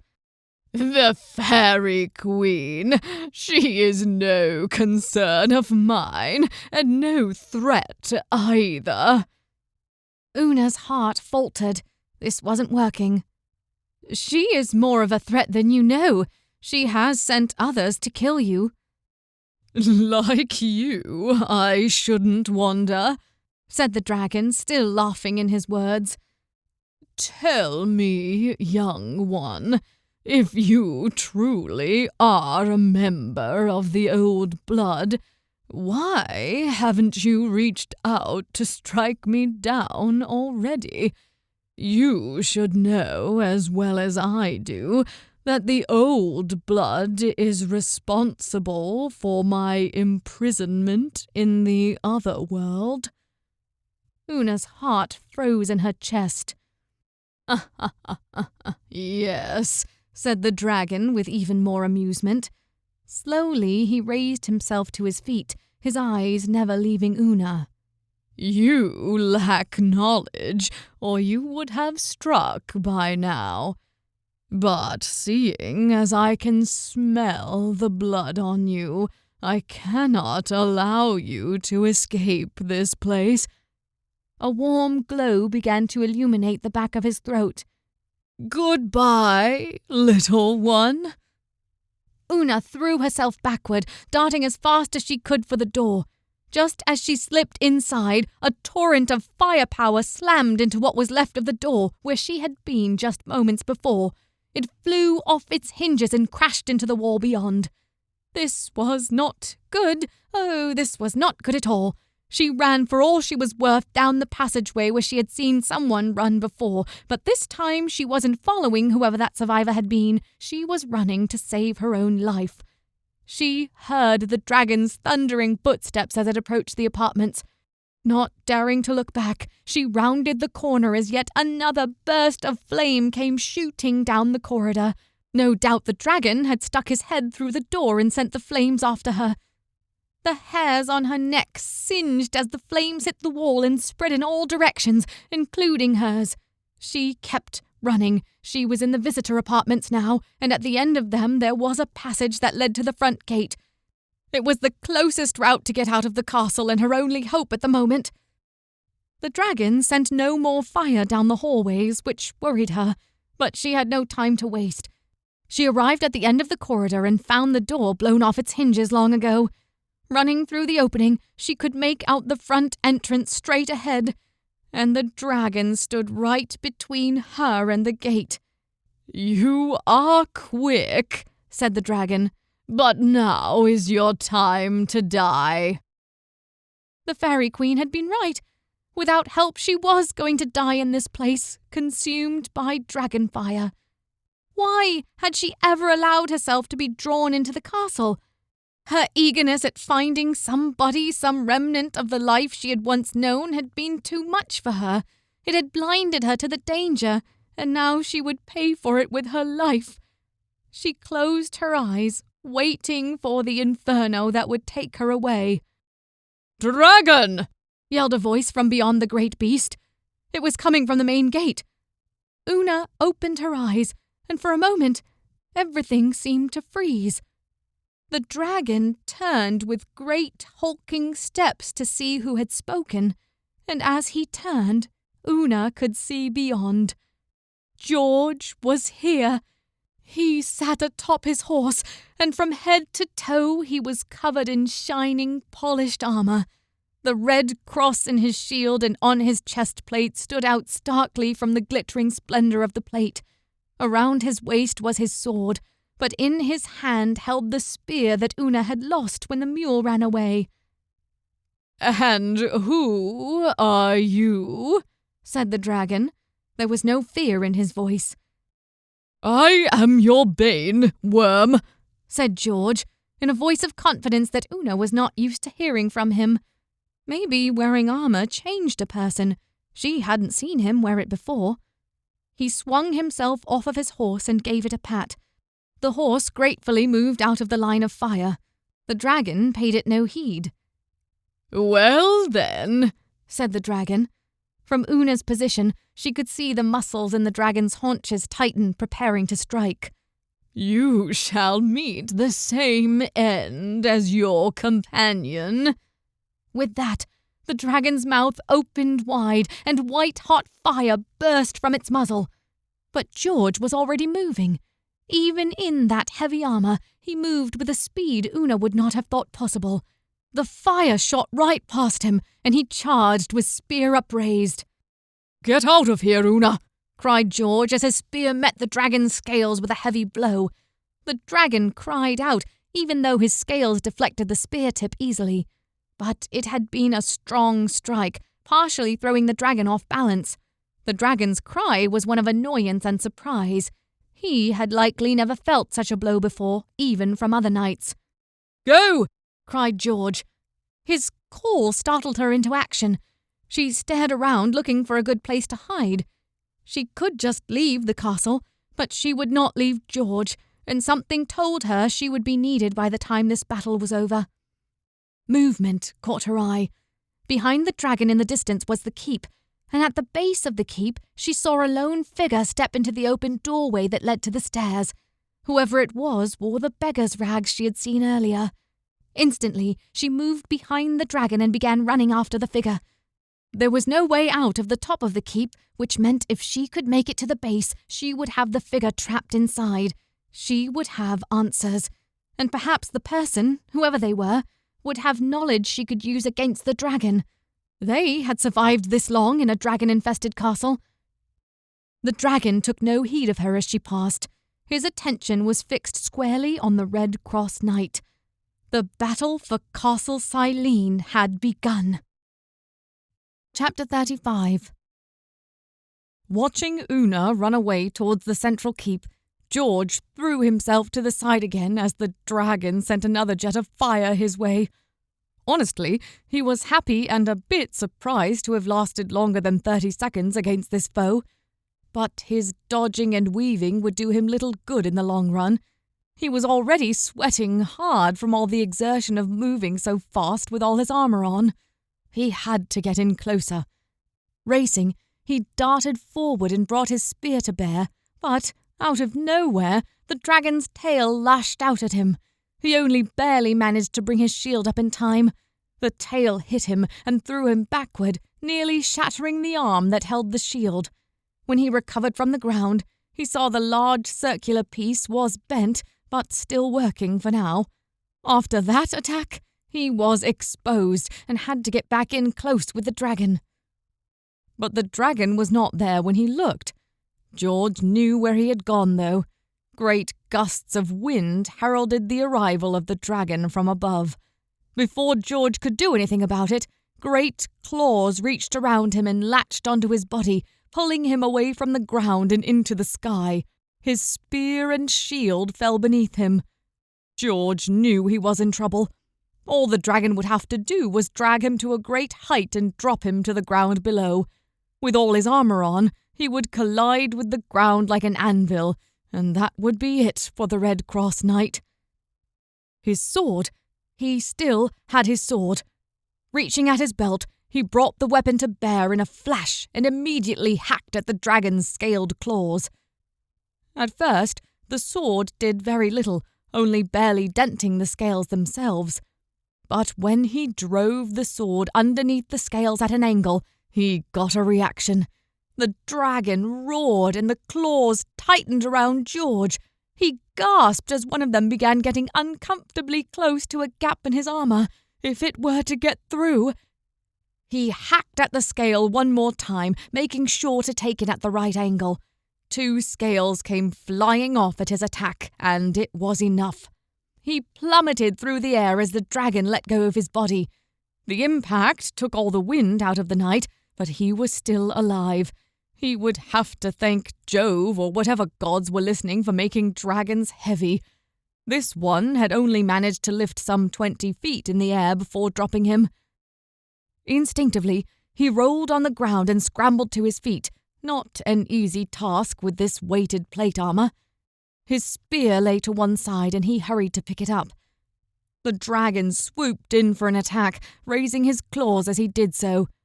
George brought the spear to bear just in time. It slid across the dragon's scales as he lunged forward. He missed the more tender parts of the head, like its eyes and mouth, but instead the spear slid along the scales and embedded itself into the joint of the wing with its body. The dragon roared, and fire burst from its gullet involuntarily. The spear had punctured the beast in the soft tissue of the wing's joint. Its eyes were wide. The tail came flying for him again, but he dodged out of the way just in time. In doing so, he had to let go of the spear, which was still stuck in the monster's wing. He watched as the dragon reached around with its serpentine head, lay hold of the spear in its jaws, pulled it out, and snapped it into pieces. That had been his only long-range weapon. It was down to him and his sword now. He could only pray that would be enough. Raising the sword high, he rushed the dragon. But he didn't get far. Soon, his entire body was caught up in the coils of its tail, though he still managed to keep his sword in his hand. Even as the beast crushed his lower body, he hacked at the scaly tail over and over again, making sure to attack at an angle to try and knock the scales off, for going against the scales resulted in nothing but the slightest dent and a chipped sword. The dragon's grip around his middle lessened, and once again the beast tried to flap its wings to raise itself up. It was trying to retreat, George realized, or at least assess its losses and regroup. Whatever George was doing, it was working. He was putting the dragon on the defensive. What added more to his joy was the fact that as the dragon tried to pull away, its wing buckled, crippled by the wound George had already inflicted. But before George could celebrate, the tail recoiled around him again, then released, propelling him forward like a stone in a sling. Instinctively, he focused on holding onto his sword and shield as his body smashed into the nearest stone wall, back first. He groaned as he slid down the side of the wall, feeling the armor conform around him. The back of his plate had caved in slightly, enough that he had less room to breathe inside the metal shell. If he survived the day, it would be quite a chore to get this plate off of himself. As he tried to rise, he stumbled. Armor was awkward, even more so now that it had taken the brunt of a major impact with the wall. He was slow, and the moment cost him. The dragon sent out a maelstrom of flames hurtling in his direction. Knowing he could not get out of the way, he raised his shield. The impact slammed him back into the wall again, and his entire body felt as though he had jumped in an enormous blacksmith's forge. Grunting, he pulled the shield up so as to keep his face out of the direct flames. But all that did was open up his leg armor and the bottom part of his chest plate to the dragon's flames. The beast did not relent. The flames enveloped George, literally cooking him in his armor, growing hotter by the second. It would only be a matter of time before his clothes caught fire underneath the armor. Then everything would be done for. The flames stopped, evidently because the dragon simply couldn't keep it up indefinitely. George lowered his shield to look through his helmet's visor. The dragon was breathing hard, readying for another attack. He could not give it the chance. Blisters were forming on the parts of his skin that made direct connection to the armor. His entire body was tender, and it hurt to rise. But rise he did. Not waiting for the dragon to attack, he charged, running as fast as his cooked legs could carry him. The dragon, still recovering its flames, took a few steps backward. Too late. George brought his sword down on the creature's head so hard that more than a few scales flew off.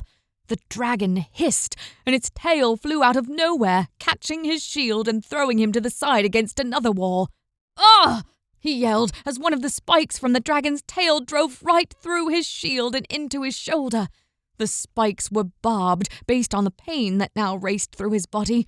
He could only hope they were not also poisonous. Vaguely, he remembered his monstrous encounter with the first strange serpent before they had even arrived at the Forest of Arden. Oddly enough, this wasn't all that different. Both foes were reptilian, and both had dangerous tail spikes that they used to attack. The first serpent had even wrapped it up in its coils, much as the dragon's tail had done. Una had told him to choke the serpent before, and that had caused it to lose its grip.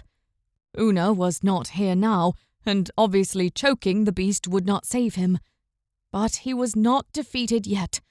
Just as he had not stopped attacking the serpent, he would not stop until this dragon was dead, even if it meant losing his own life.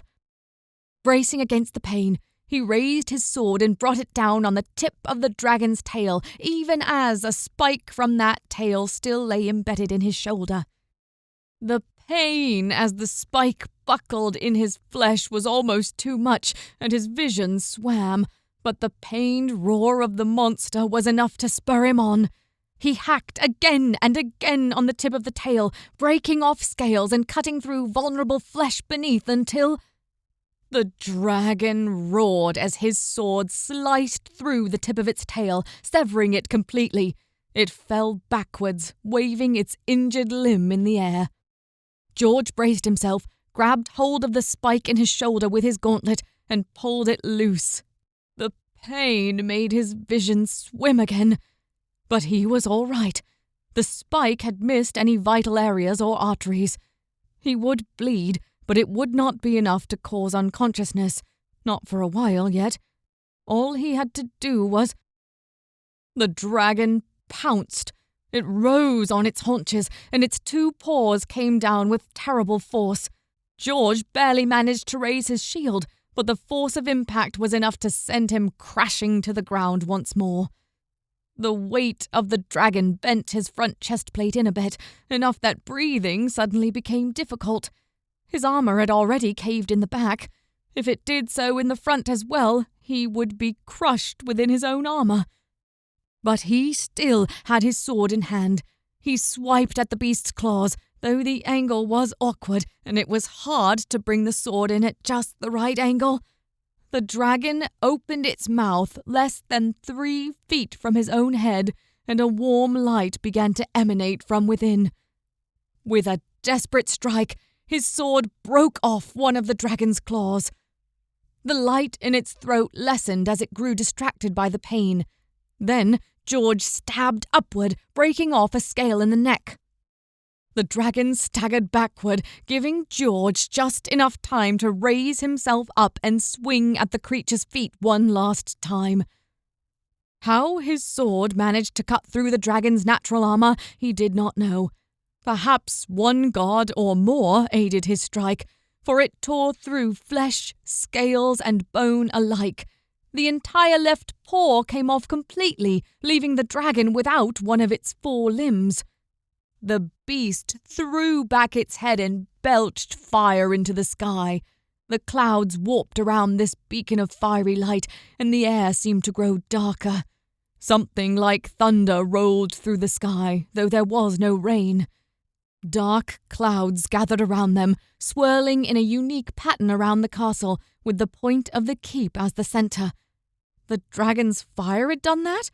Perhaps there was more magic afoot than just dragon fire. "Who are you?" said the dragon as its head came back down to face him. "Never has any knight done what you have done." "I'm the Knight of the Red Cross," said George, managing to steady himself on his feet. He could hardly move, his armor clamped around his torso, making it difficult to breathe, and the rest of his body was covered in blisters from the fire. But he was still alive. He would not be able to fight for much longer, yet that fact remained. He still lived. "I will never stop until you or I are dead." "Then die, Knight of the Red Cross." Clumsily, his vision wavering, George brought his shield up to cover himself. The shield itself was broken and bent inward, but it was still enough to catch the brunt of the dragon's fire as it shot out of its jaws once again. The force threw him backwards, where he skidded in some mud until a tree stopped him from continuing. There he lay, resting against the roots of the tree, a trail of mud in front of him, and the dragon beyond, his hate-filled eyes flashing in triumph. George tried to rise, but it was too much. His leg slipped in the mud, and the breastplate was too tight. "And so it ends. Yet another knight fallen," said the dragon, limping forward on its one good front leg. "Una," George whispered, "I hope you found what you're looking for." Then he prepared himself to die. Chapter 36. Una ran up the stairway leading up to the top of the keep. She passed door after door, but knew instinctively that whoever she was following was going all the way to the top.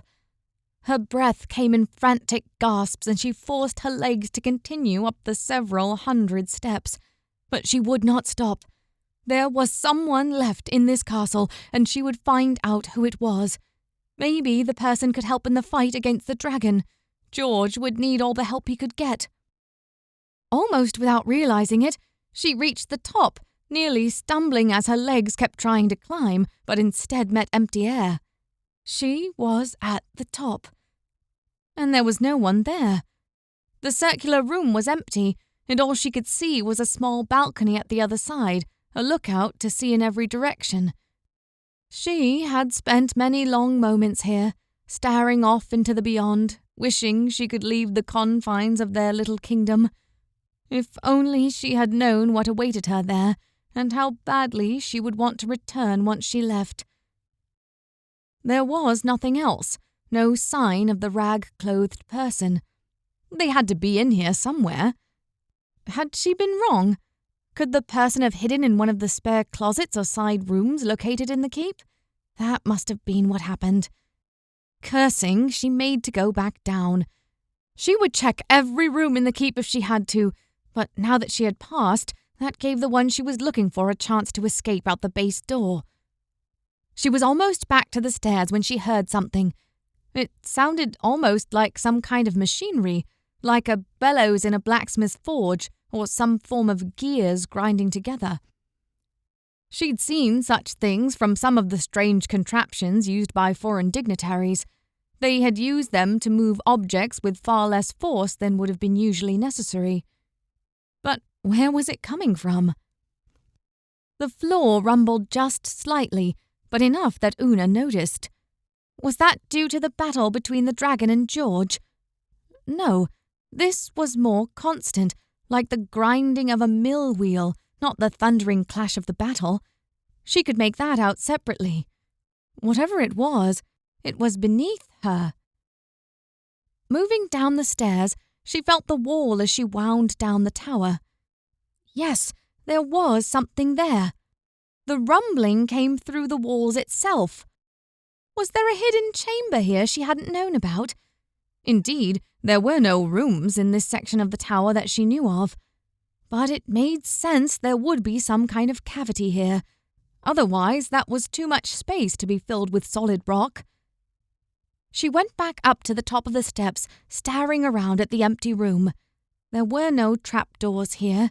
She would have seen one long before now. And yet, the room did seem a little smaller than it should be. She hadn't thought it through before now, but the walls were unusually thick here. She began moving her hands along the sides of the walls, feeling for... what?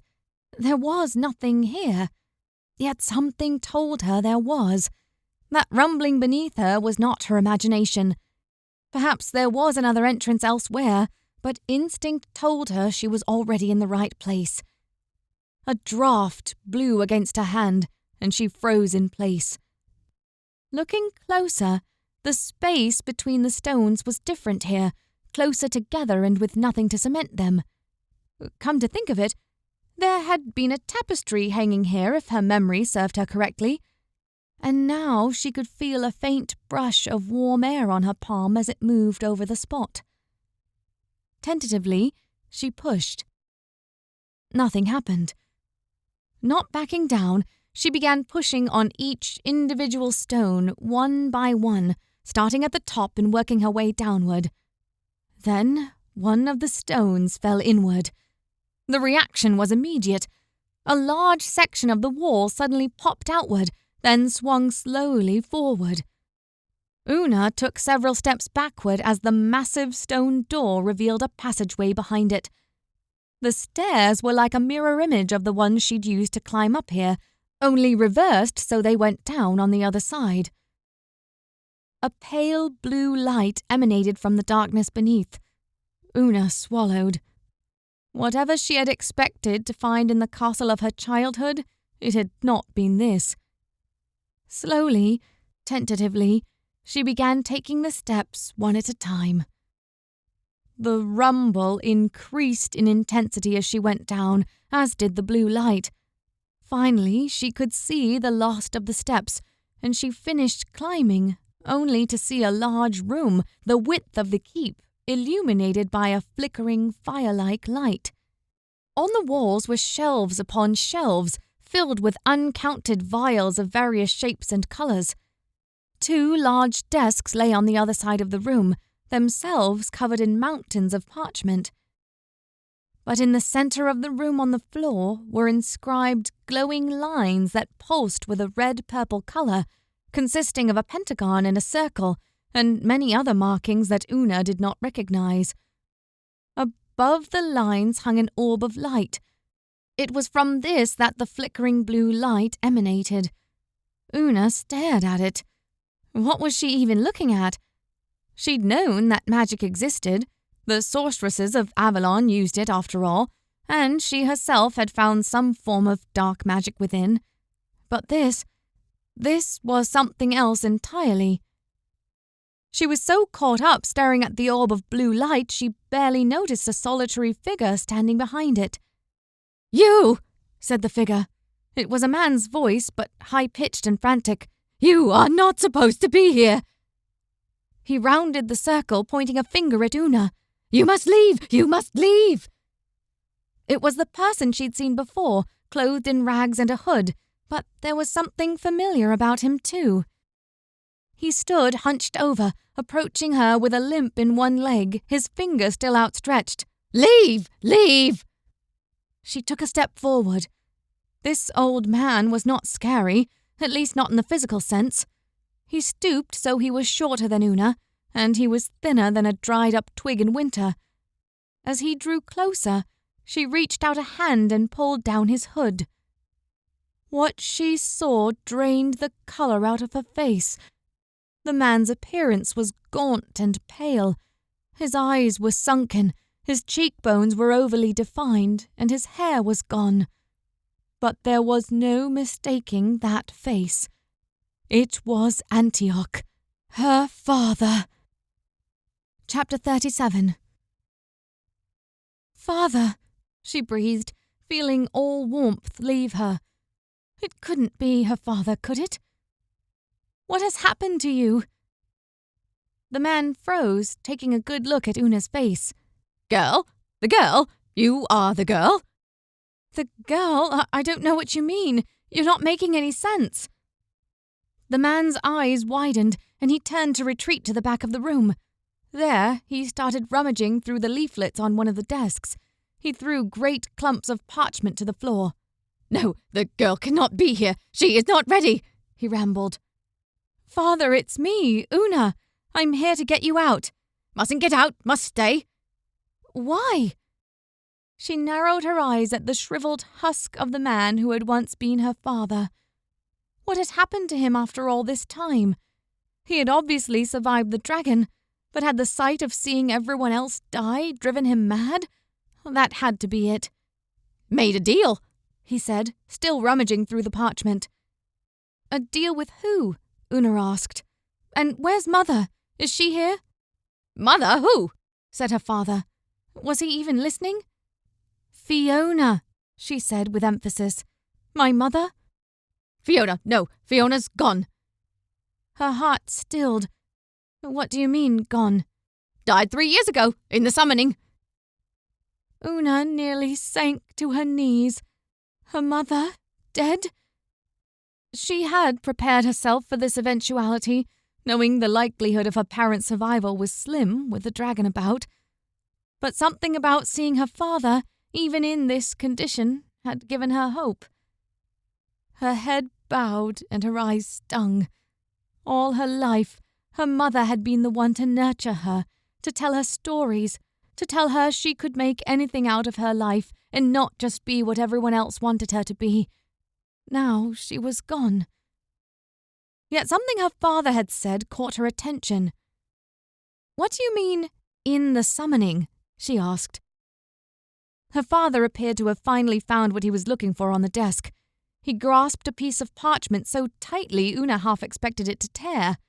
This is it, he said, his eyes manic. The last piece of the puzzle. He scurried over to one of the shelves and extracted a green vial, turning it over in his hands as though fondling it. Had he not heard her? "Father," she said insistently. He did not reply, but took the green vial and approached the glowing blue orb. Then, extracting a small knife from one of his rags, he passed it along his hand. Dark red blood drained down his fingers. "Father!" she said even more forcefully. What had happened to him, and what was he doing? "Antioch!" Her father flinched at the mention of his own name. "Mustn't distract me. Been waiting 3 years to finish the ritual." "Father," she began walking closer. "What is it you are doing, and what did you mean Mother was killed in the summoning?" "Get away!" Her father spat with such fury it almost took her aback. "Waited 3 years, not ready then, but ready now. Today is the only day while we are in this world. Mustn't delay." "Delay what?" she asked, her voice raised. Her father was insane. He had to be. After all this time spent hiding from the dragon, he had finally cracked. "Delay the 3rd summoning." "Father!" "Get away from me!" he snarled, his eyes finally meeting hers. "You are not my daughter." Never could so few words birth such a reaction in Una. Every part of her stilled, all save the blood that drained from her face. "What?" "1st summoning," he ranted. "Your mother. Deal with the other. "What are you saying?" For a moment, his eyes met hers, and there was a little sanity there, a brief connection between the two of them. "Una," he said, "you are the child of the other. Him and your mother." This time, she did sink to her knees. She wasn't her father's child. If that were true, then who was her father? "You are of the old blood," Duessa had told her. The dragon had confirmed the same. Did that have anything to do with this? But now her father had seemingly forgotten about her, taking his bleeding hand and holding it forward towards the great glowing orb. Then he walked forward with the green vial in his uninjured hand. The outstretched arm entered the orb, and it provoked an immediate reaction. The blue orb grew, pulsating outward. Her father cried, but not in pain. He was exultant, laughing as whatever he was doing appeared to work. "Antioch," she said, "what are you doing?" "No time," said the ruined husk of her father. "Must break down the walls to the other world." "You what?" For once, colour rose back into Una's cheeks. She was on her feet again, taking a step towards the orb and her father. For a moment, she thought she saw something in that orb, flowing shapes in the image of a multi-headed monster. She'd recognized the image before it flowed away in the orb's light. She'd seen it before in her dreams. "Come no closer," said Antioch. "Summoning nearly complete." "Antioch," she said, no longer electing to use the word father. Whoever this man was now, he was not her father, and not just because he claimed not to be her biological father. Whatever remained of the man who raised her was lost. "What is the summoning? What are you doing?" "Stay away," was all he said. "I want to help," she lied. "I can make it better." "No," he said. "You arrived too soon." Holding the green vial aloft, he began taking out the cork. "You said this is the 3rd summoning?" Una said, still slowly moving forward. "What happened on the other 2? What did you do?" His eyes sobered once again, meeting her eyes directly. "1st summoning." He looked at her. "You were conceived." "2nd summoning." His eyes grew sad. "2nd summoning." "Yes, father, what happened in the 2nd summoning?" Though she already had an idea. "2nd summoning!" His eyes were frantic, as though being forced to relive a most painful memory. "We brought it here, the dragon." Una breathed out. Her parents had been responsible for bringing the dragon to Castle Silene. You opened the door to the other world. Yes, said her father, speaking clearly again. Killed your mother, killed everyone, left me alive so I could continue the work. And your work is? I must. He was rambling again, the crazed look entering his eyes once more. It's okay, said Una, wanting to feel pity, but found herself simply too overwhelmed with emotions. This had all been too much. A great knight is fighting the dragon right now. You don't have to do what the dragon forces you to do. Force? Antioch looked at her, but there was nothing of her father left in those eyes. He grinned. No one forces me. With that, he tossed the green vial, glass and all, into the blue orb. The reaction was immediate. The orb swelled in a burst of energy, turning the colour of the vial. Great beams of energy shot out, destroying many of the cabinets nearby and causing Una to duck. "What have you done?" she yelled. But Antioch did not answer. He did nothing but laugh maniacally. Then, as though forgetting about Una entirely, he darted past her and ran up the stairs. Ducking a bolt of energy that sizzled out of the now green orb, Una followed, racing up the stairs so as not to lose Antioch. When she arrived at the top, she saw him at the keep's balcony looking upward. While the air had been crisp and the sky blue, it was now heavy, the sky darkened. Una ran to join Antioch on the balcony. She arrived just in time to see a pillar of fire emanate out of the dragon far below. It rose straight into the sky, into dark clouds. Those clouds were moving in a swirling pattern, right above the keep, right above them. "What have you done?" she repeated, her voice hollow. "We worked for this day for so long," said Antioch. She nearly took a step back. His voice was strong and deadly, not like it had been a moment before. It was closer to the tone she remembered, but more evil. "When you were born, we were promised you would be the heir to a great kingdom, a kingdom of our own making, one we would shape together. We spent years researching, but we tried too soon. We brought in the dragon and the magic failed, the breach closed, and the castle was doomed to appear for only one day out of the year." "You opened a breach to the other world." "Soon," he breathed. "Soon it will open again, and it will be the greatest breach ever recorded. All of Britannia will be engulfed. We will push out the Saxons, the Romans, and shape this place after our own desires." "You're insane," she said. "You have to stop this." "Stop it?" he said. "Nothing but ancient magic can stop this. It is beyond me now." Ancient magic? Old blood. Una swallowed. "Who is my father?" Antioch turned to face her, standing as tall as he had ever done.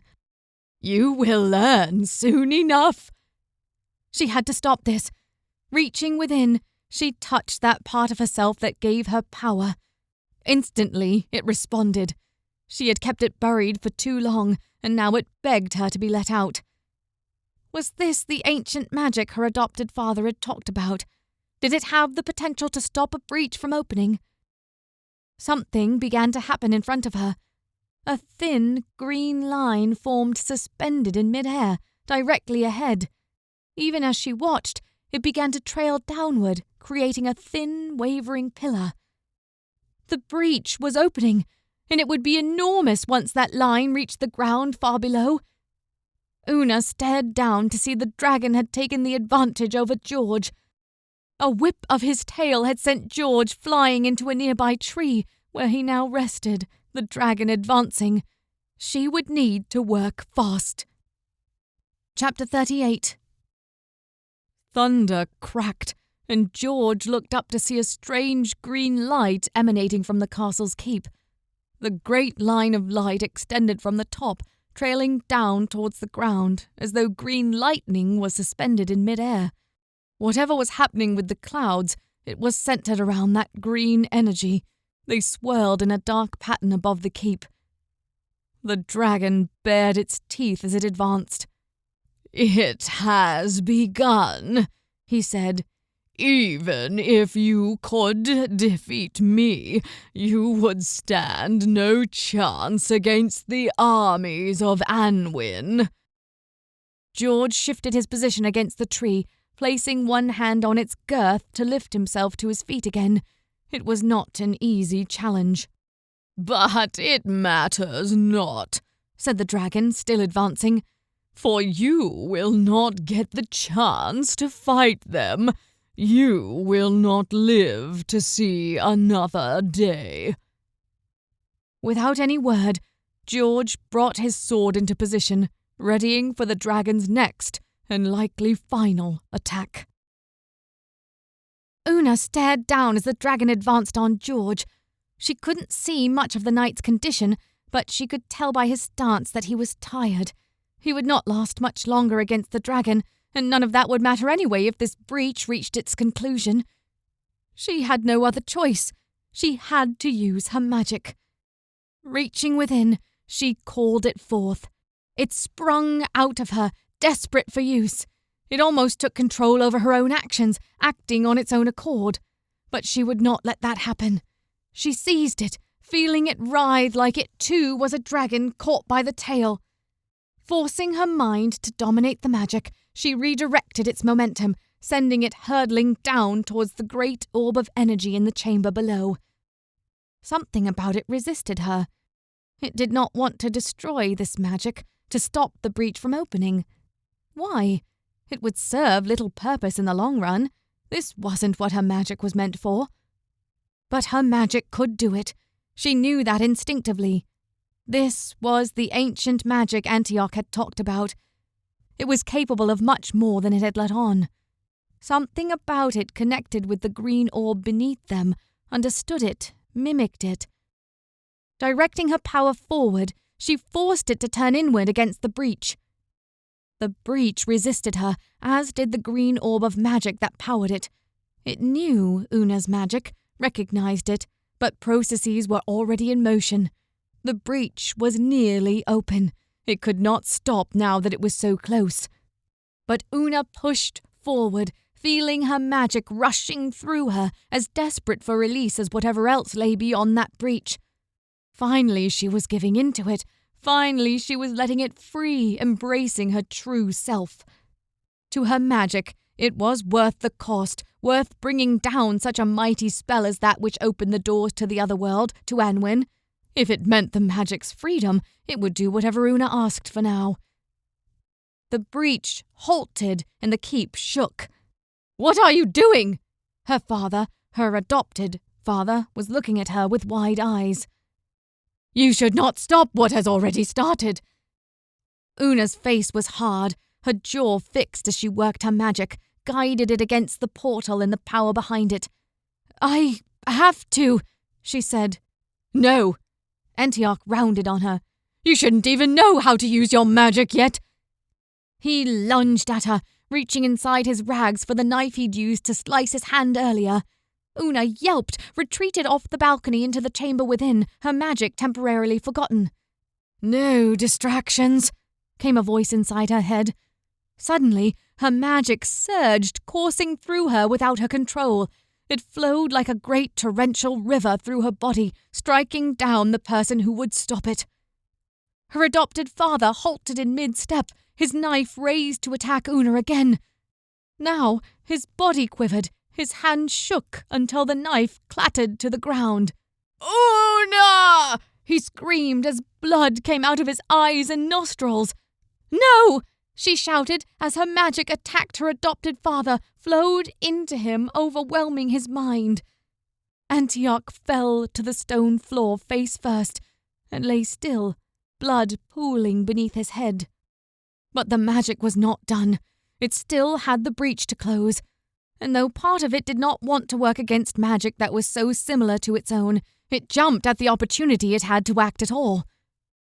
Torrents of magic rushed through Una, almost enough that it consumed her. But she struggled, rising to her feet, seizing hold of the magic. If we are going to do this, we will do it my way. It was an effort like trying to wrestle a lion. The more she pulled, the more it threatened to lash out at her. Pain lanced through her head. "If you kill me," she shouted, hoping the magic could somehow hear her, "you eliminate yourself." The pain subsided, and the magic stopped flowing through her like a whitewater river. She was in control again. "There," she said. "Now I will finish this." She brought the magic to bear, wielding it as George wielded his sword and spear. She channeled all of it, all that she could safely hold, into the green orb of energy. The floor beneath her imploded, revealing the chamber below, yet Una remained in the air, suspended by her magic.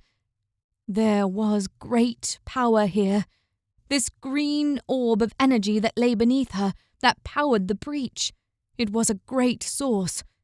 What if she took all that energy for herself? She could use it to bring her magic to an entirely new level. She could stop all who opposed her. Duessa, Archimago, even the Faerie Queen if it came to that. And this would just be the start. There were other sources of power and people like Merlin who channeled it. She could find him, or the sorceresses at Avalon. She could become more powerful than any of them. Instinctively, she knew it was true. Her body tingled with the possibilities. No, that was not her. She was not what her magic made her. She was more than just a persona to be wielded by another being.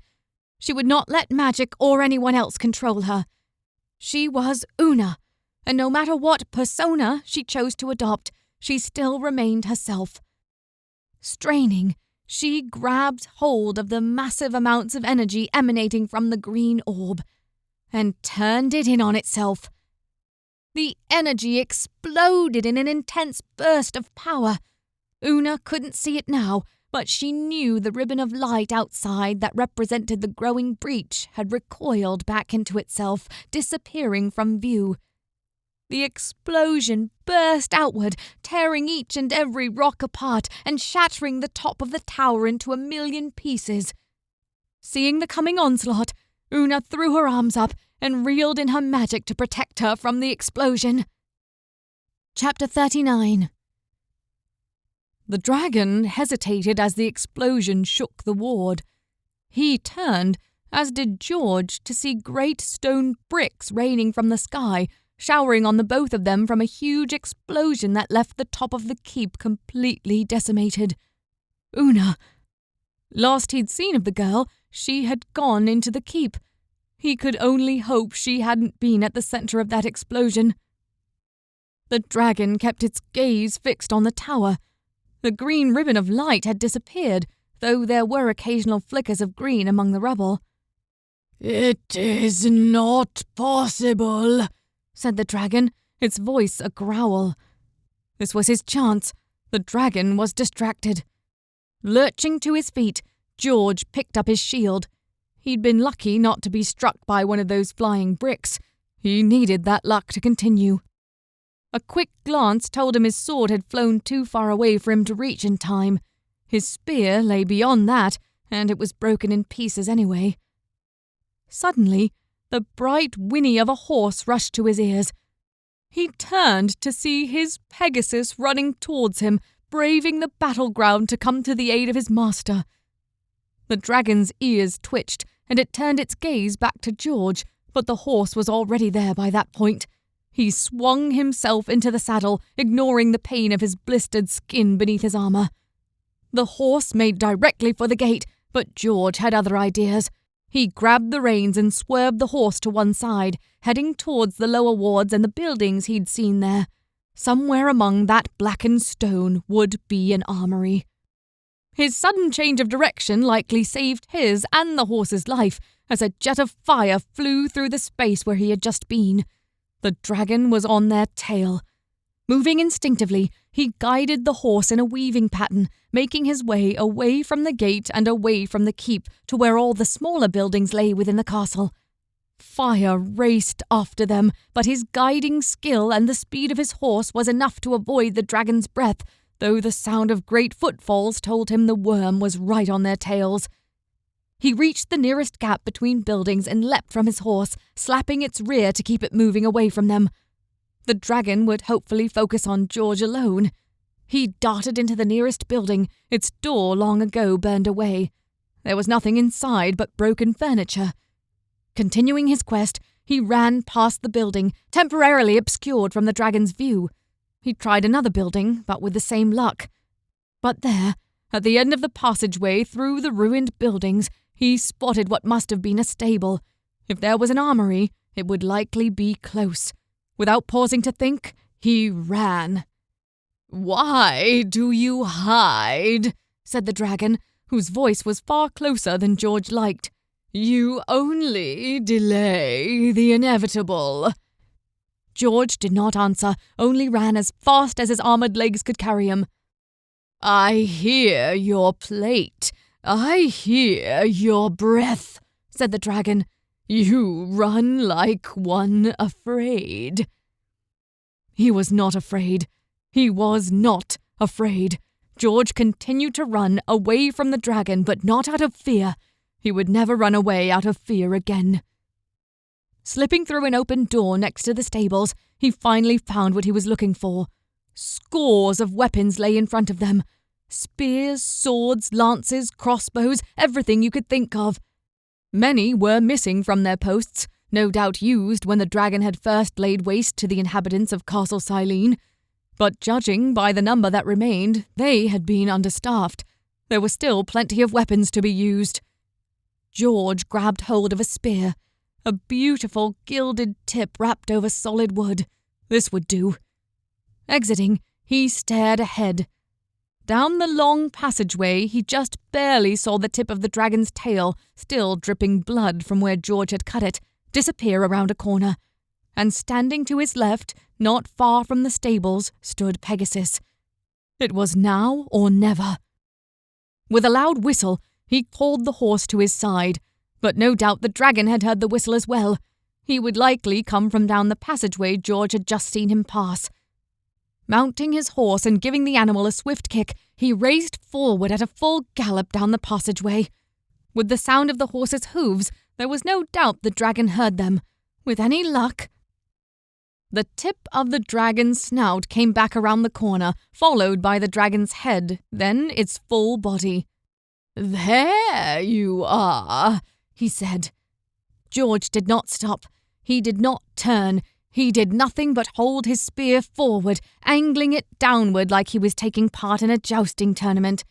The tip of the weapon sparkled in the sunlight that pierced through the dark clouds overhead. The dragon opened its mouth, preparing fire to leap out of its maw. The back of its throat began to blaze with light. And George's spear stabbed straight through the monster's gullet. Instantly, the fire in its mouth died, and the dragon let out a horrifying scream, one that filled not only the whole castle, but the entire land for miles around. Letting the momentum of his horse carry him forward, George drove the spear in harder, piercing internal flesh and sinew as it drove into the dragon from the inside. As he passed, the spear snapped in half, with part of it left embedded in the dragon's open mouth. George kept riding forward, then reined in his horse to turn and see what happened next. The beast thrashed about, waving its injured wings and paws, its tail whipping this way and that in utter agony. The spear remained inside its throat, not only causing pain, but choking the dragon as well. George maneuvered the horse back a bit as the dragon fell, the tip of its wing nearly hitting them in its death throes. It writhed on the ground, one way then another, but its movements were growing sluggish, and soon it did not move at all, and the small trickle of smoke coming out of its nostrils extinguished. Deafening silence filled the castle grounds. Then, as if on cue, a distant bird sang its first note. George breathed, his chest still restricted from his smashed armor. But he was alive. He still drew breath. He was still here. and the dragon was dead. Una! Well, suddenly, all thought of his own triumph escaped him as his thoughts went back to the woman who had brought him on this great journey. Heeling his horse, he raced back towards the ruined keep, swinging himself out of the saddle as he arrived nearby. Una! He cried. Una, where are you? I'm here, came a response almost immediately. George followed the sound around the other side of the keep, running until he finally caught sight of the woman.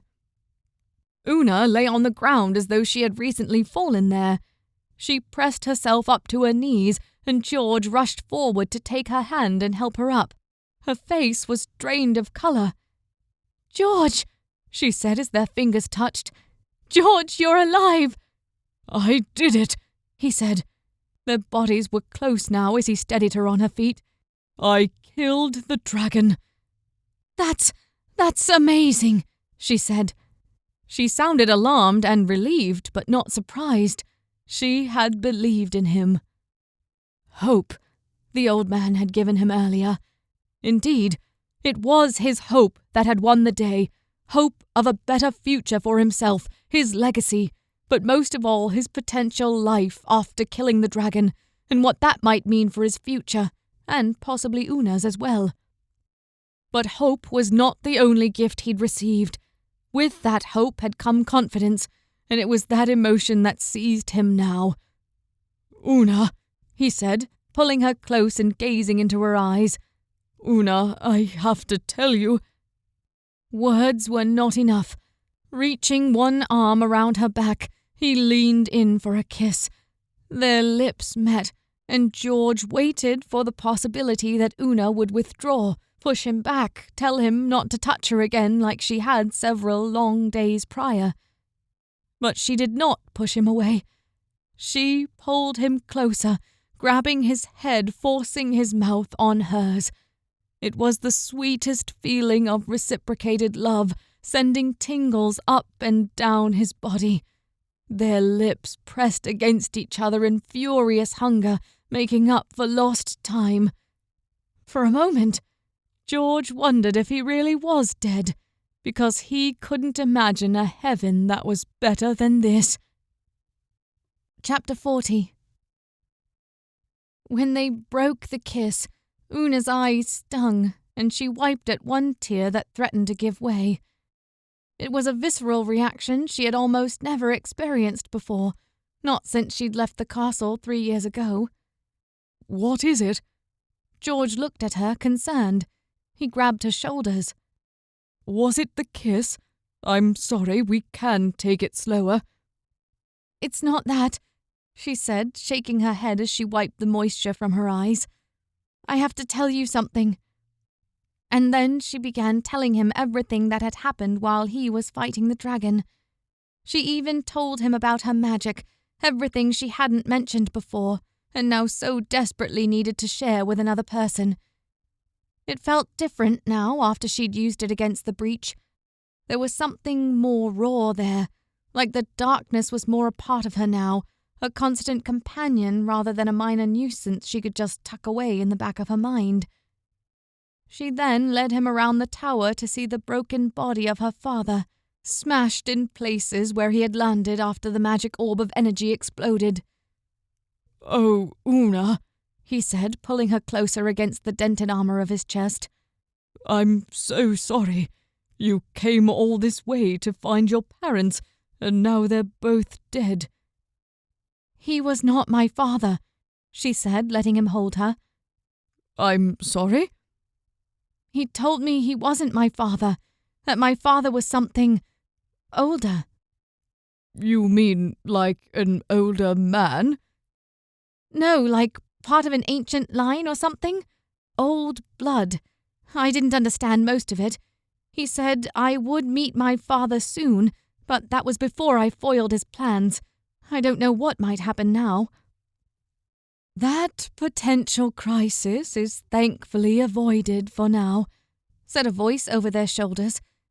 Both Una and George turned to see none other than the Faerie Queen, her dark red hair flowing around her shoulders, and her green dress sparkling in the sunlight as though made of dew-covered vines. "You," Una said, her voice deadly. "Figures you would show up now that everyone is dead." "Una," said George, as though he couldn't believe she would speak that way to such a beautiful creature. He was staring at the Faerie Queen with reverence, being the first time that the two of them had actually met, outside his dreams at least. A sparrow alighted on Gloriana's shoulder, and Una recognized Tom Thumb riding astride it. "Hello all and congratulations," he said enthusiastically. "You successfully defeated the dragon." "We hadn't noticed," Una said dryly. "I understand why you are upset," said Gloriana. "Enlighten me." "Information," she said matter-of-factly. "I had some and I didn't give it to you. Now you've learned much of what should have been forbidden, and you think I am the culprit." "It would have been good to know all this about old blood and who my actual parents were." Gloriana met her stare with steady eyes. "I am sorry that you had to find out the way you did, but I did believe too much knowledge would have overwhelmed you. I will say this. Your mother cared for you, truly cared. When she helped sneak you out of the castle 3 years ago, she called to me. You may not have known it, but I helped guide you through the forest." Una hesitated. She'd known her mother loved her, even after encountering her father at the top of the keep. Her mother had cared for her in a way that no one but a loving mother could. But she hadn't known about the Faerie Queen's involvement. "Do you know who my father is? My real father?" she asked in a slightly calmer voice. "Unfortunately, I do not, but I know he was not of this world." "Where, then?" "It's possible he is of the Anwin, though not all members of the old blood were trapped there. Only those who dabbled in black magic and were sentenced to the other world by others of their line. There are still others of the old magic living today." "Who?" Una leaned forward slightly. Could any of those people be her father? "Merlin, for one," said Gloriana, "though I know for a fact he has never sired a child. Even so, it might be worth your while to seek him out." Una nodded, as much to herself as to Gloriana. Arthur had mentioned Merlin before. Yes, she would like to have a number of conversations with the man. "And what of my magic?" she asked. "It is destructive sometimes. It seeks for blood." Gloriana sighed. "That is yet another thing I wish I could forbid you to use or somehow keep from surfacing. But I have a feeling that if I tried, it would only make things worse. For now, I recommend avoiding its use except in dire need. But I will not say don't use it. Simply be wary. It will tempt you towards darkness if it can." Una nodded, understanding. She looked over at George, who smiled at her. She smiled back. She could probably get through whatever trials her magic gave her. All she needed was George at her side, and she could do anything, especially now that they were out of danger. "George," said the Faerie Queen, "are you ready?" George whipped his head to stare at Gloriana. "All ready?" Una stared between the two. What was going on? "You have completed your quest, and you did it masterfully. I could not ask for a better addition to the Order of Maiden Glory." "George?" Una asked, a small bubble of panic rising in her. "What is she talking about?" George turned to face her, and the look in his eyes erased what hope she had left.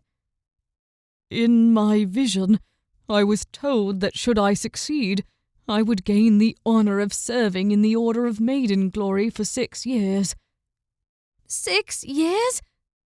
Una merely stared at George, who grimaced as tears came to his eyes. "I'm sorry," I did make a promise. At the time, I thought it a great honor, the best way to redeem myself in the eyes of the people, though I had almost forgotten it until today." Una rounded on Gloriana. "I just lost the only father I've known. My mother is gone. George is the only person I have left." "I am sorry," said Gloriana simply. Una stared at her open-mouthed. She was sorry? Was that supposed to make her feel better? She had been expecting an offer to come with them to the Faerie Queen's stronghold in the Forest of Arden, or perhaps some time to delay the appointment, but to say she was just sorry— "No," she said, waving her finger like her mother used to when she was angry. "I will not let you take him away from me, not after what we've been through. Either he stays with me or I go with him, but we are staying together." "I'm afraid I cannot allow that." "Did I give you a choice?" Una spat. Without thinking, she advanced on Gloriana, bringing her fists to bear, as she held no other weapon apart from her magic, but even while angry she would not dip into that well again. A forceful wind took hold of her, pushing her backwards and splaying her arms on both sides. Her head tilted back as it pushed her stronger than any wind could. "You are not the one who makes the decisions around here," said Gloriana. "The Red Cross Knight and I had a deal, and you cannot imagine all the reasons why I need him and others like him. He will be mine for 6 years as promised." "You would take him against his will," Una croaked out. "None of this was ever against his will." The wind vanished and she fell to the ground. Whipping her head up, she glared at the Faerie Queen and pushed herself to her feet, ready to attack again despite the futility of the effort. "Una," said George. The sound of his voice stopped her from moving so well he might as well have been using magic too. "It's all right." She stared at him, new tears beginning to flow. "But what we just had—" "We will have again in 6 years," he said calmly. "I did make a promise, and though I would rather stay here with you, I cannot break that promise. It would not be honorable." Una collapsed to the ground. It was all too much. She had lived alone and in isolation for so long, but she had always had the hope that she might see her parents again. Even though both of them were dead, she had still gained another close companionship with George, or at least the promise of a close companionship. And now Gloriana was taking him away. What did she have left?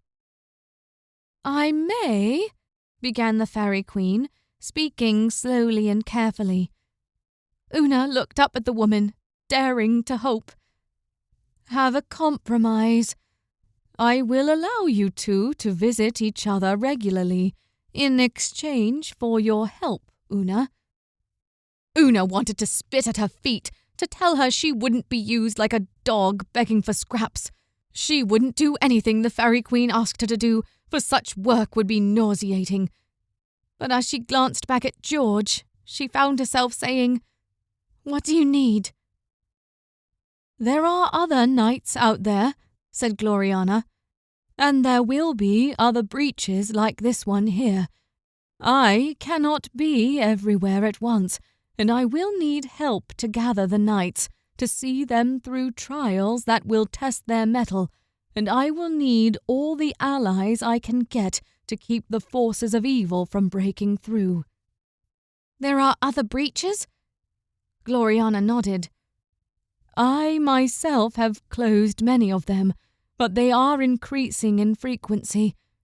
Rituals like the one your father created here, and like the one that brought the dragon 3 years ago, they not only create a tear between our two realities, but they weaken the barrier entirely. Even if such rituals are not produced, breaches can appear unprovoked where the magic is weakest, and where strong foes on the other side try to get through." Una took one breath, then another. "I thought you didn't want me to use my magic. I would have to use it a lot if I'm constantly putting myself in danger or accompanying knights as they do so. Gloriana nodded. It will be dangerous, but it will be a learning experience, I think, for all of us. And you must learn to grow your talents, not hide them away. But what if something happens? Una prodded further. I feel like this magic could overtake me. Gloriana nodded.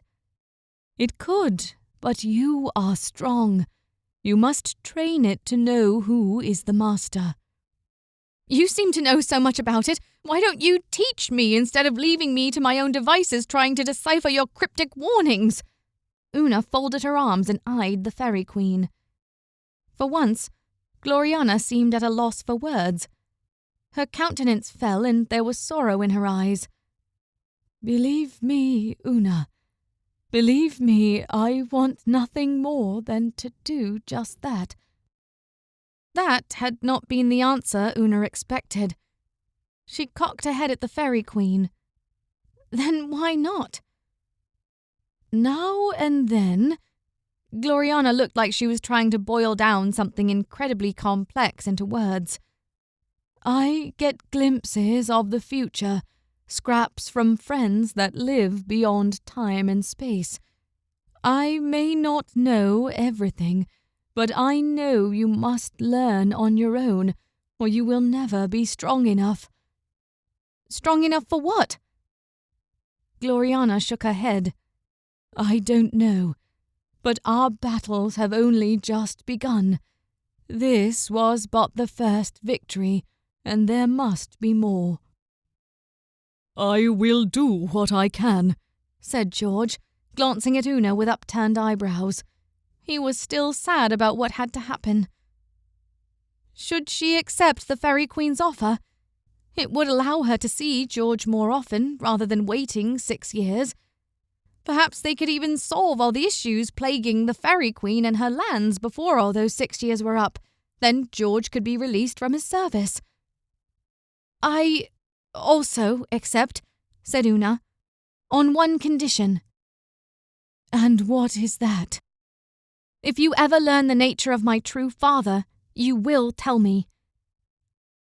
Gloriana raised her head slightly, considering, but then nodded. Anything I learn, I will pass on to you. I still don't trust you, Una said warily. But I've been through hell these last 3 years, thanks to the horrors my parents brought in from the other world. I am willing to do what I can to ensure no one else suffers the same fate. There will be many battles to be fought, said Gloriana, both external and internal. I understand. Then I leave you with my blessing. If you are willing to start immediately, I'll need you to travel west. There is another of my chosen located near Aquasulis. He has already heard and accepted my call, but I fear he may have trials of his own ahead.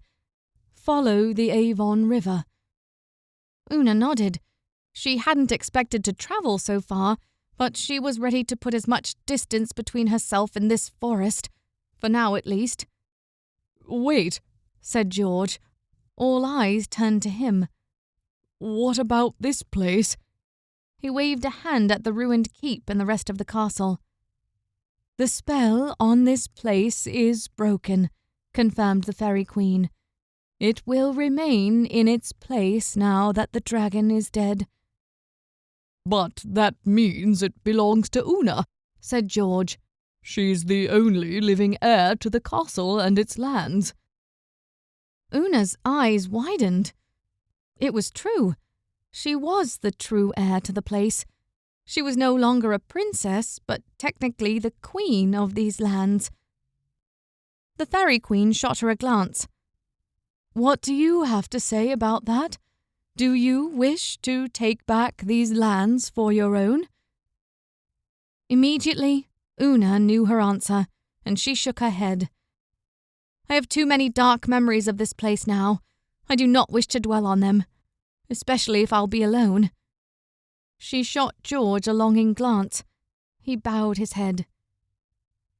These lands will likely be overrun with Saxons once word of the dragon's demise reaches them, Gloriana pointed out. Will that affect Kalia and her family? Una asked, genuinely concerned. Those people had been so good to them, she'd hate to see them pillaged by Saxons and left to their own pleasures. Gloriana smiled and shook her head. No, Kalia and her husband are, in a sense, servants of mine. I will ensure their protection. So there was yet one other way in which Gloriana had used others for her own gain. Una didn't like it, but she couldn't argue with the Faerie Queen's ultimate goals. But when this was all over, the breaches were closed and the threats evaded, she would do what she could to cut off all ties with the mysterious woman. Then I will leave this place be, said Una. The Saxons can have it if they can stand being so close to the forest. Gloriana smiled coolly. Yes, perhaps I can discourage them when they arrive. I can fully support that, said Una. Then I suggest we get moving, said Gloriana. I will allow George to accompany you as far as the Severn River. Then he must return to me for reassignment. For once, Una's heart leapt for joy. She would have a chance to travel with George after all, to get to know each other better. It would take several weeks to get to the Severn River. George looked just as excited, and he uttered a small "Thank you" to the Faerie Queen. Gloriana graced them both with a smile. I am not without compassion, she said. Don't forget that. Just remember that my mercy has limits. If it comes to making a decision that sacrifices your safety or your friendship in order to save these isles, I will do it. George nodded, but Una only eyed the Faerie Queen. She would have to step carefully around her. There was no telling what someone like her would do when her loyalties were so fixed on the greater good. But for now, she would just remain grateful that she could spend a little more time with George. Come on, she said to George. Let's go fix your armor before we set out. Together, they retreated back the way they had come, hand in hand. Epilogue. Duessa watched as the cursed Faerie Queen left the small group, and Una and that knight began walking back towards the little half-abandoned village.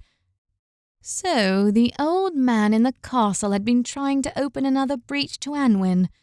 Had she known that, she might have stopped Una and the knight from attacking. But it mattered little. There would be many opportunities to break down the barriers between their two worlds. What bothered her now was that Gloriana was so close. Duessa had almost attacked outright, seizing her sister and throttling her until she cried out for mercy. She imagined the sweet sensation of choking the life out of Gloriana, how good it would be to seize that power for her own. Then she could make this world right, end this destructive power grab between Romans, Saxons, and Britons, make the place into a paradise for all, not just humans. But she needed patience. Killing Gloriana right now would not solve everything, and as much as she hated to admit it, she wasn't even sure she could kill the Faerie Queen at her current strength. Duessa needed time, and she needed allies. Perhaps she would form her own Order of Maiden Glory, one to counter that of her sister. Yes, she could be patient. She had survived for thousands of years trapped in the realms beyond. She could bide her time. Already she held some advantages. Reports had come in of other knights with questionable ethics, prime candidates for her to shape to her will. For the Faerie Queen to find as many allies would be difficult, slow. But there were enough men dissatisfied with this war on all sides. It would not take Duessa long to sway enough of them to her side that, combined with those from Anwin, she would have a formidable army. She could bring him back into this realm. There were those who could oppose her, of course. That young boy, Arthur, he was powerful. He could sway others against her if he chose. But, thankfully for her, the boy had abandoned his destiny and need not concern her for now. And then there was the girl. There was no doubt now that Una bore the old blood, though how she had come to it, Duessa could not say. There was wild, untamed magic inside of her, powerful magic. If Duessa could just persuade her, tempt Una and her magic to come away from the Fairy Queen's service, she could have a fighting chance in this war. But the girl was dangerous too. She would have to keep an eye on her in the future. For now, the Fairy Queen had sent her on a foolish errand away from here, into the western lands. And with that came new threats. Threats that Duessa would be only happy to provide. The end of the first book of the Faerie Queen. Hey everyone, I want to thank you for listening to this audiobook. I hope you enjoyed it. Once again, I want to make sure I invite you to the VIP membership, the Knights of the Round Table membership, where you'll get all my ebooks and audiobooks for free when you sign up, as well as basically a chance to interact with me every week. We'll even be talking about what's going on in the world building of this thing. You could even participate in that and help with the ideas and everything to create this world. So definitely go check that membership out. I hope to see you there, and have a great day.